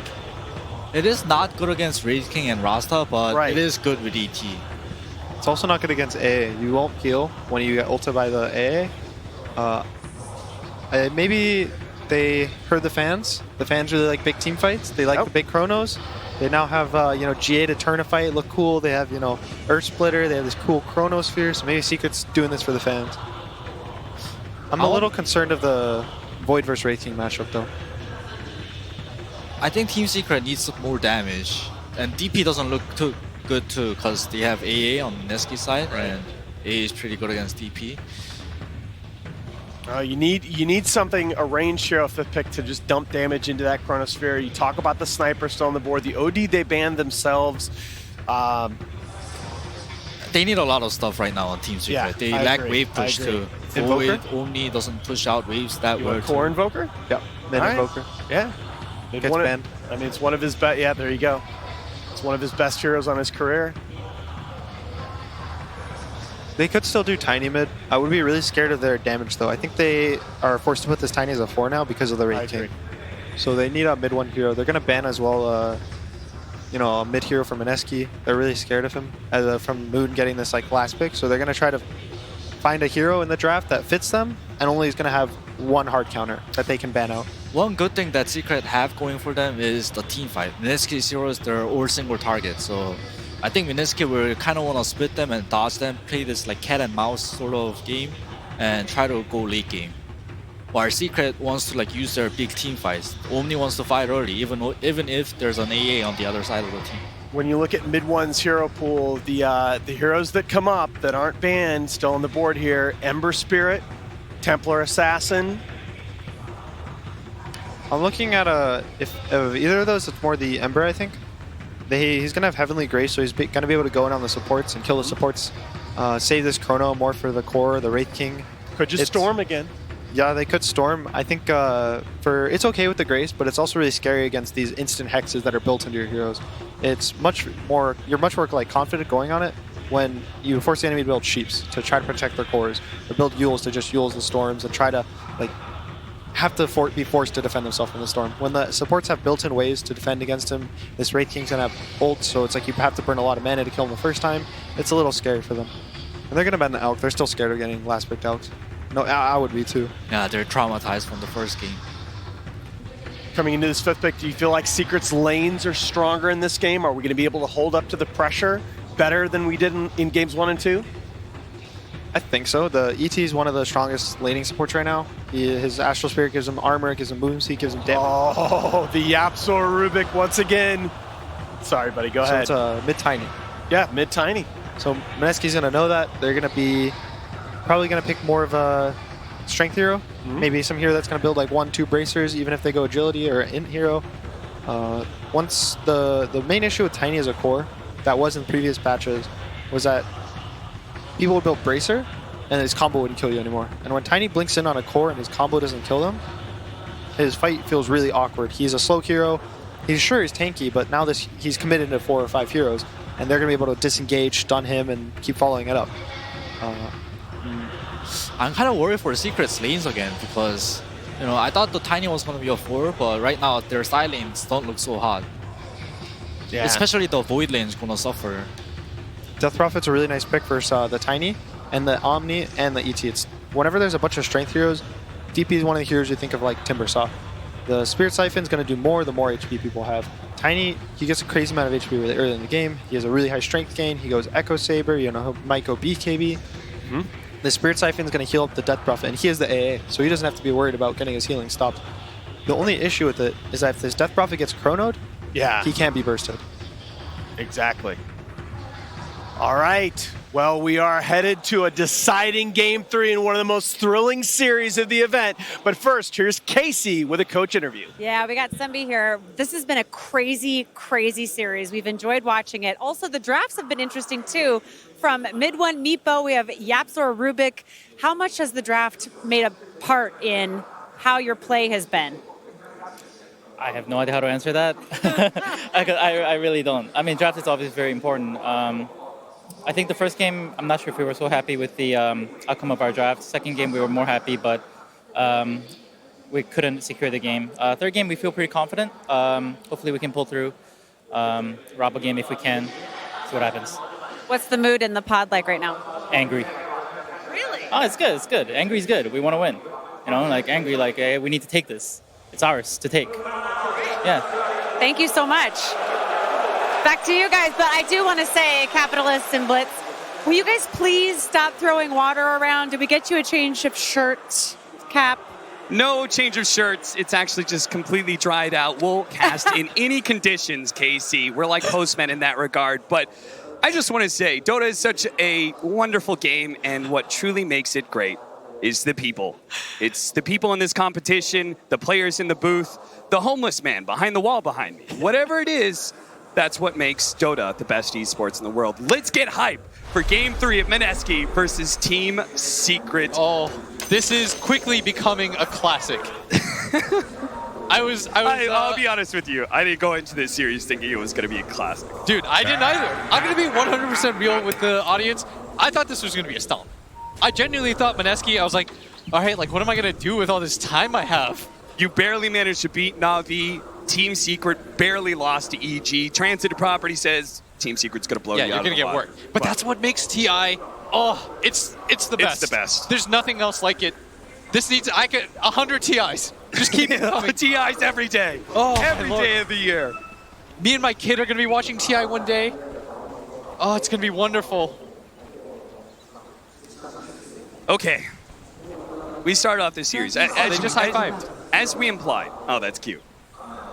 As we implied, we thought Secret was going to beat Mineski. And we started off that series introing saying, hey, this is a David versus Goliath matchup, and no better time for TI for you to be David and slay the giant. Yes. And now, after game 1 should have gone the way of Mineski, now, after they do manage to clinch game 2, is Mineski the Goliath? Is Secret the David all along? I will say that Mineski, in this 2-game series that we've seen so far, they've been the better team for about 95% of the series. Yes. And the fact that it's 1-1, if you're Mineski and you end up losing this best of 3, it'll haunt you forever. This would have been one of the greatest what could have been situations. And for Secret, you'll take those wins. Oh, yeah. You will take that game 1 and you'll say, we got away with it, and maybe this is the wake-up call that they need, that they're not invincible, that they can't overlook anybody. Such a big game for both teams. And that's what I love about Dota, is all the emotions that go into it. We heard Sunbeat. What do you guys, what's the mood in the booth? Everybody expected to hear, it's good. It's solemn, we're good, we're calm, we're laughing about it. You know, we're going to get this game 3. No, we're angry. Yeah. We're pissed off. We're Team Secret, goddammit, and we're supposed to be beating Mineski. And we're going to see how that anger translates into the game and how they're able to make their way through this laning phase as we have Moon versus Mid1 in the mid lane, Death Prophet versus Tiny. Certainly an opportunity for Mid1 to take his aggression out on the Mineski players with this kind of tempo mid. This is where star performances are born. We can forget the other 2 games. The fans can forgive your other 2 performances if you clutch it out in this game number 3 as this Tiny. I feel like I've just, I'm beating a dead horse, but at this point, Mid1, you have to show up. He got out-damage dealt by a Rubik last game. Yapzor almost carried that game for his team. It doesn't matter, though. You only need 1 to look good. KP is going to be playing the Ogre. Core Ogre at top lane with Raging Potato, babysitting him on the Shadow Shaman, Nisha Faceless Void. This time, he's going to be the one trying to get all the clutch Chronospheres instead of Nico Baby. And they're running it with an Omni Knight as well, looking to shore up their team fight as much as possible. That's what it really looks like to me. Mineski, meanwhile, fast-paced lineup with plenty of push power. Yeah, and I actually really like Secret's draft. I think that they have the late game. They have really strong heroes at just running at you. I could very easily see them just take a lead and never let it go. Because I feel like when it comes to the 5-on-5 team fights, if they can get the jump on this DP, there's no real save for her. Yeah, that is very scary. She does have great frontliners in her 2 cores of the Wraith King and the Ogre, but if Secret get around those heroes, if they get on top of Moon. And so far in this mid lane, relatively even, but Moon has outplayed Mid1. But this could be it, Cap. I can't stress that enough. All it takes is 1 game. History only remembers the winners. That's true. 14-6, 12-4 so far. Team Secret are walking away from the laning phase with a pretty good CS lead between 2 of their cores. The Faceless Void, though, is having a rough one. 4-1 right now, really being shut down by this aggro dual lane from Mineski. Yeah, this is a great situation for the Ogre. You can trade easily. Secret have 2 different heroes, Cap, that are meant to just win one-on-one fights. Yeah. And this is not the case right now, as the Ogre can bully you out, the Shaman can go toe-to-toe with the Elder Titan. You can see that Raging Potato is actually using Puppy's creeps to farm up the neutrals.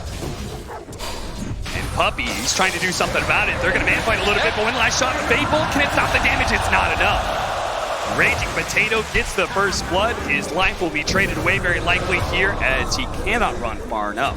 KP thought about throwing out the Fire Blast, but doesn't think it's worth it for the mana, and he would be completely correct.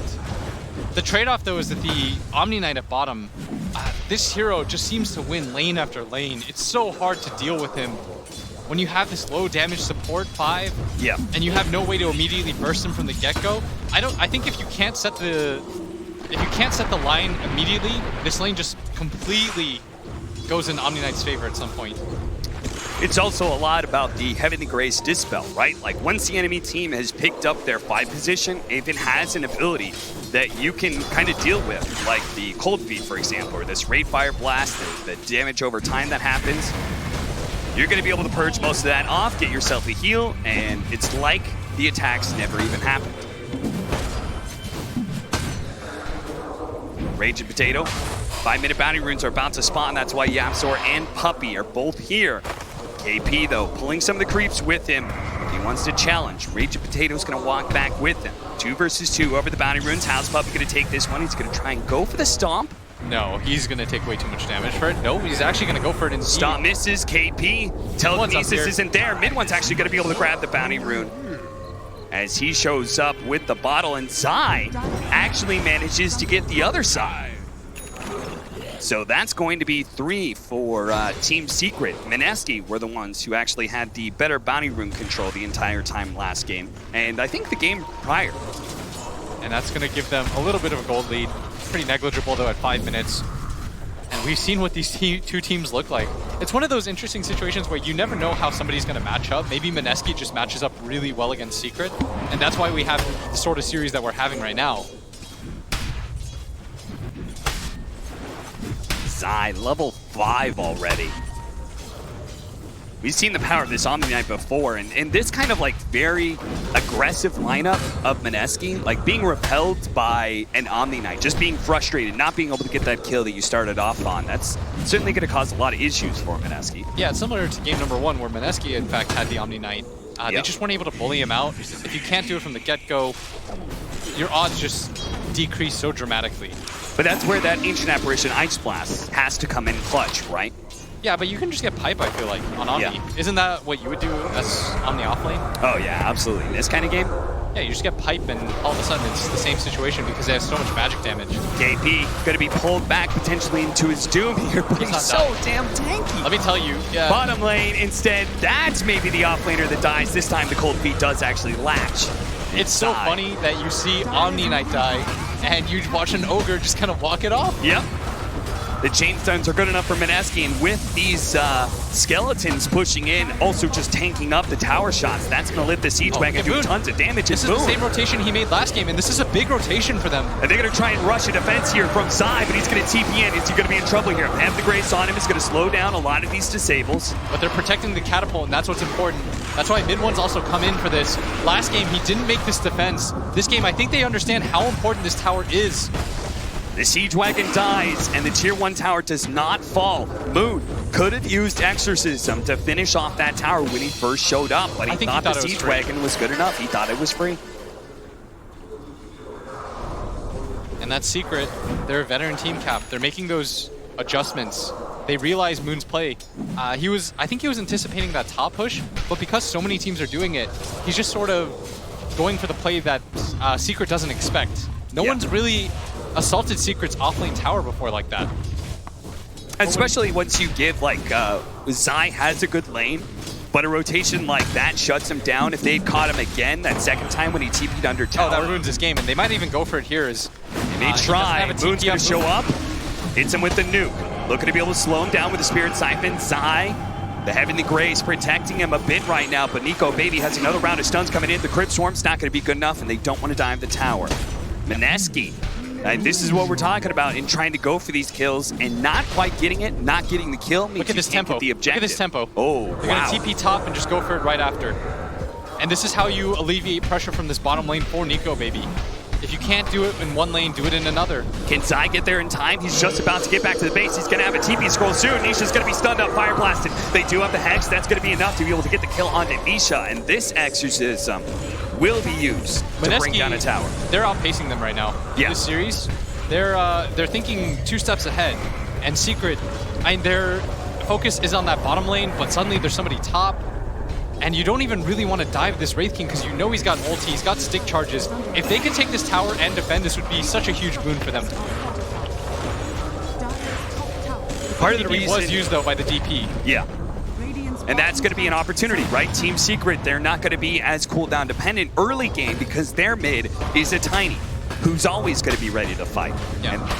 But they don't want to trade this cap. They do this not. Tower is still healthy enough that you can bring heroes in and try to defend it, and it would extend your game so hard, but they might have no choice. This might be a little bit too late. And that means that core rotation from KP kind of hurts them, right? Yes, absolutely. Now you've got 2 cores on the same side of the map. So that's a win for Secret. It's funny how in Dota you can have these little wins and losses without a hero kill actually happening, just purely due to things like positioning and rotations. 10-minute bounty runes are coming up, though, and we're going to see who out-positions the other. We've got Ninja Boogie. He's going to join them for this fight at bottom, but if he dies right away, Mid1 knows he's here. He's trying to hide right now, but unfortunately it's going to be found. The Avalanche Toss is going to be quite enough, but the Purification will get the kill. And that means they have to give up on these 2 bounty runes, which puts pressure on Mineski to make the play top lane. Oh, they're going to get all 4 of them, Cap. But stop, Nisha, he's going to run to the other side. 4 bounties for Secret. That's massive. Even though they're leading in kills, 3-2. Yeah, they've gotten over 1,500 extra gold off of the bounties on Team Secret's side. That's the difference itself. Yeah. AI Splash gonna come in, try to defend this mid tower. YapzOr stealing Bloodlust. Good play. With the Siege Wagon hitting the tower, that's a few extra shots. Well, in the hard camp here, the Siege Wagon is up there. That means it's going to be a little bit delayed in its push forward. I wonder if Mineski are going to try and make a play towards that top lane, or if we're just going to see them continue to farm up. Surely a more passive game is that to the favor of Team Secret because they have this Void. Oh, they're actually going to go for the kill on his eye. The Ice Blast is there. Nico Baby holding on to that Rave Fire Blast. Tries to get a crit. Whiffs. Zai does manage to duke into the trees. They're going to spot him one more time now that the Heavenly Grace is on, and they do have the Cold Feet. They're going to try and chain the stuns here. The Purification going out, and oh man, that status resistance just lets him do so much, but it looks like Nico Baby may just hit too hard. He's got a little bit of mana to be able to work with. Zai's trying to duke into the trees right now. Nico Baby gives up. Zai jukes it away and gets out by just the skin of his teeth. And he is indeed going for the pipe. I feel like there's no better item choice for him at this point. I think what both teams have learned about it is it comes down to the team fights. A lot of the times in these matches, we just see one team rolls over another in the laning phase. But for these 2 teams, I mean, they know what the mid and the late game look like. Raging Potato likely to go down here. There's 2 cores up here. But in fact, they actually just retreat for it fully. They don't actually have any aggressive vision on that side of the map, so maybe Secret just feeling like because they don't have vision of the Tier 1 tower, the Shrine, they don't know if these TP rotations are coming. We know that Mineski is actually playing a little bit more passive, maybe in part because of the Hand of Midas that they have on the Wraith King, here. But the smoke up with Moon, they can play with that core. They're going to try and slow down YapzOr here, get him chain stunned. That's a kill. Is that a tower, though? Yes, absolutely. Oh, Mid1's here. They're going to be able to catch the Ancient Apparition. A pick off like that could mean more. Ninja Boogie dies, but the Exorcism being used. I'd like them to drop the wards here. They are going to drop the wards. They're going to be able to get vision of these who actually teleport in and get the chain stun. They do have the shackles. Where's the foam? The fire blast actually used on the Omni Knight. They just don't have Moon here to get the real damage. A 3-man silence. That's going to be a lot. With the Rain Fire Blast onto Tiny. Mid one down to half health already. The tower's taking up some damage as well. But Team Secret, they're healthy enough. They're going to go for the Chronosphere now into the Death Robin. Trying to nuke him down with it. He toss up into the air. They're going to be able to finish off Moon. A good stomp comes out from Puppey as well. They're going to focus on KP. He's dead. Ice Blast on its way. Nico Baby on his first life is about to fall, and all of Secret very healthy, certainly healthy enough to bring down Nico Baby a second time. Team Secret hold their mid tower and repel Mineski. And they might even grab it themselves. The wards, the last of them about to fall. 4 heroes up here, Zai. You can see that he's just too strong of a force to be reckoned with at this point in the game. He allows Nisha to get in and out of those fights so cleanly. Mineski's lineup, in fact, feels a little bit greedy. AA as a support, you're so ulti reliant that you can't really quite get in there, whereas in the backline, Puppey just kept throwing out stomp after stomp. It's a different beast entirely. Their game is certainly a lot easier in some ways, right? With this mid one Tiny making these plays. You saw the way they just, Zai is forced to be fire blasted there. Otherwise, he would have saved Nisha. The teamfight positioning feels really rough right there for Mineski as well. It didn't really feel like they were half committing. If Moon was able to actually follow up that Shadow Shaman play, get the silence onto the Omni Knight, then maybe KP is able to fire blast down Nisha. There's no Chronosphere, and the fight looks a lot different. And they just have so many tanky boys on the side of Secret. They've got 4 melee strength heroes, or 3, and a Void. Zai. They do have the rotation coming in from the Shadow Shaman, so if he comes back, but they're spotted by the illusion. Nisha does deny the mid tower. I don't really know what their solution is right now for Zai. Yeah. Feels like this is going to be an uphill battle for Mineski. They just need more farm right now. And speaking of greedy, their Ogre's going to go for a Hand of Midas. Their Wraith King has a Hand of Midas. Their 2 supports are a little bit greedier. They're going to run into Zai here, who gets trapped for the time being. Phase boots his way through. The last little bit of nukes, but it's not good enough. Zai, the Ice Blast wears off. Yeah, he's further proving that point for me. Yeah. I mean, he picked up the bounty route too, by the way. They use so much to try to grab him, but the status resistance in a game like this feels so value. And now, mid one, he's got a fully completed Ags right now, Cap. He has... We're seeing this Aghanim Scepter being picked up faster and faster for these Tinies. Can you explain some of that? I just feel like it's a value item for Tiny. It makes you a teamfight beast. It solves a lot of your issues where, you know, oftentimes Tiny, he falls off because you have to go into melee range. And if you can't burst people down immediately, you just get kited. Well, this item makes it so it's really hard to kite. Ice Blast just poking at him. Gets a little vision, sees what Secret's up to. They're going to stick around for this tier 2 push. If they're backing up, that means the push at top lane from Mineski should be retreated as well. Yeah. I will say in the previous 2 games, Mineski had quite a bit of a lead going into this phase of the game. Yeah. I don't know what the game looks like when Secret finally has a post-laning phase lead.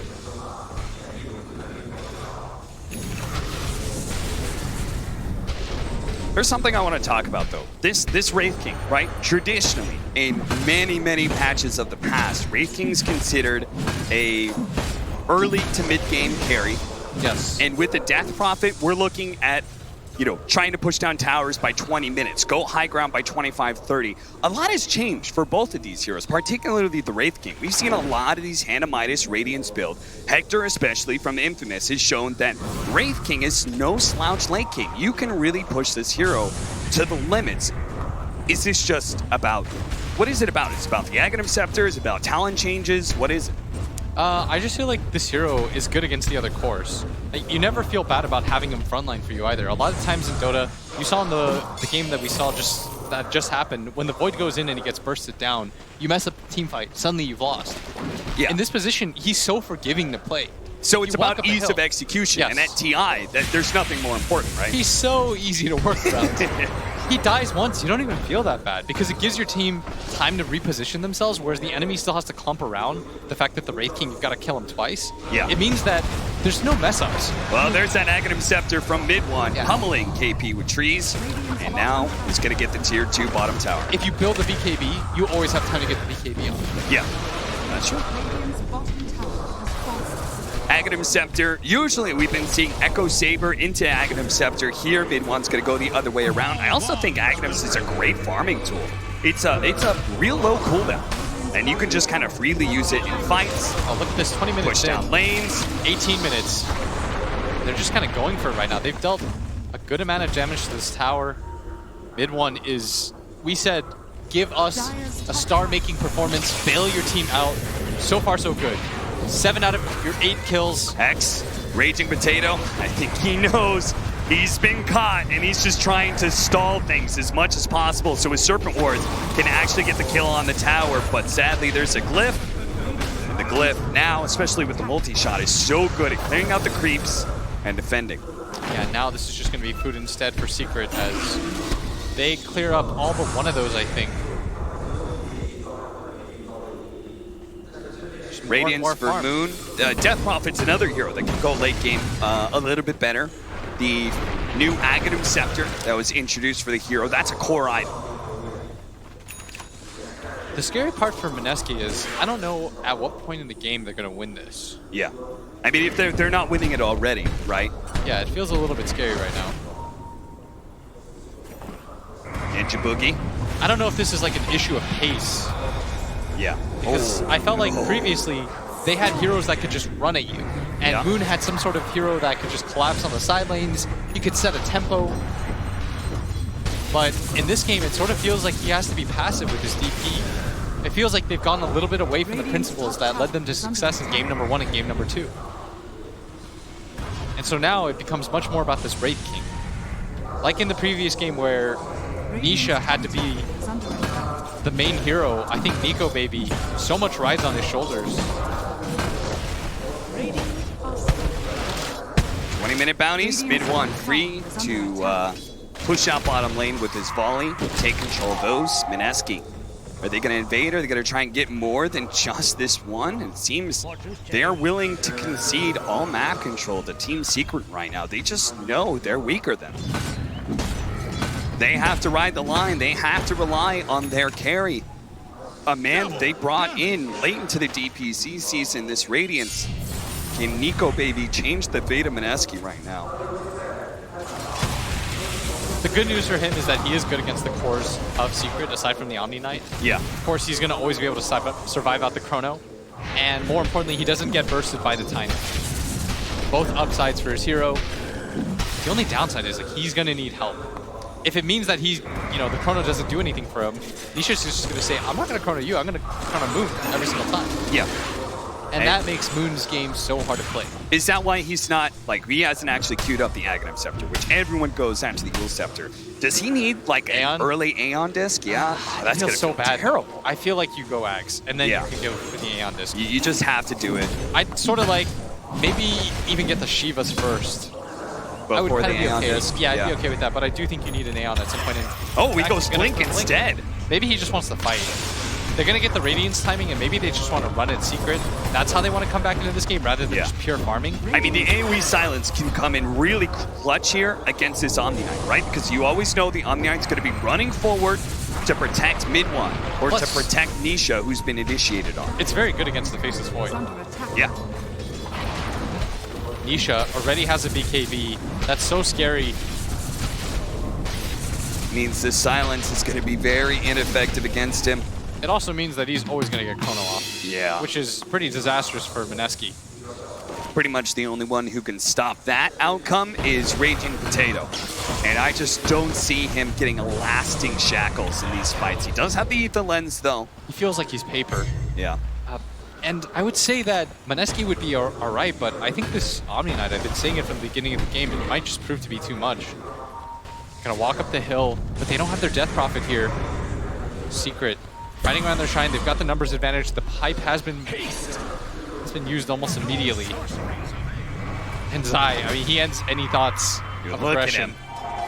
He just doesn't care about you. Raging Potato does manage to get the Hex off. There's the Avalanche. The Ice Blast is coming in. They do manage to get the Guardian Angel. That will help protect mid one. Here comes Yapzors, but it doesn't actually nail a whole lot. That's going to be the Ogre going down. Nico Baby still trying to focus on mid one because they have in the Grace. Mid one is actually going to be fine here. Now we have the X system out. Yapzor does manage to force snap down to the low ground. Moon pursuing, trying to get another Spirit type, and this time on mid one. Can they actually take down this Tiny? Well, they've already lost most of their support. Chronosphere catching them just on the side. Mid one tries to get away of the tree bomb route, and now the Death Prophet's dead. Nico Baby comes back with his second life, slowed down, and this is going to be the second team fight. Now he's here to die.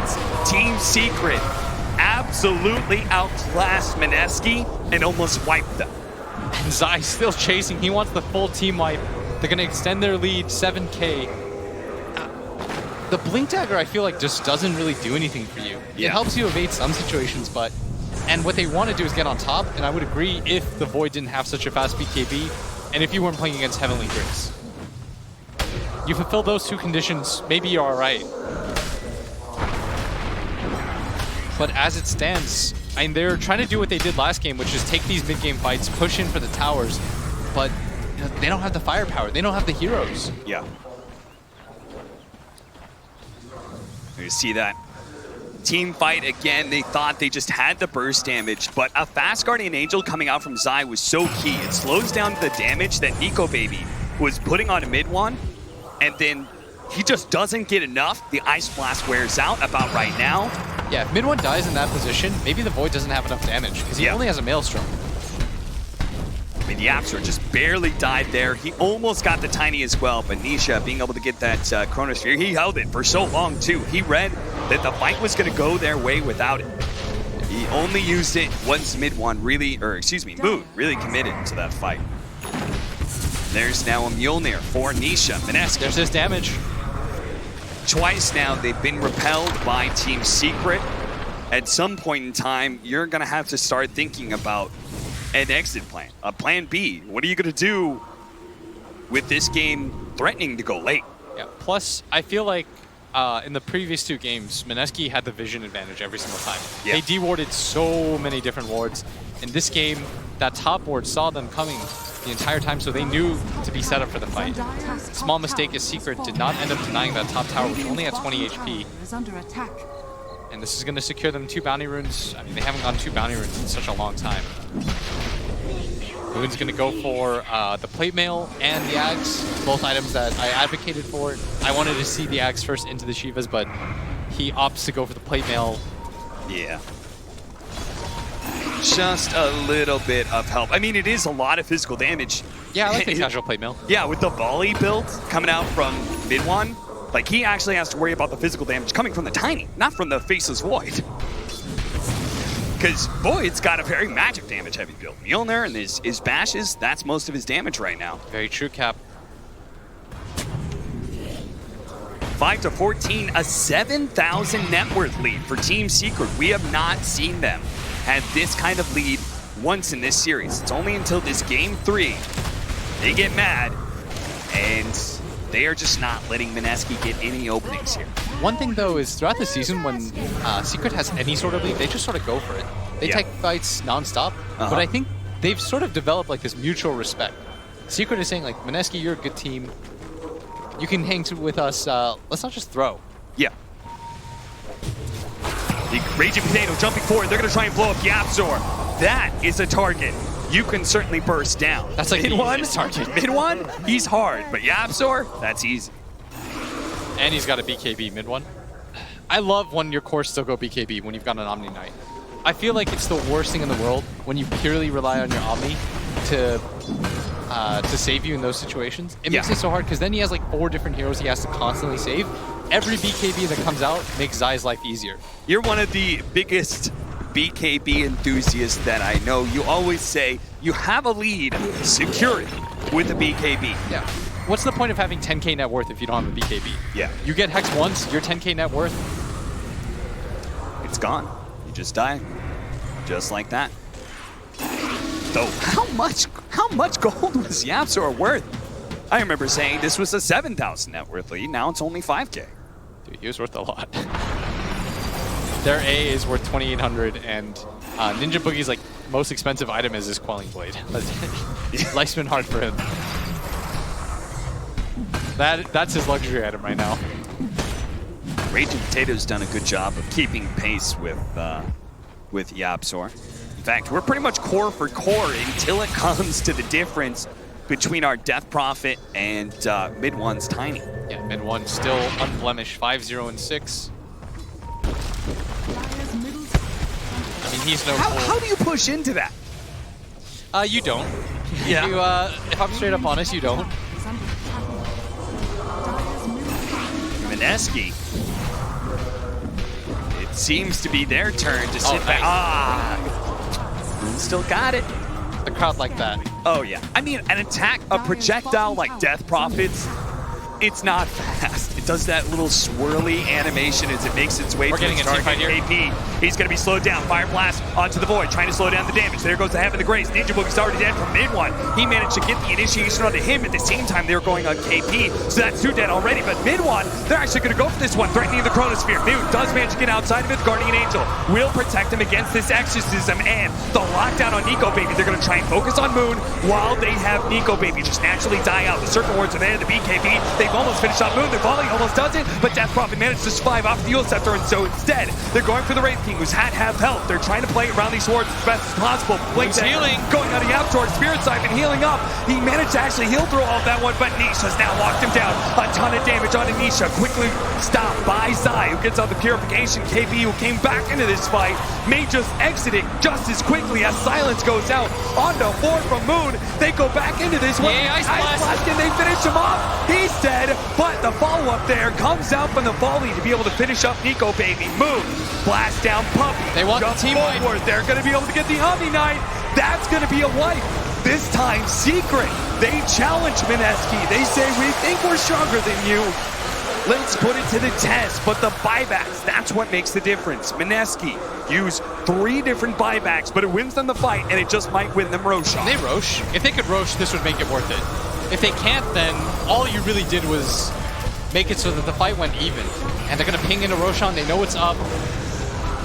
I mean, it's not very quick, though, without the Wraith King. And Moon doesn't have Ags. True, but Secret's not buying back right now.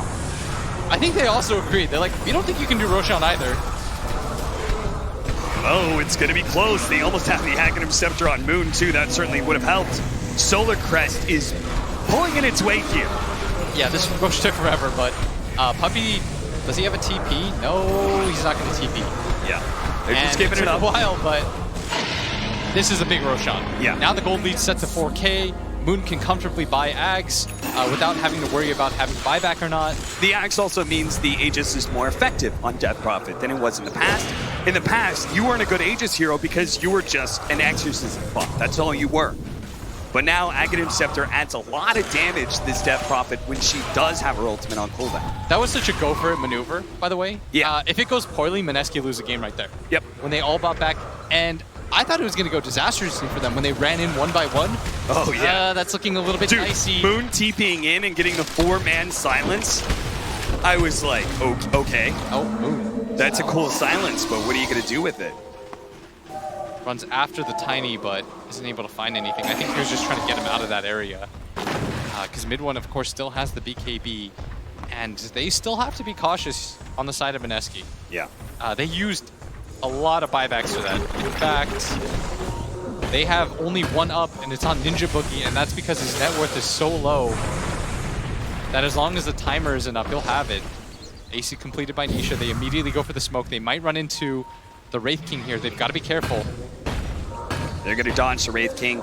They're going to go for anybody else. If they can actually intercept Mineski here, which they do. Nisha? Raging Potato blinks away. They're still going to be able to catch Ninja Boogie. Volley will be able to get it. They don't have to use the Chronosphere here. 2-man silence, but immediately that's going to be cleansed off by Zai. Jump into the air. Eul Scepter. They want to get out. The numbers disadvantage, I think, is a little bit too rough for them. Yeah. I mean, without the Ancient Apparition, like, how do you deal with this Omni Knight? I just don't think you can. Yes, and that's why, you live by the 5AA, you die by the 5AA. He's so easy to kill, but he's so important for the rest of your team. Ninja Boogie, he came in big time for them in game 1 with his Witch Doctor. He's going to need better positioning. They really don't want to give up his tower. They do not, but they just might have to here. 5 seconds up for the Ancient Apparition. You just cannot get multiple hero chronoed, which is easier said than done. Nisha's got the advantage in positioning, but they're going to back out. They're actually going to go for it here. Yule Scepter catching the Omni Knight. Follow-up Silence, Rate Fire Blast, and a Hex both being used. 4 staff after 4 staff. And the volley from the high ground. This is going to split their fight in half. Plus the ET Spirit. They wanted to threaten for that. It looked like a good timing for them. But Secret, they positioned themselves very well, and they've got a DD on their Faceless Void. This is going to force them into a fight, regardless of whether or not Moon has the Aegis. With the double damage and the Ice Blast used. Oh, they're going to use the Yule Scepter, dispelling off that double damage.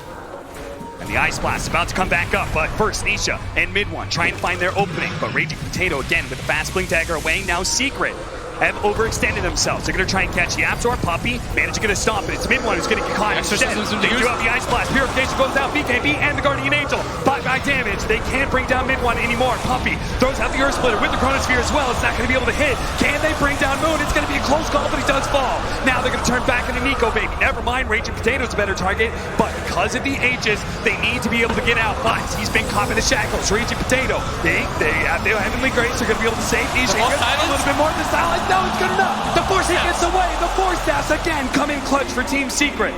Mid One inside the pit. He's ready to go back in, but he has to blink out. It's Raging Potato jumps forward. KP, he's going to be able to get the initiation on Mid One side. He's trying to make his way to be able to bail out Mid One. The Ice Blast comes in though. They bring down Mid One. He's dead. They look for more. Zai and Yapzor running him down. Hex on one. Ray Fire Blast quite soon on the other if they can actually get him. Double Solar Crest as well. That means that damage from Nico Baby. He's about to bring down the Omni Knight of Zai. He's still going for the multicast. One more hit. Stop it! And they're right in front of the base right now. That gold lead has been completely evaporated. Mineski have in fact wrested it away from Secret. They will not roll over. What is happening right now? Moon silence the Mid One so we can't actually get the volley off. I can't believe they're going for this tier 3 without the Exodus, and the buyback goes in their retreat. And that's 2 core buybacks that you forced out. They weren't able to get any kills. This was a defensive buyback. Mineski, they're actually up 1k on Secret. The fights last so long and it got so split. You saw Secret, they were on the low ground. It felt like they were going to be just fine. They were force-staffing each other one by one, and then they overstayed their welcome. Yeah. If they all just started retreating at that point, they would have been fine. Yeah. But what they did was they looked for the fight after. Because of the exorcism used, they think Chronosphere on Moon, we can go ahead, burst him down. Second life, he won't have the exorcism, but Mineski still proved to be too strong. And now, the win probability is in their favor as well as the net worth. I can't even believe this game. It feels like a departure from our previous two, but what a fun one is. I mean, it feels like these two teams just bring out the best in each other. Oh, yeah. They're willing to fight nonstop. The team fights are what determine it all. You get into these crazy 5-on-5 situations that seem to last forever. This AC, dude, these Wraith Kings, man, once they have the Midas and Radiance, items just start flowing in everywhere. He's actually going to go for Nullifier next. And both teams have all their ultis up. Secret, they're looking for the angle right now. Nisha, been heavily graced. He's trying to set. They want to make sure if he does get stunned, that status resistance will let him get off his BKB. And Moon nearly has the Aeon Disc. He's sending the courier back. This would be a massive pickup for him. If they can't just burst him through the Chronosphere, you see how tanky he can potentially be. And his ability to come back into the fight after the Yule Scepter is so good. Crystallis up, Mid One, that's a lot of damage now. The Echo Saber, that provides the disable, the slowdown to keep them in the volley, but it's really the Daedalus, or in this case, the Crystallis buildup, that's going to deliver that sort of game-ending Chronosphere into volley combo. Secret have to be so careful, Cap. Dude, they use the two really core do. buybacks. If either of those heroes die at this point... Oh, look at this. A sneaky little play. Raging Potato trying to finish out that tier 3. Not good enough, though. Very nearly does. And this Roshan fight, Cap, is going to mean everything to both sides.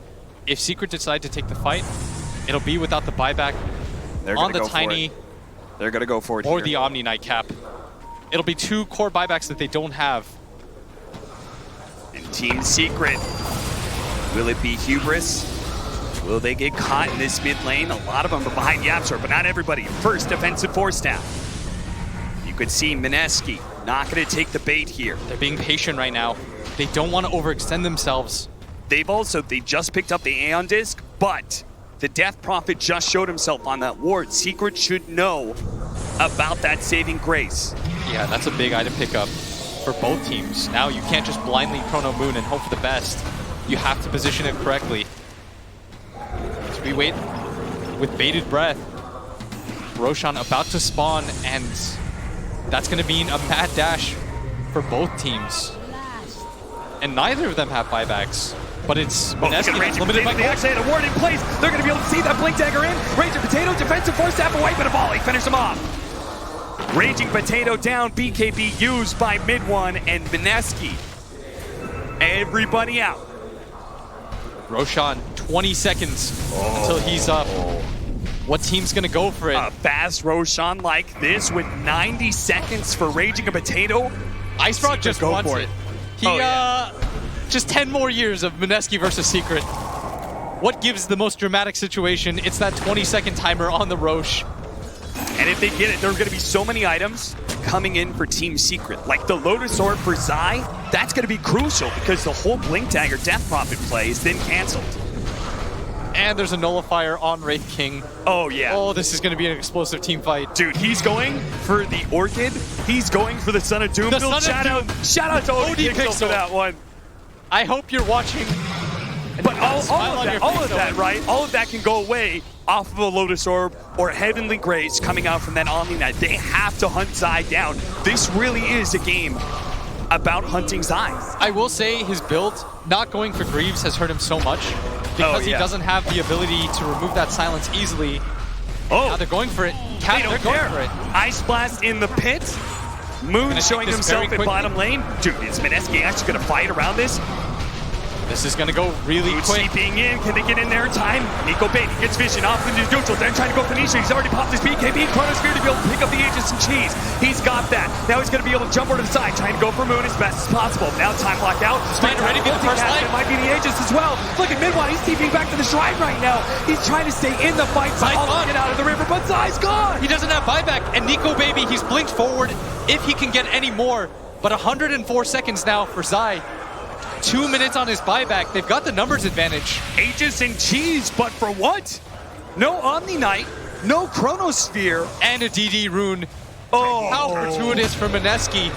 Ice Frog intervenes once again. He said, look, I gave Nisha a double damage rune. He didn't get to use it. You're going to have the same opportunity. And what can they do with it? They don't have the Exorcism, but they do have the Serpent Wards. They're right in front of your base, Secret. You don't have Chronosphere. Wards out. Trying to stall right now. That's all Secret is looking to do. They have Aegis, but it feels so useless when you don't have Chronosphere. Yeah, what can a Void do without his ultimate? And that's going to be Rax. That is definitely going to be Rax. Can Mineski do more? Or are they going for the tier 2 mid? Yeah. No, just calm down. Yeah. Gather yourself. Are you talking to me or Mineski right now? Both. But I'm about to lose my mind where this game I can't handle it. Mineski. 2 siege wagons. A bunch of the boys. And a tier 2 falls. Let's see some shrines. They are going to get so much gold because of that fight. Yeah. They're going to grab the shrine here. This shrine, once Roshan's out of the equation, the other shrine doesn't matter as much. Yeah. This shrine controls the triangle. It makes it really hard for you to get outside your base and farm. And it just forces Secret to sort of hole up. 25% backtrack. Oh! Nisha win for it. Oh, he's gone for it. All right. Let's do it. Let's see what it does. What if you backtrack a crit? It's the same situation here with the Wraith King. Maybe he just feels like the... All right, you know why? I think it's because he thinks that his Chronosphere isn't very good against the Wraith King or the Death Prophet at this point. Yeah. I think he's made the executive decision. I can't deal with these two heroes. The better talent to dealing with these two heroes is the backtrack talent. Yeah. And Zai needs the Lotus Orb. He's been waiting for it for so long, but the problem is his buyback's about to come back up, but he won't have the gold for it. So he's put into this weird position where he can't teamfight without an ability to get rid of the silence, which is why I feel like he needed Greaves in this game so badly. It's, of course, in hindsight, Because you want to get phase boots for the laning phase, but it feels so rough to fight without it. I mean, is Zai going to have a buyback? I think you might buy out the Lotus Orb. Maybe if you think you're invincible anyway. He definitely is. He's waiting around that area for a reason. I think that's the only way to solve some of the team fight issues. Oh, Jesus. That's a lot of gold. That's a Hannah Midas multicast, Brock. And he's got the 40 strength. The 40 strength. Boy's a beast. Attacking a third hero that Chronosphere is just not going to do shit against.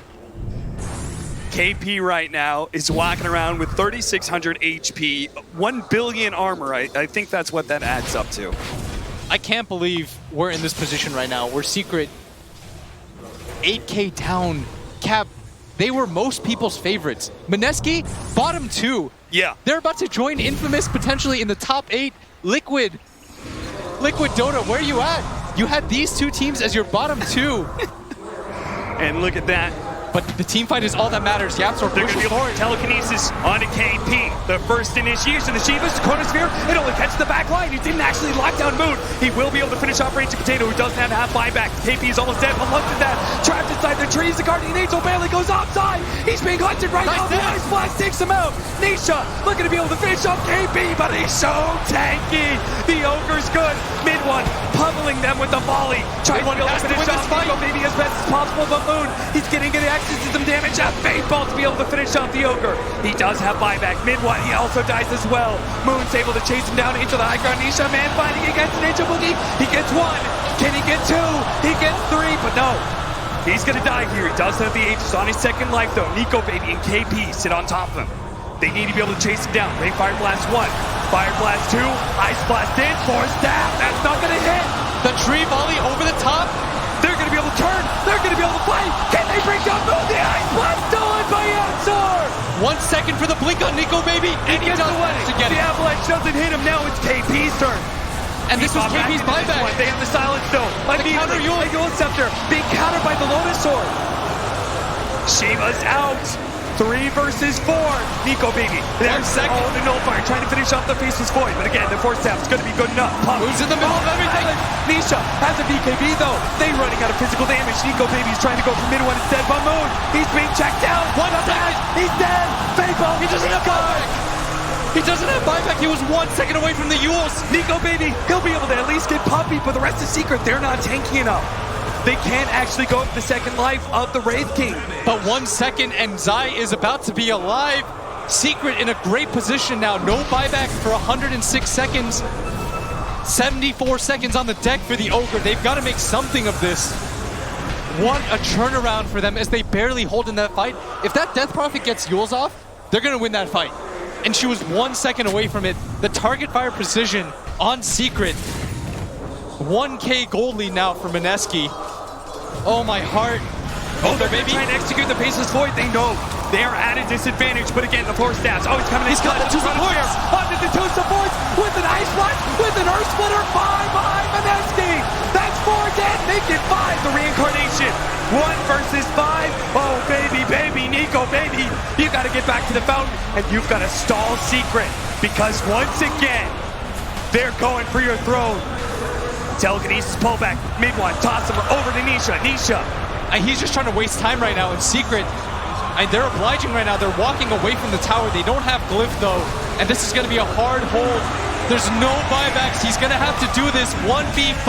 They did it before. 2 versus 5. 10 seconds on for KP. Nullifier onto Puppy. Looking to try and execute the captain of Team Secret, but he can't finish him off. He's still trying to go for it. Secret's just ignoring him. Dancing around. Nico Baby does have the reincarnation, so he's man fighting here. He even wants to die. He needs the AoE Wraith Fire Blast. That's why Secret aren't finishing him off. The Guardian Angel. Good for the throw. It's exposed. Tear Force down. Nico Baby is trying to finish up anybody he can, but Nisha swinging away. They don't do enough damage. They have it. Team Secret aside. Another comeback. Unbelievable. Victory for Team Secret. I can't believe they pulled this one out. The fight lasted so long. Barely able to pull it out. And Secret, they went for the win when mid one went for the buyback to help out the rest of his team. That could have been the decisive moment where Mineski wins. They sense blood. They all bought back to try to get that fight done. And instead, it is Secret that walk away with the victory. What makes champions? It's the difference between good and great. Not what you do in practice, but when the lights are on, when you're in the booth, when thousands upon tens of thousands of eyes are watching you and your backs are against the wall. Team Secret, 2 times in this series, had their backs against the wall. The DPC champions, that is why they were the #1. That is why the way that they were able to come back. And that is why they will move forward against Mineski. And all the props in the world, by the way, to Mineski. They showed us such great Dota. I mean, they made this an absolute monster of a series. Southeast Asia has just had its heart broken. And fans around the world at this point, Mineski, have made a lot of fans with this series. They are sad to see Mineski go. I am so sad to see them go. But somebody's got to be eliminated. It's a harsh, harsh competition, the international. Whew. I'm tired after that. I'm exhausted. I feel so I can't imagine how Team Secret and Mineski feel right now. Look at Nisha. God. He's smiling ear to ear. Team Secret, congratulations to them, Mineski. Oh, you got to feel for them. You got to feel for them. But we have more of the international coming up. Upper brackets up next. Panel. What a series. Oh, Cap, yeah, definitely quite a series. And I think we all agree with you in quite a few ways. We're going to break it all down, talk about that game, and get ready for the next one. My name is Rich. I'm going to be your host. I'm joined by Sin, Trent, and we have Dove here. I mean, where do we even start with that one? Mineski, they play so well throughout the entirety of the series. The first game, it looks like they're going to take it. The third game looks similar in some ways with the fact that for some reason Secret's able to find a crazy opening and get the win. But the big difference this time around, Sind, is the fact that it does seem like Secret does win the lanes. Yeah, they came off to a better start this game. I don't really know how much it matters in these games to an extent, because one team wins the lanes. It's all about these mid-game and late-game team fights. The advantages that they built didn't seem to directly translate into a clear direction in the game, because there's just so many crazy 5-on-5s where it's down to who uses the 4-staff better, who has the better Lotus Orb,